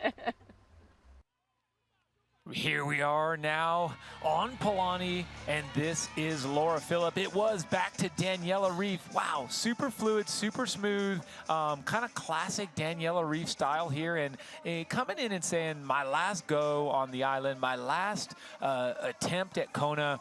You have to understand that she's going to give a great race. And always does. Right? And so even when we saw her pop into whatever 13th place, it's like she still gives what she has on the day. I think we're going to see her in a very, very good top 10 finish today. We're not talking about first place really anymore, but don't count the champ out. Again, I look at the athletes that are around her, and there's a really good battle. Lucy Charles Barkley off the front with a 5.5 minute lead or more on Taylor Knibb, but then they stack up pretty competitively between Laura Phillip, Anne Haug, Dani Ryf, Lisa Norden. We're going to take it down to Matt and Rinny, who have an update. Matt and Rinny, guys, what have you got?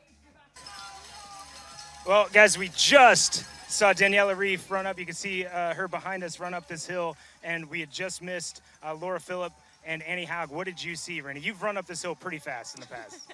Annie Haug looked amazing. Lucy Charles Barkley looked amazing too, right. though. Honestly, all of these girls are holding it together really well. Taylor Knibb gave me a smile on the way up. I think she's been holding back a little bit and trying to pace herself well. As you guys have been mentioning, she's very calculated. But, Annie looks amazing, but I feel like Lucy's still in control of this race. For sure. So there's still place movers to happen in this top 5. Who do you predict is going to switch places maybe? Yeah, I think Annie Haug will run up onto Laura Phillip's shoulder pretty quick now. And then, Taylor, I think it's just a matter of whether she's been holding herself back and now is going to forge forward. I don't know. It's hard to forge forward this far into a marathon, though, right? Totally. I did get to chat with Philip Sepp, who is Laura Phillip's husband, and he said that her main goal was to run steady on a e-drive, wait until she got up onto the Queen K, and then really start to pick it up. So, again, it's easy to say that, but harder done. Yeah, for sure. And from someone that's had success, 2 world championships over 2 distances, we've got Lisa Norden with a big smile on her face. She sees the camera, she gets a smile. Great success, obviously Olympic medalist. So impressed by her in the last few years, just snapping into Ironman top 5 last year in a great spot. Yeah, and I think Lisa. Lisa Norden is a great example of an athlete who raced Olympic distance for a long time. It sort of took her a couple of years to really not figure out, but like change those energy systems over and be able to race the Ironman distance. And she's really putting it together today, and I think she's having a phenomenal day. Man, and I've never seen her, haven't seen her in the past look that like smiling, like she was stoked to see us and to see these people. Yeah, not many people smile on Polani. No, and again, one of the big movers of the day, Sky Monch, moving over Jocelyn McCauley to Americans, but Sky is rolling. And Brittany, tell me if you've noticed, it seems like she has adjusted that running stride a little bit. It's less shuffly than it used to be. This is a hard spot to see it, but she seems a little more fluid. Yeah, she does. Sky looks totally in control. I think she's going to roll through a couple of the positions as we roll on. Sky's just one of those tenacious athletes. She didn't have a great swim. Last year, she was right in the mix. She was in with Chelsea Sodaro and Sarah Crowley out of the swim, so she really had to work throughout that bike. But she's been meticulous in her day, just ticking one athlete off after another, and you're seeing that right now. Yeah, absolutely. So, yeah, Jocelyn hanging in there. She's going to get to the top of Polani, and then a little bit different vibe as we head out on the Queen K. But, yeah, I think Lisa Norton is going to have a fight with Sky. But with that energy she had, I think she has a decent shot. Yeah, I mean, I would say Sky looked a lot better than Lisa. But Lisa, who knows, right? Like, she smiled at us. She gave us stuck her tongue out. So, I mean, if you have that kind of energy, you have enough energy to fight. So. Okay, and how great is the vibe out here on Polani? Yeah, I mean, Polani's always amazing. It's better on the way down, I have to say.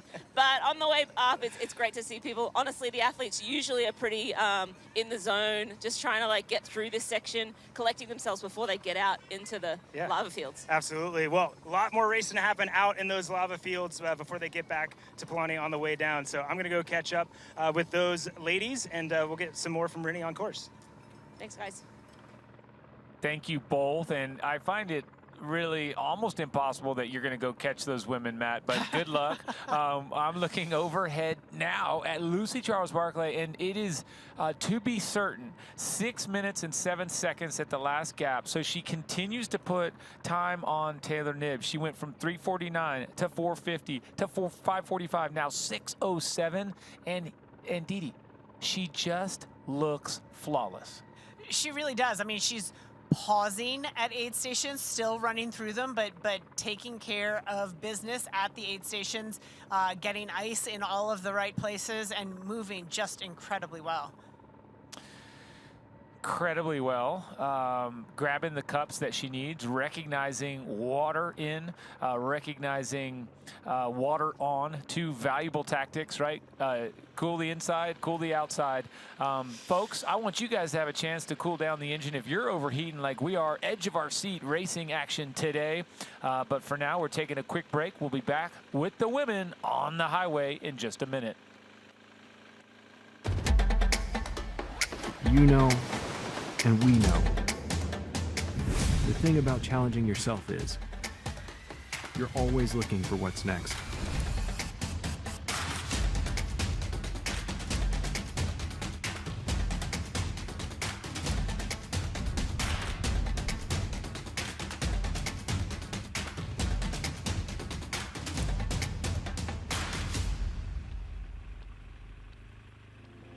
Introducing the Ironman Virtual Series. Ride the best parts of 12 of the world's most iconic races. From Kona to Nice, California and beyond, there's a course to suit everyone. See how your times stack up against people in your age group. Starts November 4. Don't miss out. Available exclusively on Full Gas. Register now at fullgas.com. Back to the action here as we watch our athletes continue to stream out on to this Hoka Marathon course. You can catch the vibe. All of the fans giving so much support to our women athletes out there on this historic day where we have women only racing here on the big island of Hawaii. And back to the stride of Taylor Knibb. Again, Taylor didn't take it out super fast on Ali'i. Taylor's never done this before, right? So she's going on what she's been advised by her team. And I think everyone says the race starts when you get up on to the highway. And I think, again, Taylor has heeded that advice. It's not, she didn't look bad on Elite, and we know she can run faster than that. I think she's running well within herself and executing the best strategy for her from start to finish. But Lucy Charles Barkley continuing to bound through this marathon course, looking incredibly relaxed and again, my word, confident. In the past, she's run in a way that, again, she's a fighter, so it's a scrappy style of racing, and I think there's a poise and a calmness about her that might be hiding all the aggression that's bubbling underneath the surface to get onto that top step. But I can't say enough positive things about how Lucy Charles Barkley is executing and looking. I'm with you 100%, Didi, and here's what I'm seeing too. This may be a good adjective. She's self-assured, yes. Right? That's it, because it's not overconfidence. It's just self-assured. It's like, you know what? I got this. And I can see it even being a trick that she's kind of planned for the last 4 months. You know what I mean? I mean, obviously all year. But when you get into the heat of it, you start coming in and you're watching what everyone else is doing. You got this weird injury. You're on the sidelines. You're not racing some of the big events. All you do is you start thinking about, you know what? It's fine. I'm going to win this thing. I'm going to take it down. What do you got? Here we have Laura Philipp, and I believe in her shadow, is that Annie Haug? I believe that it is. So the two Germans converging here at mile 9. So that is Annie Haug right now running just not quite off the shoulder. She's about 6 traffic cones back, but definitely the target on the back of Laura Philipp right now with Annie Haug in pursuit. And also, we saw Laura Philipp actually lose time to Lucy Charles Barkley. She went from 10:22 down at 3.7 to now 10:56 down, so she's lost time while we had Anna Haug gain time. So pretty cool stuff. I think we asked for this, the two Germans to come together. What we weren't sure of is if they'll stay together, because you know what? It's still an energy equation that everybody must answer. You pay too much early, you've got to really suffer the consequences later. And Anna Haug, a very calculated past winner, so she knows how to run this marathon as well or better than anyone. And has probably, I mean, don't get me wrong, Laura Philipp is an extraordinary runner. Annie Haug is just better. Yeah, well, arguably for sure. our sport's best runner, behind perhaps Mirinda Carfrae, who owns the course record here.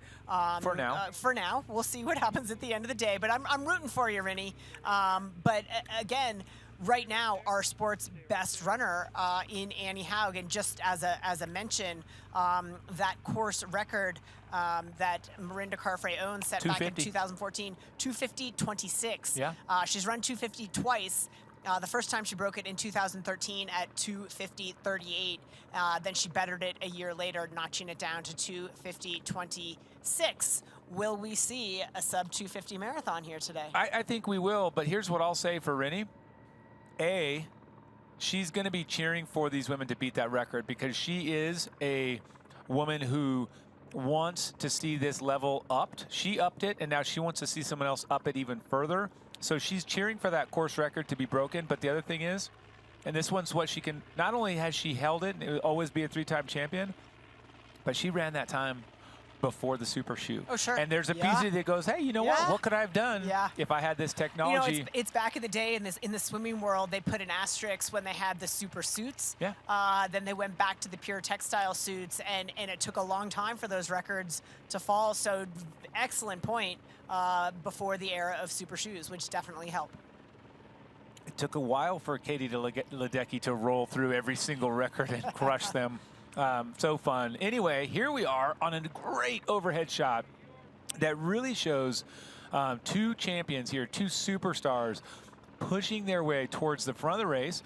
This is the battle within the battle. I'll remind you, that's 3rd and 4th place, ladies and gentlemen, 3rd and 4th place. So Laura Philipp in front, left side of your screen, being chased by Anna Haug, right side of your screen. And the power position is clearly with Haug. She can look up, she can assess, she can collect some energy, she can plan how she wants to pass.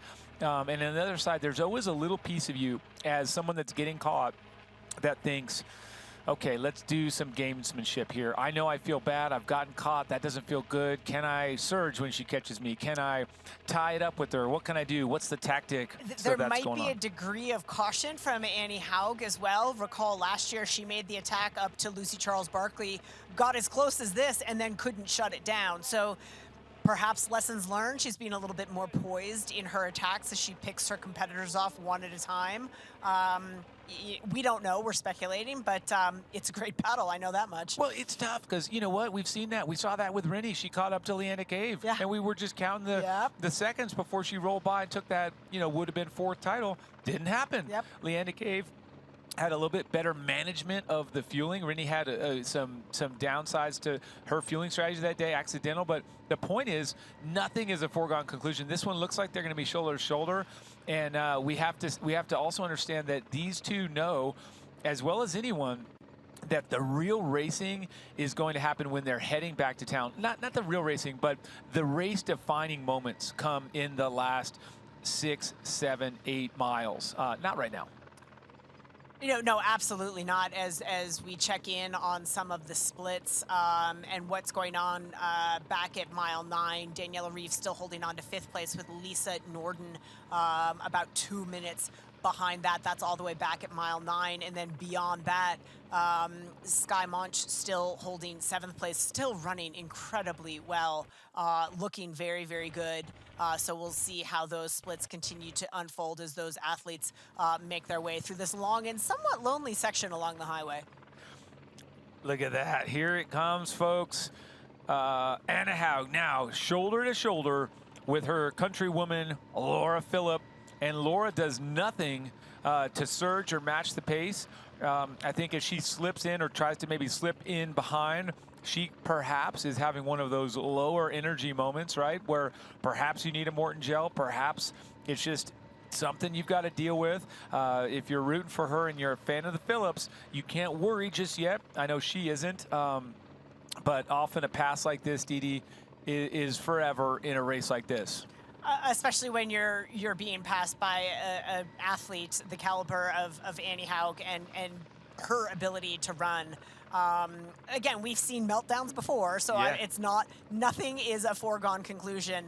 But right now, looking very good for Annie Haug as she moves into 3rd place. There you go. We're going to be with you to the very end here of this Hoka Run course. Of course, the last of 3 amazing disciplines at the VinFast Ironman World Championship, folks. This is it. Lucy Charles Barkley, Taylor Knibb, and Anna Haug. 1, 2, 3 on the front of the race. Stay with us. We will be right back.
And we're back on the highway with a calculated, precise, and tactical Taylor Knibb. The first time she's tackling this VinFast Ironman World Championship, and we're pretty certain it won't be the last. She's crushing it, just delivering what we had always hoped she was going to do. And back here with our race leader, Dee, when I think Lucy Charles Barkley, I think this is a woman that came in here saying enough is enough. Yes, I'm glad to have consistent 2nd place finishes, but today I will be crowned the Queen of Kona. It's been a long time coming.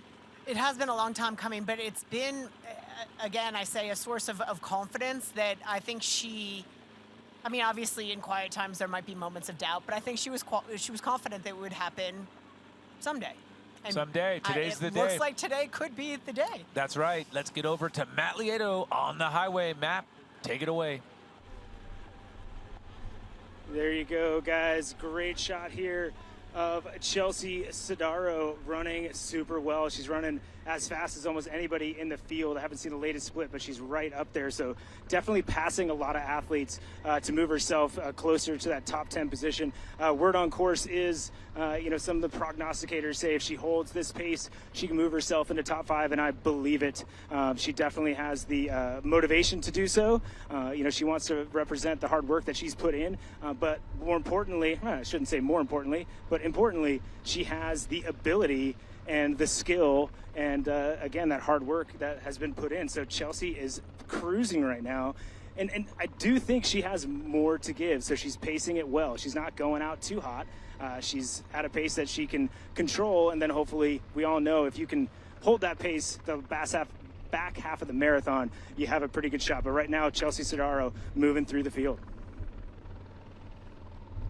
Thank you very much, Matt. Great to see our defending Ironman World Champion looking so strong and so smooth. I like also the math that puts her in top 5. I like it. Yep. I think we'll see it. I do, as we take this overhead look now at Annie Hauge extending her lead over Laura Phillip. I mean, nothing wrong with Laura Phillip. She's running very, very well. It's just she's being beat by a faster athlete right now. Yeah, just right now, too, because things change. But we will continue to refresh and encourage you all to refresh either the laptop on the Ironman.com site or over on the athlete tracker on the Ironman app. Either way, you're going to get that great data that tells you not only where everybody is, but predicts when they'll be at the next checkpoint.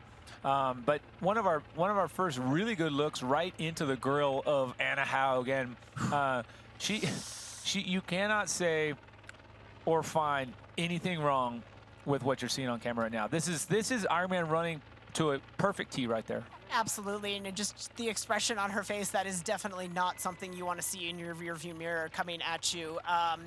Just a force to be reckoned with, and running with so much determination to see if she can't continue to move her way up the podium. She has set her foot on the bottom step of the podium right now in 3rd place. Can she get higher? Can she get higher? And as we kind of run those numbers from the 10-mile split, we have to get it all. But before I do that, I'm going to rush over to our good friends, Greg and Rennie, who have once again a fantastic guest. I am certain. Greg, Rennie, take it away. Yeah, thank you very much, Michael and Dee Dee. And we do. On Wednesday night, it was another great and historical night here on the big island of Hawaii as we celebrated at the Palace on Wednesday with the latest Hall of Fame inductee, and that is Switzerland's Natascha Badmann. Won 6 Ironman World Championships in her time and doesn't look a day over retiring from professional triathlon. Natascha looked great. Welcome back to the big island again. How's it feel to be back? Mahalo. Thank you for inviting me here. It feels great. It's it's a completely different situation, and it's wonderful to be a part of that history. Yeah, it is. And, as we've been watching, the race today, we've got another Swiss athlete that's doing very well in Daniela Reeve. She's announced that this will be her last Kona. So if she can take the win today, we'll be matching you. But it doesn't look like that's going to happen. But out on the race course at the moment, we're having a great race. But, Natascha, you've always been a woman, that's supported other women as well. What do you think about this historical day in the sport of Ironman triathlon and having an all-women's day? If you would ask me, I would say that doesn't happen because, it was just, I remember the day where we all started together. We were all at the start line, and I still can feel as it was yesterday. I mean, I was shaking at that start line. So it's so much different to have only a women's race, but it makes it very special. It's different, but everything that is new and different has some chances. It's different, to see the race dynamic as well, but as Marinda and I, we've been talking about it, all day. The dynamic around town has been like one of empowerment, one of bonding and friendship, and everybody just coming together. And it's been wonderful because we've been celebrating all different things throughout the week. Yes, and imagine so many new timers. I spoke with ladies. They said they tried to qualify for 10 years, never could make it. They are here, and 1,500 newbies, first timers. Just right on 2,000. Yeah. Incredible, incredible. So that's, I mean, when I started with triathlon, or when we still were racing together, we had to encourage women to do, and now they are all here and they celebrate. Yeah, they are celebrating, and Marinda, let's get over to the race right now. We'll bring in Natasha with this one as well, because this race is really heating up. We love your commentary, Michael and Didi. We know that everybody's running the math right now. Lucy Charles, if she hangs on to this pace, and if Annie Haug hangs on to the pace, it will be very, very close at the end. And the edge there goes to Annie Haug, of course, running those faster mile splits. But I tell you what, at this point in time, anything can happen, right? And then you have the world of unknown with Taylor Knibb, who hasn't run this far before. So you've got a great race dynamic happening right now, and Lucy Charles Barclay is still leading, at around about that 20 kilometre marker. Yeah, halfway through the run here, you saw Lucy earlier just stop and get some ice on. So she's doing the right things, like you keep your body temperature down. That's one of the key factors as the marathon goes on. If you can keep that in check, you can keep the pace up. What do you think about Taylor Knibb here? I love it that it's for Taylor the first marathon. It was my first marathon when I came here. So this is definitely something good. You do not know all the hard thing that's coming up to you. Yes. I love her background of the speed, and she enjoys it a lot. It's kind of like she makes it look like there is no pressure, enjoying what she can get. And she's a great runner, so she has all the options. She reminds me of you. I was just about to say the same thing. And honestly, when I was drawn to the sport, it was you. You were the one who was winning. You were the one who was out there on the lava field smiling in the face of just pain and suffering. And I look at Taylor, and she's kind of out there just having a laugh. And it's really refreshing to see. But, yeah, that just brings back memories of seeing you on the coverage when I was just aspiring to be a triathlete and do Ironman someday. Come on, you always were a gorgeous runner. You scared everybody down by your running style, like what we see today. But it takes inspiration, right? Like Taylor Knibb came here when she was like 10 or 12 years old, watched her mum race in like 2010, and that was the inspiration for her. She said, I want to go and do Ironman racing. This is what I want to do. But she sort of went for the short course route, and she has a lot of talent. But, yeah, you yourself, Paul and Newbie Fraser, the women that go before us are the ones that inspire the future generation, and she's one of these athletes. Yep, it's wonderful to see that. Yeah, Natasha, Marinda's right. You always race with a smile on your face, which was very refreshing, and it was great to see. It was almost like you welcomed the pain. And but then you said just a moment ago to me off camera, you said, it gives you wings. You're saying that Annie Haug now has the wings because she's overtaken Laura Phillip. She's in a good pace, and you find that extra inch in your step when you're either in the lead of the race or when you're overtaking and picking people off, just like Chelsea Sodaro started out 19th. She's moved into 12th now, and it looks like that she's got the potential to get into the top 5. Explain the wings, because that was your mantra. That was my mantra. It helped me. I did a lot of visualization. So if you're on race day, it's not all those athletes train. They train their best. They come in their best shape. They have the perfect nutrition. But to have the winning formula, you need 2 more parts. You need perfect material, and you need to have the right mindset. And the mindset is something you can work on. And that I had wings during the race is because I did the mental game training every day. Like I used the physical training. And this is a part that gets often not so much paid attention on, and it's essential. And also your support team. In your acceptance speech the other night, in the Hall of Fame acceptance speech, you thanked your partner Tony, and Tony Hassler has been a coach. He's been your best friend. He's been your confidant. He's been everything to you. So it's all about your support team as well. Right, and I had the good luck that he was the personal union. So he made the nutrition that was years ahead of everything. The mental game, the material. I mean, you remember my bike. So you need all those parts to have that perfect formula. And when you now see these runners, they all run great. They have a perfect style, but it's what's going on is now in between your two ears. That is all it takes to decide who is on the podium or not. So, Rini, I just heard like a 6-time Ironman World Champion say what I needed to hear, and it's all between the two ears right now. These ladies are now entering the dark zone of the VinFast Ironman World Championship. We are fastly approaching the energy lab. They say it can suck your energy, or you can take its energy all the way into the finish line. The moment that you come out of the energy lab, you have 10.6 kilometers to go. You get one more shot to see your competition in here. Is it going to help you, or is it going to hinder you? Yeah, I think each one of these women are fully engaged in the moment, and they are just absorbing every positive thought that they can and thinking on all the training they've done. Everyone's hurting.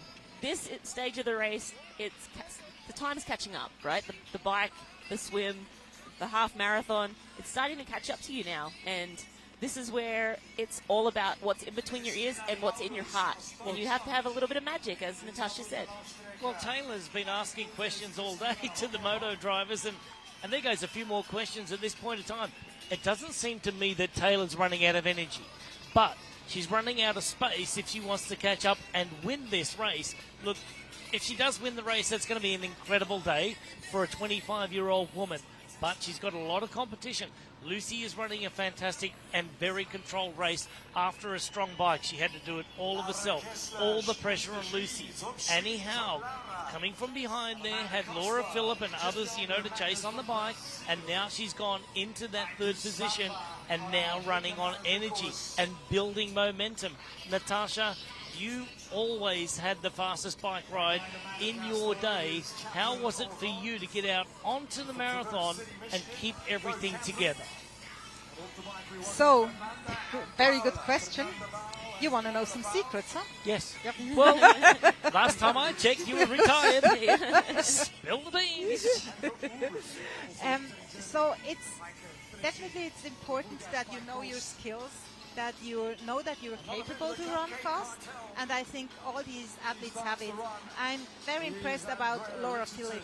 She had a pretty good swim, but look how far she made up on the run, how far she made up on the bike to come to that leading group.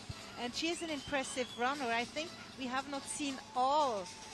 We see it when they come out of the energy lab. As you see, for me it always was win it in there. For me the energy lab was not taking energy. For me the energy lab was giving energy.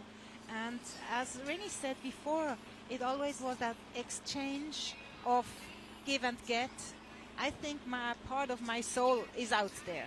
I left some of my deepest, most intimate moments there. So I had moments I cried. I had moments I even was singing. It's so intense how you can exchange yourself with that island and the energy of it. And I think the athlete who can make it the best will feel the most happiness and won't feel the dark moments. So when people talk about dark moments, I said, I never saw dark moments. I wouldn't race if I see dark moments. I don't like dark holes. I always wanted to see the beauty. Running into the energy lab, I saw the strength of the ocean, the waves splashing up, and I said, this ocean, it's endless. My energy is endless. I hope that the age grouper that's watching at home right now can absolutely take your words, bottle them up, and use it deep into the marathon for themselves. Now, you're not the first person that has said you've left some of your soul out on the course. Paula Newby-Fraser in 1995 sat on the bottom of Hualalai Road and Ali'i Drive for over 20 minutes as Karen Smyers ran by to victory.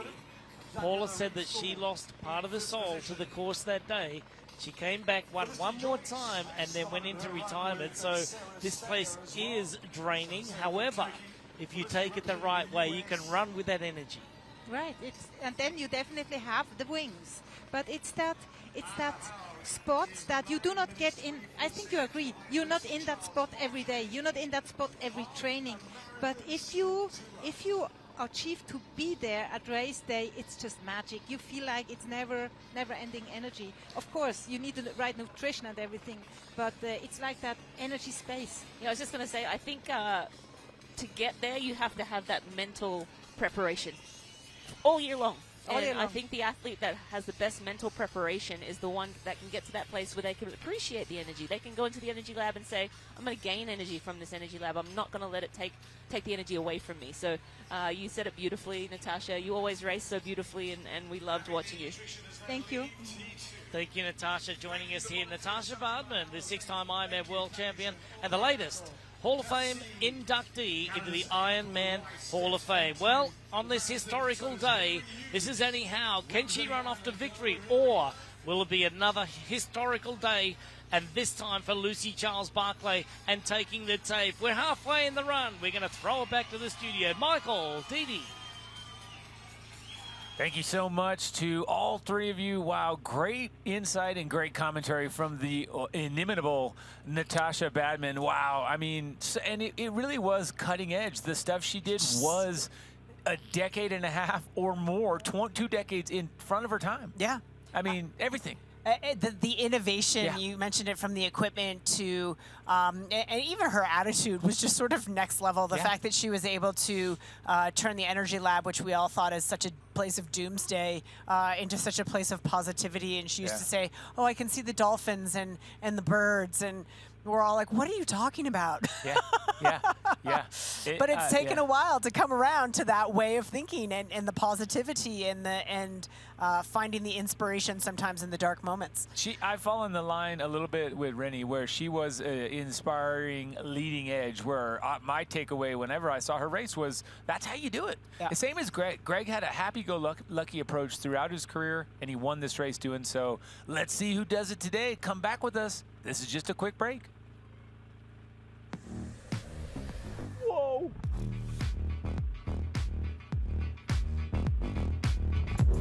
Whoa!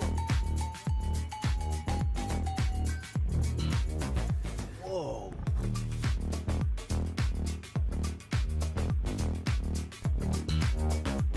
So if I drive this thing 150,000 miles, battery's covered. 1,000,000 miles? Yep.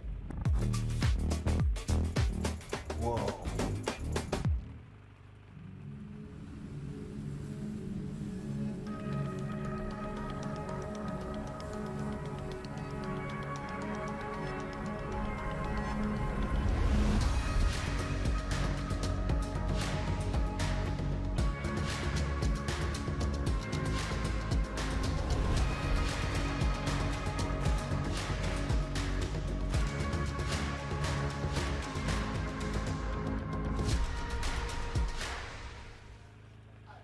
And for those of you that are wondering about the math and just questioning, could it happen? Could Anna Howe catch Lucy Charles-Barclay? Well, this is what we would share with you from a numbered standpoint. In just half a mile, we did see Anna Howe claw back approximately 26 seconds in half a mile. That was one segment, one small segment. But if you run the numbers, it is mathematically possible for Anna Howe to put the 30 to 33 seconds per mile that she needs into Lucy Charles-Barclay. It could happen. However, right now we're seeing Lucy run too fast to let that happen. And so it's what it would take to actually make that massive lead change just from third to first is Lucy Charles-Barclay slowing from this incredible 6:30 pace to a 7-minute pace. It seems unlikely that Annie Howe could accelerate from here. You made the point earlier that women tend to be more able to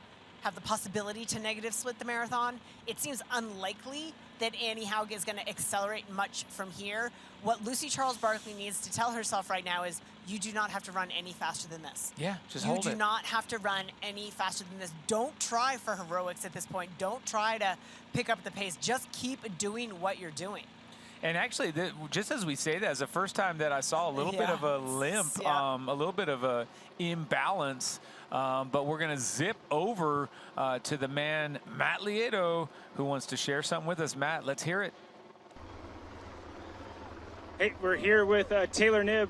Not giving high fives to that gentleman, but she is still in a really good spot. She's getting pretty close, guys, to that max distance she's run in training, but she looks comfortable. She looks smooth. Not too different than we're used to seeing her run, except at a slower pace because it's a marathon and it's far and it's hard. But she looks really good, getting a lot of encouragement out on course. Definitely a fan favorite. And there was just a section, guys, that I'm not sure if you saw, but these athletes at this point can look over their left shoulder and see athletes in front of them on the energy lab. So she just got sight of Lucy Charles Barclay for the first time in a little bit. And I think she was buoyed by that, looked to her left, looked at her watch and started moving. We could see her looking pretty focused on her metrics. But again, looking really solid, being really smart, had a bunch of good advisors, and she's getting that nutrition, that hydration in. And word on the street is now is when she's allowed to start racing. So that's scary. Taylor's about ready to start racing. Let's let her rip. And you know what? This is a really good strategy. I think that depending on where you have experience at this distance, that's spot on. Somewhere between 11 and 14, 15 miles is when you can start racing. That is for most people. And I think for her to hold back until roughly this 14-mile mark and get after it and really push the pedal to the metal, that's wise guidance. And she's hitting the strategy to a T. As we come inside the energy lab with Lucy Charles Barclay, watching her roll through an aid station and take the Gatorade, the water, the sponges, the Morton gel. Didi, take it all. Yeah, she's absolutely taking what they're offering, and she looks good. There was a moment there, I agree. I was like, what? But she's right back. She's right back to it, and looks very, very good. As does Taylor Knibb. I'm telling you, Taylor is executing just a really smart race, right? We don't know if this is Taylor's best race. She's never done this before, but I think based on the knowledge she had of her powers and abilities and going into the unknown, she is not at all fazed by the experience around her. She took this marathon out very cautiously and is holding pace brilliantly. Yeah, it's the smartest thing we've seen her done, and she's done a lot smart on this race. But honestly, to have that composure, Didi, to hold an appropriate pace early, knowing that the shoe's going to drop, will you be ready for it? So she looked wisely over her left shoulder. It's a nice way to take a peek behind you without doing the full turn. We'll be back after a quick break. That's Taylor Knibb, second place, and taking a bit of time out of first.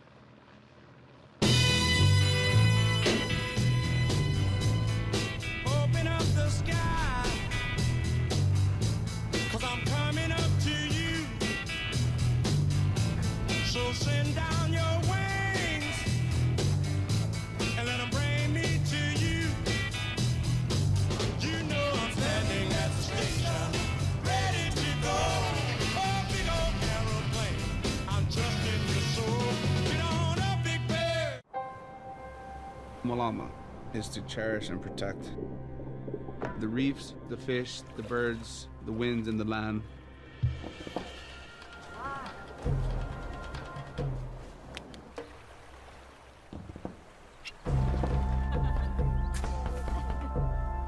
Giving back, that's something that lasts generations. Learn how you can Malama Hawaii at gohawaii.com/malama. Welcome back to the VinFast Ironman World Championship, brought to you by Hoka, Fly, Human Fly, and by Hyperice, made to move. And we are watching movement in fine form going from Taylor Knibb to third place here, Germany's Anna Haug, the winner in 2019 on this very course. She is plugging along and just so smooth. She doesn't look fazed by anything in the surroundings, just getting the work done, running the pace she wants to run. And as soon as she crosses the 14.1 mile mark, we're going to be able to find out if she's making inroads to Taylor like she was before, because she was getting a little bit. But now that Taylor has been given the green light to race, to start racing. Yeah, it's going to be a battle. And this, the Pro Fluid Station, this is when you can come through and get your special mixture. She didn't take much time with it. Grabbed it, sipped it, threw it, and now to the general aid station, which follows quickly on the heels of that Pro Fluid spot. She is, of all of the athletes we've seen so far, we've seen a lot of our women start to pause at these aid stations.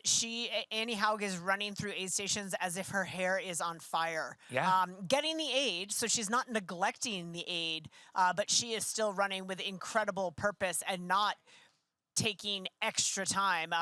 Again, it's something, it sounds silly, but set up an aid station in your neighborhood and practice running and grabbing aid and taking it as you run.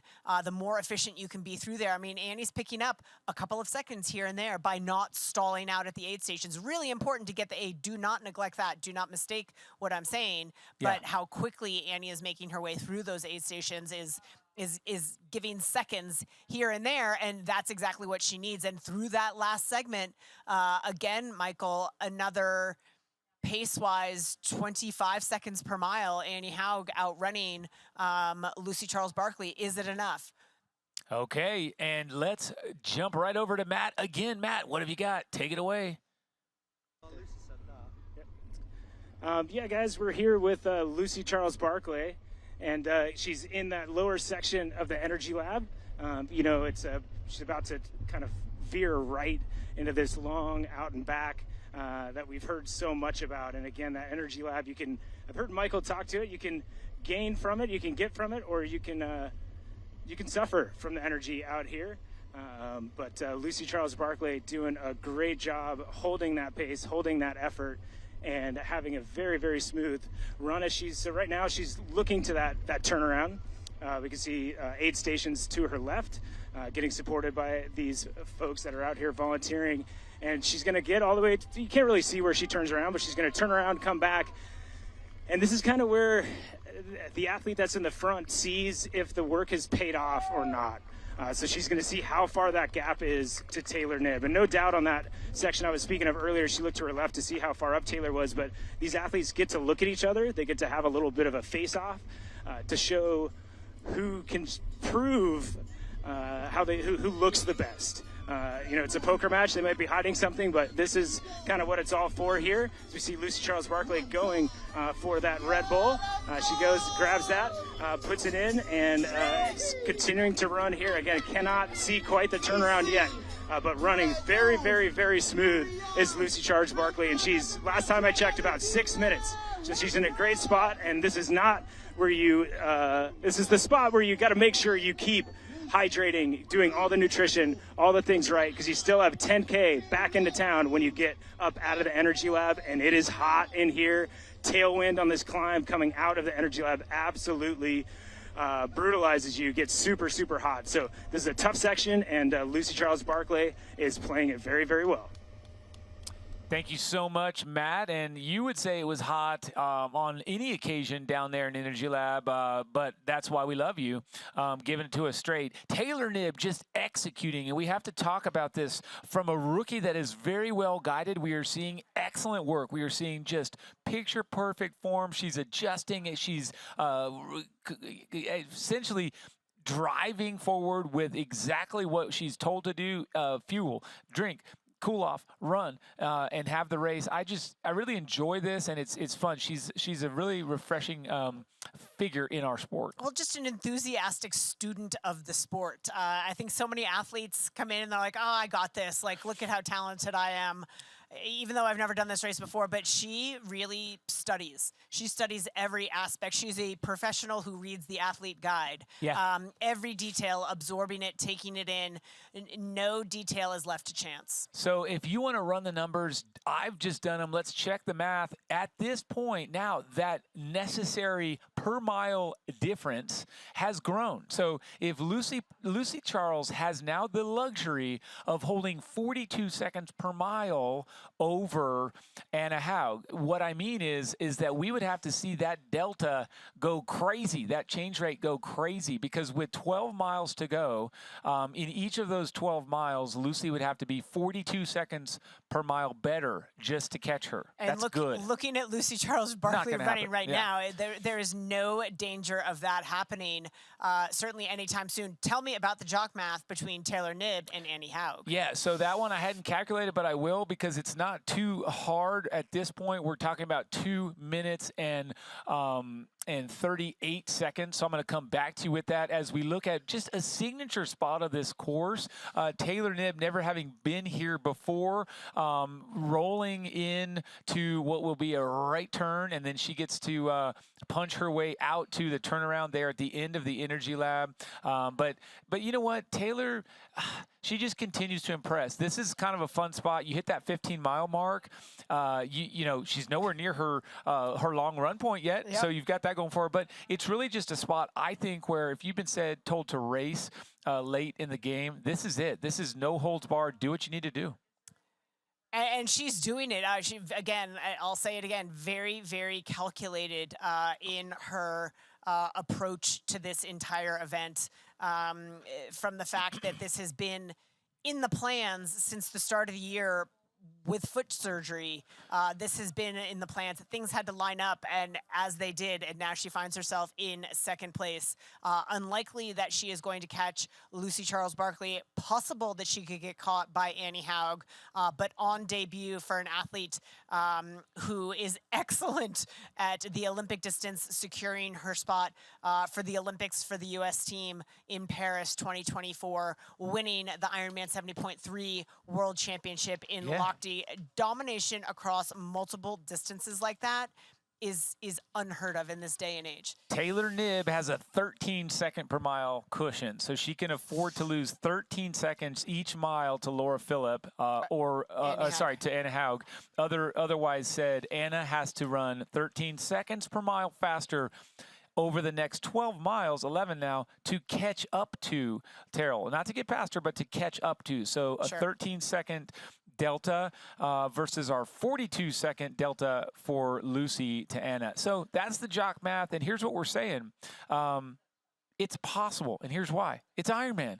So when you see 43 seconds, what that means is Lucy's going to have to walk, but when you see 13 seconds per mile, that's when you've just got to see gut check time. You know what I mean? Who wins at gut check time, which really, as Greg talked about, is with 10.6 kilometers to go. Anna Haug, third place, representing Germany. We will see more of her after this quick break as we get into the meat of the Hoka Run course. Stay with us.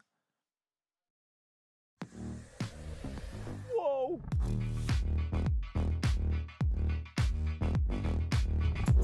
Whoa! Whoa.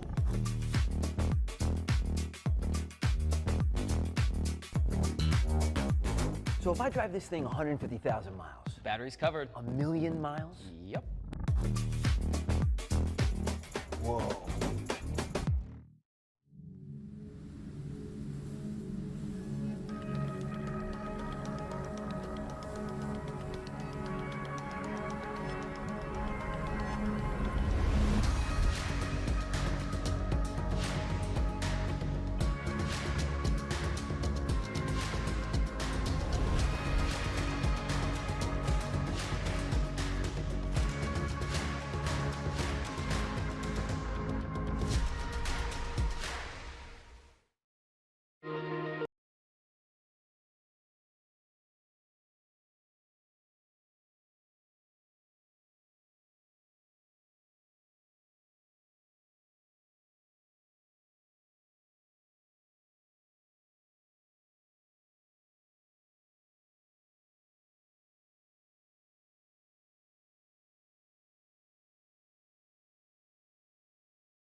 And now as we close in on the turnaround, we're going to get to see that ever important moment when Lucy Charles Barkley in first looks across to the left and sees second place Taylor Knibb going on the outbound. This the sort of poker match, right? The composure battle. Here it is, and the first time these two athletes have seen one another for a long, long time. And when it really counts, Didi, deep into the energy lab, and nothing across the road for one another. It is really too early to give any energy out to your competitors.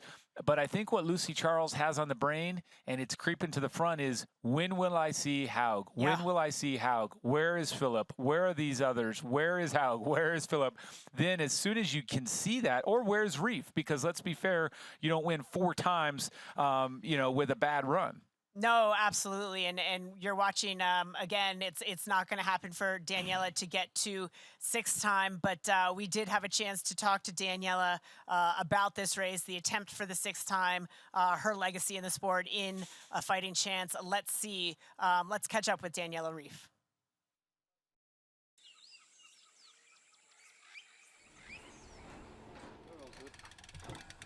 Well, what's the plan? 5 hours. Getting to get the race course. See if there's any new hills or any new straights I forgot about. It's important to get used to the time trialing. It's hard in the saddle. Doesn't feel very comfortable after 4 hours not moving around. So it's pretty much 6:25, 6:21 now. Yes. This is kind of the feeling. How's it feel? Quite to be back here now. We got 4 minutes. 4 minutes to get to a swim start. Yeah, it feels different. It's quiet now, but yeah, it's good to get one done early like this. It's nice that it's still calm, but yeah, the nerves will come up soon enough. So I'm just gonna swim the 4K, 3.8. Not hard, but just kind of get a steady swim in. Then get some breakfast. I'm pretty hungry. Do you typically never eat before a training start? First, you always do a training session first, and then. Yeah, yesterday was hard. After 3 hours on the bike, I was like just seeing stars. So you didn't do breakfast before the bike? No, I didn't eat all right. So at least I know I can do the ride without food. That's good to know, just in case.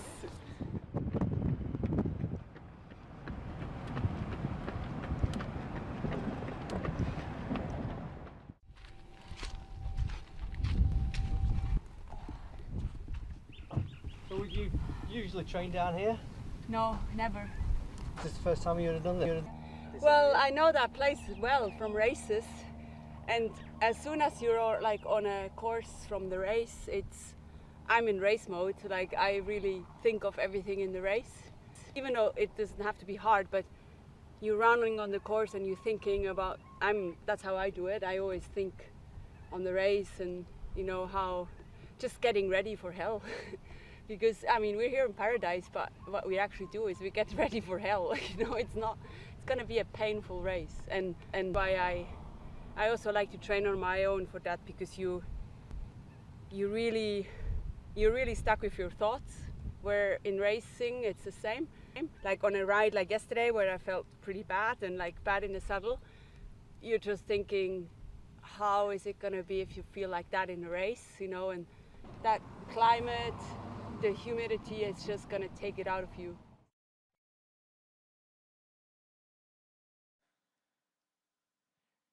And I tell you what, Didi, that was super fun for me just to see our champion for so long now. 2013, she hit the shores of Cozumel and did her first Ironman 70.3, transitioned in fine form. That was an okay race, but she never looked back after that, just won and dominated for so long. And to see her and to hear her talk about her training experience here, the methods, and we're over here scratching our heads, but that's why we don't have 5 Ironman world titles. And here's Taylor out of the porta potty just after the turnaround. So as she wisely gets the kit tucked and ready as she gets going, we know that that's going to be some time lost. Well, that is going to be some time lost, and of interest, we had seen that split just populate and thought, oh, she's lost some more time, but that's why the stop at the porta potty again. We had done the math, or Michael had done the math, and sort of assessed that barring catastrophe, It's going to be very, very hard. Taylor wasn't going to catch Lucy Charles Barkley, but that stop may mean that Annie Haug does catch Taylor Knibb. It may well indicate that, and we shall find out. But what's cool is that we talked about this early, so it makes us look kind of smart. Taylor Knibb stops. Yeah. She has porta potty stops. Yep. She has GI movement, and that's okay. That's part of Ironman racing. I think you can go back through the annals and recognize how many people have vomited or, taken a number 2, taken a number 1. Any of these things happen en route to the victory. So Taylor's good at still not only winning or being on the podium with those stops, but she's good with managing it and not getting too bent out of shape about it. So what? Something went out. We're going to head down to Matt out on course. Matt, what have you got? We've got Daniela Reef, and she is running in the Energy Lab, and she looks good, solid. I mean, she's a battler, still holding on to that top 5 position. Sky Mach is definitely putting in a bid to try to take this space. But Daniela Reef looking, again, composed and focused. A lot more racing to go, and I wouldn't want to bet against this woman on screen, guys. Back to you up in the studio. Much more to come. Thank you, Matt. No one ever bets against Reef, the angry bird. She's racing very well. Back to Taylor Knibb. And Didi, I did just calculate that Anna Haug got another 36 seconds back, so she took more time. 2 miles worth. In 2.4 miles, but do the math. That's 15 seconds per mile, so she's still falling short. And the way this works, Didi, with every mile forward, the per second mile difference grows. Sure. And so either way, I'll get you that math just after we come back, but we're excited to get another awesome guest for sure. We're going to rush over to Greg and Rennie and see who they've brought us this time. Greg and Rennie, take it away. Well, thank you very much, Michael. Thank you, Dee Dee. Now we brought... Yep, McKeely Jones back, the Olympic silver medalist, Ironman World Champion. And just a moment ago, we had to dig into the book of statistics right here at Ironman because we started thinking about it. Has there been an age group world champion become world champion? Well, as a matter of fact, yes. Laurie Bowden has done that, so Lucy Charles, if she gets the job done today, will be the second person to get that done. Anyway, McKeely, the race is heating up. We're coming down to the last miles in the run course right now. Annie Haug is running a great race. Chelsea Sadoro got off the bike in 19th place, now finds herself in the top 10. But it's Anna Haug that is hunting down Taylor Knibb. Yeah, I mean, this is what Annie Haug does. I mean, she just gets onto that pace, and like everyone was pretty even at the beginning. It was like very close, and now you're just seeing what a true runner looks like. When you get into that depth of the marathon, that's where you really see those true runners. And Chelsea's there's something happened to her because she was moving forward, but unfortunately it looks like something's happened, so we'll have to check on the next checkpoint. But Lucy, what an amazing story for her if she can just finish and not have any down moments. She's going to be our champion. I predict that she's going to have at least 2 minutes up her sleeve. Wow, that's incredible. Now, Mirinda Carfrey, 3-time Ironman World Champion, and also run course record holder. You've run a 2:50 low in the 22:50.26, I do believe. And the only person on course that looks like you is Anna Haug right now from Germany. And that's because both of you are probably about 95 pounds wringing wet. A little more than that, Welshie, but yeah, Annie looks fantastic out there. She's rolling through. I think she might be able to roll up onto Taylor Knibb. Obviously, Taylor is in unfamiliar territory now. This is further than, she's almost at that distance that she's never run before, and off 180k on the bike. So let's see what she has left. But Annie Haug is just meticulous and ticking off those miles. Laura Phillip also looking really good there. So Taylor a little vulnerable maybe, but Lucy Charles Barkley, that hats off to her. She has just been beautiful all day long. Yes, absolutely there. And we can tell you that Taylor Nibb's longest run to date is 18 miles in training. So Taylor Nibb, the Iron Rookie, the youngest pro in our women's division today at 25 years of age. Now, Taylor Nibb was 16th in the Tokyo Olympics. She's already punched a ticket and qualified for the 2024 Olympic Games in Paris coming up in July of 24. And now she's trying her hand at the Ironman. She said, I want to do this with my mother. I'm only 25 years, of course, but her mum's also racing today. What a special day, especially when it's the first time it's a women's only race on this most historical day, Makili. Yeah, it's always fantastic when you can have your family racing, and very, very, very special for both of those to be racing together. And I mean, you see right now as we watch the coverage that Annie Haug is on the hunt. She can sniff it, she can feel it. It's really going to motivate her and really push her. But you know, Taylor could use this to her advantage. Yes, Annie is running a lot quicker, and sometimes you get to this point that your mind is willing, but your body's not able. But, you know, if Taylor can just use that a little bit, it actually might give her a little bit more distance from the rest of the field. Well, the fleet-footed Germans running like a 2-pound roadrunner across the Mesquite Desert right now, because Anna Haug is in pursuit of Taylor Nibb and running very well. And when the lighter runner gets on the hill and going on the upside, Marinda, that's where the big time gains are lost and won. Absolutely, and I think that once Annie can see Taylor, and she can now, it's almost game over, in my opinion. I think Annie will just hone in on Taylor. That will be her only thought. That is what my target right now, and that is my mission. And she will just tick it off, tick every K off, and yeah, she can see her off in the distance there. So this is where the racing comes in. When you're not sort of pacing yourself anymore, you're kind of like, okay, that's my goal. And it's just up the road. And there's the turnover. You can see Anna Haug and then Chelsea Sodoro running the other way. Chelsea looks absolutely fantastic as she goes by right now, and that's going to give her a little bit of a, encouragement, a little bit of motivation to absolutely pick that pace up, because right now you can see that Anna Haug is most definitely going to overtake Taylor Nibb by the time they get back to the Queen Ka'umano Highway, and then that last 10.5 kilometres to go. Now, when they do get back up there, I do think that this is going to be a sense of relief for Taylor Nibb, because she's been looking over her shoulder over the last couple of times she's had that opportunity. And now that if she does get overtaken by Anna Haug, she can just relax, get through those aid stations, stay cool, right? Towel off. I'm not so sure she's going to be relaxing. I mean, we all know that it's not over till it's over. Nikila, you've been in this position before. You come into this race on your first time, second place. On your second time, first place. Give us an idea. You know, I know how she feels right now, because this is almost exactly where I got past when I was doing my first ever Kona Championship. Passed right at the 18-mile mark. So, as I said, my mind was willing, my body was not able. But, for her to come in, having never run a marathon, coming off her qualification for the next Olympics, I think she'd be pretty happy just getting on the podium.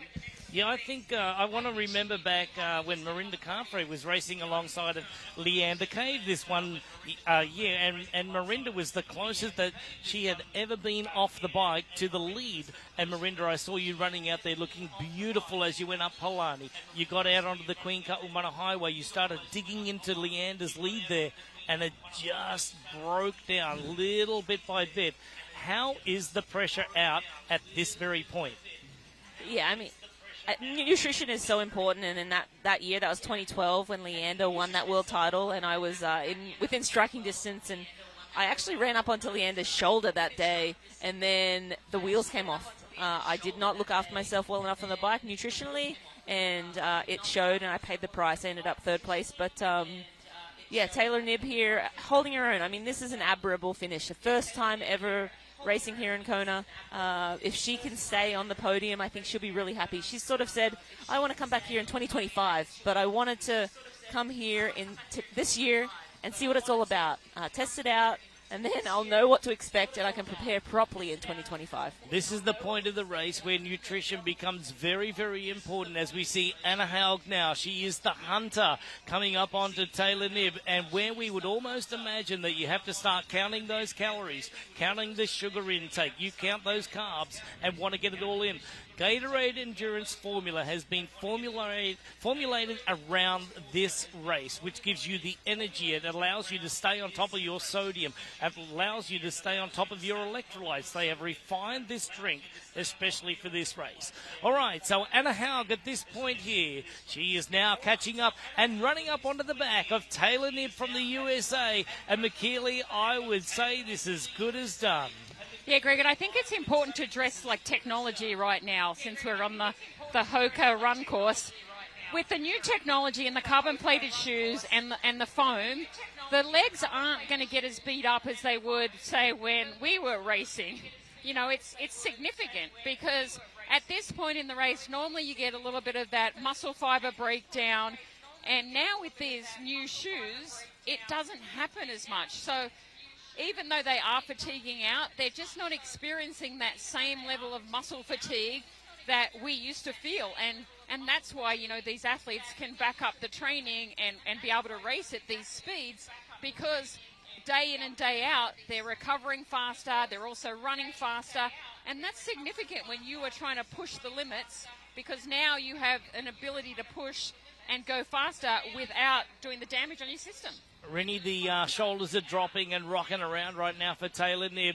Annie Haug's legs seem to be going faster and faster, going like a steam train. The locomotion has taken over, and Anna Haug now from Germany knows how to get onto the podium. A third place is going to become a second place right now, and the German is just about to take over. The Iron Rookie from the United States, the most talked about athlete of this year's race outside of Lucy Charles-Barclay. There goes Anna Haug. Around the corner they go, and just like that, third place becomes second.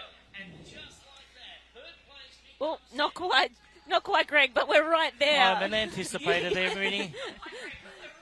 Yeah, Anna Haug just now running up onto the shoulder of Taylor Knibb, the USA athlete, just about to be overtaken for the first time. She's been in second place for look, hours. Taylor is actually fighting it.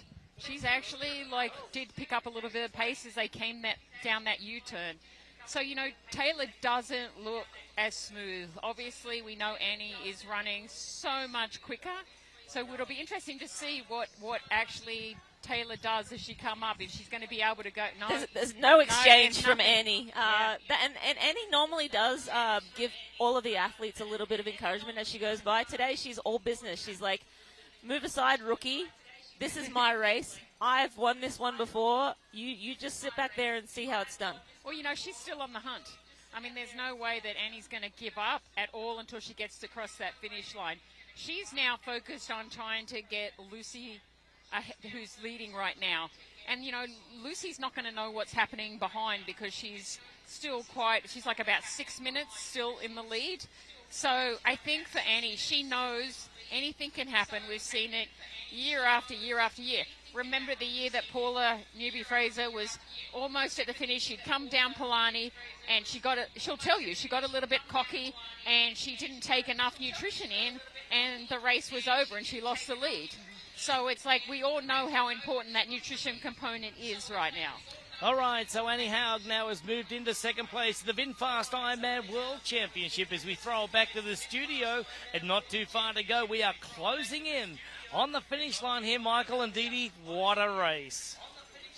What a race indeed. Thank you, all three, giving great insight, and I like what I hear. I'm going to share this math with you just because I feel like it's relevant at this point. Now with Anna Haug in second place, still the ask is enormous. So when we were at 16.5 miles, Anna Haug still had to take down 47 seconds per mile. Like I said, the closer you get to the finish line, the higher that number jumps. Unless someone falls apart, Lucy Charles is slowing appropriately. She's not falling apart. So let's not beleaguer the fact here that it could happen, but it's feeling to me like every step closer to the finish line, Lucy Charles is showing that she is tending to that nutrition. She is wearing the super shoe as well, and she does have great recovery. Anna Haug, do not discount her, but she's really just mathematically not got enough time. It doesn't seem like it, especially for how good Lucy Charles Barkley has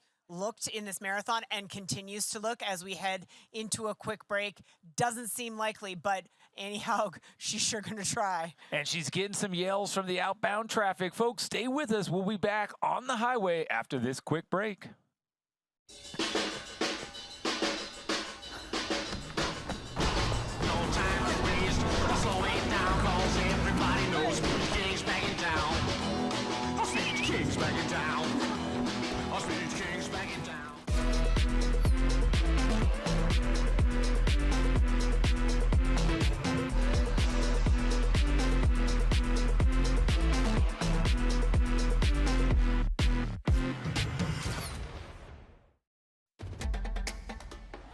You know, and we know.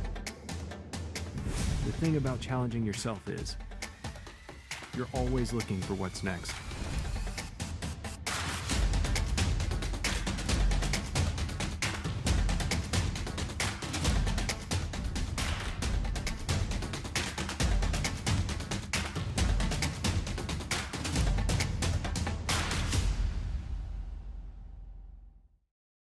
We are fast approaching the magical 20-mile mark, which will be our next time check, 20.7 to be precise. And we are watching the beautiful form of Anna Haug, the 2019 winner of this race. And I think we've all said it. She does bring back those wonderful memories of the excellent run form of Marinda Carfrae out on these roads.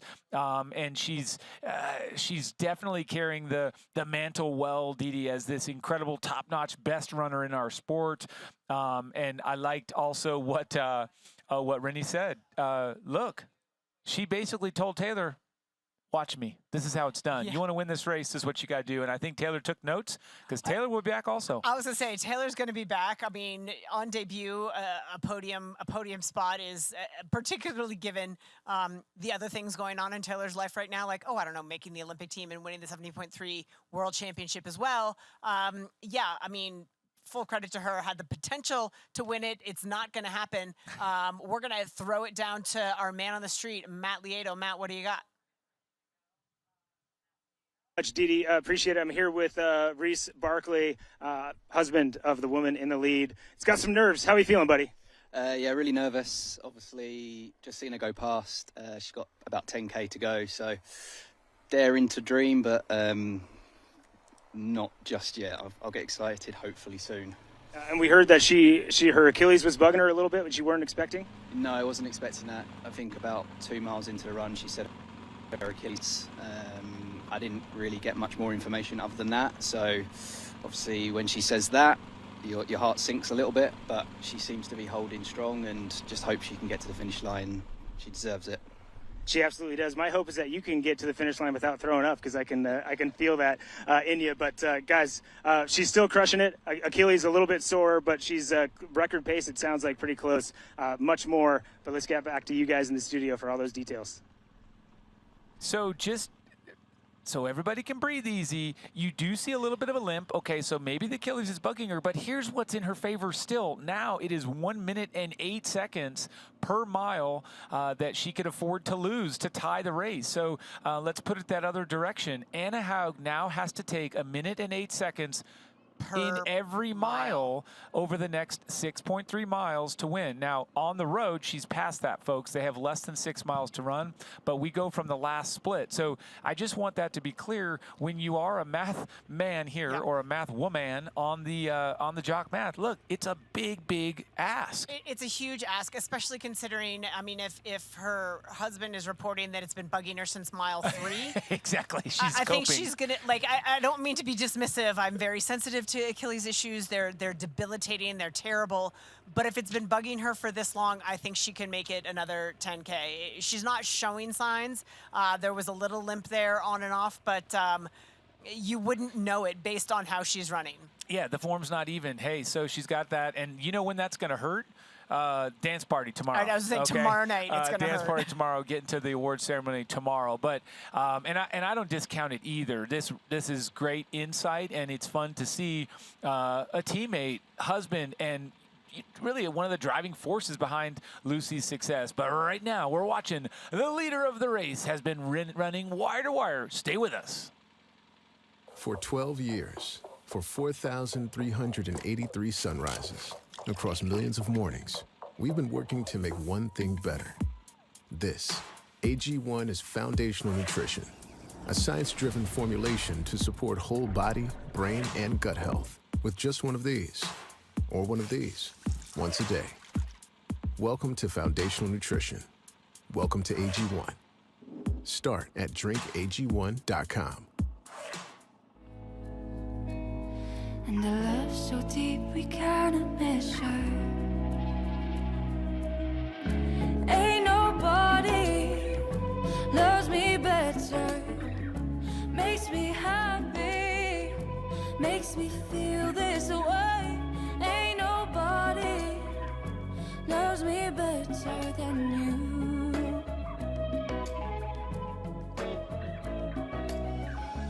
Ain't nobody. And I hope you guys understand the excitement and enthusiasm with which we are watching this race. Didi and I have been here since yesterday. It feels like watching this incredibly fast race. So much time, but really it's only 7 hours and 42 minutes and 58 seconds right now. Taylor Knibb finally put into third position after having been in second for so long. And I say finally just meaning, wow, what a valiant first race for this American 25-year-old superstar. So 134 miles of 140. And just, wow, great show. And I'm so excited with what she's doing. It's super impressive, as is the fight of Anne Haug. Not a great swim for Anne, kept battling on the bike, and here she has put herself into second place. Yeah, and she is just so consistent, right? She's won the race. She's been third in the race. She's rolling, and it's foolish to ever count her out. The difference today is that she went up, or is going up against, Lucy Charles-Barclay on a great day. So it's like, okay, don't listen to what we heard a minute ago about what she felt at mile 2, 3, or indicating any soreness. Yeah. Like, if you just look at it on paper, she crushed them on the swim. She crushed them on the bike. Yep.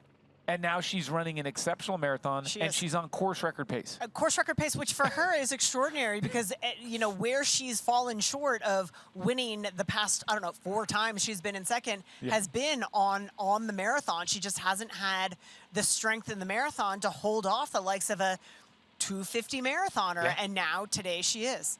Yeah, and you can see a little bit of, we'll say it from kind of the running world, she's rigging up a little bit there.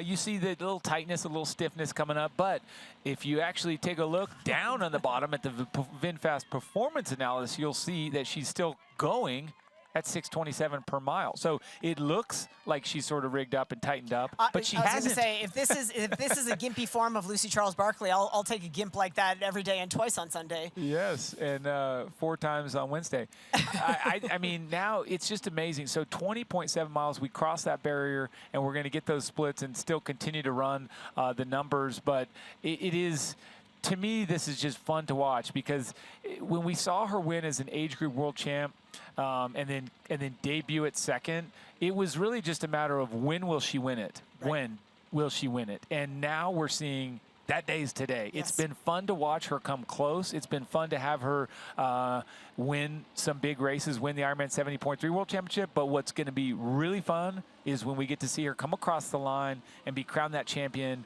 after all these years of just being so consistent.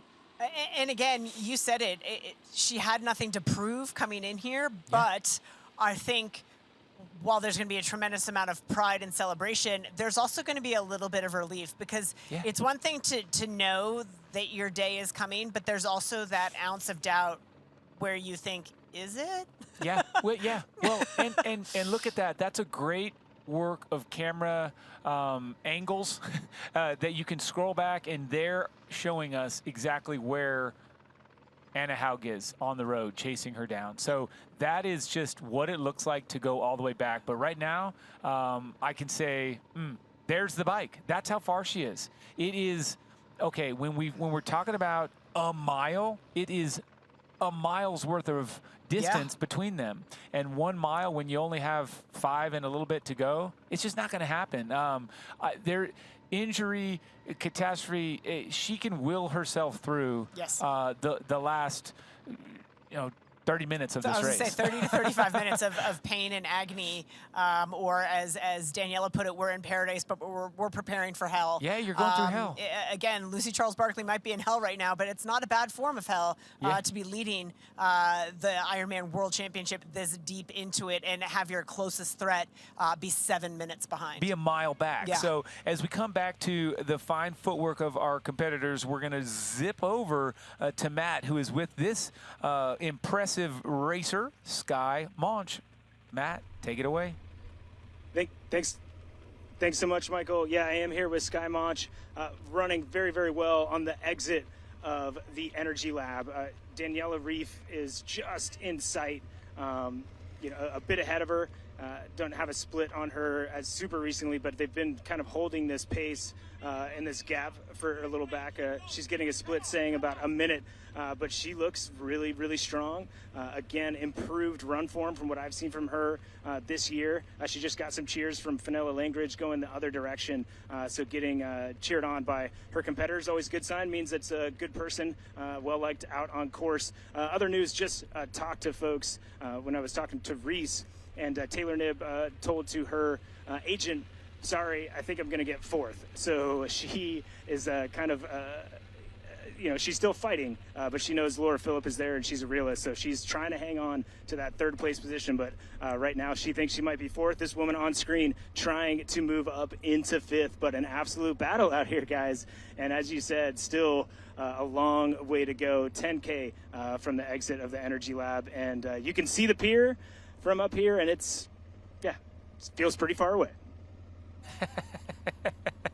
Thank you, Matt. You always make me laugh, and also, it is pretty far away. It feels that way. I was going to say, it is pretty far away. It feels that way because it is. Yeah, he's spot on with that. And so coming here with this wonderful shot of Lucy Charles Barkley, she is a whole lot closer to the pier. And just for grins, I want to call everyone's attention to the upper right where the VinFast Ironman World Championship clock is at 7 hours, 48 minutes. 49 minutes now, and just as you scroll across, you got about 4 or 5 miles to go, and with let's just say 4 miles, Dee. This is going to put us in such an incredible time. We have 8:26 as our record, which it's always fun to compare records, even if what really counts is just the big victory. We have to say that Lucy Charles Barkley is going to walk away saying, you know what? Gosh, I finally did it, and I did it better than anyone else. That's got to feel pretty darn good. Feels pretty darn good, and we'll see how she winds up and what that final time is as we finish out these closing miles. But we're going to take a quick break. Don't go away. We're coming right back. Whoa.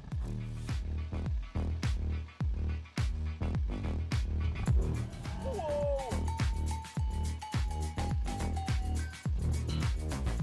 Whoa.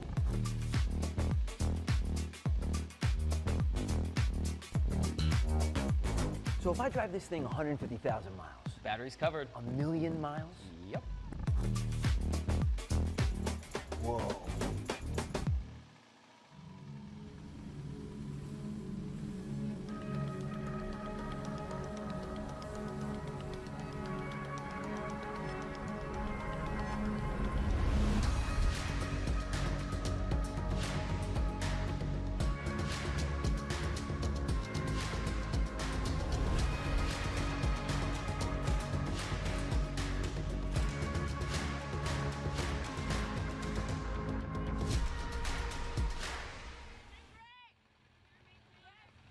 We are here with Taylor Knibb, the Iron Rookie, the Kona Rookie, who is just executing such a wonderful race. And Dee Dee, you once said it, that she can win a race and have what appears to be a perfect event, and still she's going to criticize it and analyze it up, down, and around the corner. I expect that'll happen, but I expect it's going to be great. And hopefully she can walk away and say, hey, that was a job well done.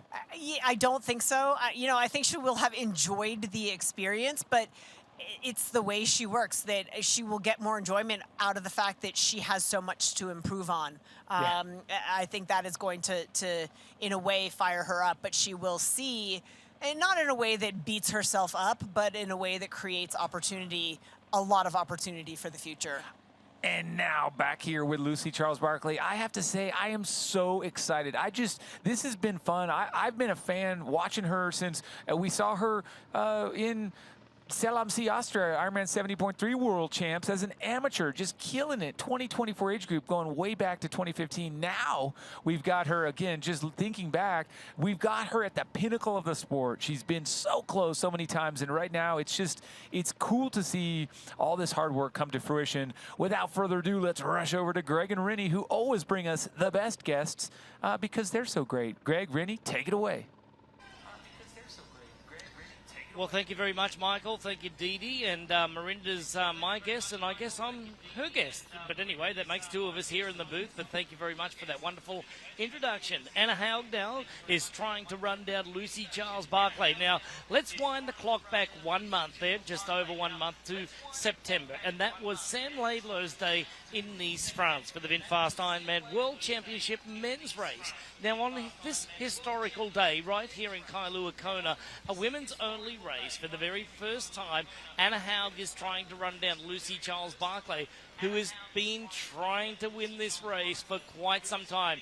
Age group world champion in Kailua, Kona. She was 4 times runner-up, and now Mirinda, it looks like it is going to unfold right in front of her face. She has led right from the gun. She got away in the swim, and she put on the hammer straight away. Out of the water about a minute and a half up on everybody else, and then everything started accelerating away. It was only Taylor Knibb that was able to hold on to the pace for some time on the bike, but now Lucy Charles out in the lead with Anna Haug, one of the most formidable runners, who is on course record pace, getting after your record, by the way, of 2:50.26, and she's on 2:47 pace.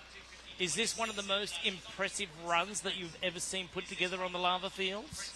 Yeah, absolutely. I think Annie Haug is really just putting together a beautiful run, which was what we expected. She didn't really run to her abilities last year. She, I think, overbiked a little bit, but this year she's come here, she's ready to put out this run performance. A year later than I thought she would, but here it is nonetheless. You know, Lucy Charles-Barclay's performance is a race for the ages. This is going to be a course record as we're seeing it right now. And the last, obviously, it's Daniela's course record. And Daniela got that course record back in 2018. The conditions were really good that day. And she did something just, all of us were looking at each other like, how did she just do that? That time's never going to be broken. But Lucy Charles-Barclay has put together just one leg after another that's been perfect. And another woman that's putting on a great display right now is the youngest woman in the field here in our pro division. This is Taylor Knibb from the United States of America, trains at high altitude in Boulder, Colorado, comes from a very, very short distance background, and now she's celebrating the day racing alongside of her mother. All right, Lucy Charles-Barclay hails from the UK, and like we said, is an age group world champion. She's done many different training blocks to get ready. She's come to Kona for weeks and months at a time. She's gone to Utah and stayed in altitude, but this year she decided to stay at home and train for this race after spending the last 24 months with injuries. Now, Mirinda, that's got to be somewhat comforting, right? Yeah, I think staying at home and having your home comforts, you're probably your own massage therapist, sleeping in your own bed every day, not having to live out of a suitcase, all of those things. Plus, she's got 2 puppies that she loves dearly, that she gets to see every day. That is really nice to just have every day, those everyday creature comforts. And clearly, she is just flying today. So I think maybe this formula is what she's going to probably be using moving forward. but I think it was just her time. It's just Lucy Charles Barclay's time. She's been on this podium so many times, so close, but today all lights are on her. The record books have been written. They're always, meant to be broken, but it's very difficult to lead a race and finish in first place. Lucy Charles today has had to go out there and force the pace all the way. Now, coming into this race, we knew there was going to be a different race dynamic. We all thought that Taylor Knibb was going to get to the front of the race and push it on the bike and possibly have a lead on Lucy Charles. Maybe Fenella Langridge, like last year, catch up to Lucy Charles. Would there be 3 ladies or 3 women that would lead the race heading into the run? And then it's down to 2 women at the end here. Anna Haug and also Lucy Charles Barclay trying to win this race and get it done to become the first woman in history on a woman's only day here.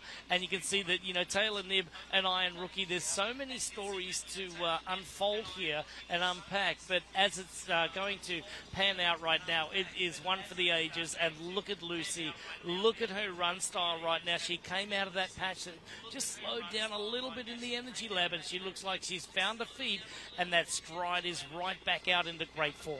And, she looks like what she did in the first mile or two, and that's really amazing. Generally athletes start to lose their form a little bit. Now, Lucy is not from a running background. She's really had to hone this skill. She's really had to work really hard to get to this point. And she's going to probably run, maybe 3 to 5 minutes faster, maybe 6 minutes faster than she's ever run here on the island before. This is a massive breakthrough for Lucy Charles Barclay, and it just tops off just a beautiful race from her. And how incredible is it to have, someone like Melanie McQuaid in the race, qualifying at 50 years of age as a women's professional athlete. I think that's just absolutely wonderful, and it just goes to show you the longevity and the passion that one has for the Ironman.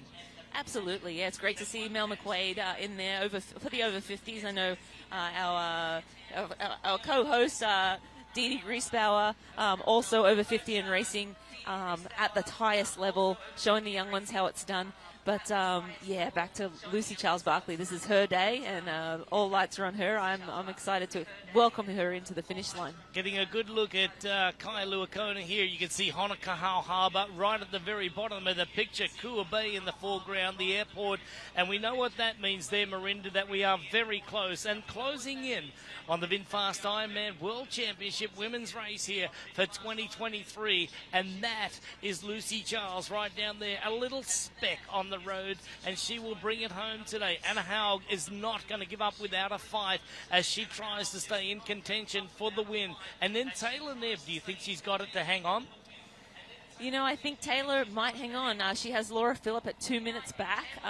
2 minutes back with 8K to go. I think Taylor's going to hang in there. Laura Phillip will do everything she can to get on that podium, but I think Taylor's just so tough, and she'll dig her heels in here and try and hold on to that 3rd place. Yeah, that would calculate out to about 15 seconds a kilometre of gain there. So Lucy Charles Barclay just going through the aid station right now, picking up some of that Gatorade endurance, getting those Morton gels in before she hits the final couple of miles there. She'll come down off Palani Road, then she'll hit Kuakini Highway to Hualalai Road, and then the famed Ali'i Drive waits for Lucy Charles Barclay.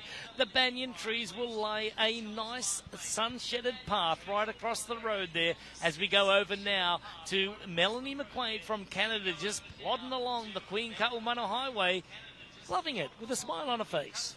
Yeah, I don't know if she'd have a smile on her face. You would have to zoom in to see that. But Mel McQuaid, just, I raced her through my career, always a super tough athlete, always, just pushing forward. But, yeah, doing it for the over 50s in the pro field, I think that's really great to see. Got a shot with Mount Hualalai just a moment ago. It had a few clouds on top, but a picture-perfect morning today. It normally is very, very dense up there, and it rains up at around about 1,500 feet and above, as you can see right on cue there. But it's not making its way down onto the coast today. Looks like we're going to have a nice, clean race and a nice sunny race right up until the closing sunset hours. Around about 6:15 is the sunset here at night time. Absolutely gorgeous, and that sunset will be fantastic tonight. Annie Howe continues to run beautifully. The arm carriage is right on target there. The hips are square to the target. Those knees are thrusting toward Kailua Kona, and I tell you what, that little cadence there says it all. If she does take the run course record today of 2:50.26, she is going to really earn that there, Marinda. I mean, it's the cadence, so that's really telling to me. She still has that super high cadence, over 100, and that's what these. I know I always try to have mine up around that sort of range. When you're a shorter in stature athlete, you have to get that pickup going, and she definitely still has it going, and she's just about to climb the hill up to Palani here in a few minutes, and then it's all downhill and back home. Yeah, it's going to be all back home, that's for sure. But I tell you what, the only difference that I see between you and Annie Haug is that your feet used to come all the way right back up behind your backside there and almost touch there. You had the most incredible and long stride for, you know, a woman that's 5'3". On a good day, right? On a good day? On a good day, yeah. Probably shrinking these days, but yeah, 5'3". But yeah, no, back to Lucy Charles-Barclay. Great to see her just forging forward. I think we're going to send it back to the studio in a minute here, but what are you guys seeing? We are seeing just what you're seeing. It's just some beautiful execution by Lucy Charles-Barclay after 4 second-place finishes, really coming in and delivering that race-winning performance today, not falling short at all. And Randy, you said it so well, just capping a brilliant day where she let no one touch her feet in the swim. She rode away with 0 company on the bike, and now she is running her best ever run at the end of this race. It's just, this is what you ought to have to do to win this race. Yeah, and I mean, history in the making, because our fact checkers, I believe, have confirmed no woman has ever led wire to wire. This will be a first among many firsts today on this historic day. I believe Dave Scott on the men's side was able to do it one time, but to lead wire to wire is so very impressive. We'll see if she makes it to that finish line in first. I don't want to jinx it. We're going to go away for a quick break. We're going to come right back. Don't go away.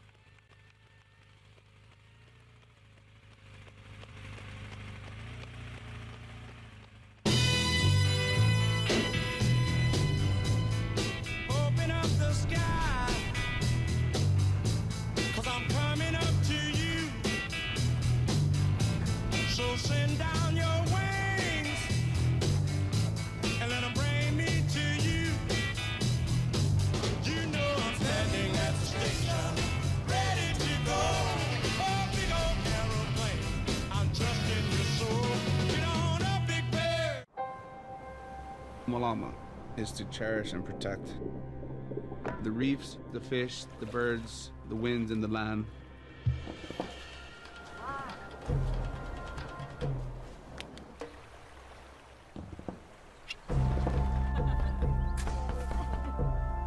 Giving back, that's something that lasts generations. Learn how you can Malama Hawaii at gohawaii.com/malama.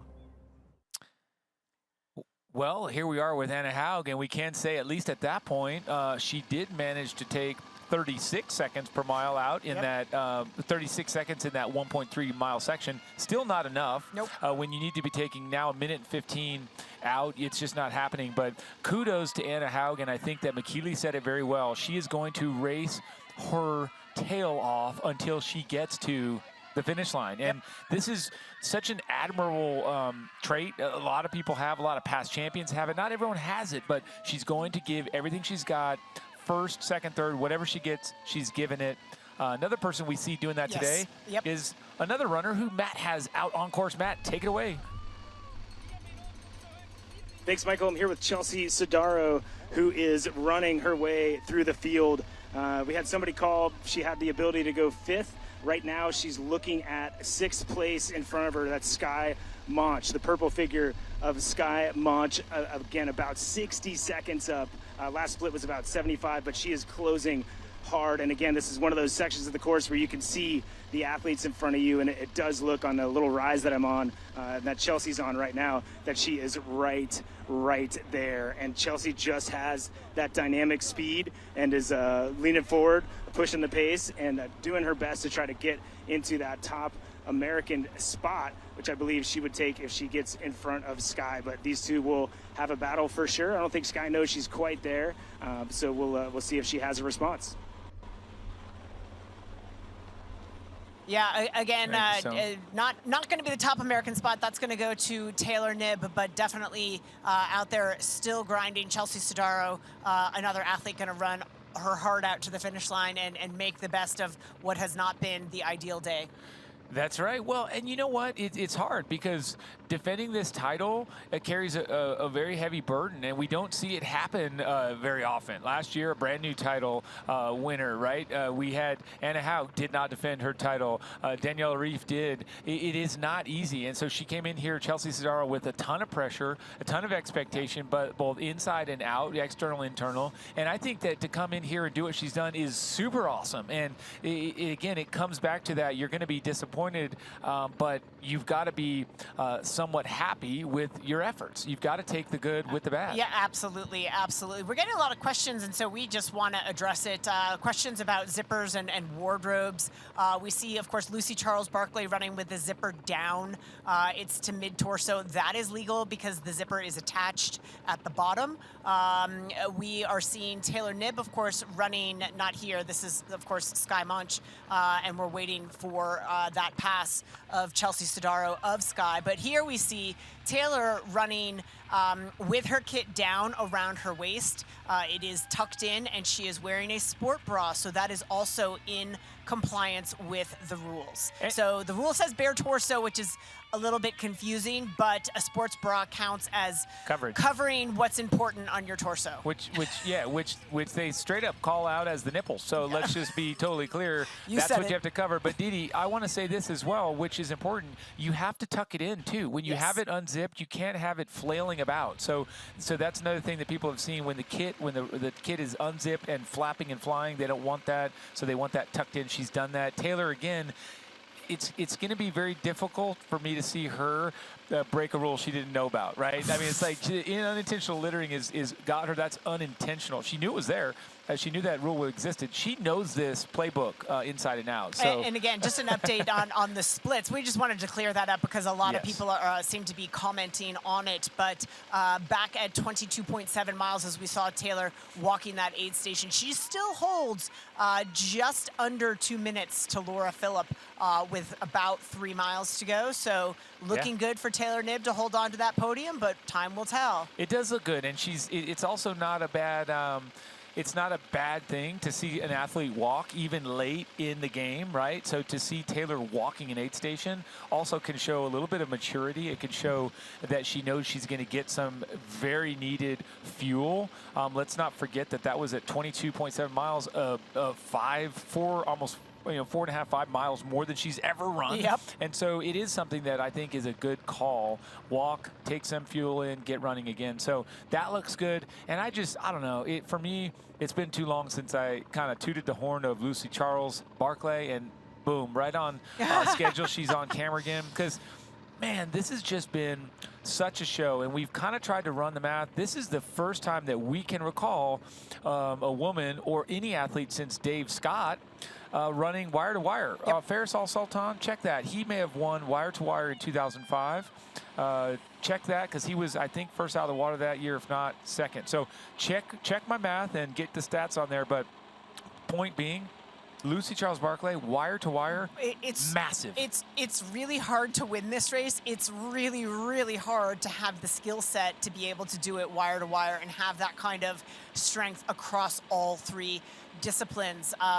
Showing that she really does not have a weakness. If anybody had pointed to a weakness in the past, it was her run, that she didn't close with the same kind of potential that a 250 marathoner and Annie Haug had, and she left herself a little bit vulnerable if her gap off the bike wasn't big enough. But she has proven here today that I put that in air quotes, weakness is no more.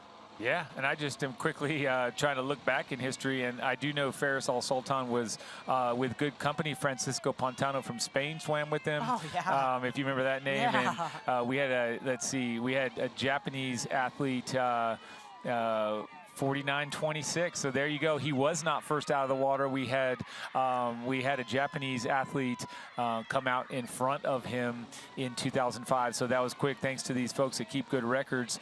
Coach Cox giving him the nod on his site. But guys, Lucy Charles Barclay, first person coming across the line here, first out of the water, first off the bike, and going to be first to the finish line, the magic finish line of Elite E-Drive.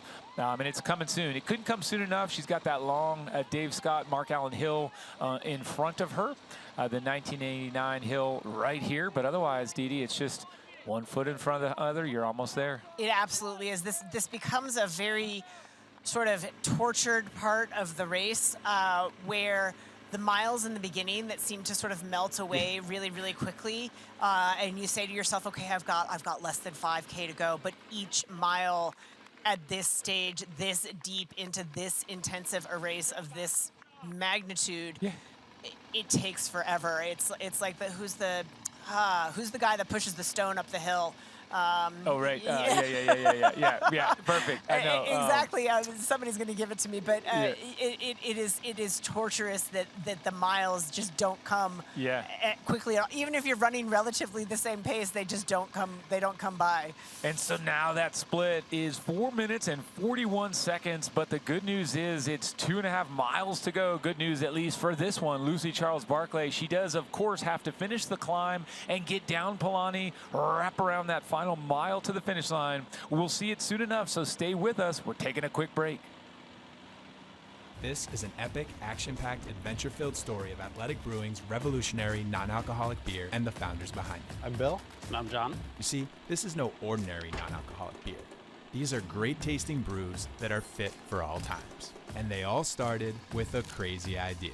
Why can't there just be an amazing non-alcoholic beer that wouldn't affect me the next day? And one that actually tasted great? Oh, wow. That's a great idea. And there you have it. Just two totally delusional people.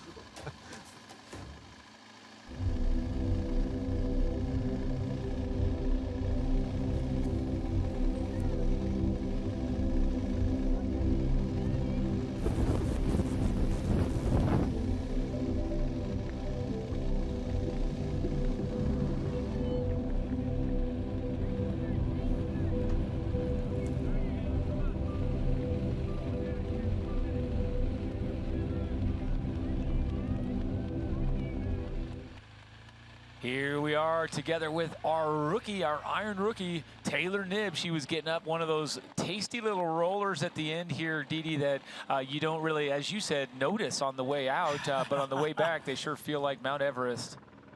They absolutely do, as we take a look overhead of where we are headed in just a few moments. Well, not a few, like I said. Yeah, they're slow to come by at this point, but minutes. we're getting close to where we're headed, and that is the glorious finish line of the VinFast Ironman World Championship.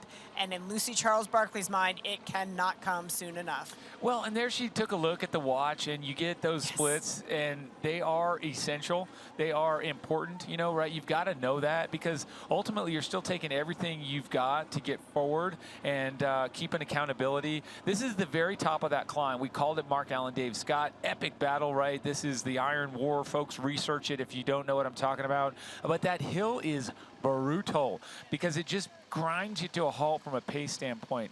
But the beauty of that is that when you get to the top of it, you've got a right turn at the top of Palani, and you get to just very painfully roll down the hill with throngs, and I'm talking throngs of adoring fans screaming for you, because right now, today, this is the first athlete they're going to see come to the finish line. Like Chelsea Sodaro last year, but today, owning the weekend, owning the week, we will see Lucy Charles Barclay come on home as the soon-to-be champion. Absolutely, as we watch Taylor Knibb continuing to grind, holding off Annie Haug as she makes her way towards that same hill. All of these athletes just battling.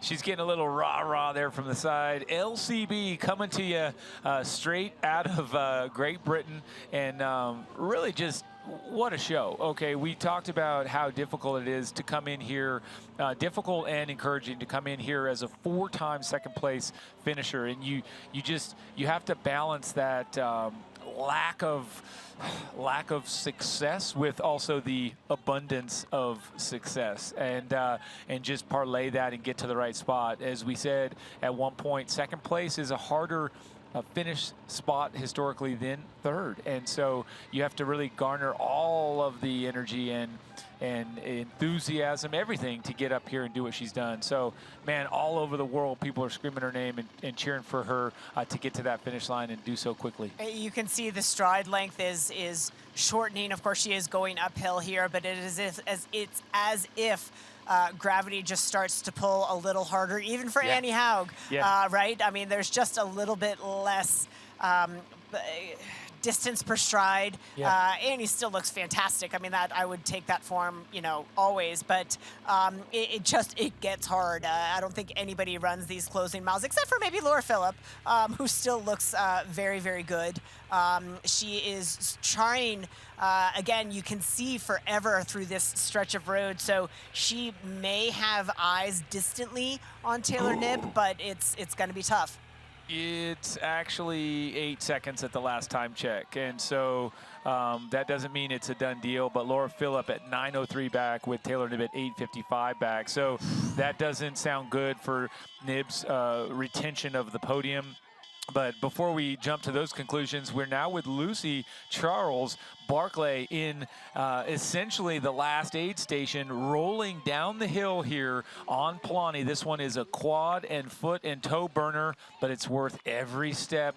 As she comes down here, you can hear the finish line. You can hear Joanne Murphy at the finish line screaming and rallying the crowd, but you can't quite get there. You've got a big detour to the left before you can call yourself an Ironman or an Ironman champion in this case. And while we do this, I just want to give a shout out to our man, Mike Riley, the voice of Ironman, who made his last call at Kona last year, and he's handed over the reins. And what a great year to do it. Also historically letting the first ever female announcer call our winner across the line. So really empowering here for this 2,000 plus athlete field led by Joanne Murphy's call at the finish. So great stuff. But a hi to Mike Riley. We miss you. We love you.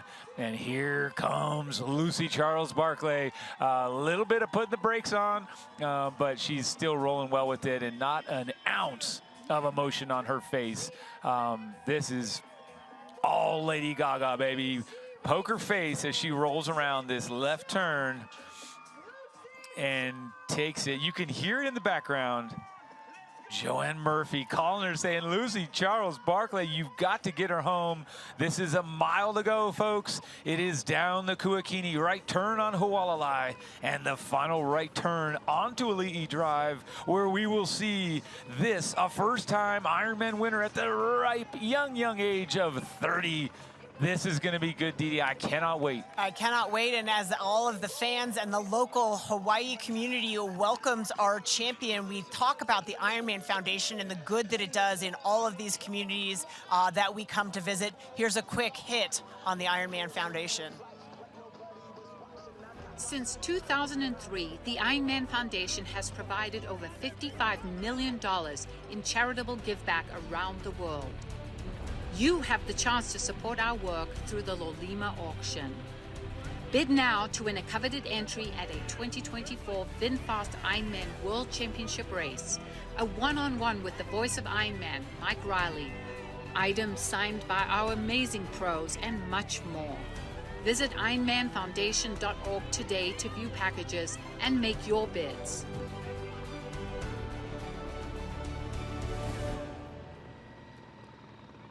And coming right back in here to the overhead shots of the final few steps on Kuakini for Lucy Charles Barclay. What a moment, Didi, and it's too early to build for her finish, but it is not too early to say this has been a job extremely well done. Execution has been on point. She's raced it, not unlike we saw last year with Chelsea. Blinders, not even just giving an inch to anyone around her. She's not smiling, she's not waving, she's just bottled up and getting the job done. Really respectable performance here as an understatement for our athlete representing the United Kingdom. Yeah, just a great, great day to lead wire to wire that way. I mean, Annie Haug, we said a moment ago, she's going to make it as absolutely close as she can. It's going to end up not obviously being enough, but what an exciting day she has made this out on the Hoka Run course. That's right, and we still will catch back here and get the finish line, or sorry, the finish sprint, I should say, of Taylor Knibb versus Laura Phillip, because that was getting uncomfortably close. But if you want to know what it looks like to let loose and run down this hill with proper form, Anna Haug, the 2019 Ironman World Champ, is showing you exactly how to do it. It is called Don't Hit the Brakes, spend a little time on the ground, and be light on your feet. That's it. It makes my quads hurt watching it. It's not pleasant, but at the same time it is pleasant because you can hear the finish line from here, and it is a little bittersweet that you've got to make that left-hand turn and run away from the finish line, but you know it's coming. You can hear it. It draws you in. It does, and now she did manage to close that gap to 3:41. I think by the finish line, we're going to be in the 2-minute territory, but it doesn't matter anymore. Anna Haug, she only finishes this race on the podium, so give her credit for that. She's done it in style, but this is going to be one heck of a show. 2 women from at least what we can say probably will be under the course record. Didi, we're so close, 8:21 here with just shy of a mile to the finish line. She's going to be close on that 8:26.18, but we do see as we gaze at that gorgeous VinFast vehicle that Lucy Charles-Barclay is coming into that final magical stretch. She is. You can hear the roar of the crowd in the finish line. Of course, that finish chute lasts a good 800 meters out along Ali'i Drive before you even get to the red carpet. So the celebration awaits as she makes the turn on to Hualalai. This is a quick, short downhill. She'll make the right-hand turn onto Ali'i, straight into the finish. 8:22.5, she's gotten onto Hualalai. She'll turn onto Ali'i, and then you sort of expect that her magic finish line will begin, and she will begin to levitate as she follows Island Breeze and the festivities, the beauty that is the finish line of the VinFast Ironman World Championship. Didi, this is what dreams are made of. She came here as an age grouper and took the title and said, you know what? I can win that race on the pro field. And now, only 6 years later, she is coming here and doing just what she said. She is coming here to win 7 years later once you count the pandemic. But racing-wise, Didi, Lucy Charles-Barclay is delivering good as she approaches the world-famous banyan tree. Absolutely, and it hasn't been an easy go. She's battled a lot of injuries and serious ones at that. Today, even though she's made it look so easy and so dominant, she's had her struggles out there, but I can guarantee you that Achilles is not bothering her right now as she passes the banyan tree and makes her way following Island Breeze into the finish line. Lucy Charles-Barclay, a course record, potentially a run course record as well. What a performance. Well, she's rolling, and folks, it is time at home to get up out of your chair. If you are in Kona, you must also put all of the energy and all of the noise with every ounce of aloha behind this woman, because today, in fine form, we have from Great Britain, Lucy Charles-Barclay, the new VinFast Ironman World Champion.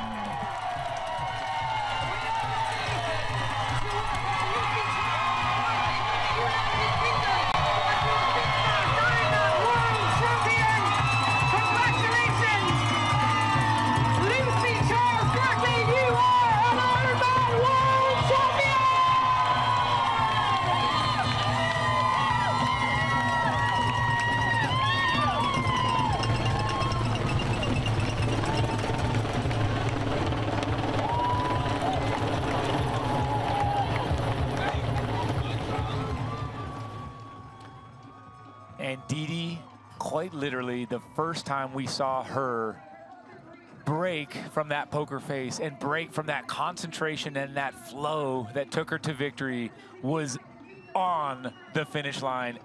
grabbing the tape. That was beautiful. A beautiful celebration, a ton of relief, the emotion coming now. Her husband, Reese, I believe that is her sister, who is a constant companion, part of her media team, does a lot to support Lucy.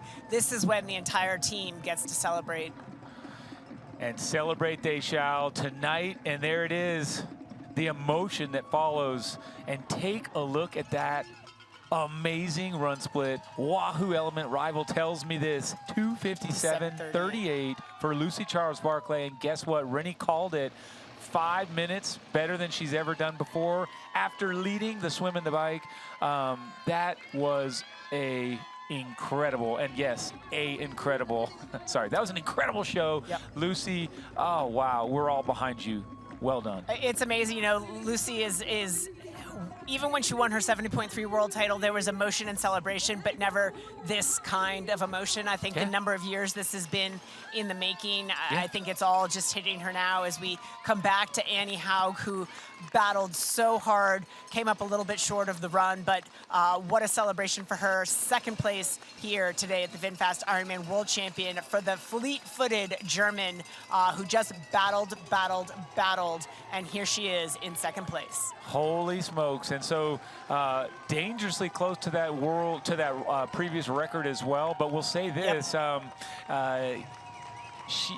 lose this race or to come second here, it took a course record. It took 8:24. Yes. So I have to think that when Laura Philipp looks back on this day and analyzes the race, you can certainly find fault here and there, and you'll have the shoulda, coulda, wouldas. But to be fair, this, our 2019 champion, has made good, because now Laura Philipp, the runner-up, Anna Haug, the runner-up at the VinFast Ironman World Championship today. Anna Haug, congratulations.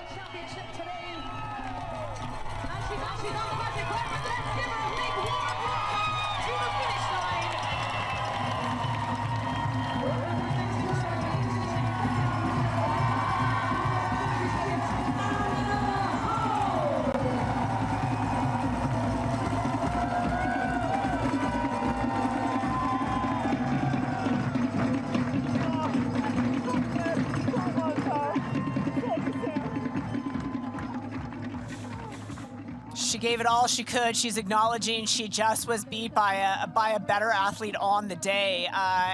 Annie battled and has to be proud of the effort. It just wasn't quite enough for the win.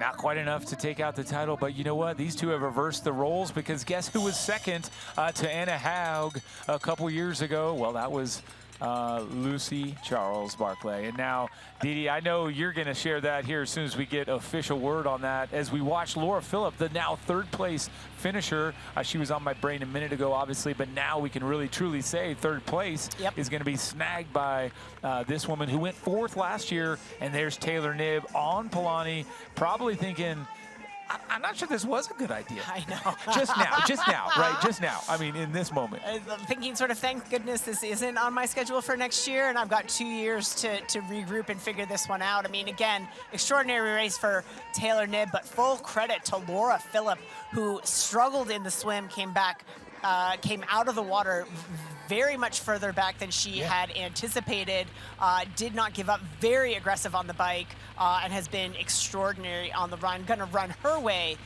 to the final place on the podium, Laura Philipp.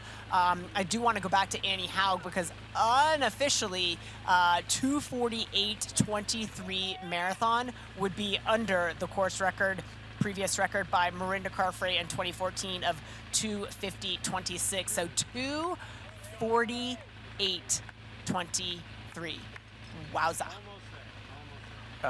Marathon goals, hashtag Ironman goals, hashtag wow. It's really exactly what I think Marinda called out. She said, you know what, someone's going sub 250 today, and with the heat that we felt and with the effort they had to put out on that relatively windless bike, Didi, to throw down a 2:48.23 on the Hoka run course, that is, I mean, that's worth a 2:41 on a lot of courses, right? Madness. It's madness. And to also say that 2:48.23 did not win the race is madness again. Double madness. I mean that in the most positive sense of the word, but it is madness. It is lunacy as we watch Laura Philipp make her way down Hualalai, eyeing that enviable right-hand turn into the finish line. For Laura Philipp, disappointment a year ago at 4th place, having served a penalty, does one better this year, making it up to 3rd. She's going the right way, you know, and she's still relatively new to this distance, and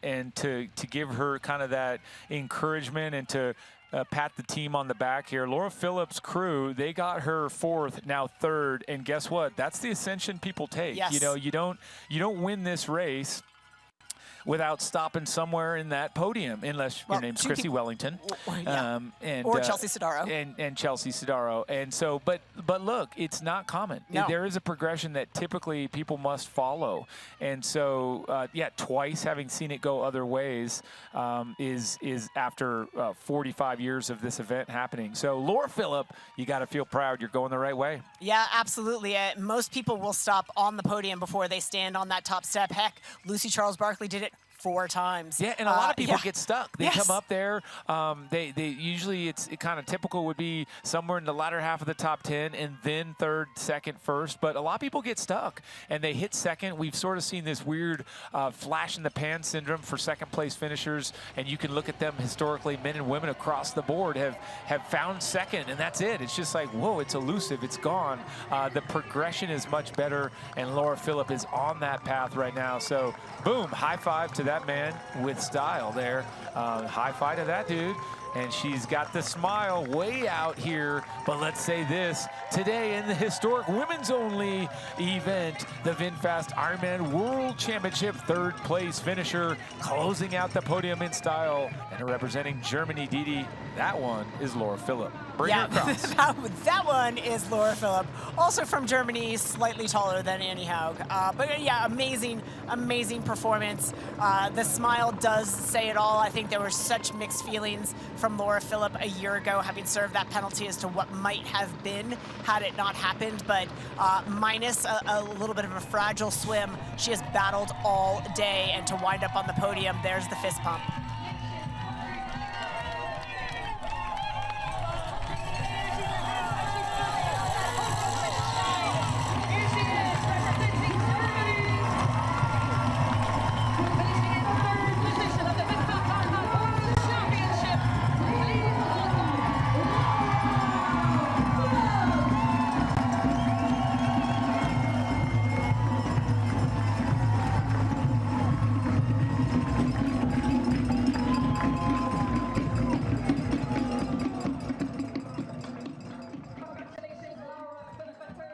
What a moment here today in our sport. A course record that has stood now for 5 years, Didi, set by a dominant and a class act, Daniela Ryf. So broken now after 5 years. Lucy Charles Barkley has now set the standard, and behind her, 2 incredible performances by German women, Anna Haug and Laura Philipp. And it doesn't stop there, because 4th place on debut, soon to be coming down Elite Drive, will be the one and only Taylor Knibb. And then it just continues. Watching Daniela Ryf, who has said this is her last go on the island. We've heard that is forthcoming. Didi, this has been, oh my goodness, here comes Daniela Ryf now on Palani. So get a look at her. I'm sorry, that's on Hualalai. So she's off the Kuakini, that is on Hualalai, and she is dangerously close. She's gonna whip it around onto Ali'i Drive here momentarily. Yeah, Taylor Knibb is in between. So Taylor Knibb still... No, that is Palani. Thank you very much. Taylor Knibb is still in 4th place. This is Daniela Ryf coming down Palani. Yeah, so, thank you. yeah, Daniela is about 6 minutes back of Taylor Knibb, who we anticipate. Here comes Taylor Knibb. What a day of promise. She was the question mark, the X factor. Nobody knew. She raced a smart race all day long. I think the mileage just caught up to her. It's not in the bank yet, but no doubt for Taylor Knibb, it will be one day. 4th place finish, and no doubt she got her full of this debut at the Ironman World Championship. Be curious to hear hear from her afterwards as to the level of enthusiasm she has for coming back in a couple of years. Well, here's for you, Dee Dee, just a little bit of Jeopardy. I know you enjoy this stuff, so this is it. Can show up and get 4th in Kona without actually training for it properly. Who is Taylor Knibb? Again, I don't want to go that far. I think this race has been on her radar, so she has prepared to the extent she could, given the other demands on her schedule of, you know, making an Olympic team and winning a 70.3 world title. So, but yes, the specificity of preparation maybe wasn't there, and she's got a long way to go in that regard. But full of promise, Taylor Knibb. And there she is, 4th place on debut from USA, Taylor Knibb, in impressive fashion. Congratulations to Taylor.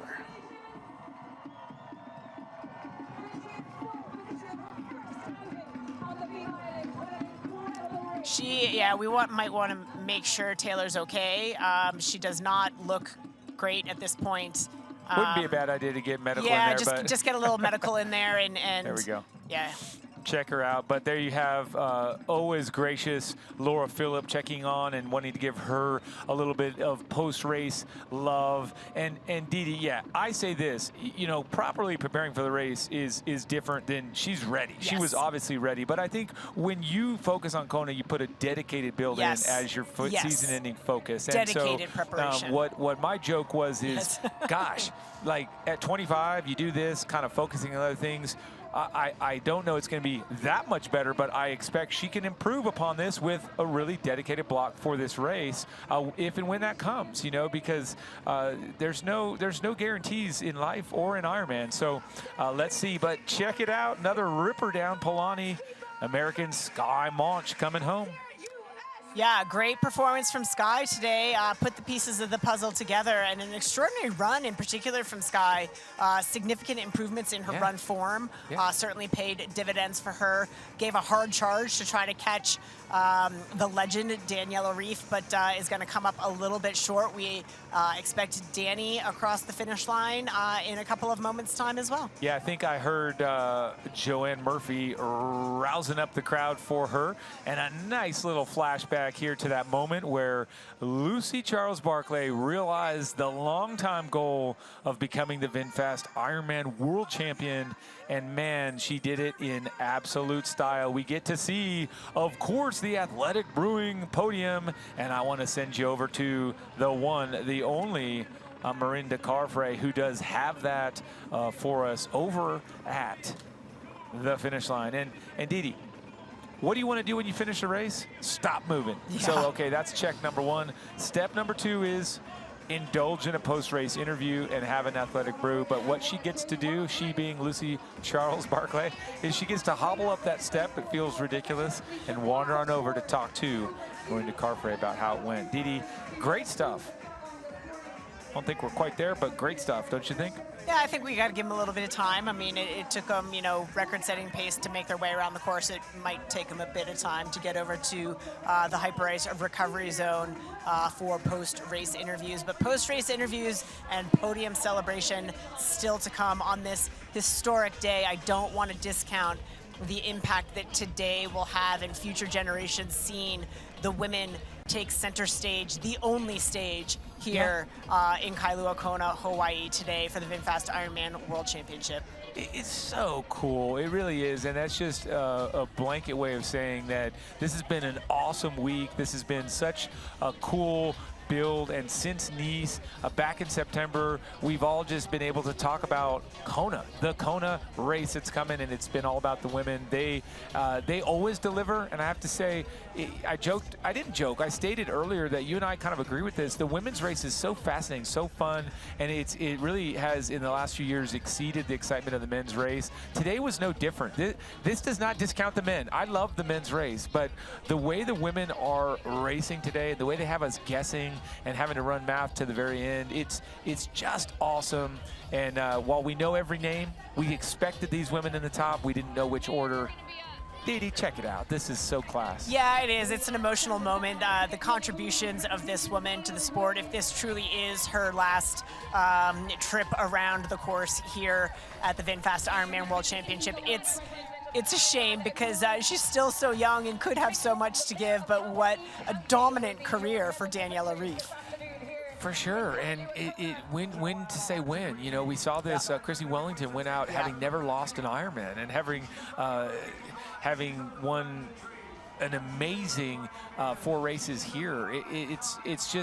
It's hard to know when a champion has said this is good, and we can't make that call. All we can do is say thank you, Daniela Ryf, for raising the game. The women owe you so much, and you, of course, in return can probably thank this sport and these women. But gosh, we couldn't have done it without you, or the women couldn't have. And a celebration for what's to come for Daniela Ryf. So many more fantastic things that she's going to do in her life, but the impact that she's had on this sport is not to be understated. And she may be doing other races. Like we've just heard about Kona being kind of end of a chapter, and so let's just wait and see, because there is a great wide world of Ironman out there, and just because sort of the change is afoot here doesn't mean that is necessarily the case everywhere. But gosh, the emotion's still running so deep through Lucy Charles Barkley right now.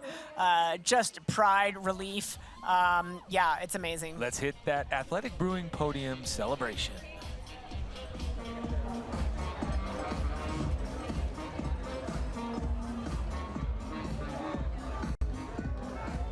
Ladies and gentlemen, please now get ready to welcome your top 3 professional athletes to the podium for the VinFast IRONMAN World Championship with a swim time of 56:49, a bike of 4:35:52, a run time of 2:54:54, a total finish time of 8:32:65, representing Germany in 3rd position, Laura Philipp.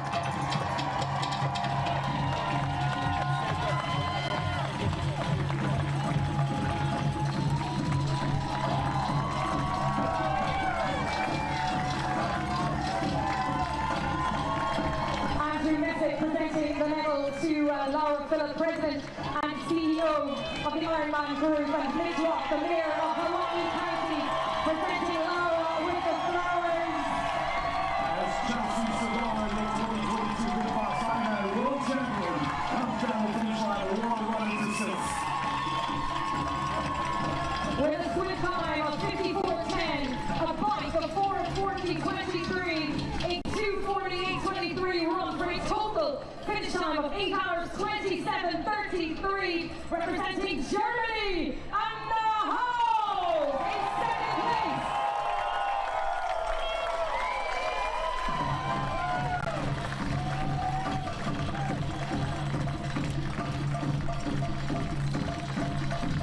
Once again, Andrew Messick, President and CEO of the Ironman Group, presents Anna Howe with her medal, as Mitch Rock, the Mayor of Hawaii County, presents Anna with her flowers. And now we are ready to present your VinFast Ironman World Champion for 2023.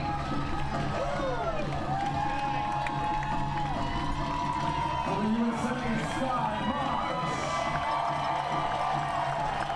And as the celebration continues, she swam 49:36, she pointed to 4:32:29, she ran a 2:57:38 for a winning time of 8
That was amazing. And yeah, lots of emotion throughout the top, really the top 6. We got a chance to see Chelsea Sodaro come across the line, our defending champ.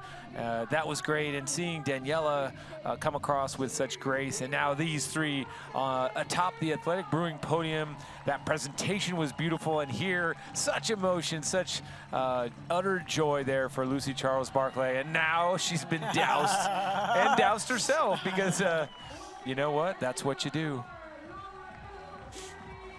Historic day, record-setting day. The superlatives, you can't say enough. The performances not only of our newly crowned VinFast Ironman World Champion, but every single woman out there who has crossed the line and is still to stream across the line for the hours to come. What a day. Correct, Didi, 100% correct. As we watch those women gingerly step down from center stage here today in Kailua, Kona, and really just there aren't enough really accurate superlatives to describe and to assess this day, but we can say this: wow, it was fun to be a part of a historic women's only week and women's only VinFast Ironman World Championship. Didi, here 2023 has really turned the corner for our sport, and the women led the way. Record-setting performance, and wow, she's gonna hobble to that party tomorrow with a whole lot of pride and happiness as she gets an embrace from our 8-time Queen of Kona, Paula Newby-Fraser.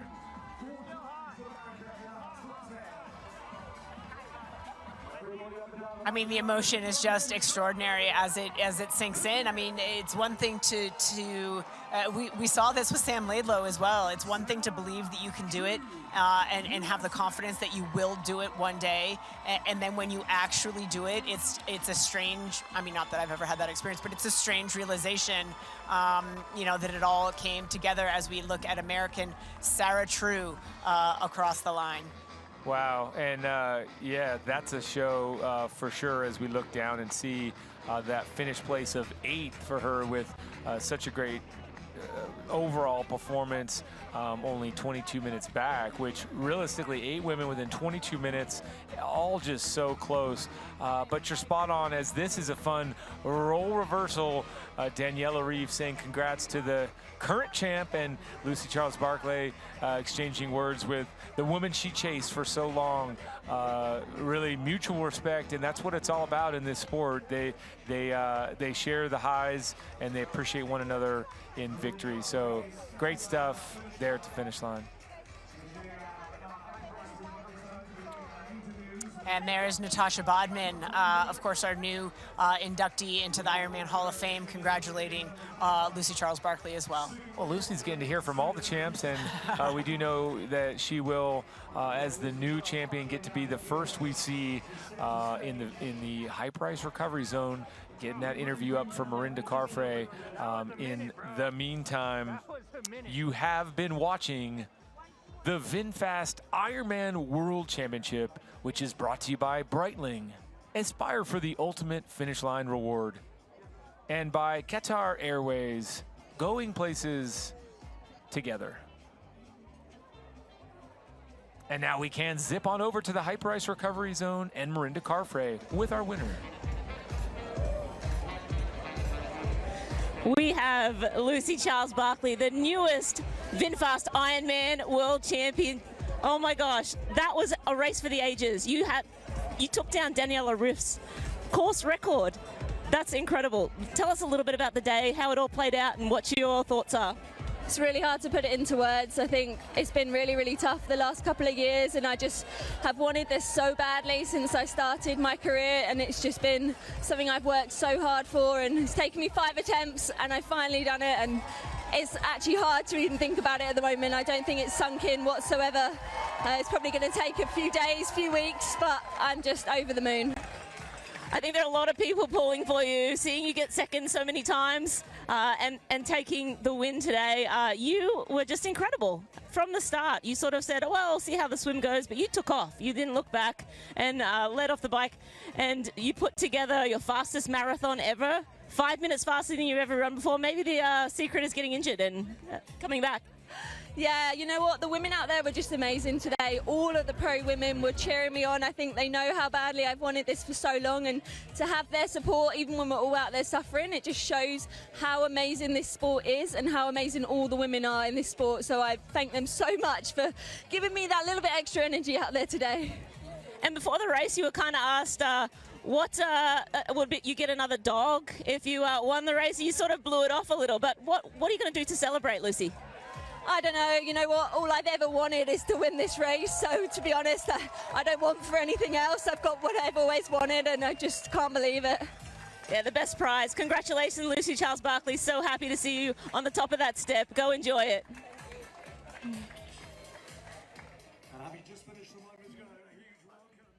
Thank you so much, Rennie, and congratulations, Lucy Charles-Barkley. That's right. The women were cheering for you, no doubt, because they've been on this ride with you since 2017, right? If you talk about 17, 18, 19, then no 20 or 21 due to the pandemic.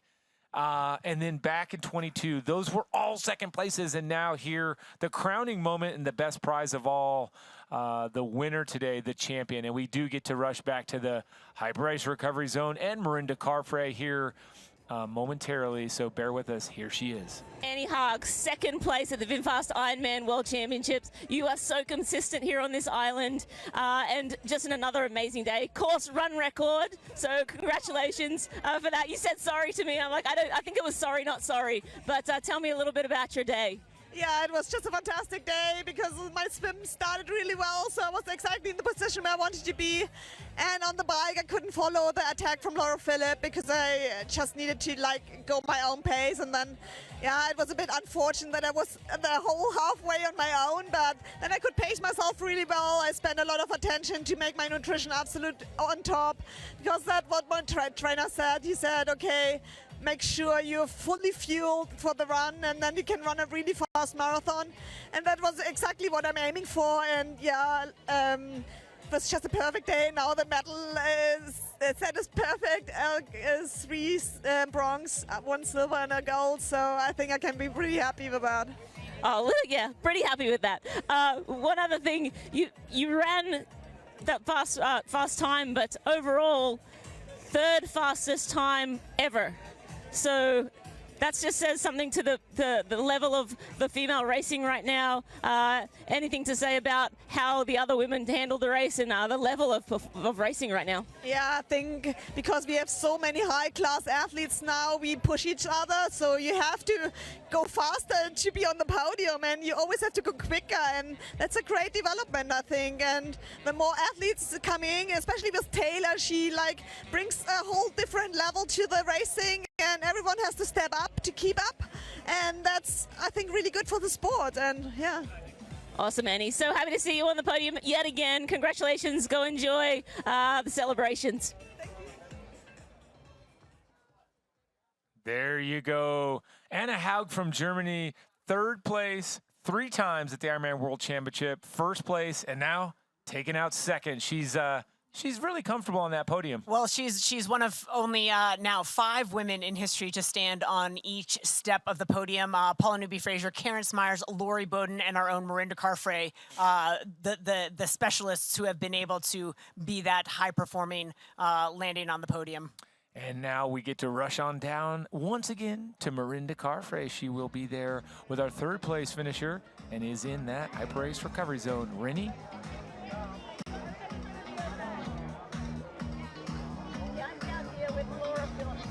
It's at the VinFast IRONMAN World Championship. You were sitting in 4th for such a long time, probably a little slower than you would have liked out of the water, but you were so strong on the bike, bridged up, one of the aggressors on the bike, and then just steady all day on the run. Tell us a little bit about how your day went. Yeah, it's always a bit tricky in the swim because you don't really know where you are until you get out of the water. And yes, I was a bit disappointed. Yeah, definitely things swam slower than I was hoping for. And as I saw that even Anna was not in my group, I knew, oh damn, I really have to do some work on the bike now. And luckily I felt really good on the bike, and but I also had to invest a lot. I did ride a lot harder than I was planning to, because I really wanted to focus also on a strong run performance. So while I was riding, I was already, thinking that the run could maybe turn out a little bit slower than expected. But yeah, I'm proud of my bike, and I stayed focused the whole time. And yeah, on the run, I just tried to do my thing. Like, I knew Anne wasn't far behind, and I mean, she's obviously like an amazing runner. But yeah, I just kept on moving forward. And after, coming out of Energy Lab, when I saw Taylor is also struggling, I knew, okay, there might be like this little chance of catching her, and I just tried to invest everything I could. And I got really emotional. It means a lot to me to come here on the podium. I worked hard for this, and I will make sure to celebrate this big time. Well, I'm not going to hold you any further. I want you to go celebrate with your partner, your husband, and the rest of your fans and family. So congratulations, Laura Phillips. So great to see you on the podium. I'm sure we'll see you again soon. Thank you so much, and also thank you for watching us and all the support from back home. Thank you. Thanks, you guys.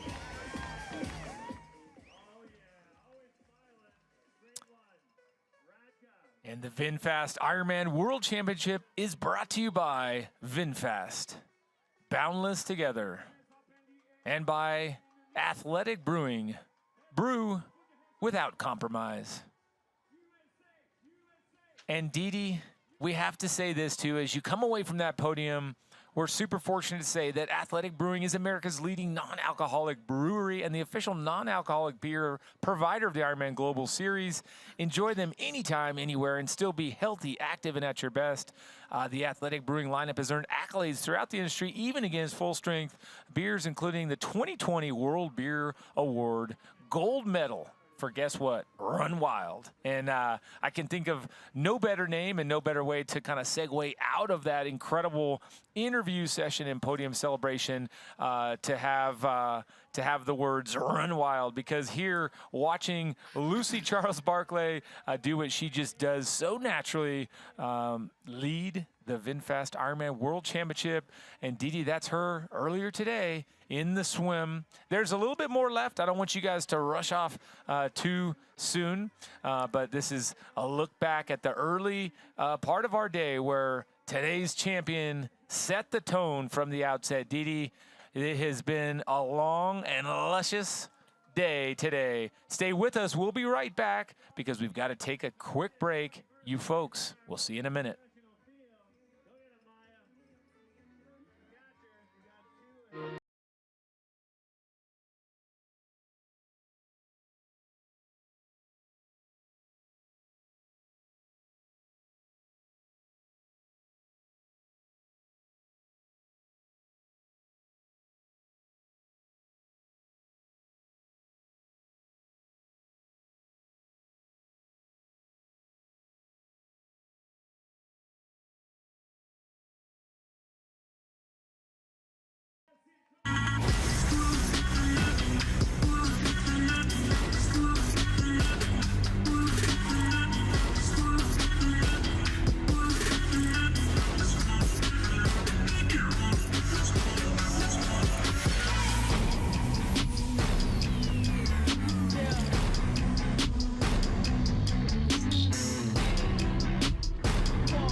And there you had it, Didi, a little bit of a look at this race. And we are excited to say that this has been one historic event and one event that has kept you and I guessing. And we like to think we know a little bit about the sport. Sure, we knew who was going to be in the mix, but we just didn't know how it was going to play out.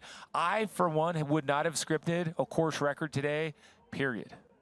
I think the potential was definitely there given the talent in the field. I don't know that I would have necessarily predicted a wire-to-wire win, but what an exciting and historic day it's been. Yeah, so for me, really the favorite was watching that course record fall from a champion, Danielle Reeve, handed off to now our future, our now Lucy Charles Barclay. Also looking at the two Germans, both emotionally and very happily standing on second and third step, and then welcoming the newcomer, Taylor Knibb from USA, back two, I should say two Ironman racing. But don't take my word for it, Didi. Let's have a look back at how the VinFast Ironman World Championship played out today. The cannon fired, Didi, and it was off to the races. Take it away. Off to the races indeed, and a very, very fast Lucy Charles Barkley, as if shot out of the cannon, literally. We thought maybe there would be a large swim pack, but Lucy had other plans. She used that tremendous get-out speed to establish a gap early and managed to hold on to it against a group of chasers that included the likes of, Lauren Brandon, not surprisingly, and other superstar swimmers. Haley Chura, Taylor Knibb, Zelinsky, they were all there, and guess what, Didi? It was over a minute when she got to shore, 1:30. She even made a slight snafu on navigation there, but she closed out the Roca swim course one big lap in 49 minutes and change. And look at this, out into that massive and historic and a transition. She stayed in front of all of these chasers, not just on the pier, but all day long. All day long, and through transition, they came streaming one by one on this historic day of women only. Lucy Charles Barkley, the first one on to the full gas bike course, and full gas she went from the get-go. That's right. You saw Taylor Knibb getting past all of those other players and said, you know what? I may be a rookie, but I know what I'm doing. So I'm going to get out and go to the second position, which I'll hold all day. And this was a nice move here from Els Visser. Yeah, Els Visser made a very aggressive move. We thought maybe she would be a player, a bit of a dark horse to land on the podium.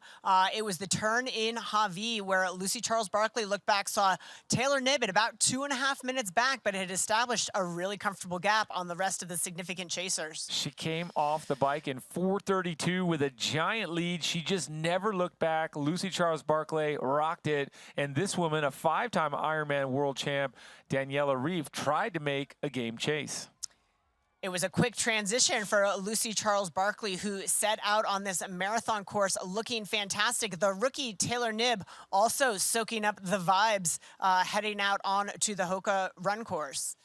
And here we saw a lead change out on the Queen Ka'ahumanu. That is, of course, Anna Haug rolling past her countrywoman Laura Philipp. She took second and kept charging. Look at the assertive move she made into the Energy Lab. Kept us guessing, would she catch the race leader or second place? Here, Lucy Charles Barkley and there, Taylor Knibb. Yeah, Lucy Charles Barkley just looks so strong.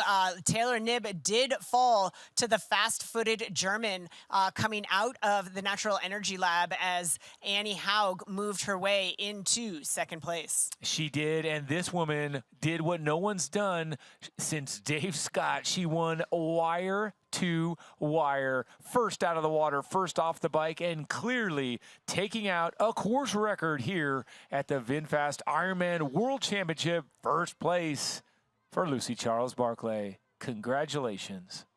The emotion absolutely says it all. Annie Haug ran as hard as she could, couldn't close down, but rounds out her podium position, finishing in second place. And it took a 2:48 course record Hoka Marathon to get it done. Laura Philipp, lots of gratitude and clear emotion to hit that third step on the podium. Third place, wow, what a victory. And Taylor Knibb, you saw her finish there, fourth place, 8:35.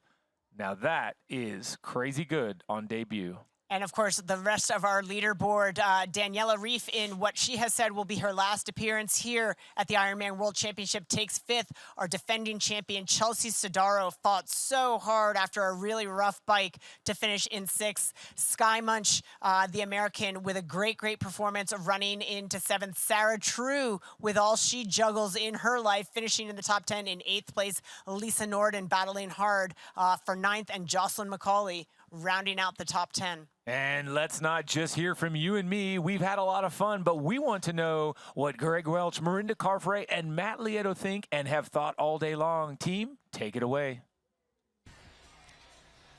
Thank you very much, Michael and Didi. Never easy to go wire to wire. Lucy Charles Barkley becomes only two women to have been an age group world champion and now the overall world champion at the VinFast Ironman World Championship. It was a great day. We got underway at 6:25 this morning. You two were on the boat down there. What's your feeling? I'm just so happy for Lucy. After, so many second places, we've said it before, but it was just so wonderful to see her hold on and to do it in such fashion. Going wire to wire as only she knows how, and then taking that course record down. No, that was unreal. And I do think that she has, she's been okay, and she's been pleased with those second places. So for the rest of us, for her, we're so excited that this genuine person who puts everything out there. And don't forget, she got second places in different ways every time, kind of, right? So, she's just remarkable, and it's so great to see her come away with the win. Yeah, been through the gamut and tried everything. A lot of people go to the islands or go to somewhere hot and humid to do the training, but this time electing to stay home and stay comfortable. Yeah. Do you think that helped her? Obviously it did, but also the time away from racing as well. She's been injured quite a bit over the last 24 months, but by the look of it today, I think a nice set of fresh legs and a fresh body said it all. I think, honestly, she's been chipping away at this for so many years, and getting second so many times, it just makes you hungrier and hungrier and hungrier to push. And I think you hit the nail on the head there. She had a rocky 24 months, injuries and so forth to deal with, and I think that lack of racing or less racing has taken less out of her, so she was able to just put everything out there today. Yeah, for sure. And she has, even in the midst of all those injuries, she has a North Star, and that's Kona for her, right, or the World Championship. So she's able to focus on that. Okay, if I push to try to get to this race, I might put myself in a spot that's going to take me away from Kona. So let's just focus on Kona and see what we can do. And, amazing execution from her in training. And she put the work in, right? She has, a system to acclimatize. So she obviously was very acclimatized to this heat, because I'll tell you, it felt pretty hot out there, guys. All right, Rennie, let's go over to you and talk about the run course record here, and then we'll have a little bit of a chit-chat about Taylor Knibb and the future of hers. So you said during the coverage multiple times today that the women athletes are just about to break that 2 hour and 50-minute barrier, just like the men now. They're all going under 2:40. Well, most of them are going under 2:40 for the wins at this point of time. Sad to see your race record go in the run course at 2:50.26, but now it belongs to Annie Haug at a 2:48. Yeah, almost 2 minutes, or around 2 minutes quicker than me, but well deserved. Honestly, Annie Haug's just a class athlete, a class person, and I couldn't be happier to hand the reins over to Annie. But yeah, wonderful to see her out there doing a thing and going under that magical 250 barrier. And Matt, we'll start with you. Taylor Knibb already qualified for the 2024 Olympic Games. She was 16th in Tokyo 2020/21. She's debuted again in something different for her. She's a two-time 70.3 world champion. She has an incredible future ahead, but it did seem to me that she got across the line and she was physically exhausted. No, she certainly was. A lot of pressure, and she wanted to come out here for a lot of different reasons. One, and I'm sure she's going to get herself healthy as quick as possible so she can get out and cheer for her mom. But she put everything out there, and she did so still restrained. You could tell she wasn't racing like she was in an Olympic distance race. She was being smart about it. It just gets really hard out there, and it's great to see that rookie have a great race. But seeing Laura Phillip get that podium spot, and to me, 5 Americans in the top 10. That is an amazing result, and Taylor at the front of that list. Yeah, and I wanted to talk a little bit about inclusion. I wanted to talk a little bit about cultural diversity. But the big buzzword of the day is women. This was the very first time, yes, that's right, an historical day here in Kailua Kona for the 2023 VinFast Ironman World Championship. As we celebrated women during the week, we had the Parade of Nations. It was incredible to see all the women bonding out there. But I think that I saw a whole sense of different empowerment, Marinda, this week. How about you? Yeah, it was wonderful to see the women out there celebrating, dancing, singing. Natasha said in the parade, just overall just celebrating women in sport, and that's what we're here to do today. And I think the pro women put on a beautiful show for us, and overall just a great day. Yeah, I mean, we got a course record, right? They stepped up, and Lucy stepped up to the plate, had this opportunity, to have the first time just women the whole week leading up, all the attention in triathlon on this race and these women.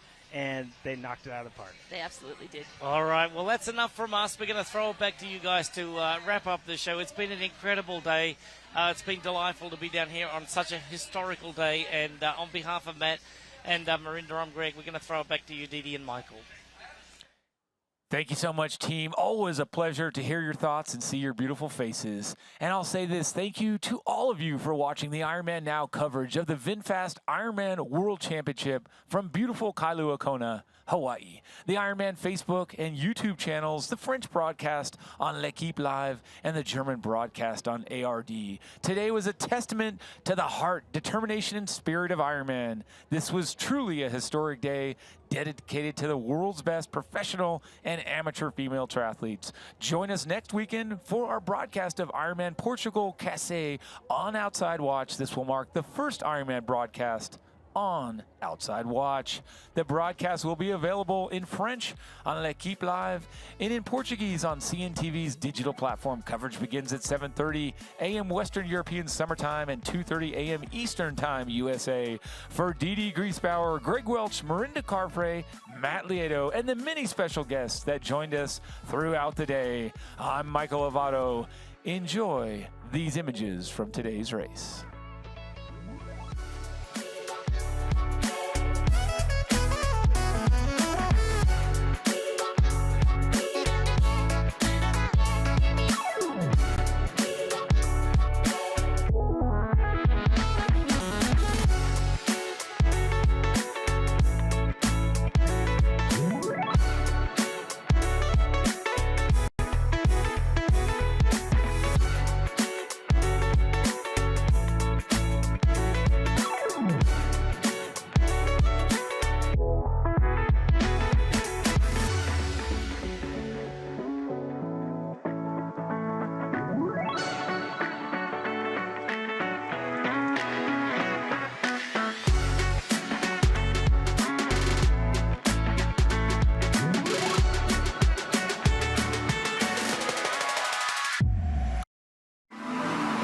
This copyrighted broadcast of World Triathlon Corporation may not be retransmitted, reproduced, rebroadcast, or otherwise distributed or used in any form without express written consent of World Triathlon Corporation.